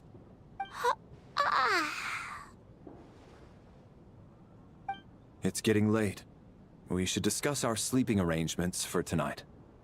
To guard against the killer, someone needs to keep watch. I suggest that we don't sleep in separate quarters tonight. It will be safer if we all stayed together. As long as someone keeps an eye on Lelik, I'm quite sure we won't have any trouble. Are you saying that Someone's you wish to gonna die. bet your life on Miss Odette being the killer? Nonsense. Of course not. Then I propose the following arrangement for tonight. The Traveler, Odette, and I will form the Night Watch. We'll sleep in shifts, but 2 of us must be awake at any given time. Wait, let me think about this for a second. Fine by me. An excellent idea. This allows us to handle the Night Watch while also keeping an eye on Lelik. Meanwhile, the rule of taking shifts in pairs resolves the other issue. Namely that we can't necessarily trust the Traveler or Valeri either. I expect that plan took you quite some time to come up with, didn't it? Actually, our field combat manual outlines a similar approach. Although the scenario there involves guarding prisoners overnight during field operations. That being said, I must clarify that I harbor no disrespect towards you personally, Miss Odette. In fact, Lelik's numerous covert operations make fine textbook examples for military agents.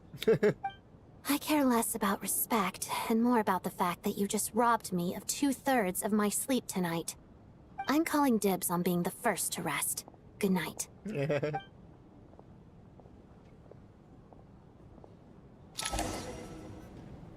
We're about to have a dream, and someone else is about to die.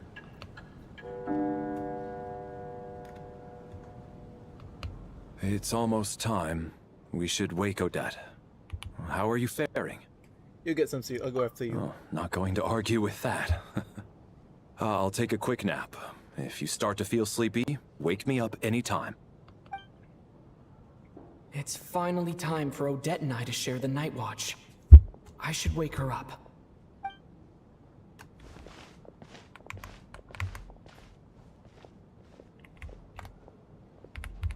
I came here to get information from her in the first place. Maybe I should think about what questions I want to ask before she wakes up. How long are you gonna keep staring at me? You're awake? Couldn't sleep. My mind's been running haywire.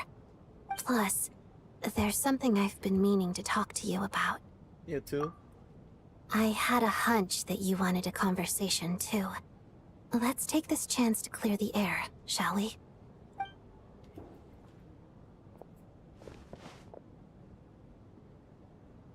I just had a simple question for you, really. It's, Rosaline. In her final moments, did she have any last words or anything? And it all happened so fast. I see. Well, that was all. Oh, I have that's no why other I can't ignore questions. Steam. No. She was utterly ruthless in pursuing her goals. That kind of person should be hard to miss. And yet, even though I never approved of her methods, and she was an abrasive person, the fact remains that I am indebted to her. Yeah, that's about that syndrome. Oh, she told you. I guess that makes sense. I think she and Rosaline were on pretty good terms. So she didn't know the full details. Yes. Rosaline wasn't the kind to gossip about this sort of thing. Not that it's any huge secret to me, though. When I was a child, I had to join the Fatui for the sake of my mother and me. I trained under Rosaline. It was extremely grueling. And it didn't exactly come naturally to me. All I could do was try to ignore the biting cold and practice, practice, practice. I was a newcomer who'd managed to make a good first impression on a harbinger. Every day was a struggle against the cold, pain, and fatigue. And most nights, I struggled to fall asleep. After enduring all that, I've become almost immune to the sensation of pain. I suppose that was the cost of survival. Surely, any child who had to experience that would grow to hate her lot in life. Don't you think? You already paid an enormous price. So, I put an equal amount of effort into my ballet. Because in my young mind, that was the only way to defy my fate. It was my way of telling her, the Fatui's demands and your expectations of me are not what I wish for. One day, I will leave. I think she probably blamed my poor performance in training on my passion for ballet. She knew my heart wasn't in it. One time, when I was secretly practicing a dance at night, she suddenly showed up. I knew she was there to catch me red-handed. I told her, "You don't deserve to watch the dance I learned from my mother." She looked stunned.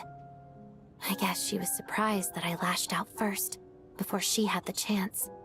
But strangely enough, on that occasion, she wasn't fierce with me like she was during training. Instead, she fell silent for a moment, and then left.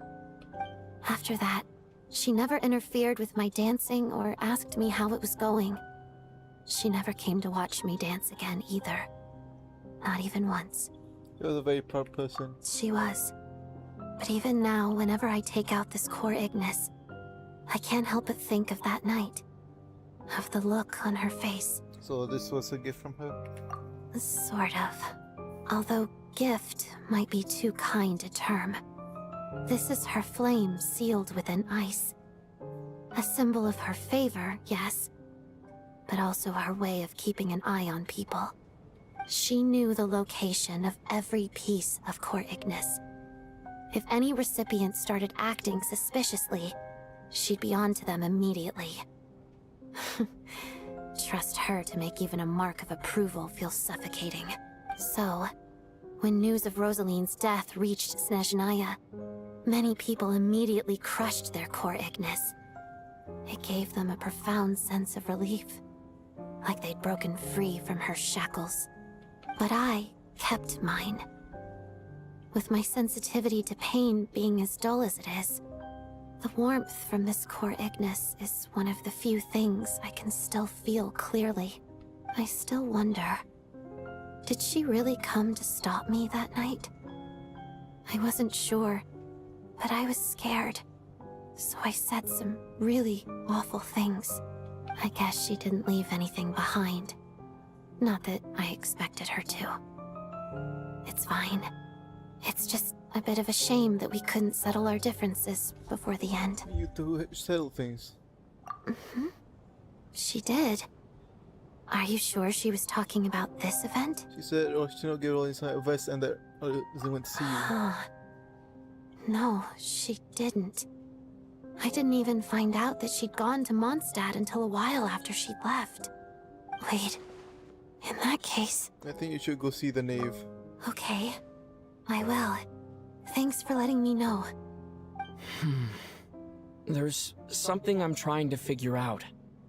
I'm beginning to suspect that Paimon's mystery illness is being caused by the energy research behind Project Stuja. Paimon's very important to me, so I have to get to the bottom of this. I figured that since you're Lelik, you might know something about all this. The ultimate goal of this energy experiment is to create a weapon for the final battle. Oh. The weapon's construction was completed in Nodkrai. Oh. Now, all that remains is to arm it with a sufficiently powerful energy. So that's what they were doing in the Experimental Design Bureau, so this is the purpose of the energy experiment. Yes. The weapon's development and all the related experiments are overseen by Lord Piero, the Jester. And the lab is located deep within the Armory Palace. Ooh. I'm not sure why this experiment would be making Paimon feel unwell, though. The best way to get to the bottom of it would be to go there in person. Once we get out of here, I'll help you apply for an entry Are you permit. sure? Let's not forget that you're also fatigued. And I'm hardly the organization's proudest member, as you know. You answered my question about Rosaline. I want to do you a favor in return. It's that simple. Oh. What's wrong? Are you not feeling well? You two seem to be hitting it off. Ew, you made I me thought jump. you were sleeping. Of course I was. In the military, one learns to fall asleep quickly, even in the most inhospitable environments. It's vital to staying alert and energized. Why? Is something wrong? No, nothing. Even if he was awake, he can't have overheard us, right? Well, thank you both for keeping watch. Traveler, I'll take over for now. It's your turn to get some sleep. Sure.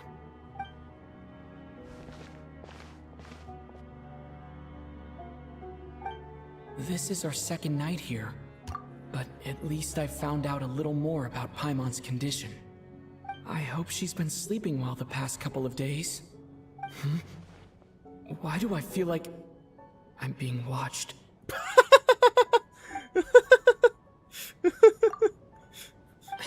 Seriously? Is this payback for when I stared at her earlier? But I thought she was asleep.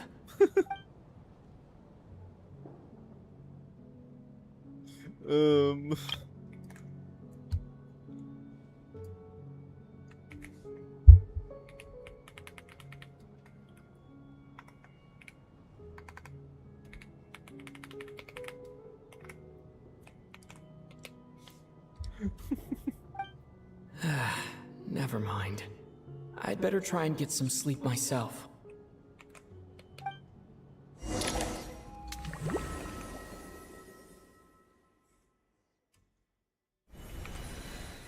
Uh-oh. Someone's about to die again. Hey, what are you spacing out for? Are you reaching your limit too? I don't know where to see, and yet it feels strange How for me. long have we been walking for? Do you remember? Time's lost all meaning. Ever since we noticed that thing above our heads. What was it called again? Ronova! A star key? Or What? key star?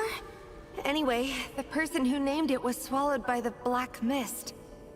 Whatever it's called, ever since we noticed it, we've been walking up and up, hoping that as long as we reach it, we can find a way out of this place.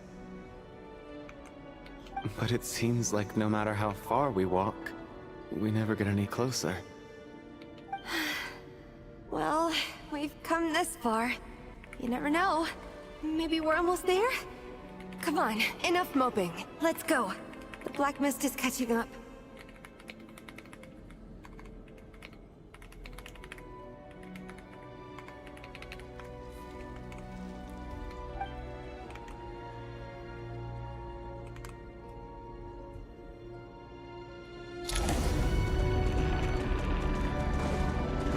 Time to go.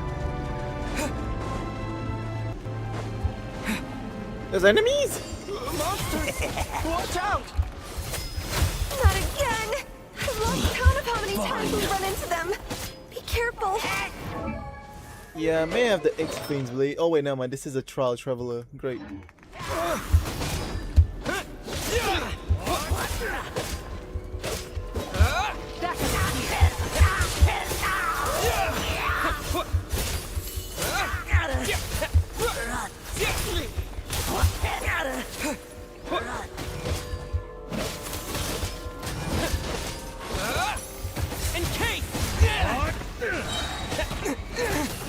Fighting sword!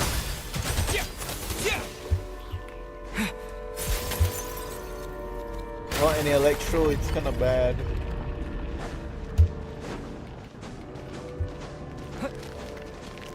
Oh, now there's Here electro. they come again! Get ready! You wanna fight? Let's go!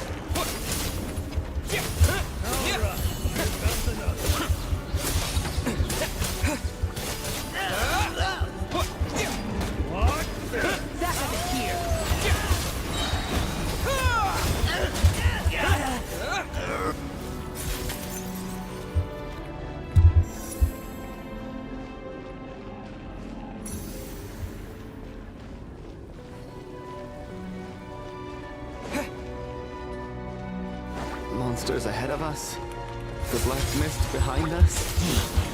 Feels like there's no escape.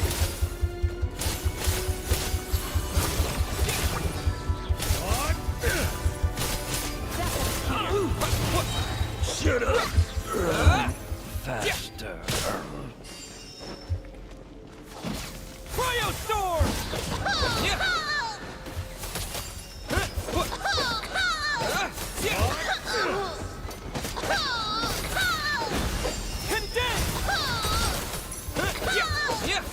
Bro, I keep beating up a child. Oh, yeah, bro's dead. Are you hurt, Coolish?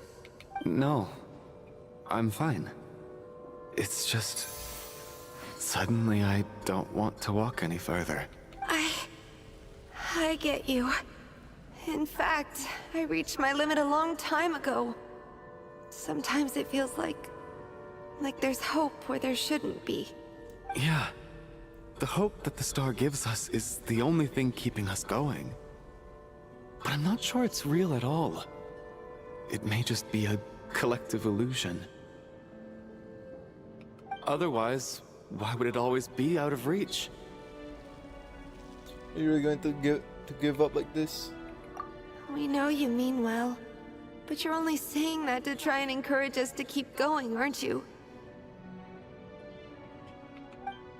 Thank you, friend. But enough is enough. Please don't give me any more false hope. Hope is poison in this place. You're going to continue, aren't you?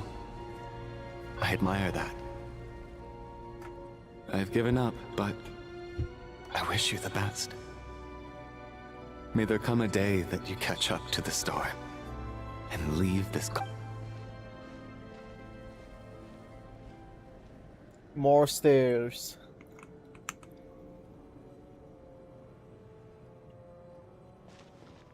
Oh, it's right there. It's not an illusion. We really are getting closer to the star. Odette? Congratulations. You're the first person to make it here. How did she get here? Just on the more familiar it looks. I'm the star's envoy. The black mist has stopped rising. Its hunger is satisfied for now, having devoured your two companions. This is a good opportunity. I'll let you get some rest before we continue. Continue? Are we going to leave? What do you mean, leave? The star represents the starting point. It's the waypoint for the beginning. Congratulations on reaching the starting point. Once you are ready, we will head out and walk upwards. I will be right by your side the whole way. After everything I went through to get here, this is just the start? Huh? What's wrong? Hey, don't give up before the journey's even begun.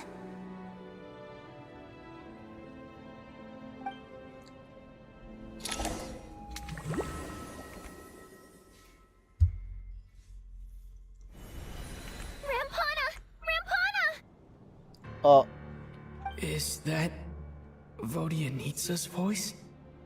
What happened? Coolish, wake up! Please wake up!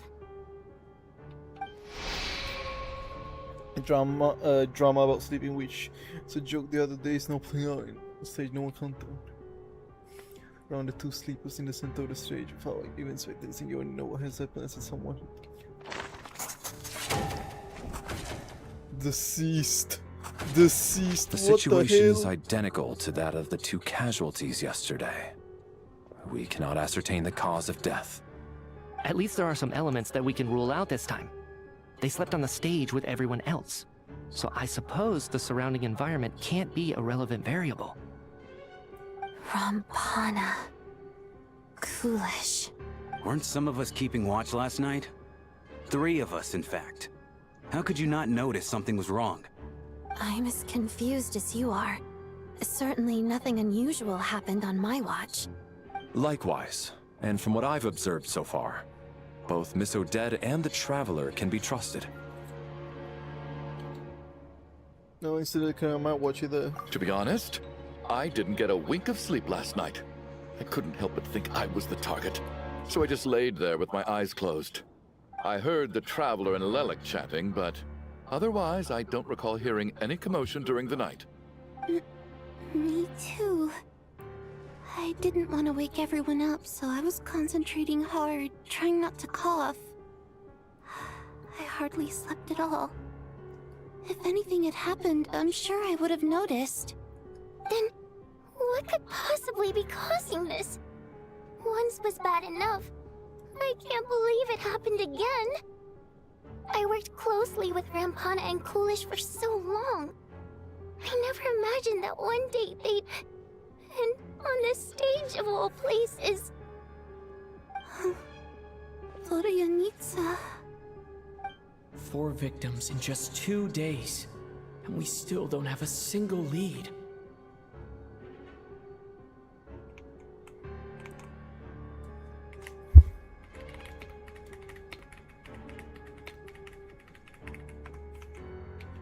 I need to get to the bottom of this as soon as possible. And above all, keep Tonya safe. I'd never be able to look Child in the eye again otherwise. Still snowing? Yes, I just checked. Still no sign of anyone outside either. So we only have ourselves to rely on.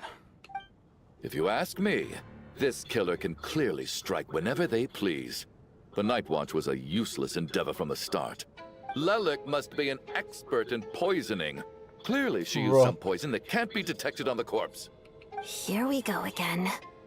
Listen, I was already thinking to myself last night, was Lelik's reason for revealing her identity the real story? Well, now I have my answer. It most certainly was not. She's been playing us for fools.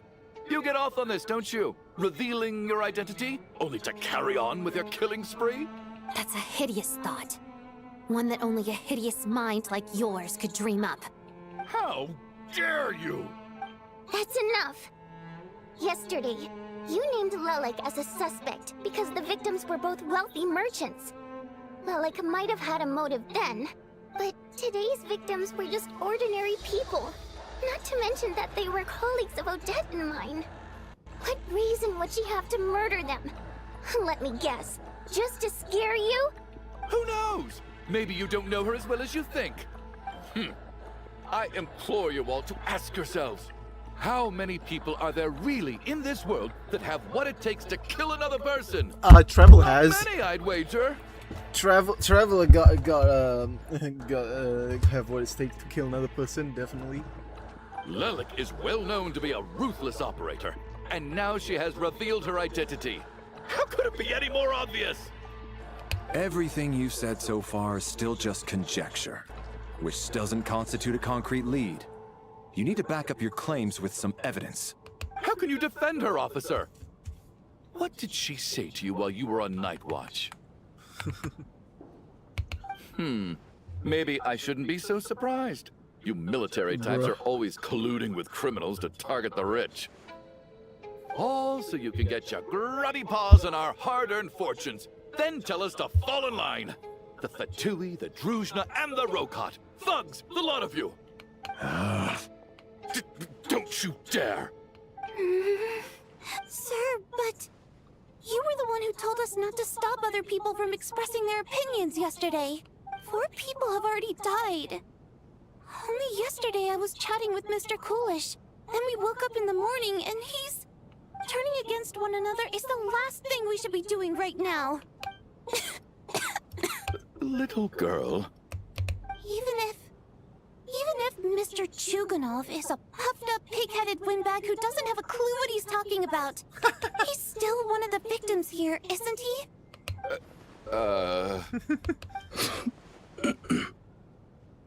Quite. I had no intention of resorting to violence. But you're right, Miss Tonya. I ought not prevent him from speaking his mind. In any case, I believe Mr. Chuganov has calmed down a little now. We may resume our discussion. I don't think there's any need for that. What is there to discuss? Nothing about this situation is normal. Did you have an idea, Metia? You're the brainiac here, right? Come on, clue us in. I've been mulling something over. All the leads we have so far concern things from outside the theater. Miss Odette's alter ego, the threats Mr. Chuganov received. But then there's the 2 double murder crime scenes themselves, which have given us absolutely nothing to go on whatsoever. That's highly unusual. Even with the most careful killers, there's always some evidence left behind. So what are you suggesting? I think this could be a supernatural event. It isn't characteristic of human-on-human homicide at all. Correct me if I'm wrong, but aren't you supposed to be a scientist? That doesn't sound like a conclusion someone like you is supposed to make. I got into scientific research because of my insatiable curiosity. But if the present situation defies all known scientific explanations, I don't mind shifting my curiosity toward the paranormal instead. Now that you mention it, I remember when I first came to the theater. I heard rumors about this place being haunted. Haunted? Yeah, I think I heard the same thing. But I mean, they're only rumors, right? We've worked here for years. Surely we would have noticed any spooky goings-on by now. Well, this has taken an unexpected turn. A haunted theater? If Paimon were here, she'd probably be hiding behind me in fear right now. Why don't we take this opportunity to look for clues again with a more open mind? Maybe a different perspective will help us see something different. Very well. Whether it's criminals or ghosts we're looking for, the same rules apply. Everyone needs to tread carefully. I'll move the bodies into the same room for now.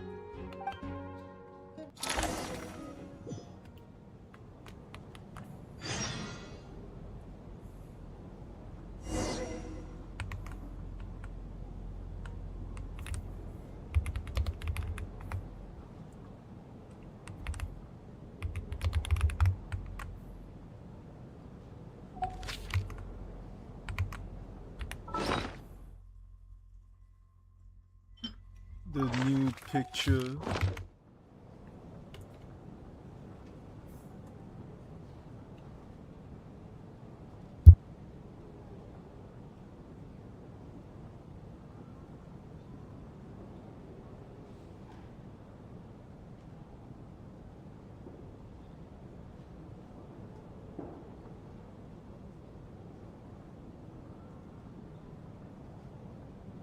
Okay.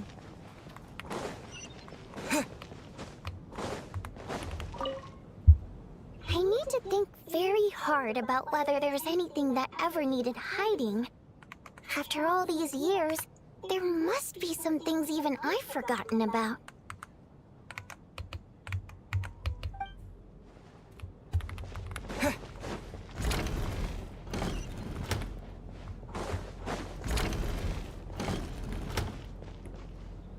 Tonya, did you find anything? Not yet. Still looking. So... Are we supposed to be looking for something paranormal? I think I'd prefer teaming up with you than looking around on my own. This looks like somebody's notebook. Shall we read it together?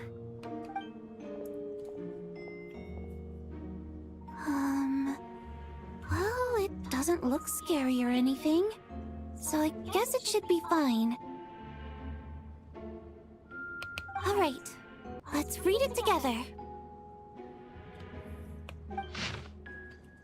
You once told me I would understand someday, but even now I still don't. I don't believe anyone will be forced to enter the home because you don't consider feelings of as what the imps.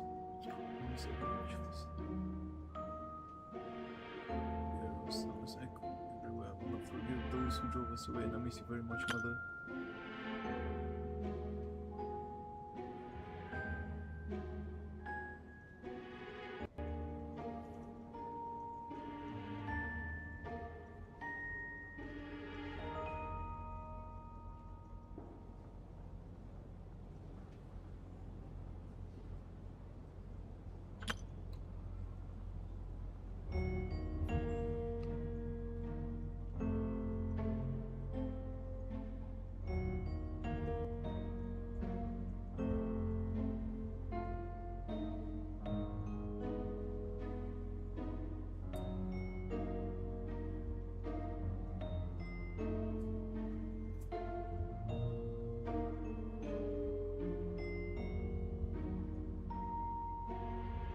Huh.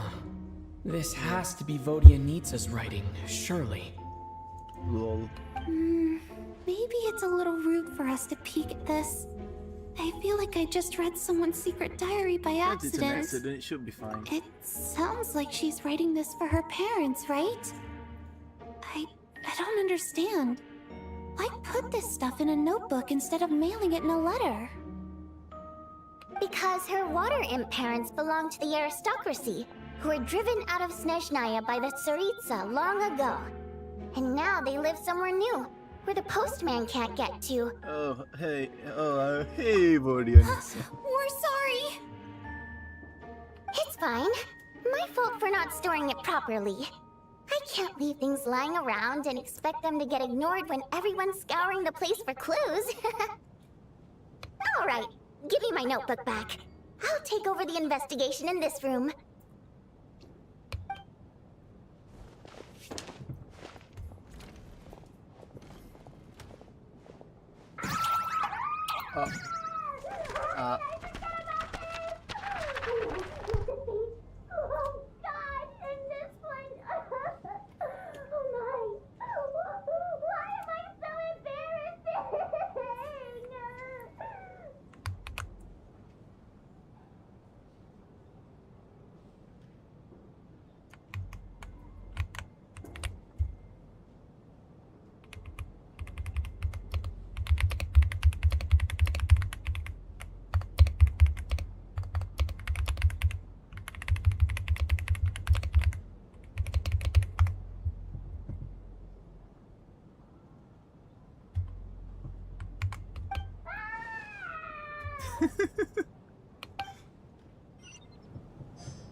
Rip. Rip Vodyanitsa.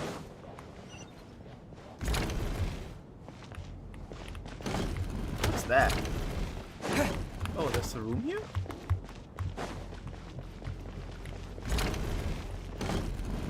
Alyosha and Mitya. Ah, Traveler. Since you're here, come take a look at this. Alyosha found it. We're both curious to hear your perspective. It appears to be an investigation report. And the focus of the investigation was the rumors of haunting we heard about earlier.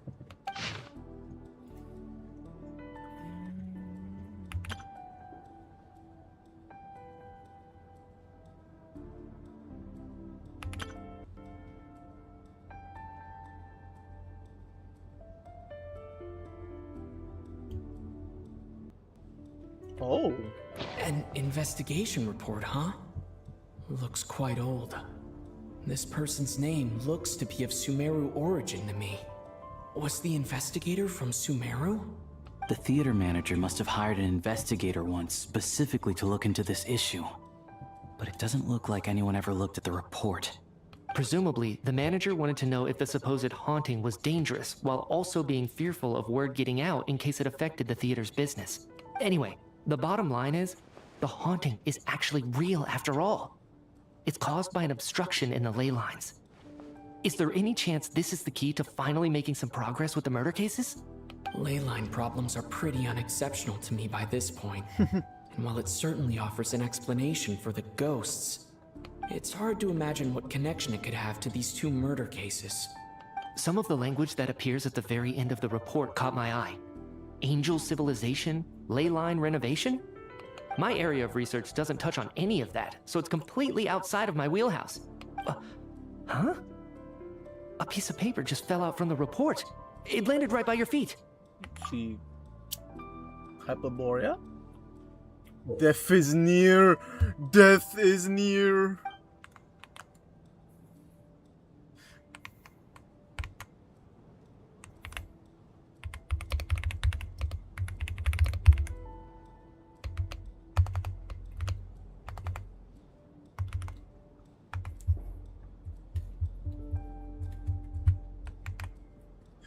It's pretty almost just good. How unnerving. It was tucked inside the report, so it must be a note left by the author. Death is near. Is that supposed to be what's going on here?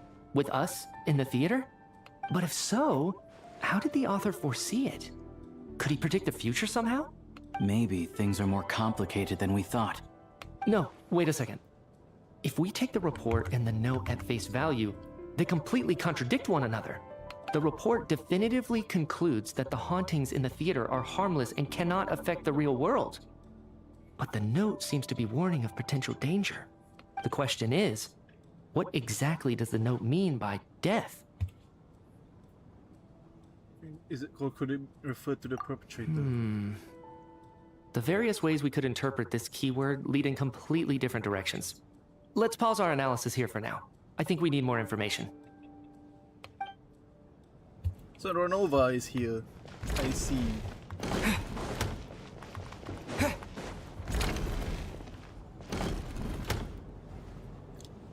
Valeri, come take a look at this. You too, traveler. Some sort of notebook. What is it for? It's the on-duty logbook for the theater. Coolish was the main person to use it.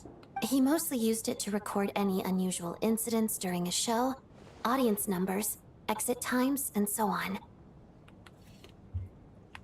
Yes, he'd always have this logbook with him when he checked tickets at the entrance. This should confirm a lot of key details about the recent show. So, you find anything unusual? Yes. The number of people. I've checked and double-checked, but the numbers just don't match what's recorded in the logbook. Apparently, we have an extra person among us. Oh. Are we certain that logbook is accurate? Could someone have sneaked in without buying a ticket or something? Unlikely. Coolish took his duties very seriously. I've rarely seen any errors in his work.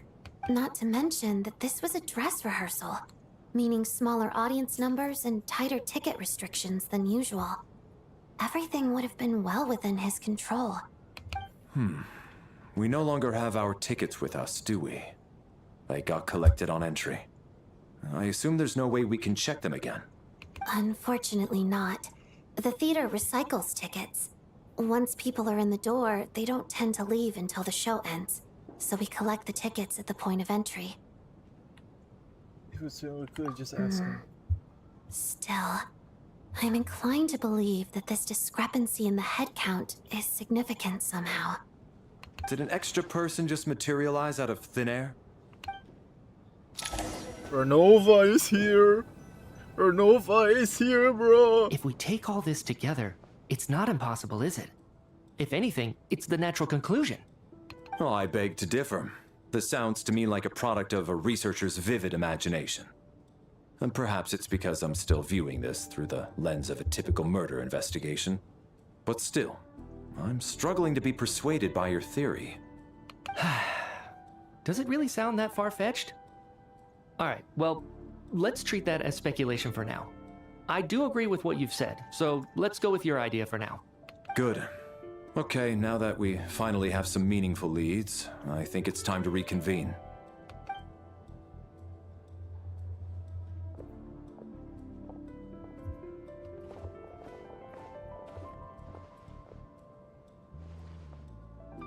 So, that's about everything we've discovered so far. I'll share my theory first. Based on what we've learned from the logbook, I believe the extra person among us is most likely the killer. If the killer had simply bought a ticket, it would have greatly increased the risk of their identity being exposed. I expect he or she either hid in the theater ahead of time, or found a way to slip past the ticket inspection. They then blended in with the group and waited for an opportunity to strike. What about the note found in the investigation report? Any thoughts on how that fits in? The killer may have simply planted it there as some sort of sick joke. I've seen my fair share of psychopathic killers. They love playing cryptic mind games. So, it has nothing to do with the haunting of the theater after all. This theory makes sense to me. If we have an audience member unaccounted for, chances are they didn't come here to watch the show. Could it really be that simple? So, in other words, all we have to do is find out who got in here without a ticket, and all our problems will be solved? It's him, isn't it? Then let me make one thing clear. All the theater staff should be well aware that I came here for the rehearsal legitimately, yes? There's no way I'm the one who didn't have a ticket. It's true. I hear you used every trick in the book to get a hold of that ticket, too. Everything short of throwing a temper tantrum and rolling around on the floor at the entrance. I most certainly did not degrade myself in such a way. Probably a stupid question, but I might as well ask. Did anyone here get in without having their ticket checked? Guess it was naive of me to expect them to just admit to it. Especially after the unprompted Lelic reveal. Once was already a miracle. Twice would be unfathomable. Most likely a extra person who entered without. Let's see.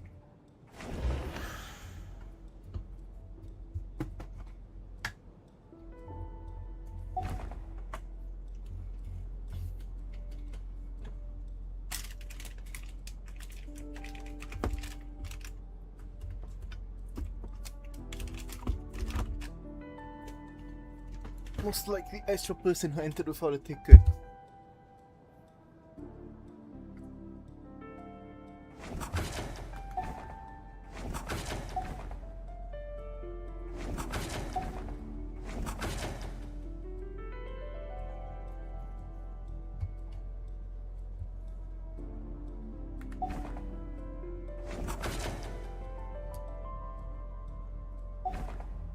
Yeah, I do not know.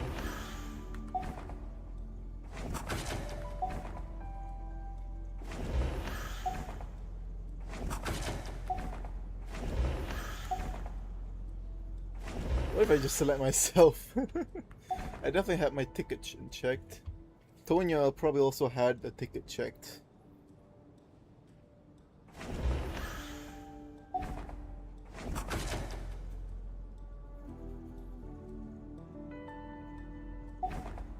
I have a feeling it might be foolish. We have to catch this extra person, even if only for the victim's sake. Okay, never mind. If I confirm it as myself. I got my ticket from Child. It was all above board and my ticket was checked at the entrance, so there's no way it's me. Tonya received her ticket the same way I did. I assume Child got both of them together. In any case, I knew in advance that Tonya was coming. Valeri came to the theater to catch Mitya. Those two should be able to vouch for one another, and their motives are clear. This dude? I don't believe any of us here knew Shram before all this. If no one can verify Shram's identity... Mr. Shram, did you really go through the ticket inspection to get in here? Huh? Me? Why am I being singled out, my friend? Do I seem that suspicious? It's not that you stand out as suspicious, more that everyone else has been ruled out as trustworthy. Okay. Well, we spent the best part of 2 days together now, so I'm sure you can all tell what kind of person I am. I'm a true gentleman. I never dream of doing something like sneaking to the theater without a ticket. Yeah, I have no doubt that you're a good person. But the problem is, none of us here actually know you, so no one can say for sure that you are who you claim to be. Although, actually, what was it you said last night? Yeah, you're friends with that water imp, which is why you understand our primary mode of expression. Last time I checked, there were barely any of us remaining in SNEZNAYA, since most of the water imps left. Could you tell me a little bit more about your friend? There's a good chance I actually know her.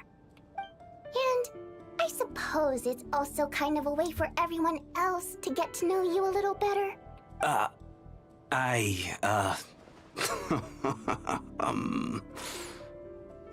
Good grief. Are you blushing? Pull yourself together, man. Stop giggling like a teenage boy. It's revolting.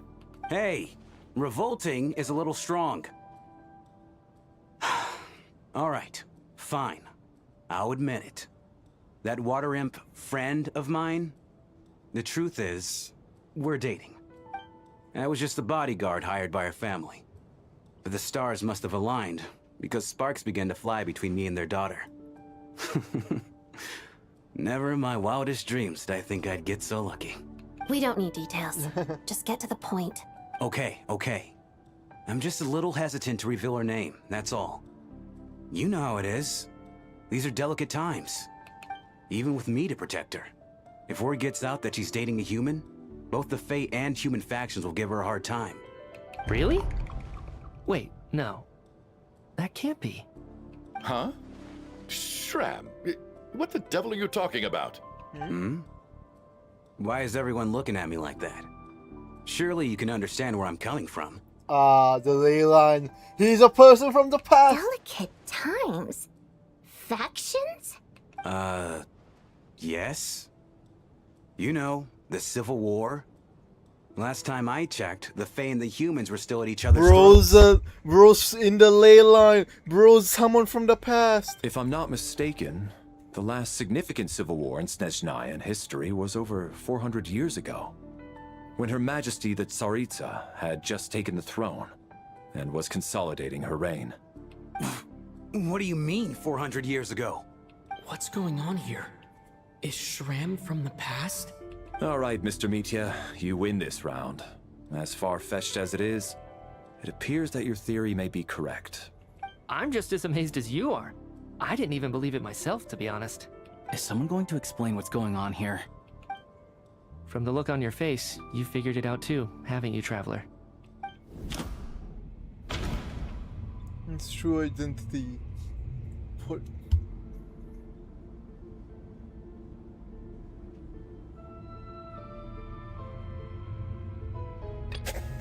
That seems to be the case.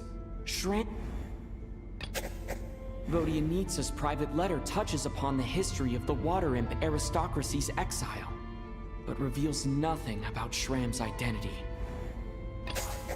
The theater's ley lines have been modified to block souls within its grounds from returning to them. Some souls can even wander this place forever. Mr. Shram's statement proves he is from hundreds of years ago. And according to the investigation report on the theater hauntings, Mr. Shram is very likely a lost soul wandering the theater.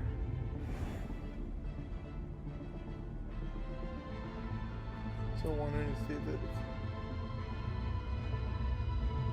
Like personally? I don't think I'm that redundant.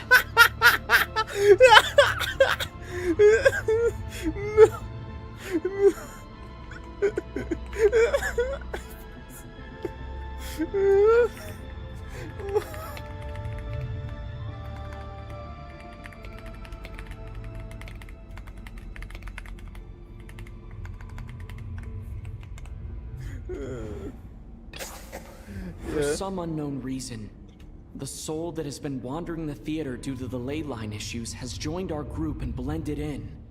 Yeah, that must be the immediate reason why the ticket count doesn't match the number of people present.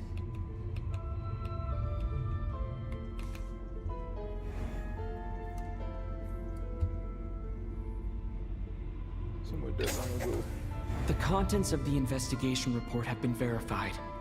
There are indeed ley line issues and wandering souls in the theater. Death likely symbolizes the deceased. Mr. Shram, for instance. Death is near. That must mean that there's a dead person in our midst. That's the truth, isn't it?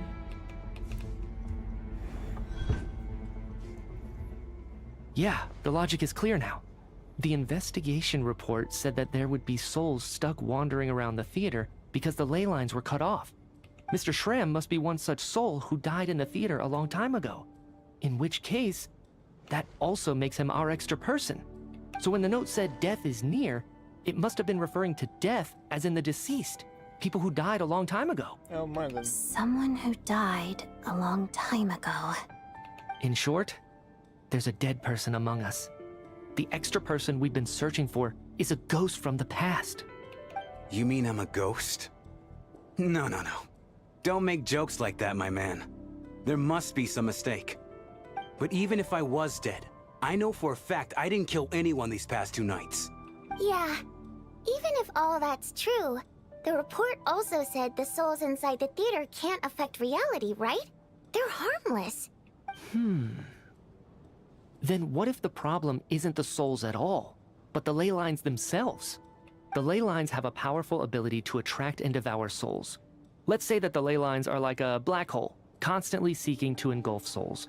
But the souls that don't want to return are trying to avoid being sucked in. Huh. Why does this analogy sound so familiar? Oh, the black mist. What happens when the black hole can't achieve its goal? I'm only speculating here, but what if it ended up swallowing innocent souls by mistake? Or intentionally taking other souls to compensate? That could explain why we weren't able to determine a cause of death. If you're right, and their souls were devoured by the ley lines, it does make some sense. It does seem to explain a lot of the things we couldn't make sense of. Does that mean it's true? Except there's no concrete evidence. Mitya's relying on a lot of logical leaps. Still, it seems like the best explanation we have under the circumstances. Alright, so how could Shram not know that he's dead? Seems a little unlikely that he hasn't noticed anything unusual even after several days interacting with us. On the contrary, it's perfectly normal for a soul to wander the theater for centuries without questioning their existence or reason for being there. It's simply what's natural for them.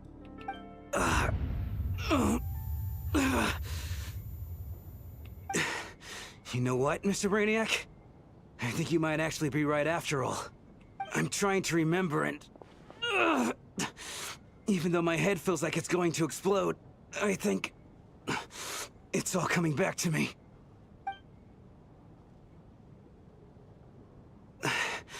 I was the one who didn't want to remember my own death, so I forced myself to forget. Well, I'm sure those are painful memories. My lady and I snuck out to go on a date one day. We bought tickets for the theater. It wasn't really my thing, but I was just happy to be together. All of a sudden, a group of people burst into the theater, shouting for all the water imps to get out. Performers and audience members included. It was clear the conflict between humans and Fae had reached a boiling point. This time, the extremists were even coming after the water imps who had nothing to do with the war. I thought I could pull one over on them. So I took off my jacket, draped it over my lady, and tried to sneak out amid the chaos. But I got caught. They started shouting, calling me a traitor to humanity. But I was going to do whatever it took to buy our chance to escape. No matter how many people stood in my way. I had to. Both as their bodyguard.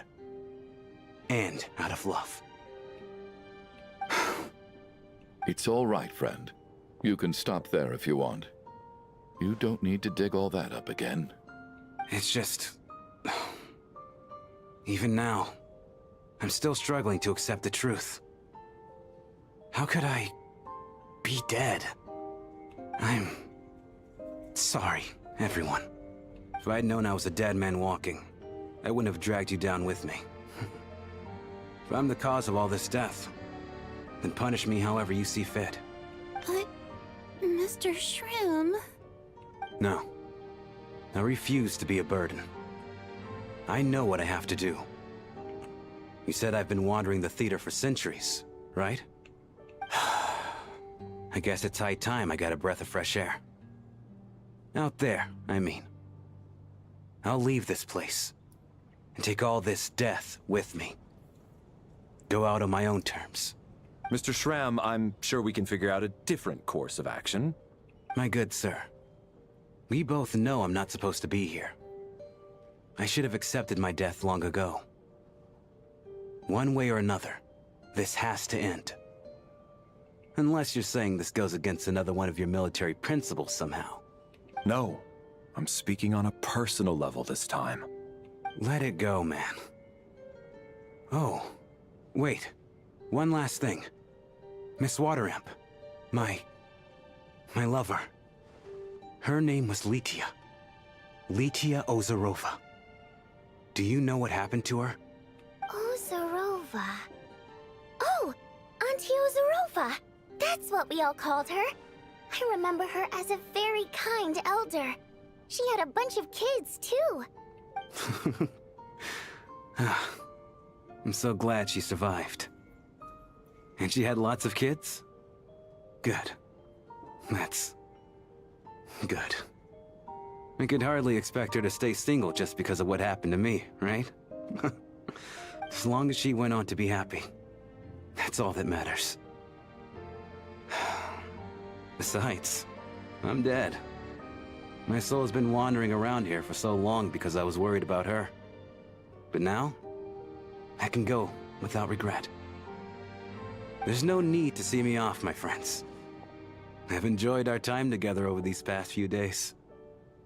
Perhaps we'll meet again in the next life.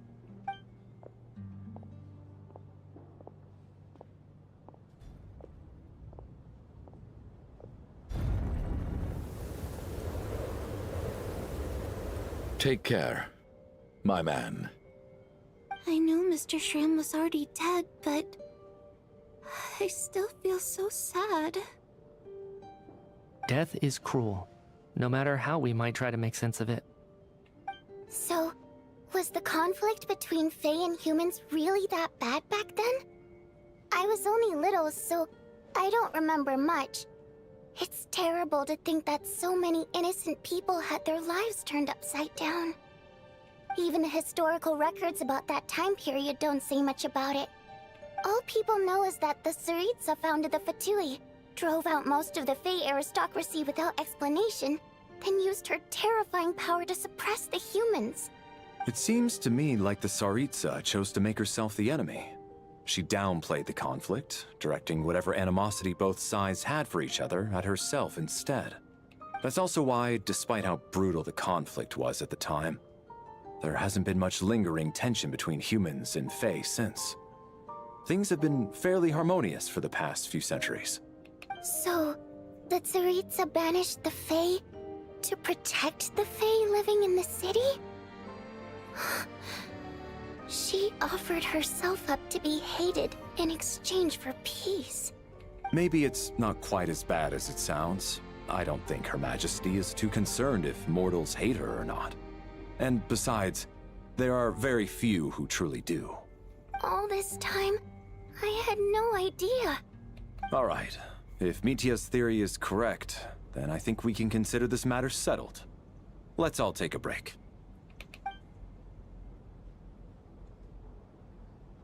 Ugh, if only this blasted storm wasn't still raging on. I'm guessing someone else is still gonna die. Or Nova must still be here. Well, at least it seems like Mr. Shram stayed optimistic until the end. The information he revealed, it's given me a lot to think about.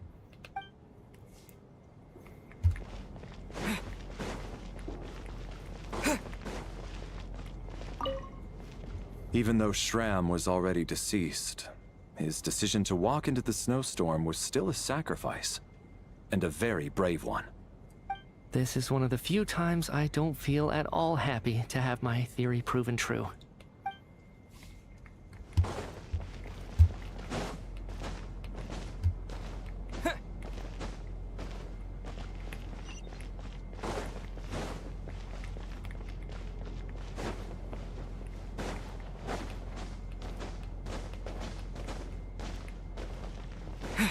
It's Odette though.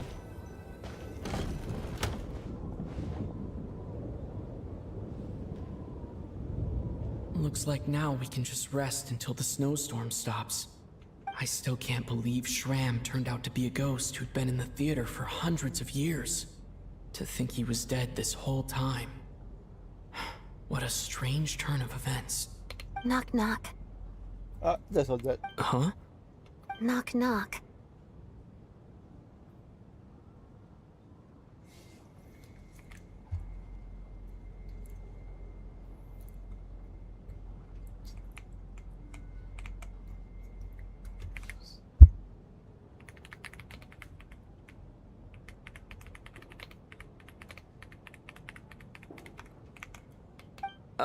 You know the door isn't closed, right? Think of it as a signal then. When I'm entering someone else's room and I knock, I'm here as Odette. If I don't knock, it's Lelek. Okay, well, makes you happy. Thanks. So, why did you come to find me? Is there something I can help with? Vodyanitsa said you knew about my secret identity from the start. But when everyone was discussing who Lelik could be, you were worried that revealing what you knew would be unfair to me. So you kept it to yourself, right? Yes. I'm extremely grateful for that. It's nothing. I mean, you didn't hold what happened with Signora against me, so I should thank you for that as well. Actually, there's something else as well.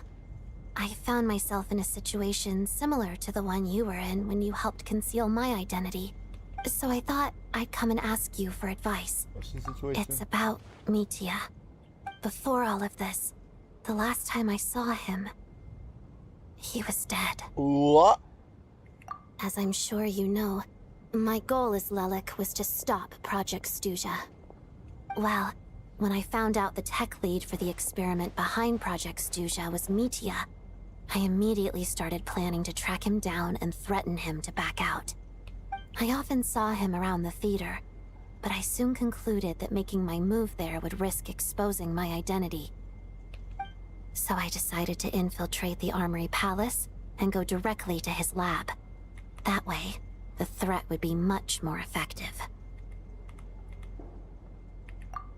Well, I suppose there was a bit of luck involved, but I am a Fatus, so I already had some familiarity with the building's layout. But when I finally made it to his lab, Mitya seemed to be dead. I checked his breathing and his pulse. He had no vital signs whatsoever. I'm certain of that.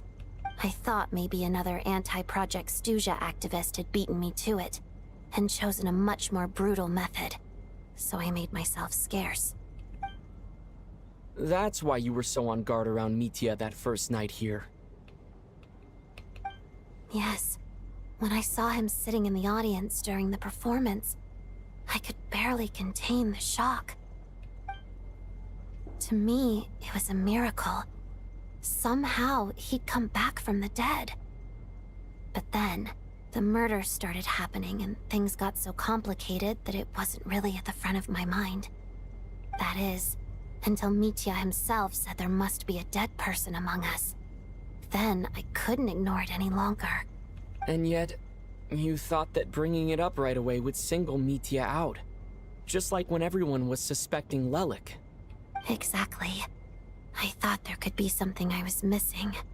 Besides, we soon figured out that Mr. Schramm was a ghost. And we knew there was only one extra person. So we thought he had to be the one. But now, it seems like there's another candidate. I understand why you kept it to yourself. There was so much information being thrown around during that discussion. Bringing up Mitya would have just introduced more confusion. So, what do you think we should do? Let me confirm one thing first. When was it that you found Mitya dead? Around a week ago. Sometime in the afternoon. A week ago? That's earlier than I thought. I saw him just a few days ago at a restaurant. That definitely would have been after you found him dead. He seemed completely normal to me. Chatting with Vodyanitsa, trying to avoid Valeri. So he was definitely alive on that day. Huh. Well, all I can say is I know what I saw. Here's a thought. The reason we even suspected a dead person could be among us was because of the problem with the theater's ley lines. But Mitya's death happened inside the Armory Palace. The ley lines affecting the theater shouldn't reach that far. You're right. I guess he doesn't fit the profile of the person we were searching for. I think the chances of it being him are very low. Surely he can't have died for real in the Armory Palace. Unless... Unless what? Unless he really did come back from the dead. You're right. Do you think we need to disclose this to the others? Huh, what's this? A private meet and greet? Where do I line up? That's not what's going on here. Well, I was just making the rounds. Thought I'd try to lighten the mood a bit. Vodyanitsa's handing out food if you're hungry.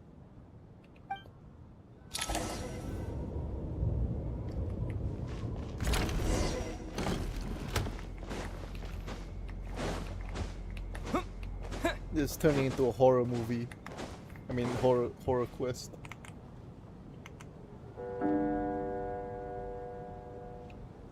What is going on with this storm? Could it be connected to that monster that just arrived in SNEZNAYA? I almost hope it is. Her Majesty the Tsaritsa left to vanquish that beast herself.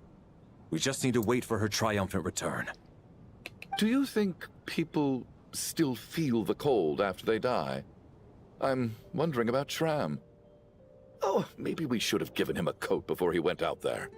Death itself is cold, isn't it? I'm sure the storm will embrace him. Well, I hope he has a safe journey. I'm going to miss him, I think. It's not like we can blame him for Rampana and Kulish's deaths.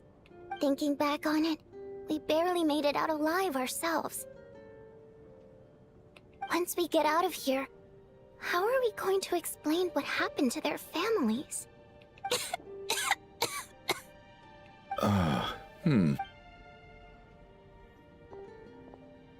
you okay? Here, take this. I've never used it. Thanks. Look who's Mr. Nice Guy all of a sudden. Is it because Tonya stood up for you this morning? At least you know how to return a favor. Yeah, without Tonya, who knows how badly he would have been hurt.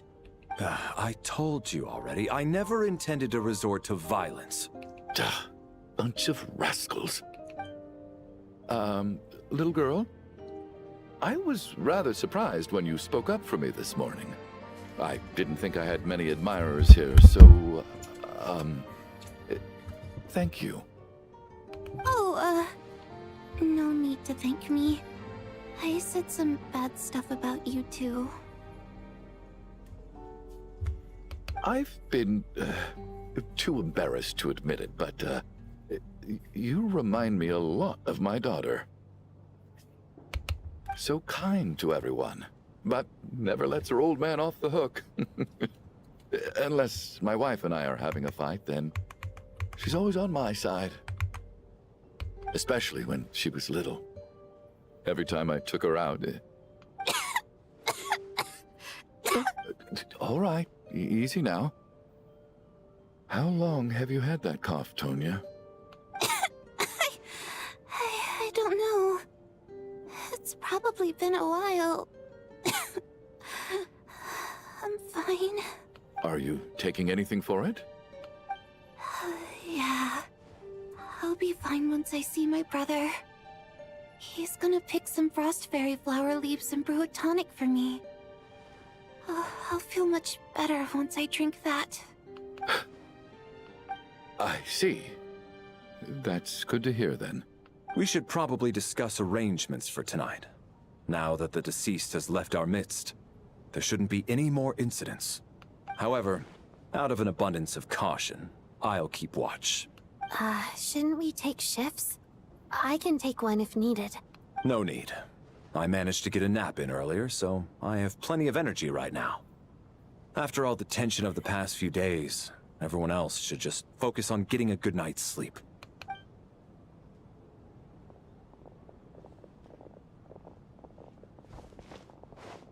What a long day. This whole situation turned out to be way more complicated than I expected. But Valeri's right. I should just try to calm down and get some rest. The last thing I want is to give myself nightmares. And he's about to get another dream. I knew it! It's not gonna be that simple, is it? He's awake! It's never that simple. He's awake! Get over here, you big lug, and take a look! If you must call me something, call me Mr. Door. The Black Mist is coming. You need to go. I heard that before. Are you all right? Can you walk? We just got attacked by monsters on our way up. That Mr. Door fellow protected us. He just seemed to come out of nowhere. Not much of a talker, but when it comes to taking down monsters, that man doesn't hold back. It's the Black Mist Curses. again. The Black Mist is catching up to us. We need to keep going. Mr. Door, I don't believe I've ever seen you around here before. Why is that? There's no need to try to get to know me. Looking for trouble? I can just push people aside. What the? Oh, Well, anyway, we're lucky to have you here. Thanks for saving us earlier. No need to thank me. This is where my duty lies. What the heck? What? Crouch heavily is so good.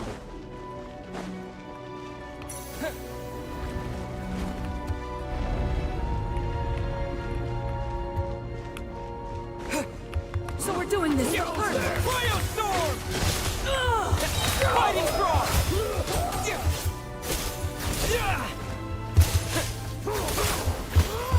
You asked for it! You win this! And take! Oh, remarkable work, Mr. Door. If I had your muscles, I'd do the same.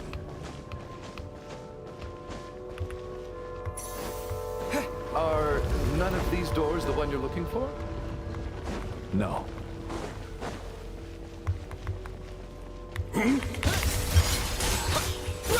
Condense! Come closer. By my command. Oh, could this be?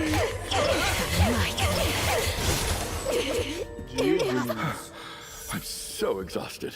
And the black mist is still rising. Oh. Wait, look! There's more monsters down there. Are they coming from within the black mist? No, no! They're gaining on us! Quick, keep going, or they'll be at our heels any second!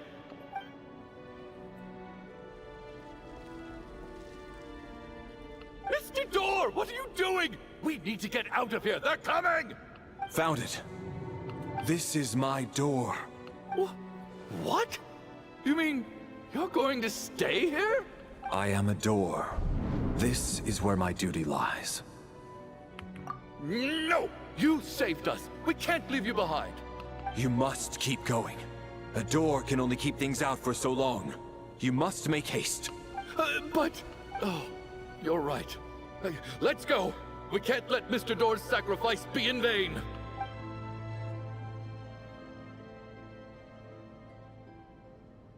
The black mist isn't moving anymore.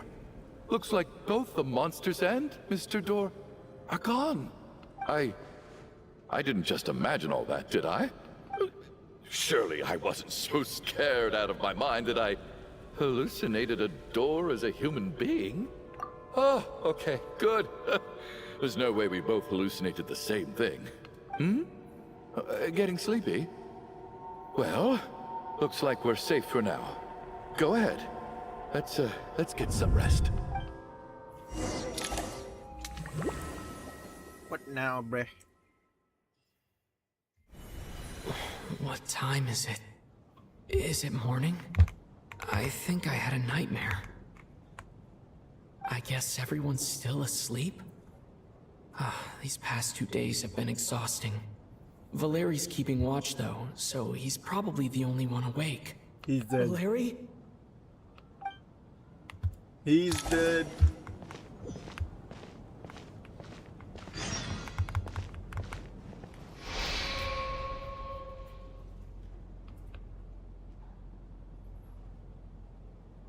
Wake up! Everyone needs to wake up! Oh shit. Just like the last 2 nights. No clear cause of death. I've been a real thorn in your side, haven't I, Mr. Valeri? Now you can rest in peace. But for me, life will be all the duller for not having to run away from you, my friend. How's Tonya? Is she okay? I just checked on her, and it doesn't seem like anything serious. She's just exhausted from the past couple of days, and she's still recovering from her illness. We should let her sleep a bit longer. That means Valeri was the only one who died last night. If Valeri was awake and keeping watch, it would have been impossible to kill him without waking everyone else up. That much is certain. This is so frustrating. Why has nothing changed since yesterday? I thought we already dealt with the dead person causing all this. Actually, one thing has changed. There's only one victim this time, not 2. does that mean...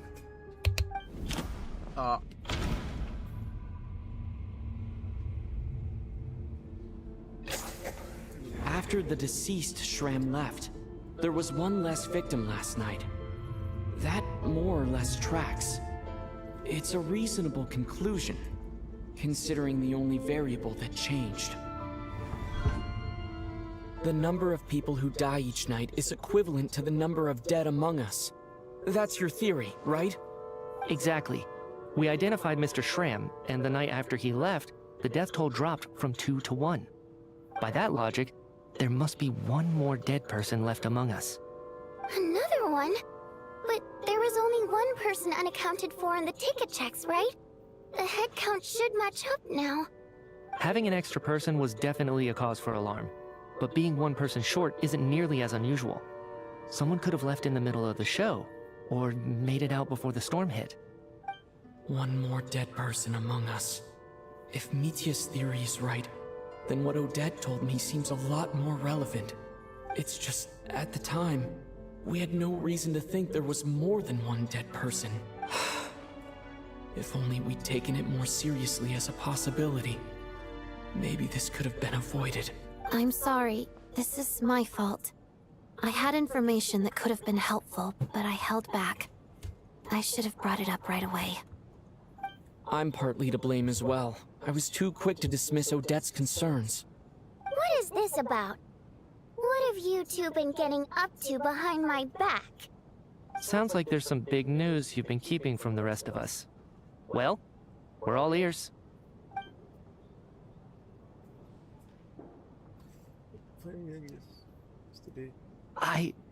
I'm the dead person? Wow, that's certainly news to me. Odette and I talked about it yesterday, but we thought it just wasn't possible, so we left it at that. Yeah, I don't blame you. If I'd been there, I probably would have reached the same conclusion. It just sounds too unbelievable. Let me just try and verify this. I just scoured my memories trying to think back to the afternoon Miss Odette mentioned. But I honestly have no recollection of dying. That's where I'm different than Mr. Shram. Having seen Mr. Mitya a few days ago myself, I also find it hard to believe he could be the other dead person among us. Well, if it isn't Mitya, then who? Do we vote on it? If you don't mind me asking, Traveler, I believe you mentioned that you know Tonya's brother. Had you ever met her before all this? No, never. Wait, are you saying... Now just 1 minute. I know where this is going. You can't just randomly point a finger at anyone you want. You're in the hot seat, and all of a sudden you want to divert our suspicions onto somebody else? Trying to pick a fight, Mr. Chuganov? Whenever you open your mouth, all you do is attack people, and I've had enough of it. If you don't want to engage in a civil discussion, you can shut up. You little brat! Did Mitya ask about Tonya because he suspects her? I suppose I only identified her by age, and nothing else. Could that mean... I'm just saying, you're going around casting suspicion on people for no reason. How could Tonya be dead? I can vouch for her, if nothing else. I've seen her before. She's the sister of that Harbinger, isn't she? The one called Child. Oh, really? You're telling the truth? Since being here, I don't think I ever mentioned she was Child's sister specifically. Does Chuganov actually know her? If Chuganov can vouch for her, then it can't be Tonya either. In which case, it seems unlikely that there's another dead person among us at all. Miss Odette, could you go over that afternoon with me one more time, when you found me dead? No problem.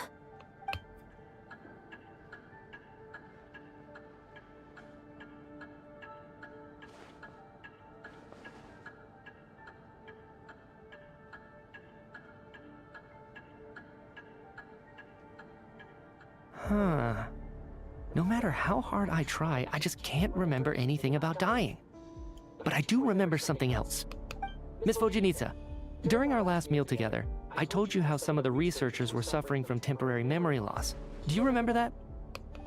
Oh, yeah. You said it was hindered monitoring the progress of your experiments.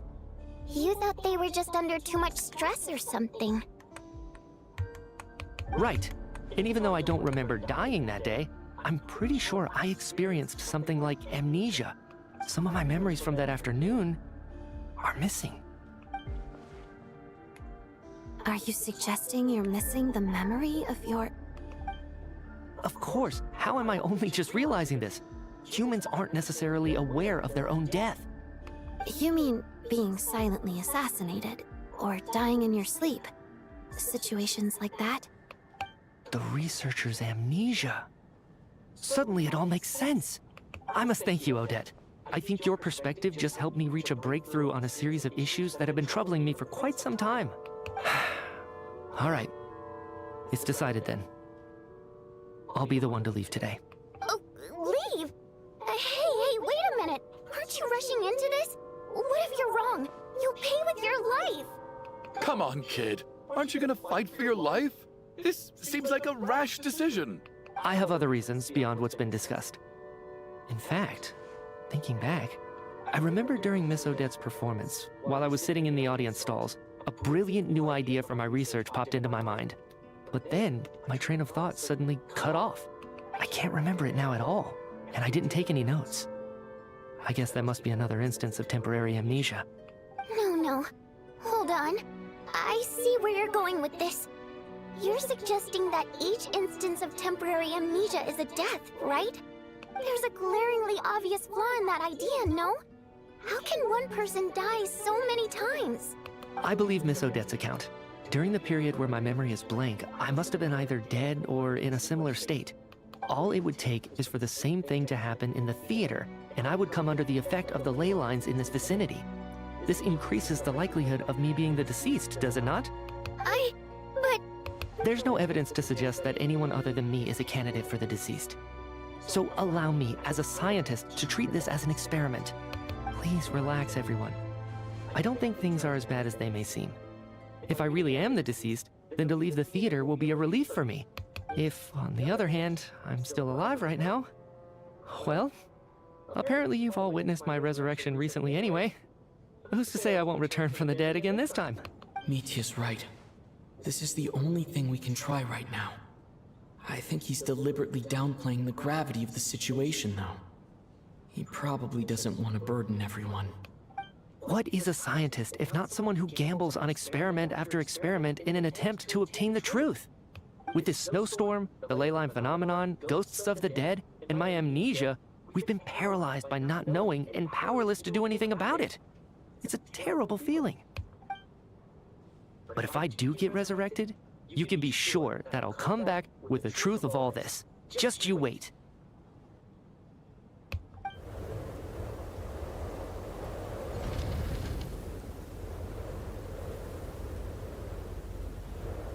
Elvis has been really stepping up on their animations.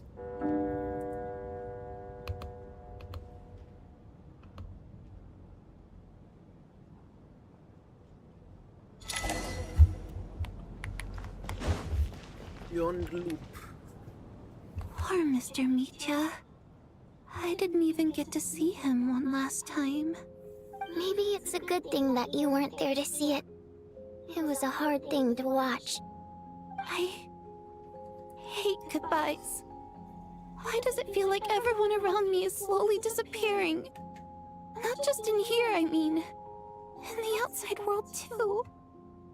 Maybe it's the realization that, at the end of life, everyone has to face it alone. Come to think of it, the main reason we're still alive right now is pure luck. Each morning here, for every one of us, there's the chance that we might not wake up. You could take it a step further and say that the same is true outside, too. Who can ever be 100% sure when they drift off to sleep that they'll open their eyes again in the morning?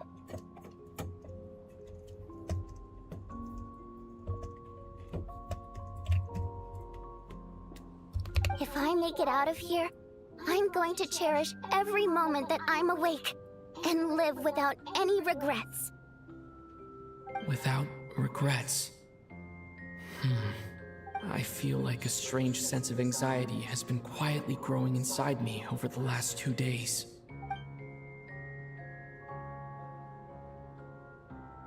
Are you okay? You look really glum. If something's bugging you, let's talk about it. There's only a few of us left here now. After everything we've been through, what's the point in keeping things bottled up? I have a travel companion named Paimon. Alosha and Odette have met her before. She's been feeling unwell recently. You're worried about her, aren't you? That makes sense. We've been trapped in here for days. To be honest, I used to feel like I was just a spectator in this world, watching everything that happens from the sidelines. Maybe it's because I'm a descender.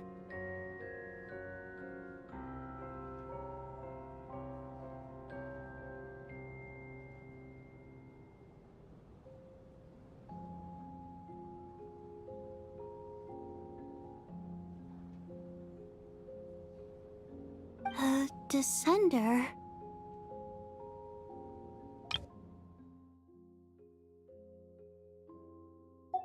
But with Paimon by my side, over time, I slowly felt my connection to this world growing stronger. She loves eating, sleeping, and having fun, but she's also a great guide. It's her authenticity that makes this whole world feel more real for me. Over the last few days that we've been apart, I've often caught myself wondering, what would Paimon say if she were here right now?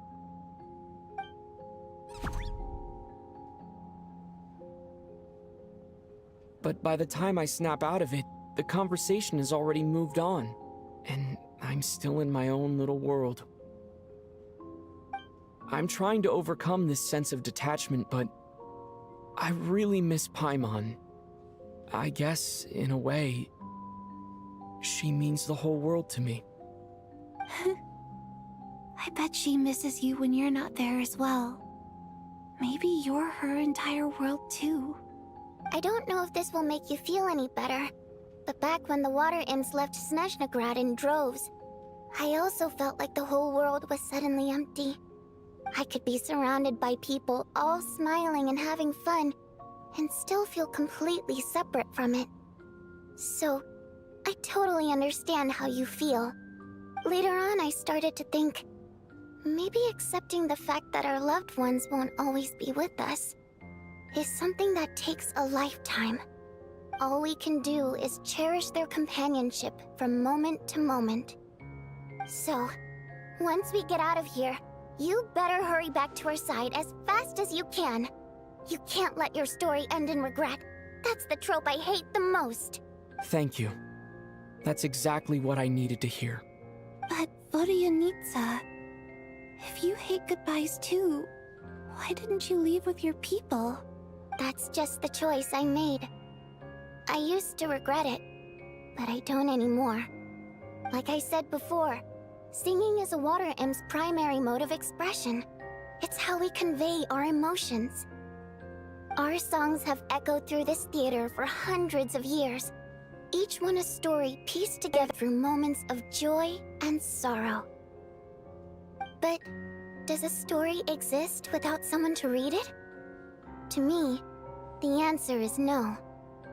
So I made the choice to stay. That way, there would still be someone left to sing these songs and listen to their stories. Otherwise, they could have been lost forever. Could you teach me how to understand your people's songs sometime? I want to be able to truly hear them, like Mr. Shram. A fan after my own heart. Thank you, Tonya. How about I sing something for you, and you tell me what you hear? Okay, I'll do my best.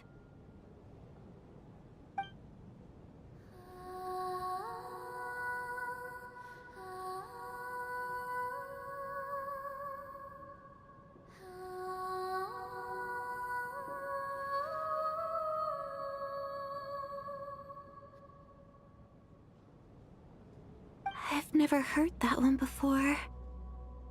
I feel like I can hear a sense of longing somehow. I wonder why that is. Color me impressed, Tonya. You're a keen listener. Most people can only tell if a song is happy or sad. I didn't think you'd be able to pick up on such specific details. So, what's the song about then? Come on, tell me!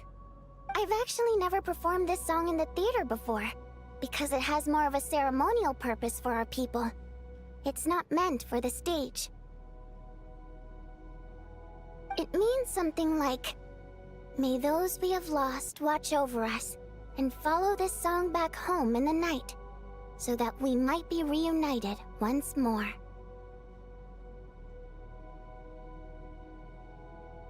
No wonder I could hear that sense of longing. You sing it for loved ones who have passed away. I hope it reaches them. It's getting late, Tonya, and you're not well. We should all turn in early. I suppose there's no reason to keep watch tonight.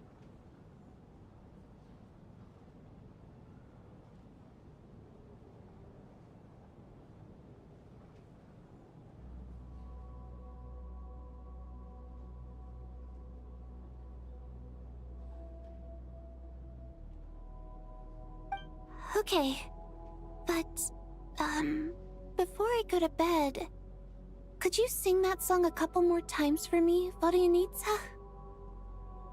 Of course. Anything for my #1 fan.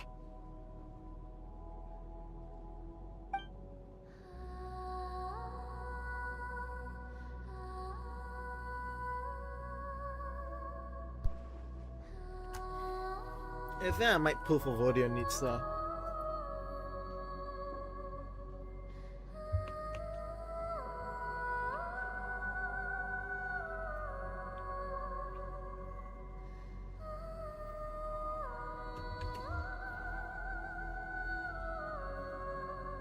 Once I get out of here, I definitely don't plan on ever coming back. But I guess that means I'll never get to hear Vodyanitsa sing again. That's a sad thought. Before I fall asleep, I should cherish this moment of companionship while it lasts.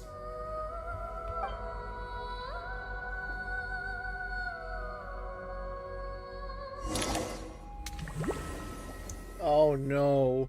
Who are they gonna kill this time? Where am I? It's so dark in here, and I feel kind of dizzy.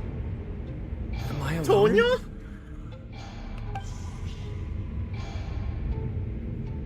Huh? What was that noise?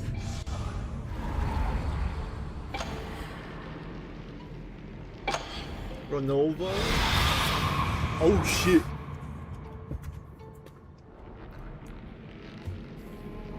Return, O spirits. Fulfill your oath of protection.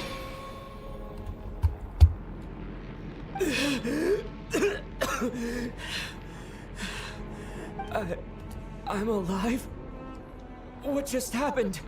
No time for questions. Quick, over here. Turn on the switch. We need to bring back the light.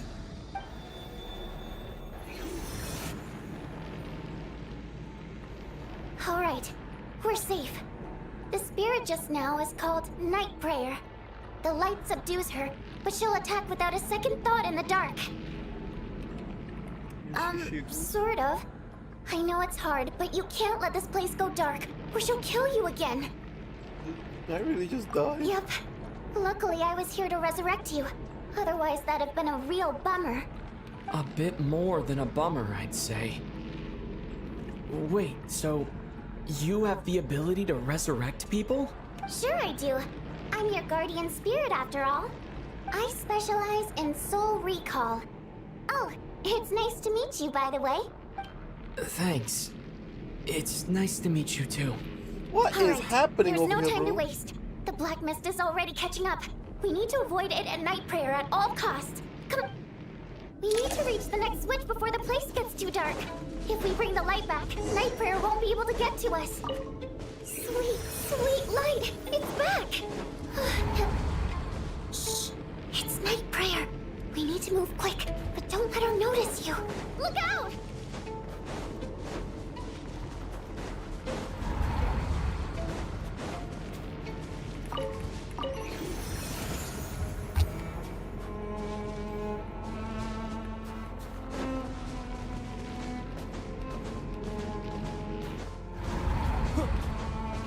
The next switch is over there.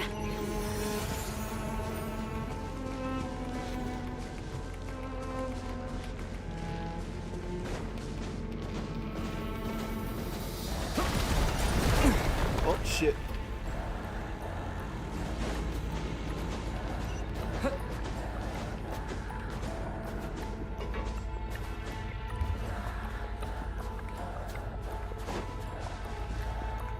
Oh. Bruh.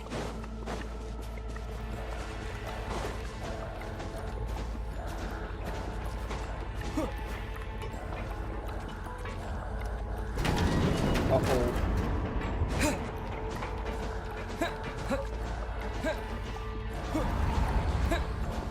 No, Night Prayer is here too. This can't be the only path. Return, O spirits. Fulfill your oath of protection.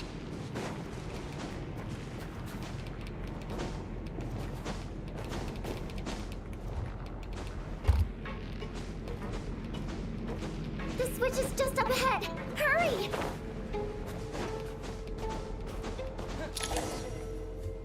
It's too dark. We're not gonna make it. Come on, faster! Uh-oh. Traveler! I won't let you die like this. Not on my watch.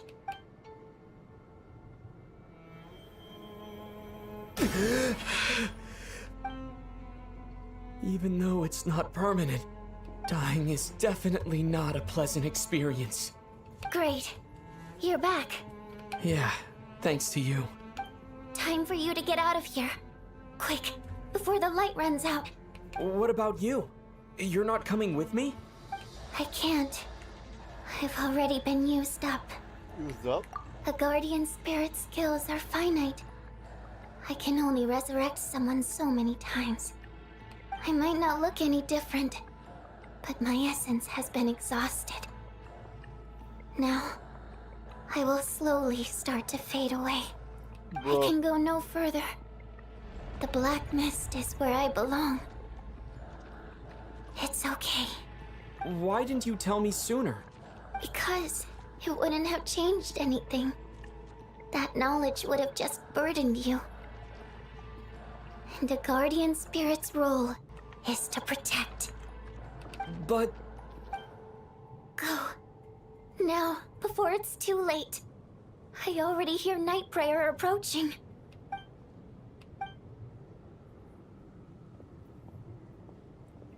No. Well, Dianitsa is dead. Dianitsa! How could this happen? Dianitsa! Bro. Well, I guess there's no need to inspect the body.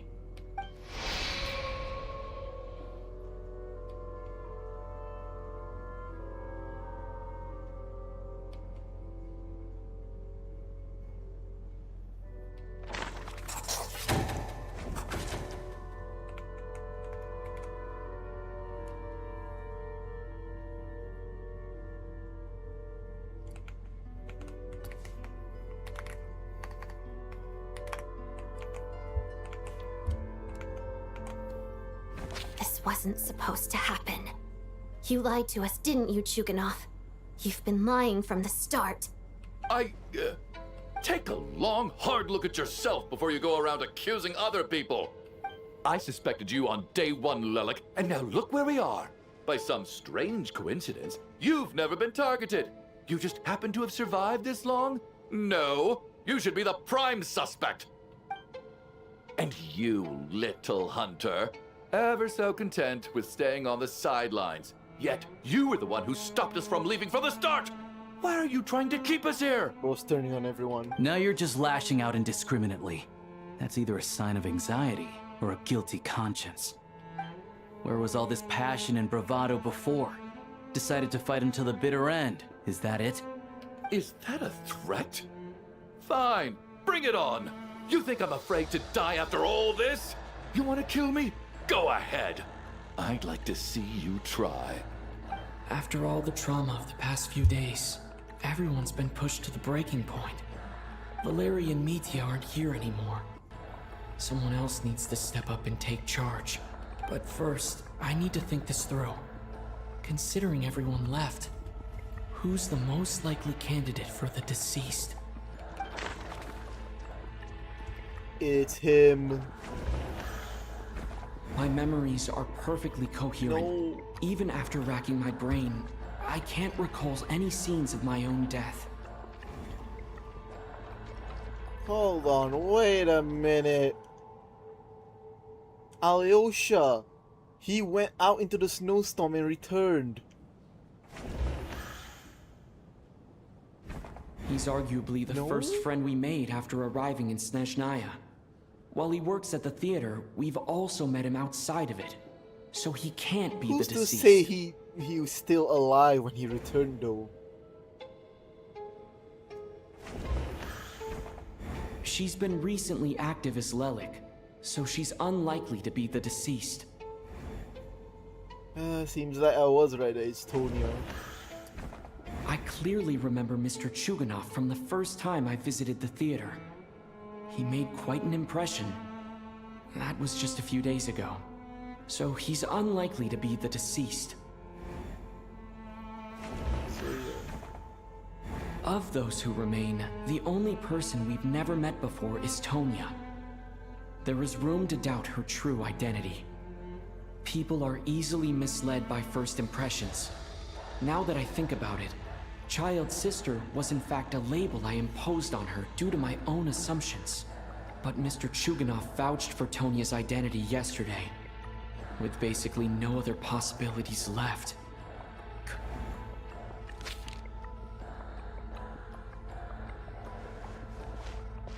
Tonya, how's Tusser been lately? Tusser? Your brother Ajax must have mentioned me in his letters home, right? Did he say anything about a blonde traveler? No. And my brother's name is Razik, not Ajax. Chuganov, looks like it's your turn to do some explaining. Yesterday, you said you could vouch for Tonya. Why did you give us a false testimony? I knew you were behind this, Chuganov. You've been lying through your teeth from the start. Everything about you is fake. Down to the wife and daughter you're always talking about. Your entire family man persona is a charade, isn't it? That night, when I infiltrated your place as Lelik, I noticed you were home alone. Didn't think much of it at the time. Just thought everyone else was out. But thinking back on it now, that doesn't seem very likely. My guess is, you live alone, don't you? Even that was a lie? But why would he lie about having a family? Oh, curses! Oh, why is there no end to this blasted snowstorm? If it would just stop! If it would just stop. I think I remember now. I know how I ended up here. It feels like a distant memory. But at the same time, it's just like it was yesterday. The reason I'm always coughing is because I got sick with frostbite. The locals usually call it the snow cough. It's not a very common illness. It's partly genetic and partly caused by the cold climate, but it can be fatal. They sent me to the hospital as soon as they found out I had it. And I spent so long lying there in that hospital bed. After a while, I felt myself growing weaker and weaker. Nothing seemed to be working anymore. Neither the treatment that the doctors were giving me, nor the medicine my brother was brewing from frost fairy flower leaves. So one day, I told my brother that I wanted him to take me outside for once, so things could be like they used to, just for one day. I wanted to meet loads of friends, experience new things. He agreed. He snuck me out of the hospital, and we escaped. We got to the theater, bought tickets, and went inside. Oh, it was all so exciting. I remember the show very clearly. It was amazing. But I found myself getting sleepier and sleepier. Oh, Tonya. When I woke up, I couldn't find my brother anywhere, so I guessed he'd already left. But there's no way he'd leave me behind. So I decided to stay here and wait for him. At the time, I figured he'd probably gone to brew some more medicine for me. I was planning to chew him out for abandoning me when he got back. Tonya, it sounds like by then you'd already... Yeah, I know. I understand now. Dead, aren't I? This cough and the feeling weak, it's probably just my body's memory. After all of that, it turns out I can't blame my brother after all. I was the one who abandoned him. I'm sorry, everyone. I realized this much too late. It seems like death skewed my perception. And now I've dragged you all into this mess. Your name probably isn't even Tonya, is it? Didn't that ever strike you as odd over the last few days? Well, when I was little, my brother and I read a storybook, and Tonya is the name of one of the characters. When we escaped from the hospital, our family and the hospital security were looking everywhere for us. So when you first approached me and said my brother had sent you, and called me Tonya, I thought he must have chosen a fake name that only the two of us would know. Because he was afraid of getting caught. Now, it seems like that was just wishful thinking. At least your memory of death isn't painful. That is a small comfort. Now it's your turn, Chuganov. Talk to us.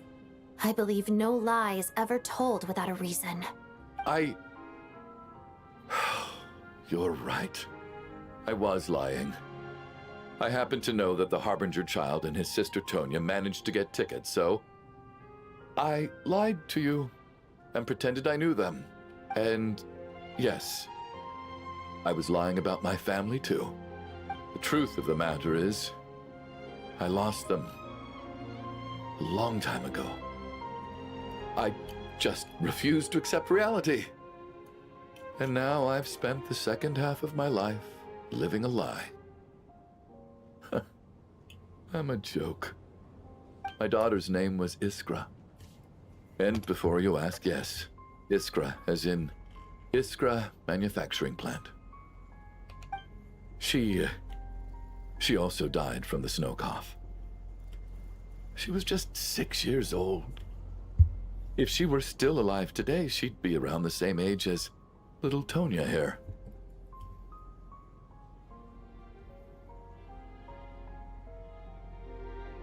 After Iskra passed, my wife couldn't bear to face those memories either. So she chose to start a new life without me. One day when I came home from work and saw the empty room, I felt like I couldn't breathe. Subconsciously, I started to imagine that they were still there. I soon discovered that this was the only thing that made me feel any better, so I just embraced the delusion. Nothing more than a pathetic means of escapism, I know. But at least it's not a crime. So explain your false testimony then. The night before last, when I was chatting with Tonya, she mentioned that her brother would brew medicine for her from frost fairy flower leaves. Combined with her various symptoms, I suddenly understood everything, including the fact that she was deceased. The snow cough used to be an incurable illness. I would pick frost fairy flower leaves to brew medicine for Iskra too.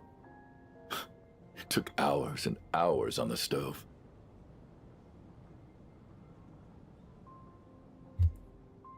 But the year after my daughter passed away, the jester of the Fatui announced that a cure for frostblight, also known as the snow cough, had finally been developed.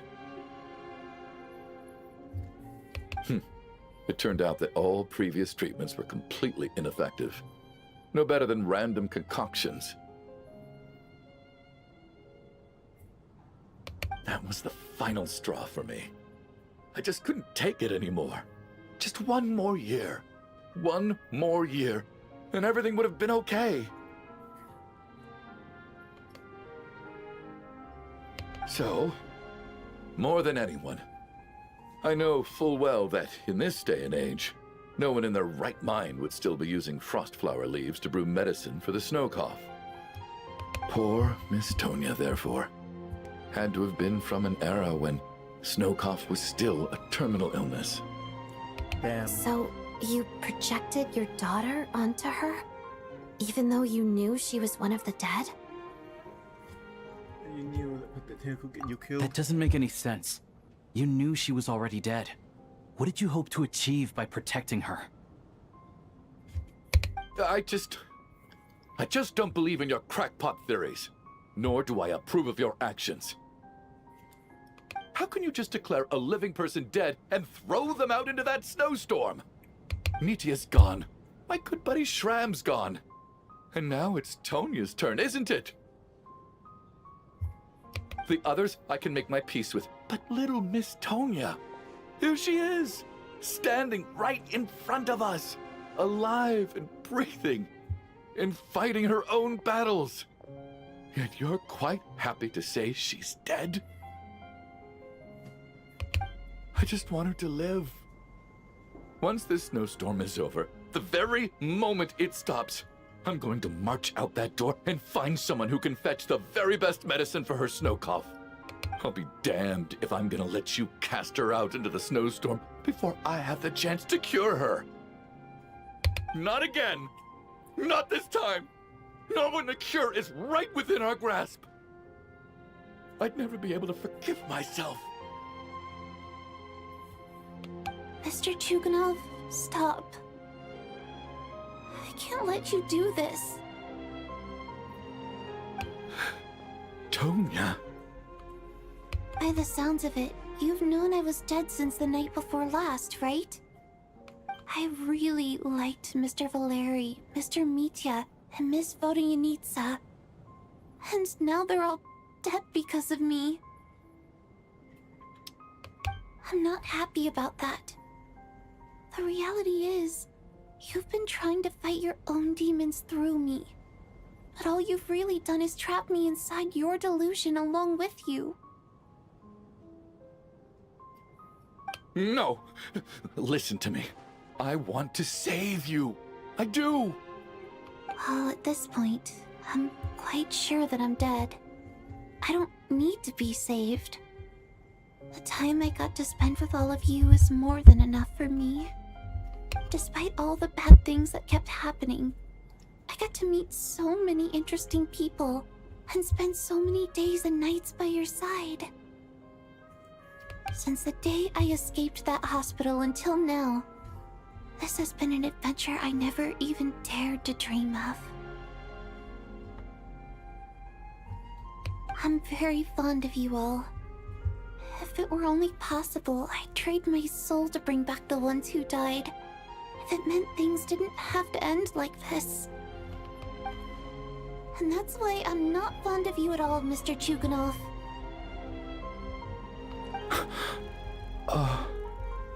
I'm sorry. It's them that you owe an apology to, sir. Not me. Well then, this is it. It's time for my adventure to end. I've caused enough trouble. You're leaving already? It's still early. Don't you want to stay a little longer? No thank you. Oh, and by the way, my name is Patoshka. It was nice meeting you all. Damn.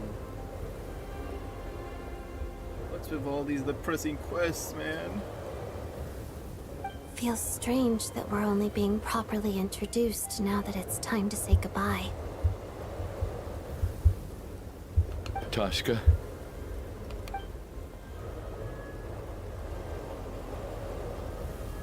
What are you doing, Chuganov? Are you crazy? Let me leave. I can't keep lying to myself anymore. In your dreams. Don't think you're getting off that easy when you had a hand in the deaths of so many people.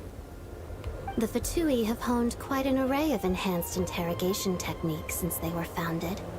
Once we're out of here, Lelik will personally give you a taste of every last one.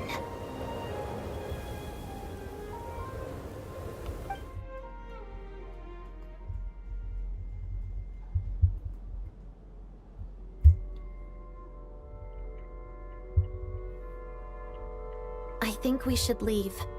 I doubt this snowstorm is ever going to stop. For all we know, this storm might have destroyed all of SNEZNAYA by now.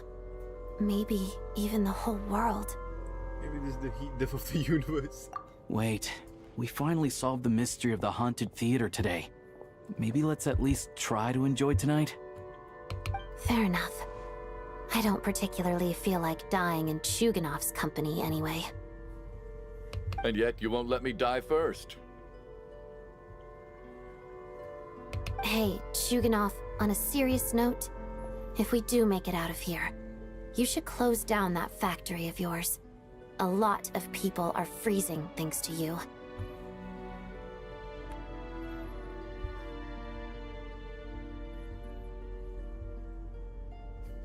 Is this really the time to be discussing my factory?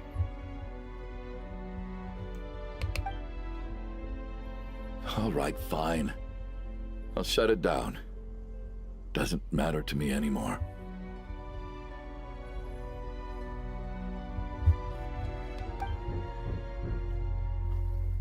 Oh.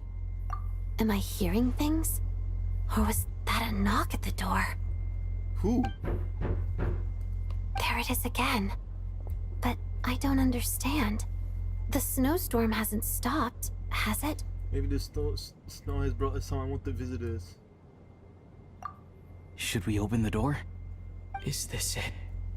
Is this nightmare finally over? If the last few days are anything to go by, I probably shouldn't be getting my hopes up.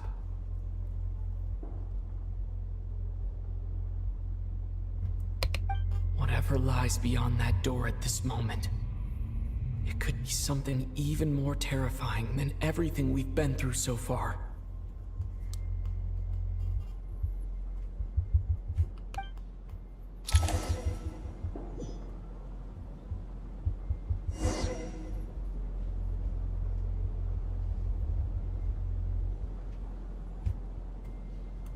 Well. Open the door. Open the door. Open the door. Open the door.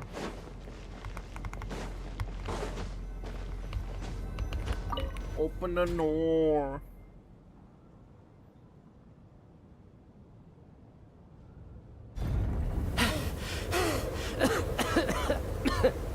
What the hell?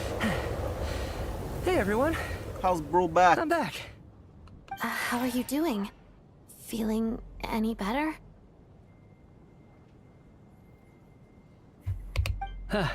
Much better, thanks. Whew, it is so good to have you guys here. I was a little worried that the theater would be empty by the time I got back. Let me see. Tonya and Vodyanitsa are missing, which means Vodyanitsa died last night. And then you discovered that Tonya was the other dead person. Am I right? Not Tonya. Patoshka. First, Tell us how you made it back here. Given the conditions outside, no one should be able to return alive. You're right. The thing that got me back safely was a song. I heard someone singing. What did it say? After walking into the snowstorm, my mind grew hazy. I don't know how long I walked through the storm before my mind completely slipped away. Then, suddenly, I heard the sound of singing. The voice instantly brought me back to my senses, and I regained consciousness. So I followed the voice, searching for the source of the singing. I searched and searched, until finally, just a few moments ago, there was the entrance to the theater, right in front of me. The singing. I've actually never performed this song in the theater before, because it has more of a ceremonial purpose for our people. It's not meant for the stage. It means something like, "May those we have lost watch over us, and follow this song back home in the night, so that we might be reunited once more." That must have been Vodyanitsa's Requiem. Who knew it actually worked? That song is meant to guide the souls of the dead. Mitya, that must mean that you... Huh. No kidding. Huh, seemed like I guessed right then.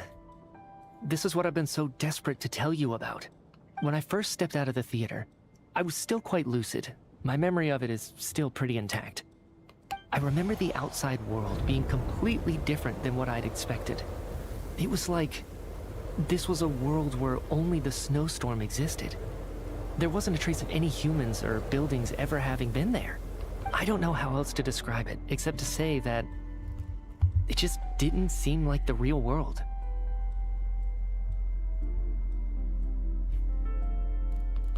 And as for the Requiem, if I was guided here by Vodyanitsa's song, it can only mean that I must already be dead.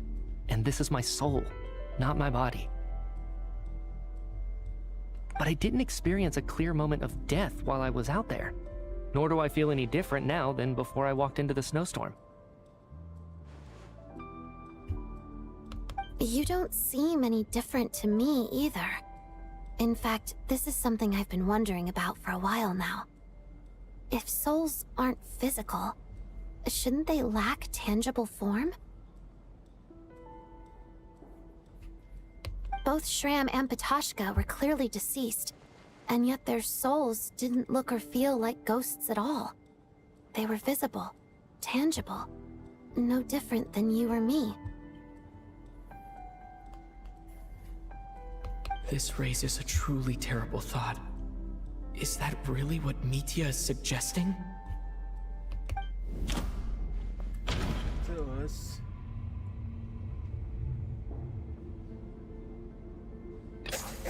Mitya's soul was summoned back by the Requiem, confirming that he is indeed already dead. And yet, he looks no different from us. Of course, if even the long-deceased like Mr. Shram can blend in with us undetected, then maybe we've all been dead from the very start. And all of us are now souls wandering the theater. What?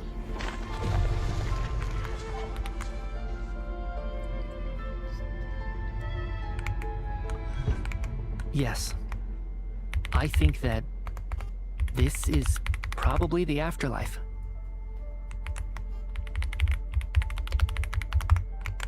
What did you say?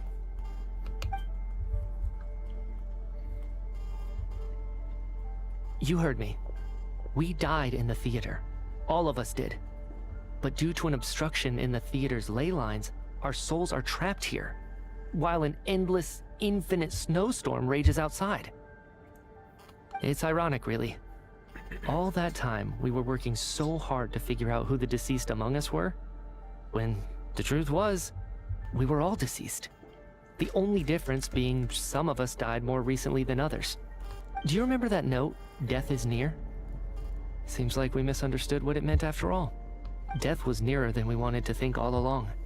The note simply meant that all of us were already dead. So all our attempts to survive, our search for the deceased, it was all for nothing? Hard to say. At the very least, we hope 2 lost souls find clarity and go to where they belong. The presence of those 2 is probably what caused our souls to be drawn in by the ley lines. In which case, the deaths we've awoken to over the past few days were just souls returning to the ley lines for good. If what you're saying is true, doesn't that make us the lost souls now? Huh, no wonder. This afternoon, when I was moving Vodyanitsa's body, I noticed that the other bodies in the room hadn't decayed one bit after all these days. That's further proof that those aren't physical bodies at all, but merely our shells here in the afterlife. Am I really dead? This doesn't feel real to me at all. No, that's impossible. This cannot be how it all ends. I still find it hard to believe that all of us are dead. How exactly did we die in the real world? None of us have any memories of dying, right?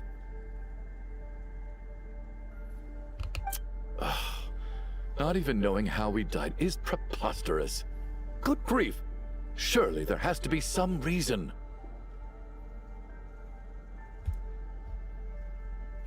Exactly. It's hard to rest in peace when you don't even know how you died.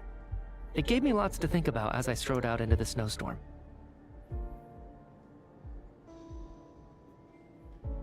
I racked my brains trying to remember the cause of my death, the exact moment I died, the root of all of this, right up until my consciousness faded. Wait. Hold on. Right before I lost consciousness, I think I saw something. What was it? I can't remember. And I think I lost my notebook and pen. Mitya, your hand. Is that blood on your fingers? Oh. Huh? You're right. There's blood on the fingertips of my right hand. Looks like it's already dried. When did that happen? Renova. What the? I guess this was what I saw.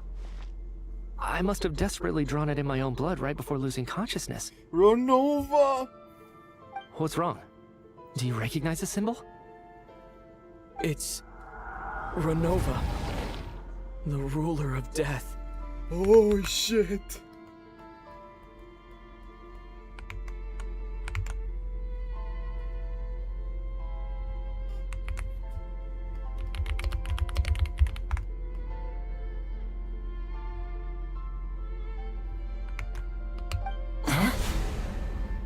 Yeah, everyone knows that name. Alosha, do you still remember that SNEZNAYAN folktale you told me about? It was about the Grim Reaper. When someone's about to die, he appears as an incarnation of someone familiar to guide their soul into the afterlife. And as soon as you recognize his face, your life is over. I heard a similar tale when I was little. You think the Grim Reaper in this story refers to the ruler of death you mentioned?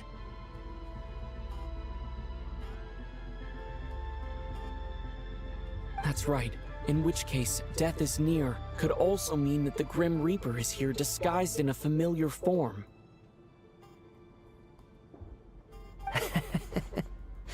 Death, the deceased, and the Grim Reaper? So it's a triple entendre. When I first saw this note, I thought it contradicted the investigation report. But now it seems like that was the whole intention. So the Grim Reaper deliberately misled us. Then, we started suspecting each other and searched for the deceased while they hid in plain sight. By that logic, the one person most likely to be the Grim Reaper incarnate is...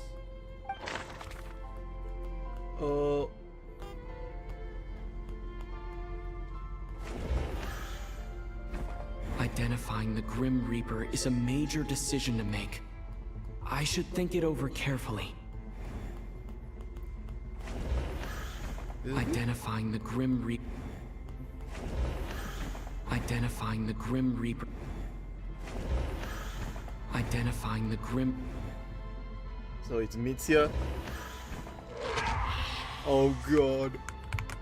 No doubt about it. It's Alosha. Looking back at how everyone has acted over the past few days, Alosha is most likely the Grim Reaper lurking among us.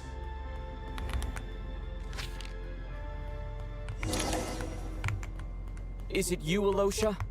You were the first to discover the investigation report, and you had plenty of time to slip the note inside to mislead us.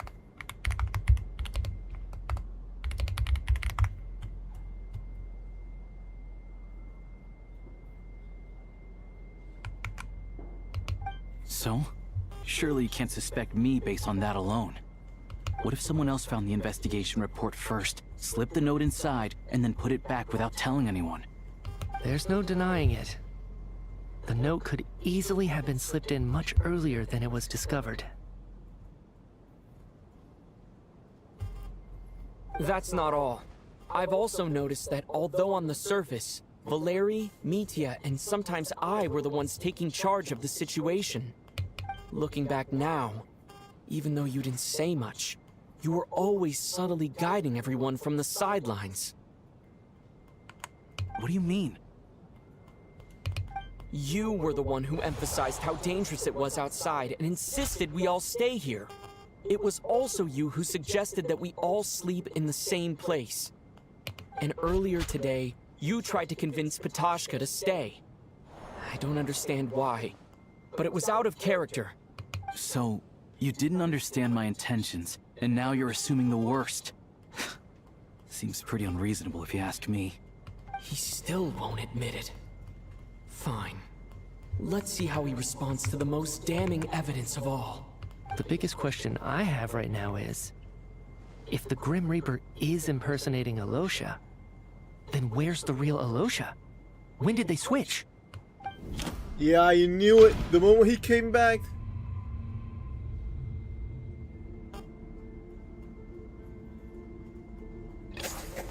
That's right. This was the moment. Yeah. Right at the start. I knew it. Before any victims had even emerged, Alosha was switched with the Ruler of Death while everyone's guard was still down.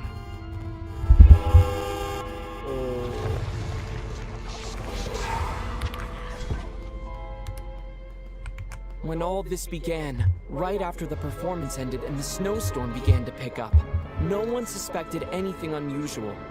We just assumed we were snowed in. It wasn't until we discovered the bodies the morning after that we realized something out of the ordinary was going on. But it's clear now that the oddities actually started earlier than that, when Dimov walked into the snowstorm and never came back. Right. So Mr. Dimov was the first victim, not Sobolova and Torgov. And if we pinpoint that moment as the beginning of this incident, then one thing becomes clear.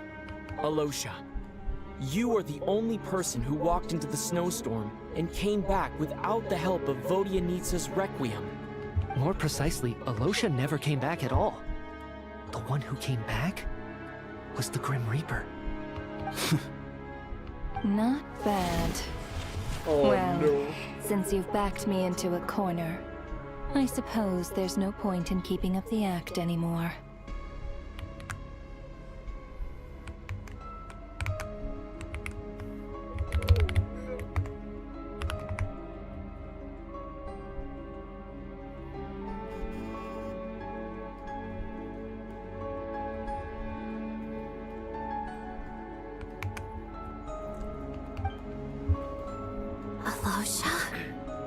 You're the Grim Reaper?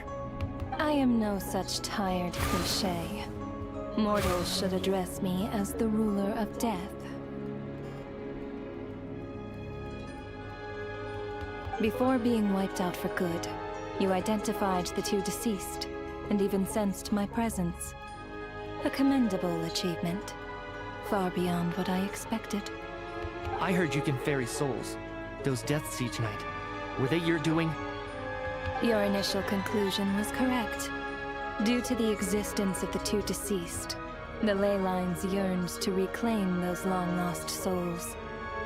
Every night, they devoured an equal number of souls to fill the void.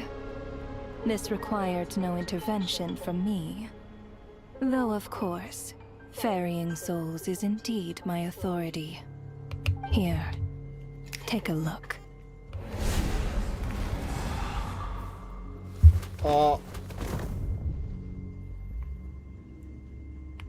What are you doing? That takes care of today's too. Don't get so worked up. You are already dead, and your souls must return to the ley lines. I know we're already dead. You murdered us, didn't you? Murdered? No. Murder is when mortals usurp my authority. Death is my jurisdiction. If I require someone to die, I need not resort to such laborious methods as murder. You simply met the criteria to trigger my curse of death. I know about the curse of immortality. So there's another death-related curse too? You cursed us? When? And why would you do such a thing? So often, humans pray to me, begging to know when their death will come, and what form it will take. But few people ask why. If you must have an answer, know that death comes simply because one's time has come. So you're not gonna tell us the truth? Hold your tongue. By all rights, you shouldn't even be allowed to speak with me. Those angels from the past are to blame for the reckless renovation of the ley lines here. It's made my work on this occasion infuriatingly complicated. Work? So trapping us here, making us watch our friends die, that's just another day at work for you? You clearly have a lot of questions. Fine. As a reward for your remarkable accomplishments over the past few days, I shall answer a few of your inquiries, provided they aren't too unreasonable. After the physical body dies, the soul must return to the ley lines for that person's death to be considered complete. My work encompasses the entire process of death, including, naturally, the guiding of souls into the ley lines, with which you are now so familiar. You must also be rather familiar with Natlan's Night Kingdom, I presume? It was I who supported the creation of the Night Kingdom. It provided a convenient means of guiding the souls of Natlan. Here, too, the ley lines connected to the theater underwent some modifications. The angels hoped to make them capable of accommodating the souls of some special creations. But this actually hindered their ability to accept ordinary souls to some degree. This effect manifested itself after you died from the curse in the theater, leaving you stranded in the afterlife, unable to achieve a complete death. But if souls who die from the curse of death fail to return to the ley lines within a short window of time, they will miss their chance for good. Then, they will remain forever suspended between life and death, no longer subject to the authorities of either. So if you don't resolve this matter soon, and see all our souls return to the ley lines before long, we'll escape your control. Mitya is sharp. This must be what Renova was worried might happen, and the reason she got involved to begin with. But if you have the authority to guide souls, why didn't you just show yourself and get it over with? Why hide among us in the form of Alosha? You seek to understand the mind of a god. Very well. I'll tell you. This is a theater, and I decided I wanted to watch a show about death. That's why I encouraged you to take the events to the stage. I found myself getting quite immersed. I suppose the entertainment you provided makes up for all the trouble you've caused me by being so defiant in the face of death. There. Are you happy with my answer? Can't say I am. Really? But it fits the stereotypes you humans have about gods. Just moments ago, you were complaining about how infuriatingly complicated your work here has been. Work is work, I get it. There are times when it's a huge pain, but you just have to get it done, right? That's a rather unique perspective for a human. You are in fact correct. There is a pain point in this case. Due to the obstruction in the theater's ley lines, there is a hard limit on the number of souls they can receive each day, making it impossible for me to ferry all your souls at once. Revealing my identity too soon would inevitably have led to futile resistance, and there was a risk that any souls who chose to run would disappear. Then there was the issue of the 2 lost souls you called the deceased. The way you resolved that quandary was all part of my design. That's what I don't understand. If all of us were souls of the dead, what made their presence among us special? For centuries, they have refused to return to the ley lines, exploiting the issues created by the angel civilization to resist being drawn in. Centuries of obsession accumulated during this process. You may think of this obsession as the resentment of the dead, and in this quantity, it was a bomb that could have detonated at any moment. It reached the point where I could not afford to leave it unchecked. But the only way to fix it was to help them acknowledge their own deaths, make peace with their regrets, and willingly walk into the snowstorm. Only then, with my guidance, could they finally return to the ley lines. Otherwise, you would not like to know what the consequences would have been. I vaguely remember seeing Batashka, but in the most terrifying form. Was that in a dream? Is that what would have become of her if she hadn't returned to the ley lines? I see your dreams brought you many revelations. So you see, death in fact grants wisdom to mortals. Souls connect to all things in the world and see the chain of cause and effect between them. It's nothing unusual. Anyway, giving psychological counseling to lost souls is not my strong suit. That is more of an angel's role. It was something I could not resolve directly using my authority, so I decided it was easier to leave the bomb defusal to you. Meanwhile, of course, their presence caused the souls of other members of your party to return to the ley lines each night. From where I stand, that was killing 2 birds with 1 stone. As both issues slowly resolved one another without me having to lift a finger, all I had to do was stay close by and keep the situation under control. Then use my authority to wrap things up at the end. And, of course, while I was at it, I thoroughly enjoyed watching this drama, dealing with death from a mortal perspective, play out on the stage. Sounds like you had it all figured out, Grim Reaper. I just did the math. You said there's a hard limit to the number of souls the ley lines here can receive each day. It's 2, isn't it? That much is obvious, even to a fool. It's time to review this whole affair. If the ley lines can only take in 2 people per day, I need to go over the deaths from these past few days again. Oh.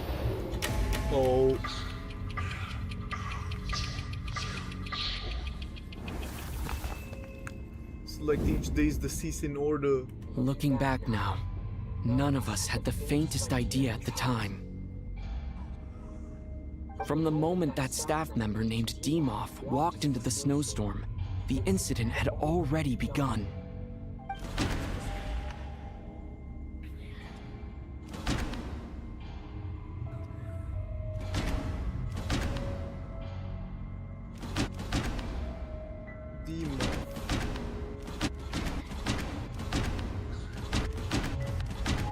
Dimov isn't here, so... No. Let me go. Day 1? Where's Dimov?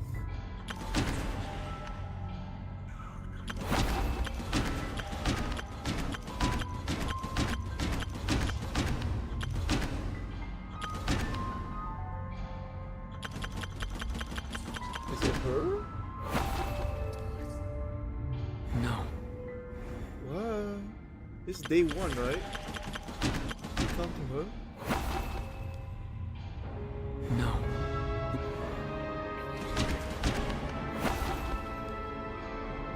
No.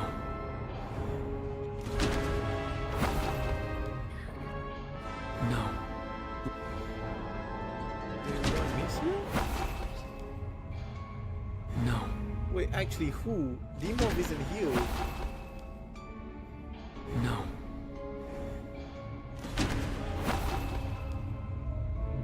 No. Let me... Oh, no. Alosha was the second to walk into the snowstorm after Dimov to investigate. No, I forgot about that. During this process, the ruler of death assumed his identity, making him one of the victims. And after that, they threw us 2 people. During our first night in the theater, everyone was caught up in the novelty of it all. No one could have expected there would be victims the very next morning. Despite all the confusion, and with the help of hindsight, we finally began to realize that something was amiss with the snowstorm.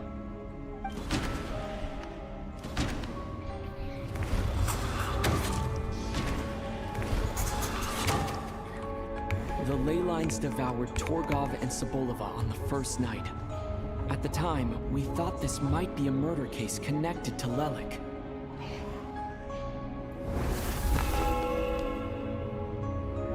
Odette and I spoke a lot that night. 3 people were on watch, but in the morning, we discovered that someone had fallen victim all the same.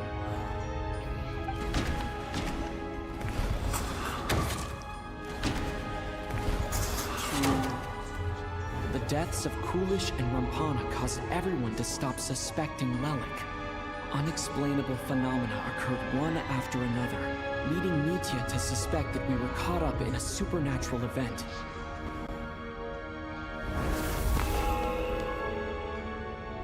Later, we discovered that there seemed to be an extra person among us, and subsequently discovered the existence of the deceased.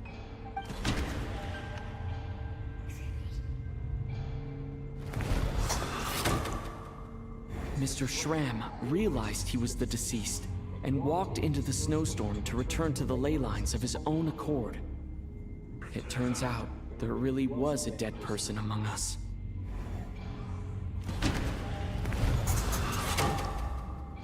He thought it was all over, but Mr. Valeri's death was a rude awakening for everyone. The ley lines consumed him during the night regardless. A lot happened today. Mr. Valeri's death led us to discover the connection between the number of deceased and the number of victims during the night.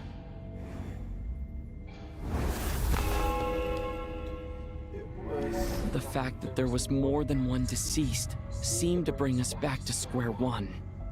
Odette revealed some information she had been keeping to herself. Although Mitya did indeed walk into the snowstorm that day, he returned from the ley lines with the help of Vodianitsa's Requiem. The void in the ley lines hasn't been filled, so let's rule out Mitya for now.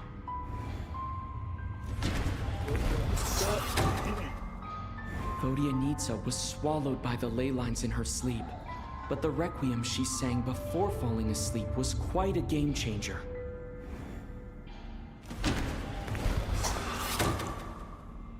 As it happened, Patashka filled the void left by Mitya's return from the ley lines by walking into the snowstorm this morning. The girl I thought was child sister Tonya turned out to be another of the theater's deceased. Come to think of it, Patashka was about to walk into the snowstorm at that time. And Renova, unaware that Mitya would return, was concerned that her soul would overflow from the ley lines. That's why she used Alosha's voice to try and persuade her to stay behind. Looking back, I suppose that was an early slip-up on her part.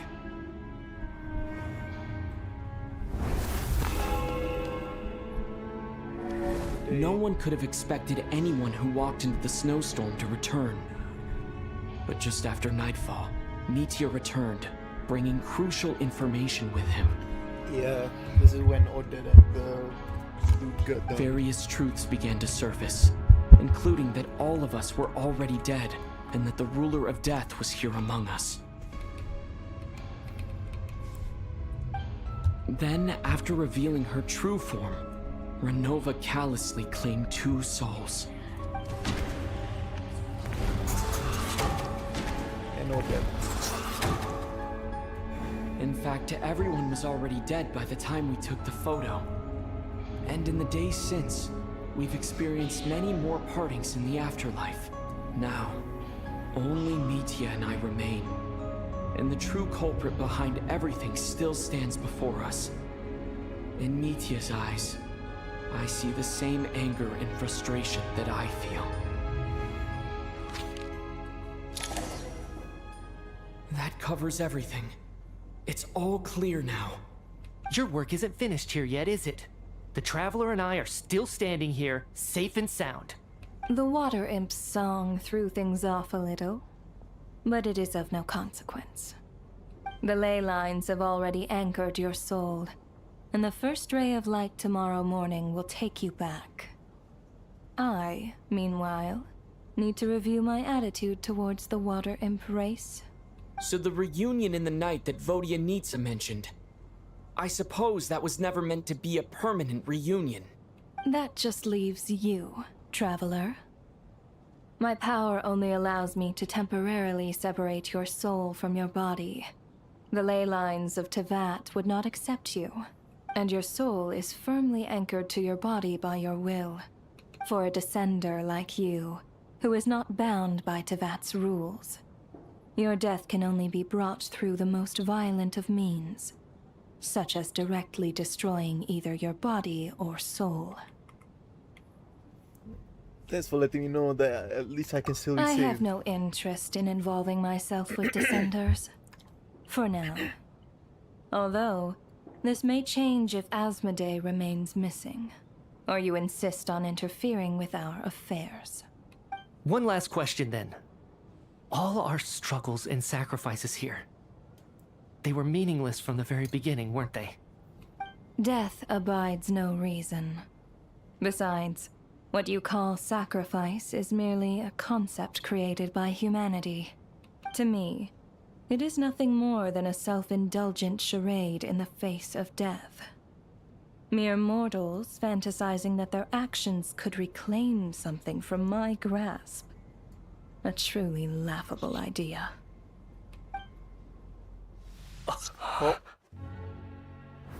Grim Reaper, you really know how to get on my nerves. I'm not here to ingratiate myself with you. I kill merely because your deaths are necessary. Oh, you've made that quite clear. But humans don't take well to being scorned. Not even by the gods.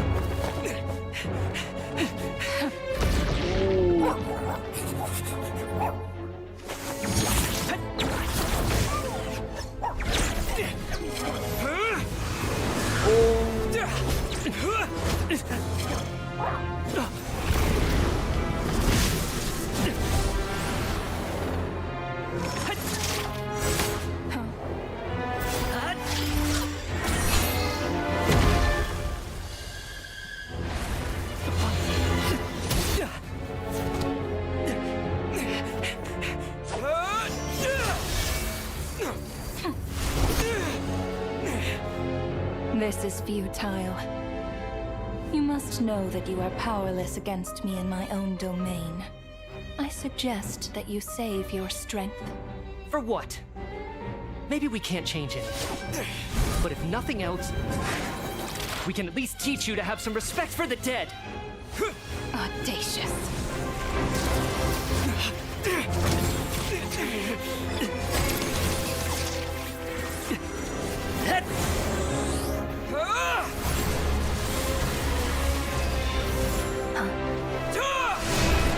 Oh.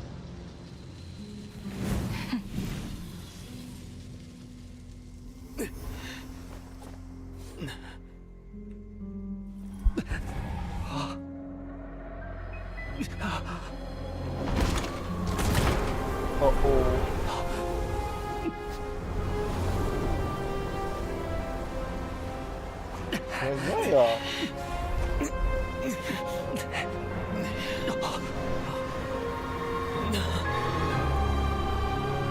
Oh no. Oh shit.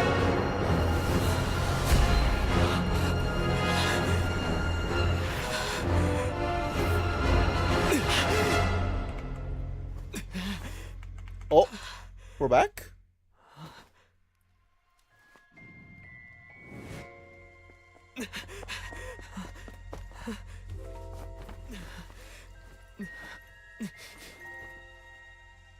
Oh, everyone awake!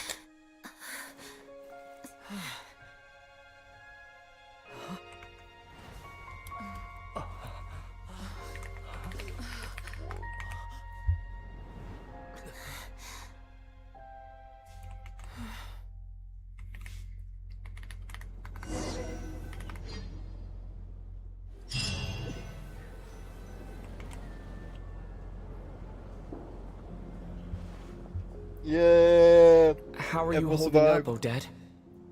What happened to me? How much do you remember? What do you mean? Is the performance over? I can't seem to recall what happened. Has Odette already forgotten? Yeah, everyone forgot everything that happened during the dream, didn't it? Mitya? Oh, I'm sorry. I guess I spaced out there for a second. Remind me who you are? Don't you remember anything? Oh. Yeah, I remember now, comrade. Looks like we guessed right. Just like me when Odette found me at the Armory Palace. For some reason, everyone killed by the ruler of death eventually came back to life. Just with one catch. They forgot what happened while they were dead. Odette and the others have already forgotten everything. Why were you able to remember this time? Could this be the reason?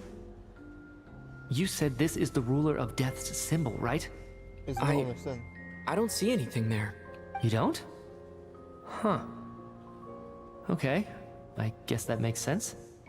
I carved this into my hand in the afterlife, so it's not visible in the physical world. Does that mean I carved this symbol into my soul? What an unsettling thought. Still, at least I get to remember what happened. I suppose it's a blessing in disguise. What about you, though? The ruler of death mentioned that you're a descender? Is that why you can remember? A full explanation would get complicated very quickly. But that's essentially it. Well then, now that it's all over, let's figure out what we've learned. Where's Valerie? The first thing I notice is that everything here is precisely as we left it, right before our deaths. This confirms that time passes differently in the afterlife than in the real world. They say that right before death, time slows down, and your whole life flashes before your eyes. That must be how you know you have one foot in the afterlife by that point. Anyway, clearly the few days we spent in the afterlife probably only amounted to a few short minutes in the real world. This also aligns with previous reports of widespread temporary memory loss among the Armory Palace personnel. Now it seems likely that those were all brief deaths caused by the Grim Reaper's so-called curse of death. To those unaware of the truth, dying and coming back to life must feel similar to a short bout of catatonia. This leaves me with a couple big questions. What are the conditions that trigger this so-called curse of death? And why are we resurrected after we die? If nothing else, I think it shows that killing us wasn't her ultimate goal. We still don't know her true reasons for subjecting us to death. Right. This time only got complicated because of the situation with the theater's ley lines. That's why she had to approach it differently. If the previous incidents of amnesia among the researchers are anything to go by, killing us is usually a pretty routine matter.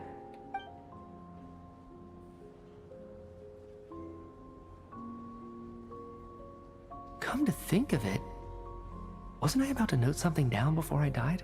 I can't remember what it was, but I think it was something related to my research project. Sorry, Traveler. I'll catch up with you again later. Right now, I have to make a trip back to the Armory Palace. So that's why they've Sir, been deleted. if I may, no one of your description has ever shown up in my investigations into Mr. Mitya's friends. Yet, you two seem very familiar with each other. Could you perhaps tell me where he was in such a rush to get to? And, by the way, have we ever crossed paths? Forgive the presumptuousness, but I feel a vague and indescribable sense of familiarity about you. I can explain everything. could you help me gather everyone in the theater in one place?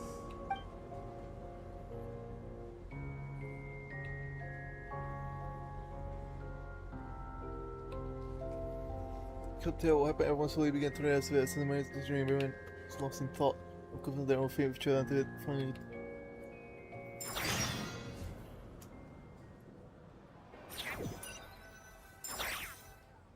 So Chuganov really is going to shut down the factory. I guess this theater incident actually did us some good after all. So, you said I promised to take you to the Armory Palace while we were in the afterlife, yes? I believe you. I think I even have a vague memory of it. Agreed. Let's check in on her first. The whole reason for our trip to the Armory Palace anyway is to figure out what's going on with her health.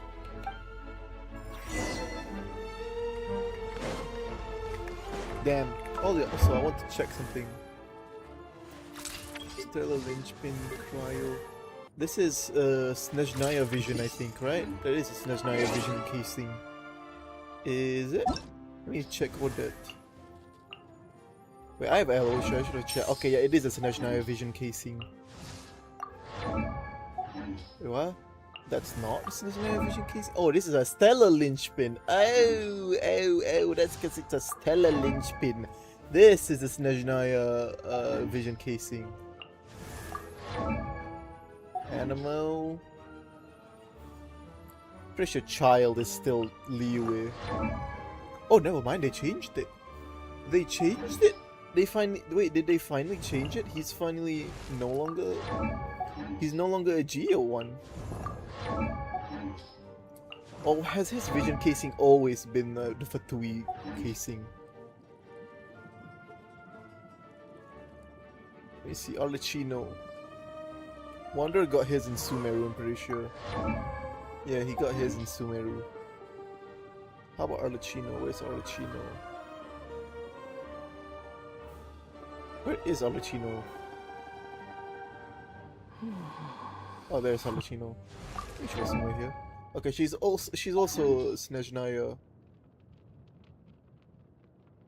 This is Moonwheel. Yeah, Moonwheel.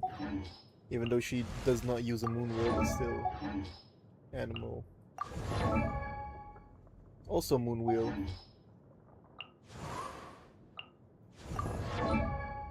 Also Moonwheel. And she's not a Moonwheel. What is she? She's a Moonwheel? Oh, why is a Moonwheel different from Linnaeus? She's a Moonwheel as well. That's definitely weird. This is like Linnaeus. Also like Linnaeus. Also like Linnaeus. Also like... Okay, this is weird. Why are you using this? What is yours? What is that? Vision Pyrobot? What is that? This kind of casing I have never seen. What? Where did she get that vision? That was cool. She has a unique casing, I guess.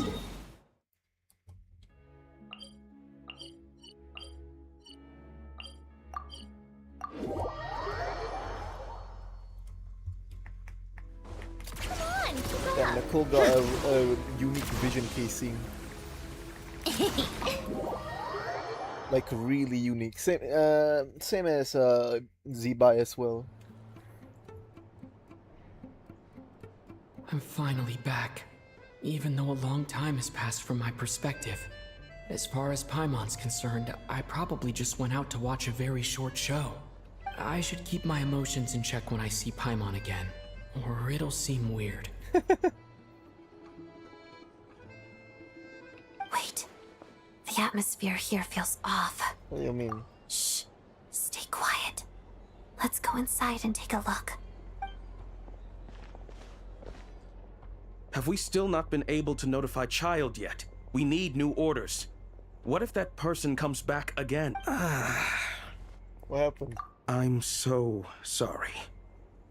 Under the circumstances, There was really nothing we could do.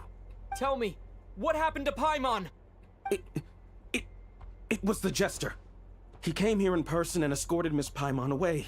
Aww. He's the director of the Fatui. His authority supersedes all others and cannot be questioned. There was nothing we could do. The Jester? How long ago did he leave? And what was Paimon's status? It was about an hour ago. Miss Paimon was fast asleep at the time. The Jester simply walked off with her as if it was only natural. I assure you, he absolutely did not use any force. Do you know where they went? The Armory Palace, most likely. Lord Piero, the Jester, has been overseeing the experiments there lately, keeping a close eye on their progress. Everyone in the Fatui has heard about it by now. Uh-oh. I'm surprised he came in person. Whatever his reason for taking Paimon, he'll most likely return to the Armory Palace first, which is exactly where we were headed anyway. Then lead the way, Odette. Okay, let's go.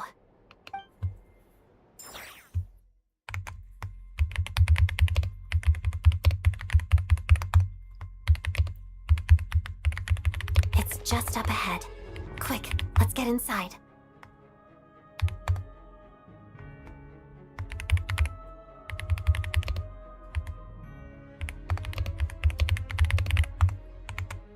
No, I'll go alone. You know I'm planning to force my way in. You're with the Fatui, so you should stay outside.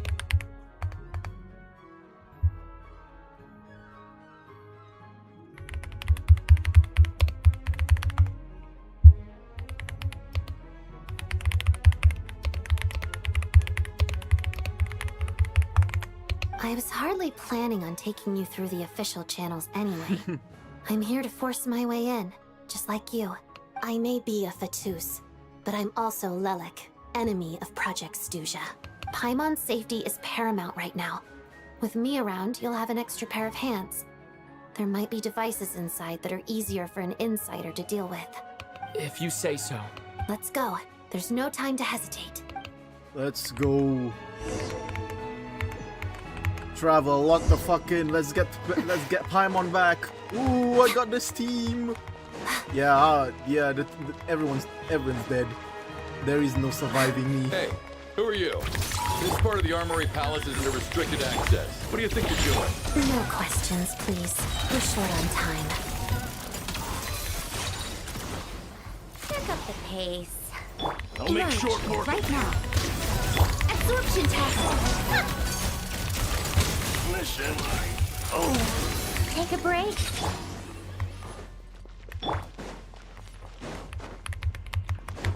I'm storming the armory. Oh, it's all the Fatuis.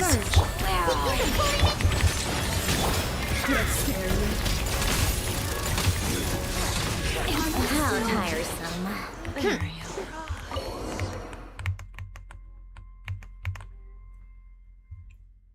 Storming the armory because they took Paimon. You shouldn't have done Right that. here, right now. Do you have a pass? Where are you coming from? So, you're intruders, huh? Don't blame me for what happens next!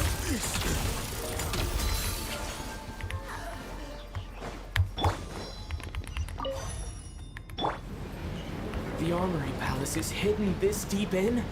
This place is much bigger than I imagined. But they're conducting top-secret research after all. The deeper it's hidden, the better, is standard Fatui logic. Bro.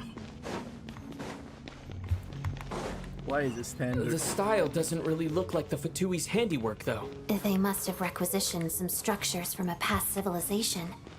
It also serves as a bit of a disguise. Looks like we're in for intruders.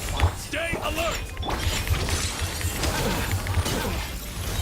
Yo, she does so much damage. Wait, is this? I have a feeling I know why. Yep. I had a feeling.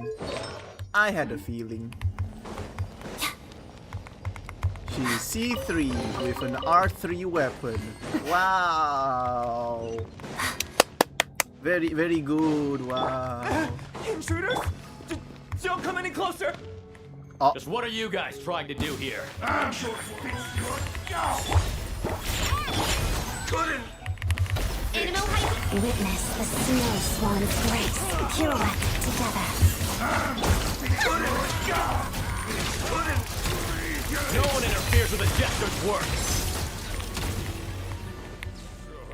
How tiresome. No one interferes? Nah, bro. I'm storming the place.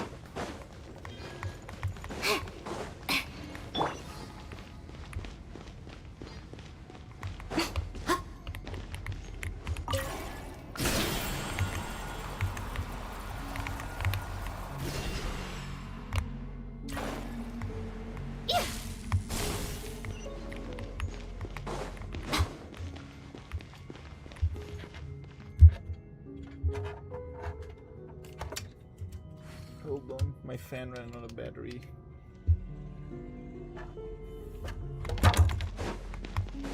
Looks like no one's guarding this place. There's something off about that decoration over there. Look out! Let's deal with these before we move on.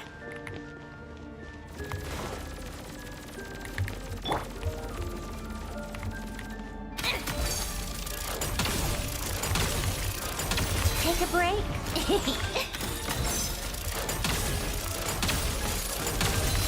Come on, keep up.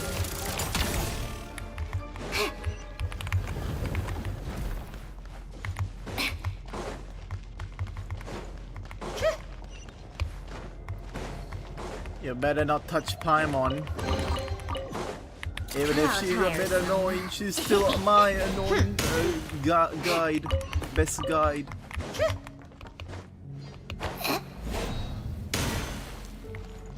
The researchers here probably don't know that we're uninvited guests. Let's try not to hurt them. What's the big star from the theater doing here? That's Miss Odette. She's a member of the Fatui. Don't tell me you didn't know that. Oh my god. Was the whole reason for Project Stuja to support the research here at the Armory Palace? Just what are the Fatui and the Tsaritsa planning?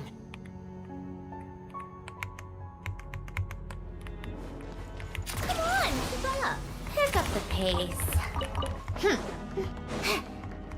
How tiresome. Damn, Traveler Pick up really the pace. assaulted this place so fast they didn't even know they were being assaulted. Whoa! Who are you? Never seen you around here before. Ooh, they're researching the stellar conduct thingy. Take a break. Is the pole Looks star? like there's no way through here. Maybe using the power of this prism could help? Oh, I'm dead. I knew it. Oh. I think I see some images. It's the prism's power at play, causing images of the past to reappear. Paimon. And the Jester. Is this another scene from the past? Yes. It looks quite old, though. I don't think it happened in the recent past. Oh. What's going on here? Oh. What happened? The source seems to be the Armory Palace. They must have started some large-scale experiment. Wait, what if this has something to do with Paimon? We need to hurry! Oh shit.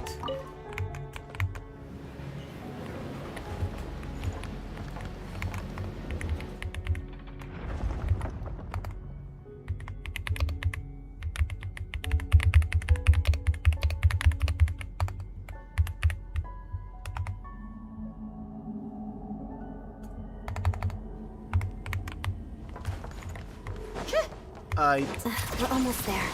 The Armory Palace is just up ahead. Paimon, please be okay. What is that? Lots of the snowflakes.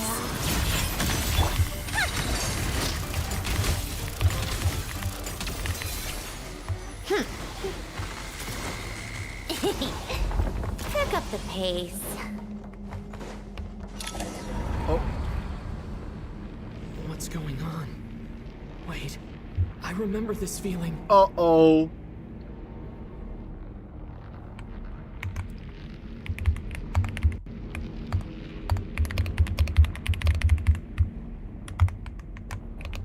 curse of death. No, no, not now. Why is the curse of death striking again already? Odette.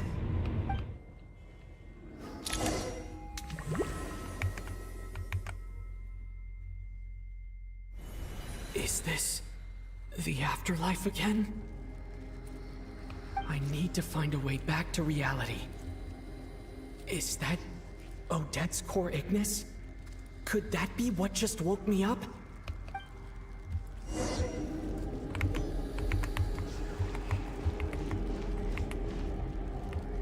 Oh shit. I'm in her realm.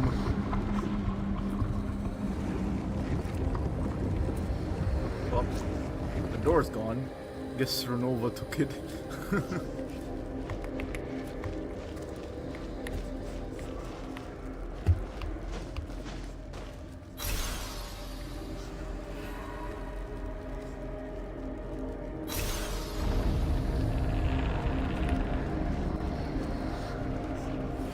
Oh shit, she is just looking at me.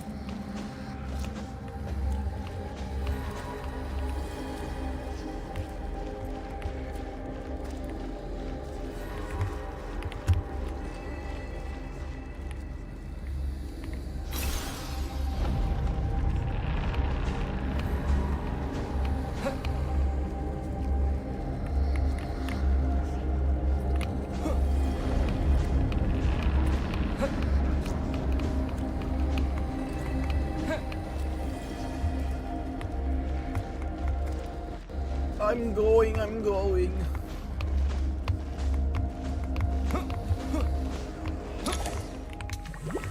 Oh, I'm finally out. Let's go. Odette? Odette! No signs of life. But past experience says that she should be resurrected before too long. Right? Did Odette intentionally use her core Ignis to guide my soul? I feel like something similar happened in a dream I had before. Thank you, Odette. If not for you, my soul wouldn't have found its way back to my body so quickly. And I might not have woken up so soon. But I'm sorry. I don't have time to protect you. I have to use the time you bought me to get Paimon back.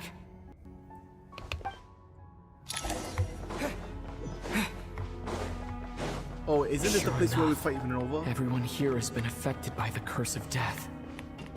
Paimon! Paimon! No, wait. Paimon probably didn't escape Renova's curse either. She won't be able to respond to me right now. I'll have to find her myself.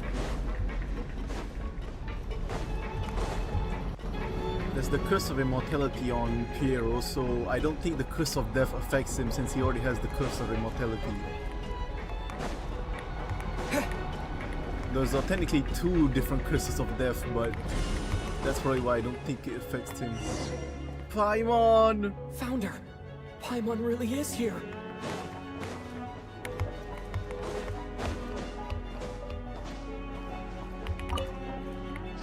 There is no response.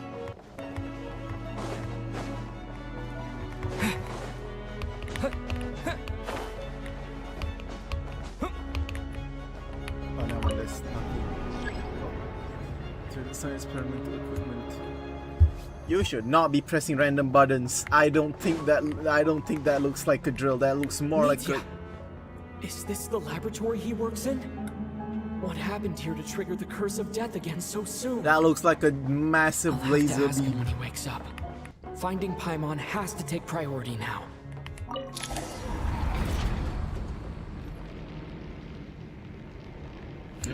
Renova!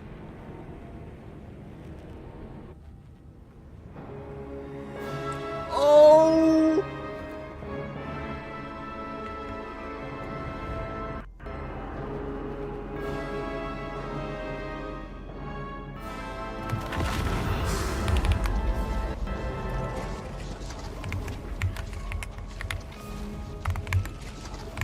You don't learn, do you? Oh! Renova! Ruler of death! Yo! Renova is the ruler that won the 4 shades of Rebel Prince in carrying out their will. The fills duty appointed to who?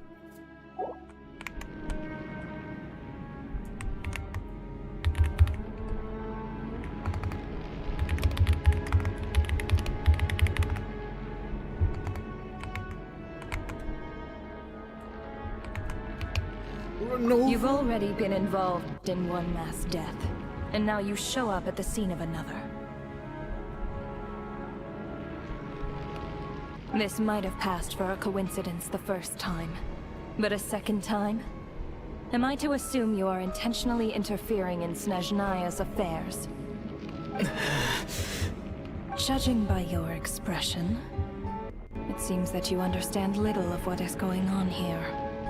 In that case, a word to the wise. Do not interfere in SNEZNAYA's affairs. A civilization that fails to learn its lesson constantly depletes its own worth. It will one day lose any reason for its existence. And as a descender, you are perfectly suited to be the lifeline to which a dying civilization might desperately cling. Consider your position carefully. I love her model. It's so No good. advice needed. I'll make my own judgments. Suit yourself. When the day of reckoning arrives, not even a descender can hope to escape unscathed. The time for resurrection fast approaches. The mortals here are not yet worthy to behold my form. So that will be all for today. Oh. Oh. Oh.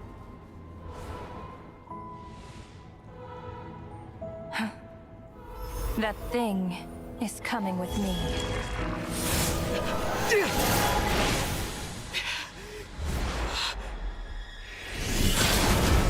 Pierrot! The goat! The goat!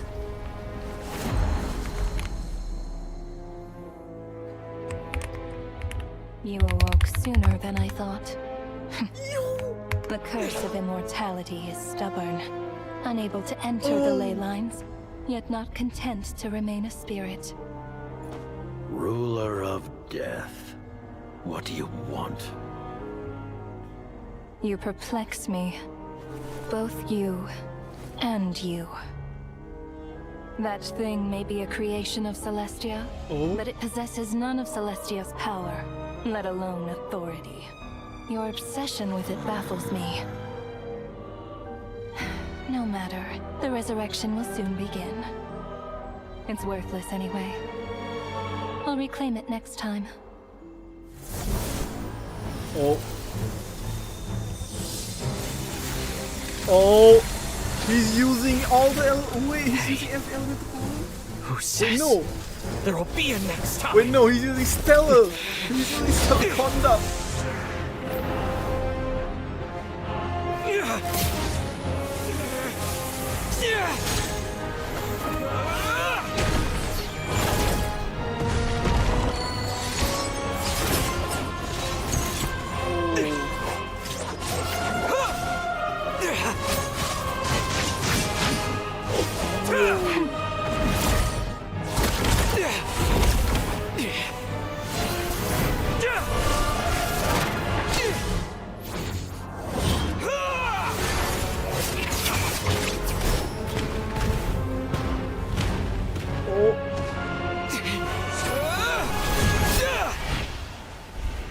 Oh.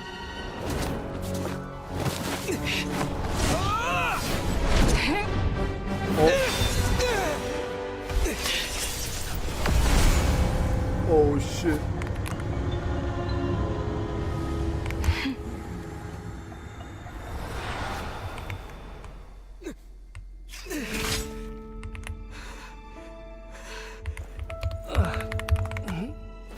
Everyone's awake.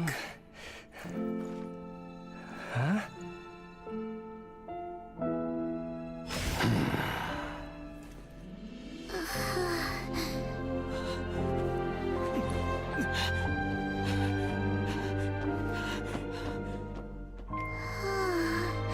Paimon.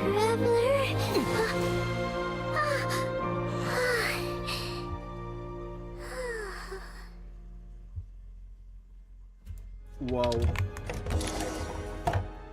I missed you, Paimon.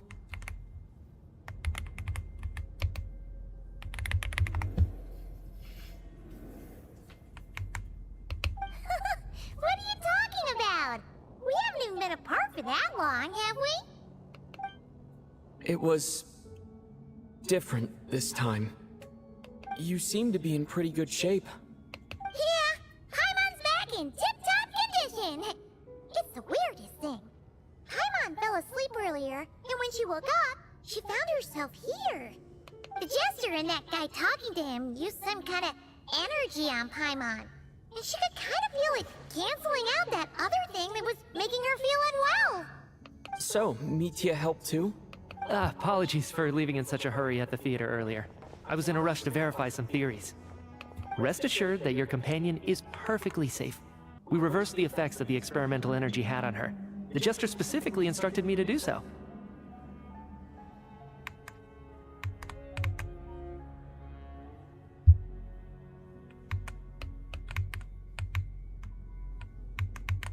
I suppose this is our first official meeting, Traveler. I could not let Paimon suffer in her condition for a moment longer, and so I simply took her without explanation. I hope you do not mind. Yeah, for my part, I hope you don't mind that I beat a few people on the way. But why would a big shot like you care about what happens to Paimon? As I said when you first arrived in SNEZNAYA, we once spent some time together in the distant past. Oh yeah, you did mention that. And Paimon did think you seemed strangely familiar the first time we met. I'm afraid the reminiscing will have to wait. Mitya, let us continue with the report. What conclusions, if any, did you reach from conducting the final experiment of our energy research ahead of schedule? The good news is, my hypothesis regarding the Ruler of Death has been verified. As for the bad news, I recommend we suspend the experiments and Project Mistleton until further notice. Currently, we have no means with which to make a breakthrough. I say this purely as a scientist, guided by reason alone. I will trust your judgment. We shall put the project on hold until the Ruler of Death has been eliminated. Wait, what are you guys talking about? You want to get rid of Renova? Like, how? By killing her? By whatever means necessary, so long as it removes the threat she poses to us. Until then, everything we do will be in vain. After what just happened, I've ascertained Renova's goal. Or rather, the trigger condition for the Curse of Death. Okay, let's hear it. What she's doing is blocking SNEZNAYA's technological progress, preventing us from possessing any means with which to threaten the heavenly principles. Just like the little lapdog she is. So, any ideas, research, or experiments that lead to technological progress can trigger the curse. Just now, for instance, I was set to launch a final phase energy experiment ahead of schedule.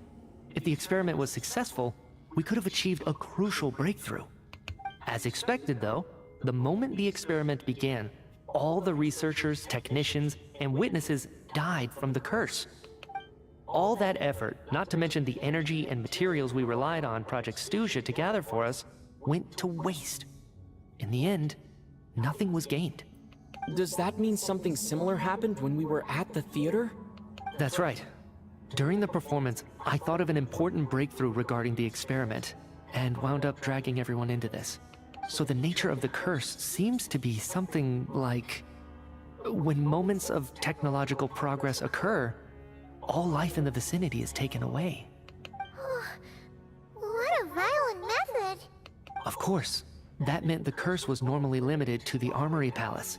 Since outsiders are forbidden from entering, this mass death phenomenon went unnoticed. Until Odette came along. I believe she was the first witness. The Curse of Death was triggered just before she infiltrated the Armory Palace that day.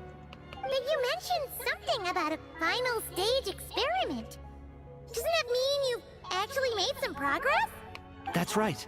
Even with the gods locking certain key components out of reach, humanity can still advance technology in incremental steps accumulated over time. But, as I'm sure Renova anticipated, even incremental progress has its limits. A point where the truth you're seeking must be put to the test in an experiment. You mean the experiment you were just about to do? Yes, we were at a critical juncture, a moment where the quantitative was about to translate into fundamental qualitative change. With this single experiment, we could have brought everything we've worked for to fruition. But now, after already being forced to fumble around in the dark all this time, it feels like we've truly hit an impenetrable wall. As long as Renova's curse of death persists, we won't be able to advance the experiment or obtain any results. And with Project Stuja having been in effect all this time, at our nation's current strength, repeated trial and error is simply unsustainable. Only by eliminating Renova first will it be possible to continue advancing our plans. But she's the ruler of death! She can just kill whoever she wants, right? That's gotta be the scariest power ever! Is it even possible to beat her? We'll see. But one thing's for sure. She definitely can't just do whatever she wants. The best proof of that is me, standing here, very much alive. You're saying... Wouldn't it be easier to just kill all of us researchers for good? Why resurrect us over and over again? Why let us advance our technology to this point? So, you're saying even the ruler of death has limitations we don't know about? Exactly. And I think that's where the key to our breakthrough lies. Regardless, the ruler of death has always been an obstacle we must overcome. Indeed, we must face life, death, time, and space. After all, our goal is the heavenly principles. The Fatui want to challenge the heavenly principles?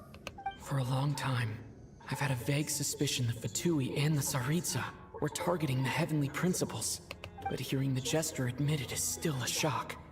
No wonder the Tsaritsa's goal has always been kept a secret from the people. What kind of road will that lead SNEZNAYA down?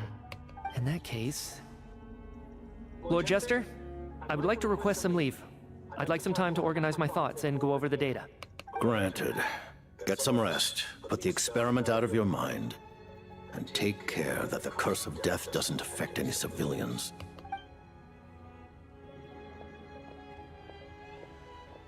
Oh, damn.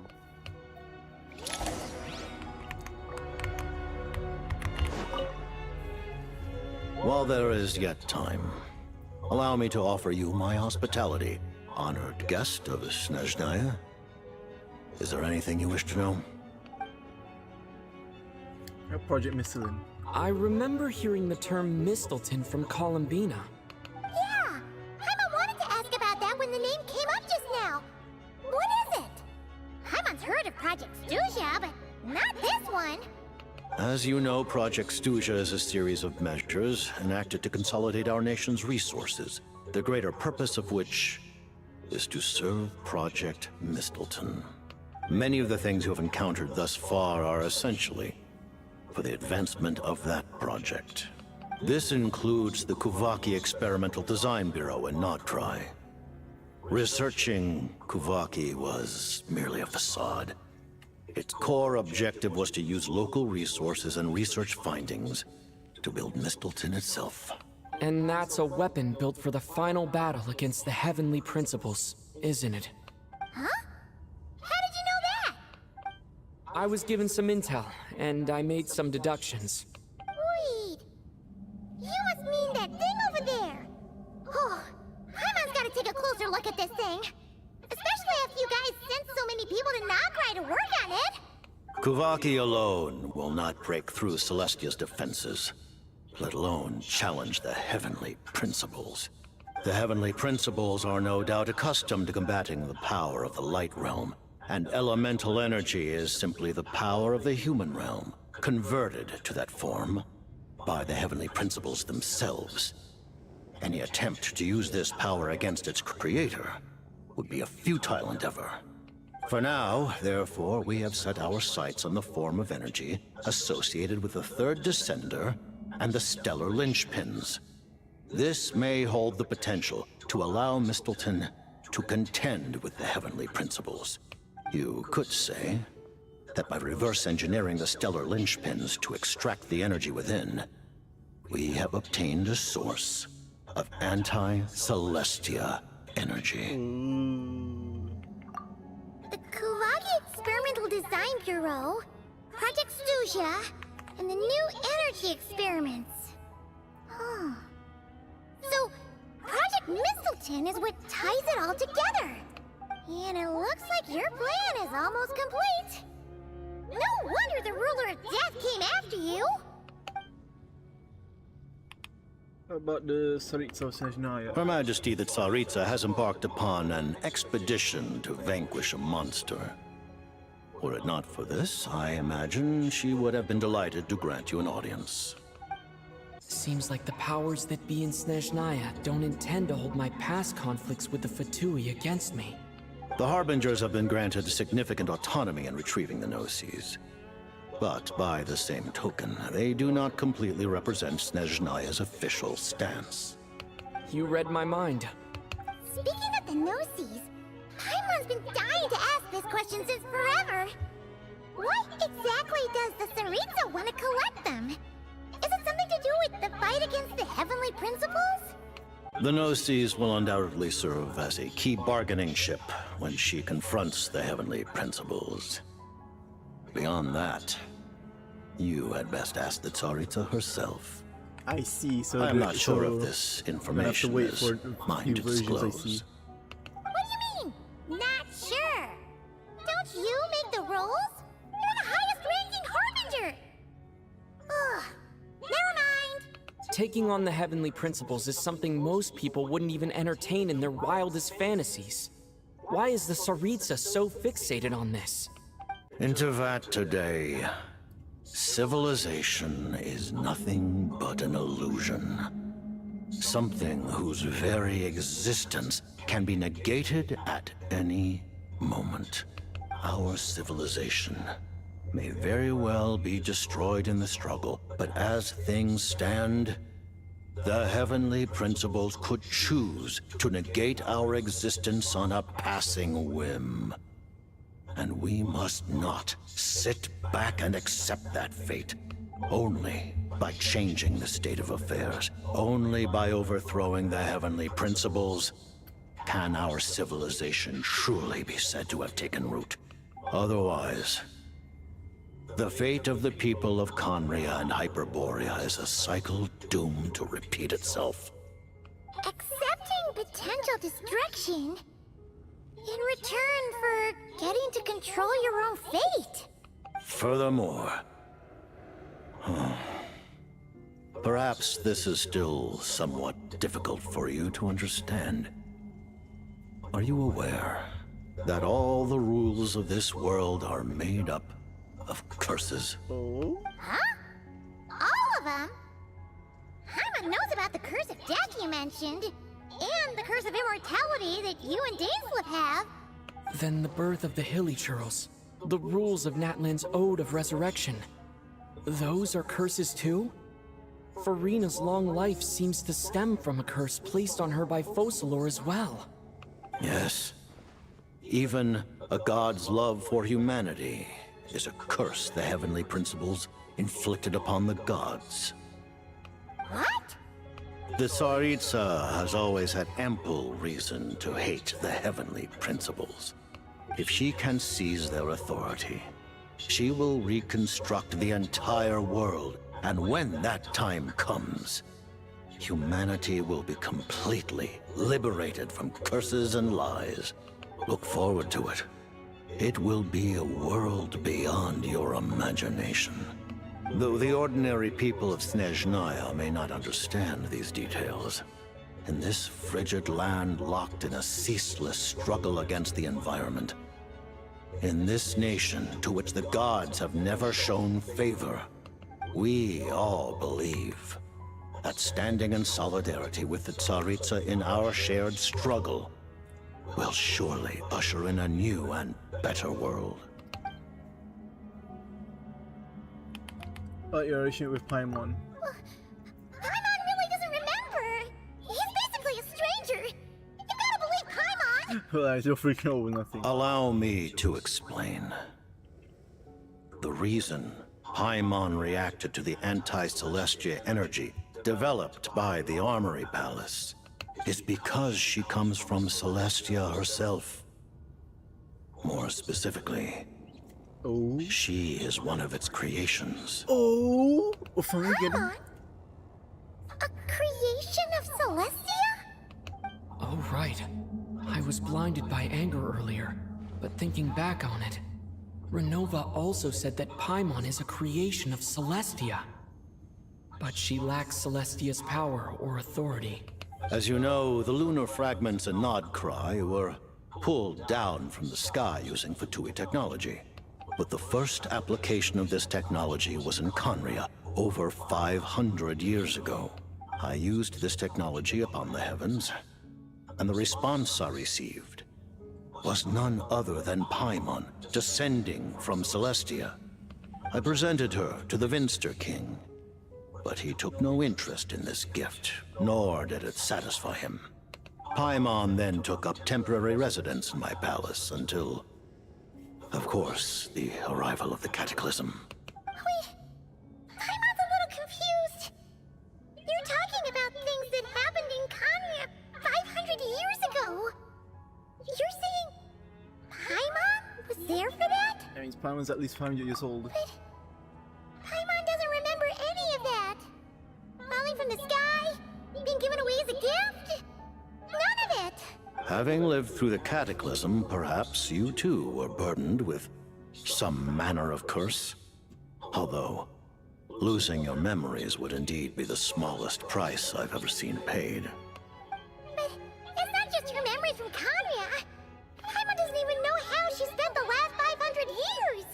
She only has memories from the past few years.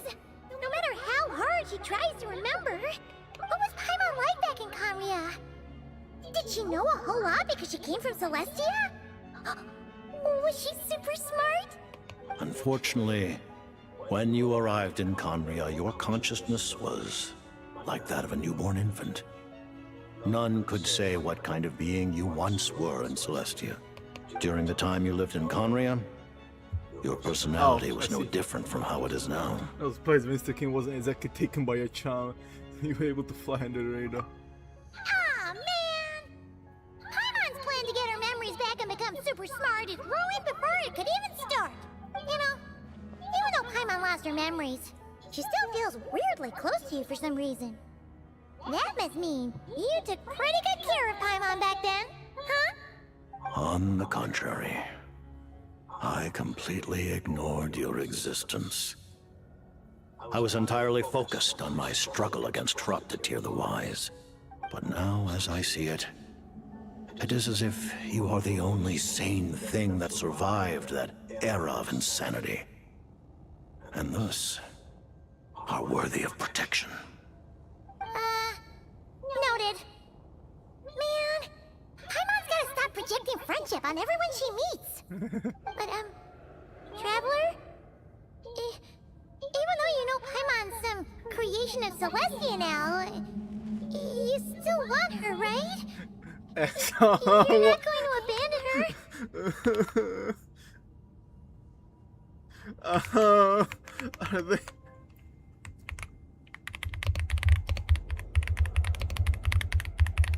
Hinting something. Oh, phew! That's a relief. Paimon's just learning about this too. She's barely even processed it. I don't have any more coins. Let's talk about what's next. Thank you for telling me so much. I'm a bit surprised, honestly. I didn't expect you to be quite so transparent with me. Given the circumstances, the Fatui need not hide anything from our allies. Allies? To advance Project Mistleton, we must first resolve our issue with the Ruler of Death. And if I presume correctly, you have no intention of letting her actions go unpunished either, do you? That's right. Ever since she said she intends to reclaim Paimon when we next meet, I figured reconciliation was out of the question. Against an opponent of this caliber, deliberating over our allegiances would waste time we do not have. We must join forces unreservedly with whomever we can, if we are to stand anything like a fighting chance. You're going to challenge the Ruler of Death? Just for Paimon? But Trial by combat. I won't back down when it comes to you, Paimon. Thank you. Thank you. Oh, gee. Now Paimon doesn't even know what to say. Anyway, Paimon's super touched. The Tsaritsa will return in triumph in short order, and the Fatui shall hold internal discussions regarding the enemy. The time for us to meet again will come very soon. Got it. Thanks for your help with Paimon. I'll be sure to look after her for you. There was just one other thing. Well, it's just a request, really. Paimon really wants to see what this Mistelton thingy you're gonna use against the Heavenly Principles looks like. Of course, Paimon knows it's top secret and stuff, but she just had to ask. It's okay if the answer's no. Certainly you may. Oh, for real? Actually, maybe it's best not to. What if her Nova suddenly pops up again? She might take this chance to... While the technology is not yet fully developed, it has nevertheless reached the stage where Celestia's creations are unable to damage it. In that regard, you may rest assured. Oh.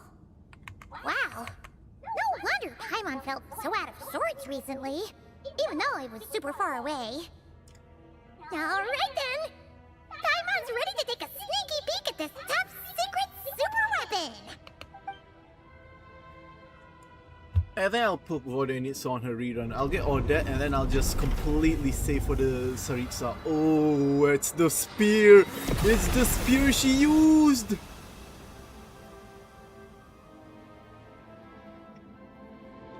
It's the DNA spear. Oh. Oh.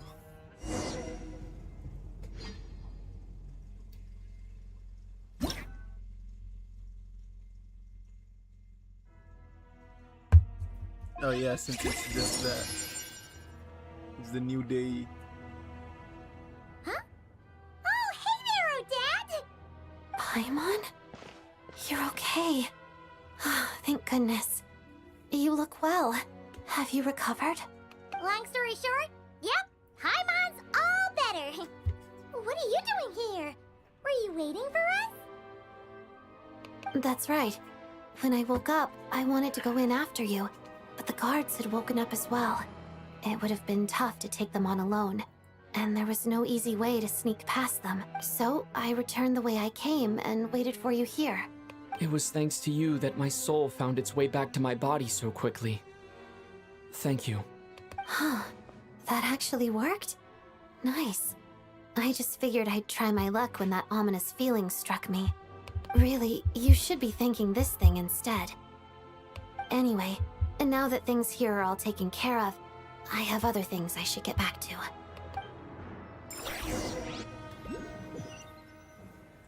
Damn. Ah, Director Chuganov, you're back.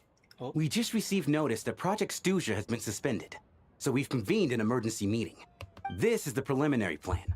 In addition to expanding production capacity, we've also discussed feasible layoff plans to optimize revenue and expenditure structure. Our calculations indicate that the factory's profits will increase by at least 30%. Just give the word, Director. That won't be necessary. Leave the energy for those who need it. Whether they use it just to get by or to run a business, that's up to them. Start preparing to halt production and lay off the staff. Make sure the workers are able to land on their feet and that they are duly compensated. Thank you all for your hard work during this time. Am I hearing you right? Why? After all the tough times we made it through, now is exactly when we should start to turn a profit. I just suddenly don't want to do this anymore. Huh. Does there have to be a reason? Damn. Iskra, it's time to rest.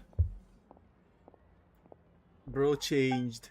Dear esteemed members of the Rokat, given the effects of Lelik's radical actions upon our organization's reputation and social stability, a decision has been made to permanently withdraw this codename from use. Considering that Lelik did what they did for the benefit of the people, the Rokat has nevertheless negotiated with the authorities, ultimately securing a waiver for all penalties due to them. Lelik will be suspended for a period of time. Depending on their future performance, they may be allowed to adopt a new codename and continue acting as part of the Rokat. The purpose of this notice is to remind everyone once again that motives and methods are equally important when one operates in the shadows. Even with Project Stooge's suspension and our interim operational victory, we must guard against complacency and rashness and work to consolidate the progress we have made so far. We act only for the greater glory and solidarity of our nation. May the aurora shine ever on, and the tundra always stand firm. We act only for the greater glory and solidarity of our nation. May the aurora shine ever on, and the tundra always stand firm. Looks like it's finally over. You mean for us? Just thinking out loud. I've never seen the Snezhna Vecha so lively before. I never once thought I'd come here. Oh. But I understand everything now, Rosaline. Oh my god. We're about to go to her, we're about to go to her grave, aren't we?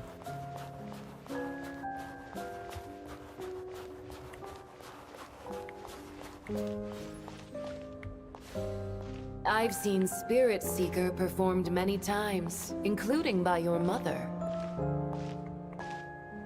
Why do you bring that up all of a sudden? Even though the choreography is always identical, every dancer finds a way to make it her own.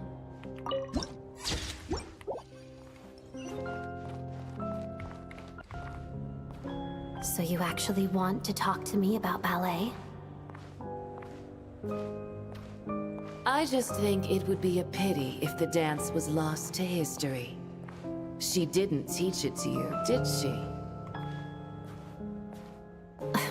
That was an unusually subtle taunt for you.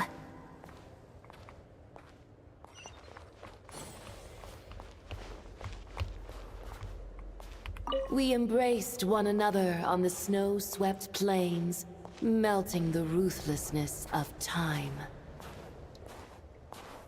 But when our bodies, in pieces, are cast to the winds, what of our love will remain behind?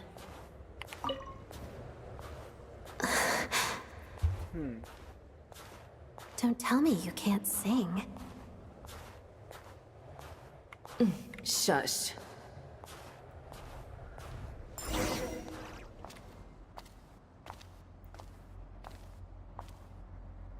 I understand her hatred. The Fatui robbed her of the life she should have had. I never opposed her dancing. Yet still I became an enemy of her ballet. I'll just keep my distance. Many despise me. I'm used to it. You're certainly not one to shy away from confrontation. But children, they need a different approach. I'm hardly the most maternal figure. Yet, she is a child. In my experience, while a father commands authority, he must still yield to love. You should tell her what you think about her dancing.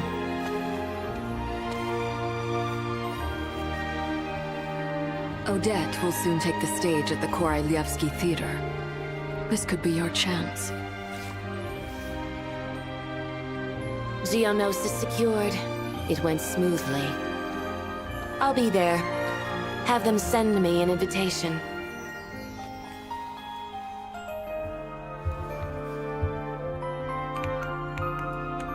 Sadly, things didn't work out. Her final words are inside that block of ice. This? Aren't these for monitoring her subordinates? Not yours. This one isn't her witch's flame, but my two worlds' flames. The two worlds' flames can burn away memories. It was my parting gift to Rosaline.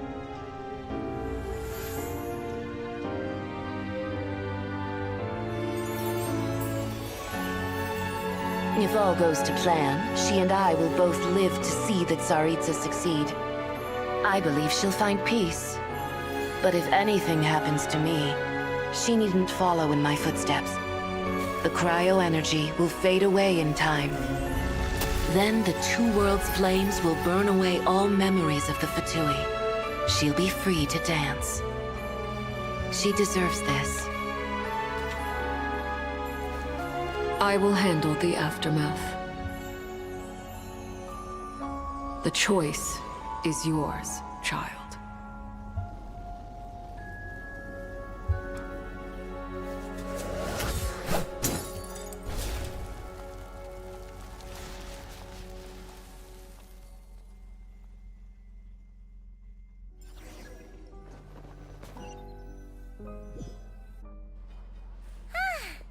Fresh air at last!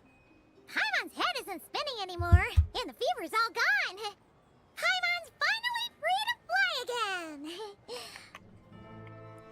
Hell damn. Oh, it's nice to finally know where Paimon came from, too. It did make Paimon a little nervous at first, but it's such a relief now.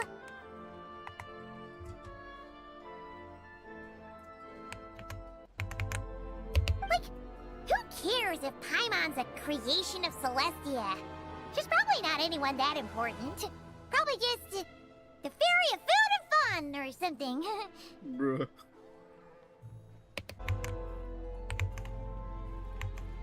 Says who? Paimon's as agile as ever. They don't call her White Floaty for nothing.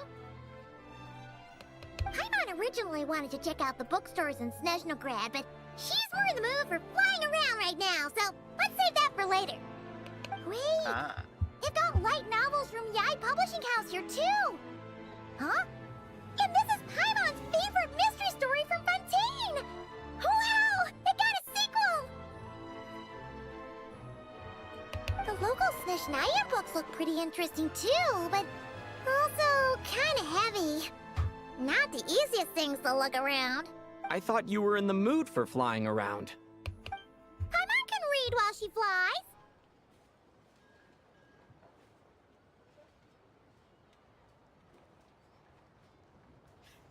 Hey! Look at these two dolls! Which do you like better?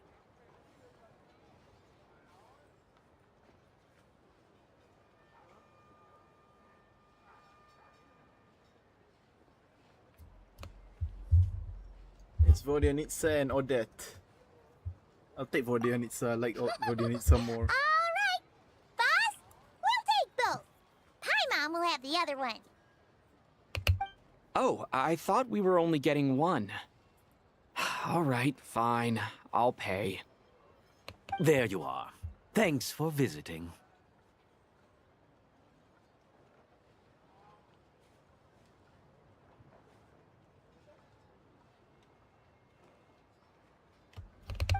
Paimon will grab this and then...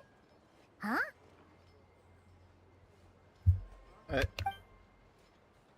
Huh?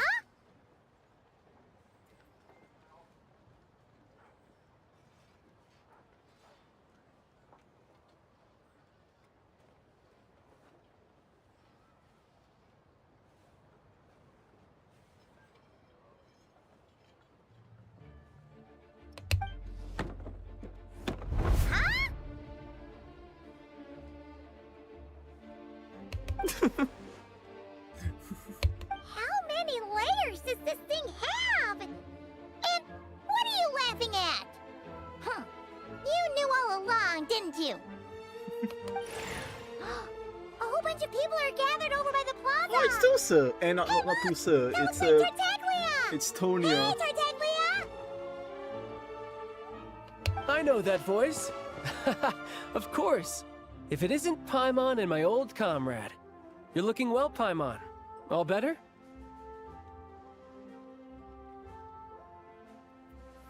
Yeah! The Jester knew I was wrong and fixed Paimon right up! Thanks for sending someone to keep Paimon safe, too. Oh, yeah. About that. That was kind of embarrassing. Who could have known that our director would go looking for you in person? So sorry for the misunderstanding. Oh, right. Let me introduce you. This is my little sister, Tonya. Now that's Tonya.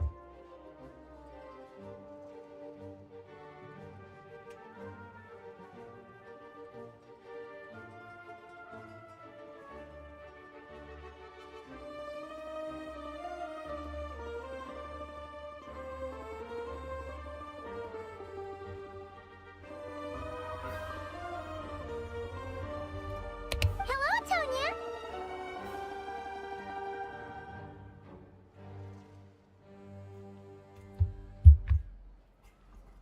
Hello. Firstly, I'm really sorry about my brother. Sounds like he's caused you no end of trouble. Hey now, why'd you have to start with that? Not that it isn't true, of course.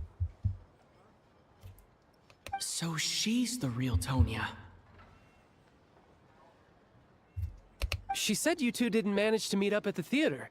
She waited ages for me, and when I didn't show, she got a little worried and went outside.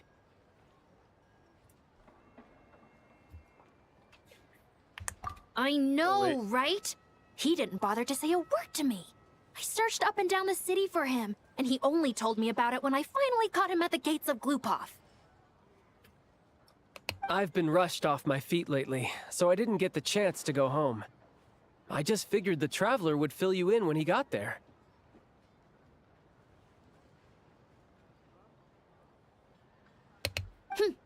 Well, the snow was bad, and you're never late. So I was really worried about you. How was I supposed to know that you'd stood me up?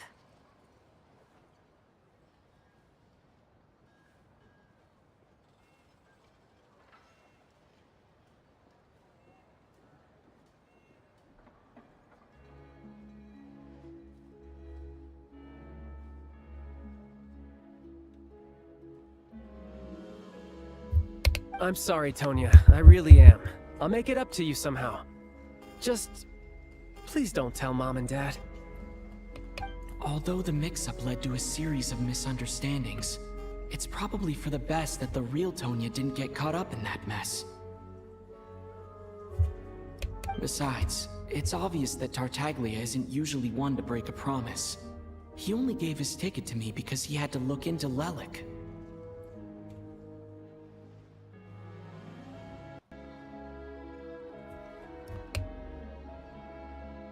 No, it's fine. It just meant I didn't get to see the show in the end. By the way, what did you think? You were one of the first people to see it, you know? I would say... the best is yet to come. Huh? What kind of review is that? Hey, look! Another. Oh, another cutscene. Oh, the Saritsas returned!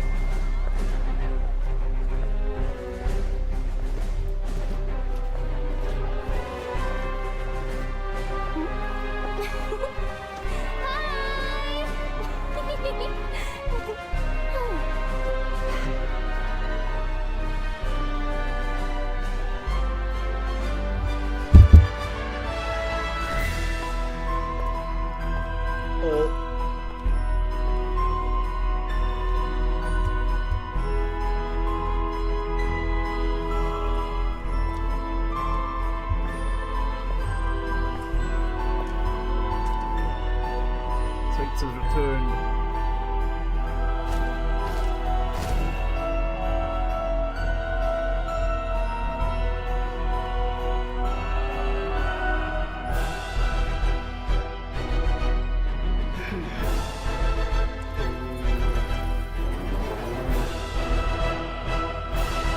Oh, I completed it.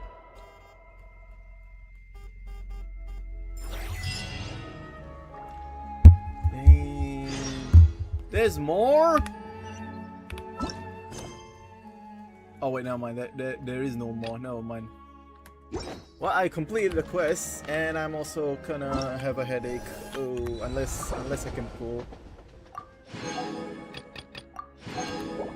I will have a headache, so I'm probably gonna end stream unless I can pull, which I probably can't. Yeah, I don't think I can pull. Oh wait, I forgot about this. Yeah, I forgot about this. Wait, I can pull. Alright, first 10 pull.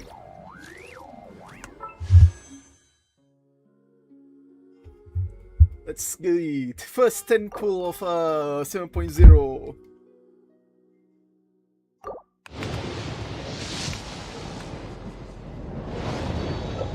Alyosha? Nope. Oh wait, finally! Yay! I finally have C6 Sucrose! Finally! Wait, no, never mind. I'm still C4, 5. No!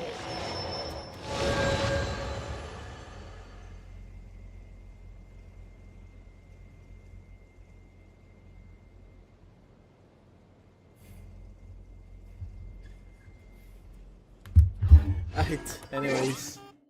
That's it, that's the end of the stream.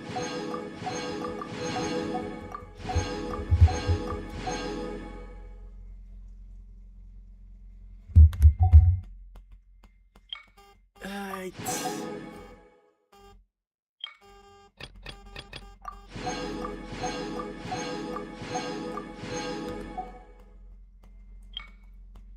Anyways, that's it. Thanks for watching. Goodbye.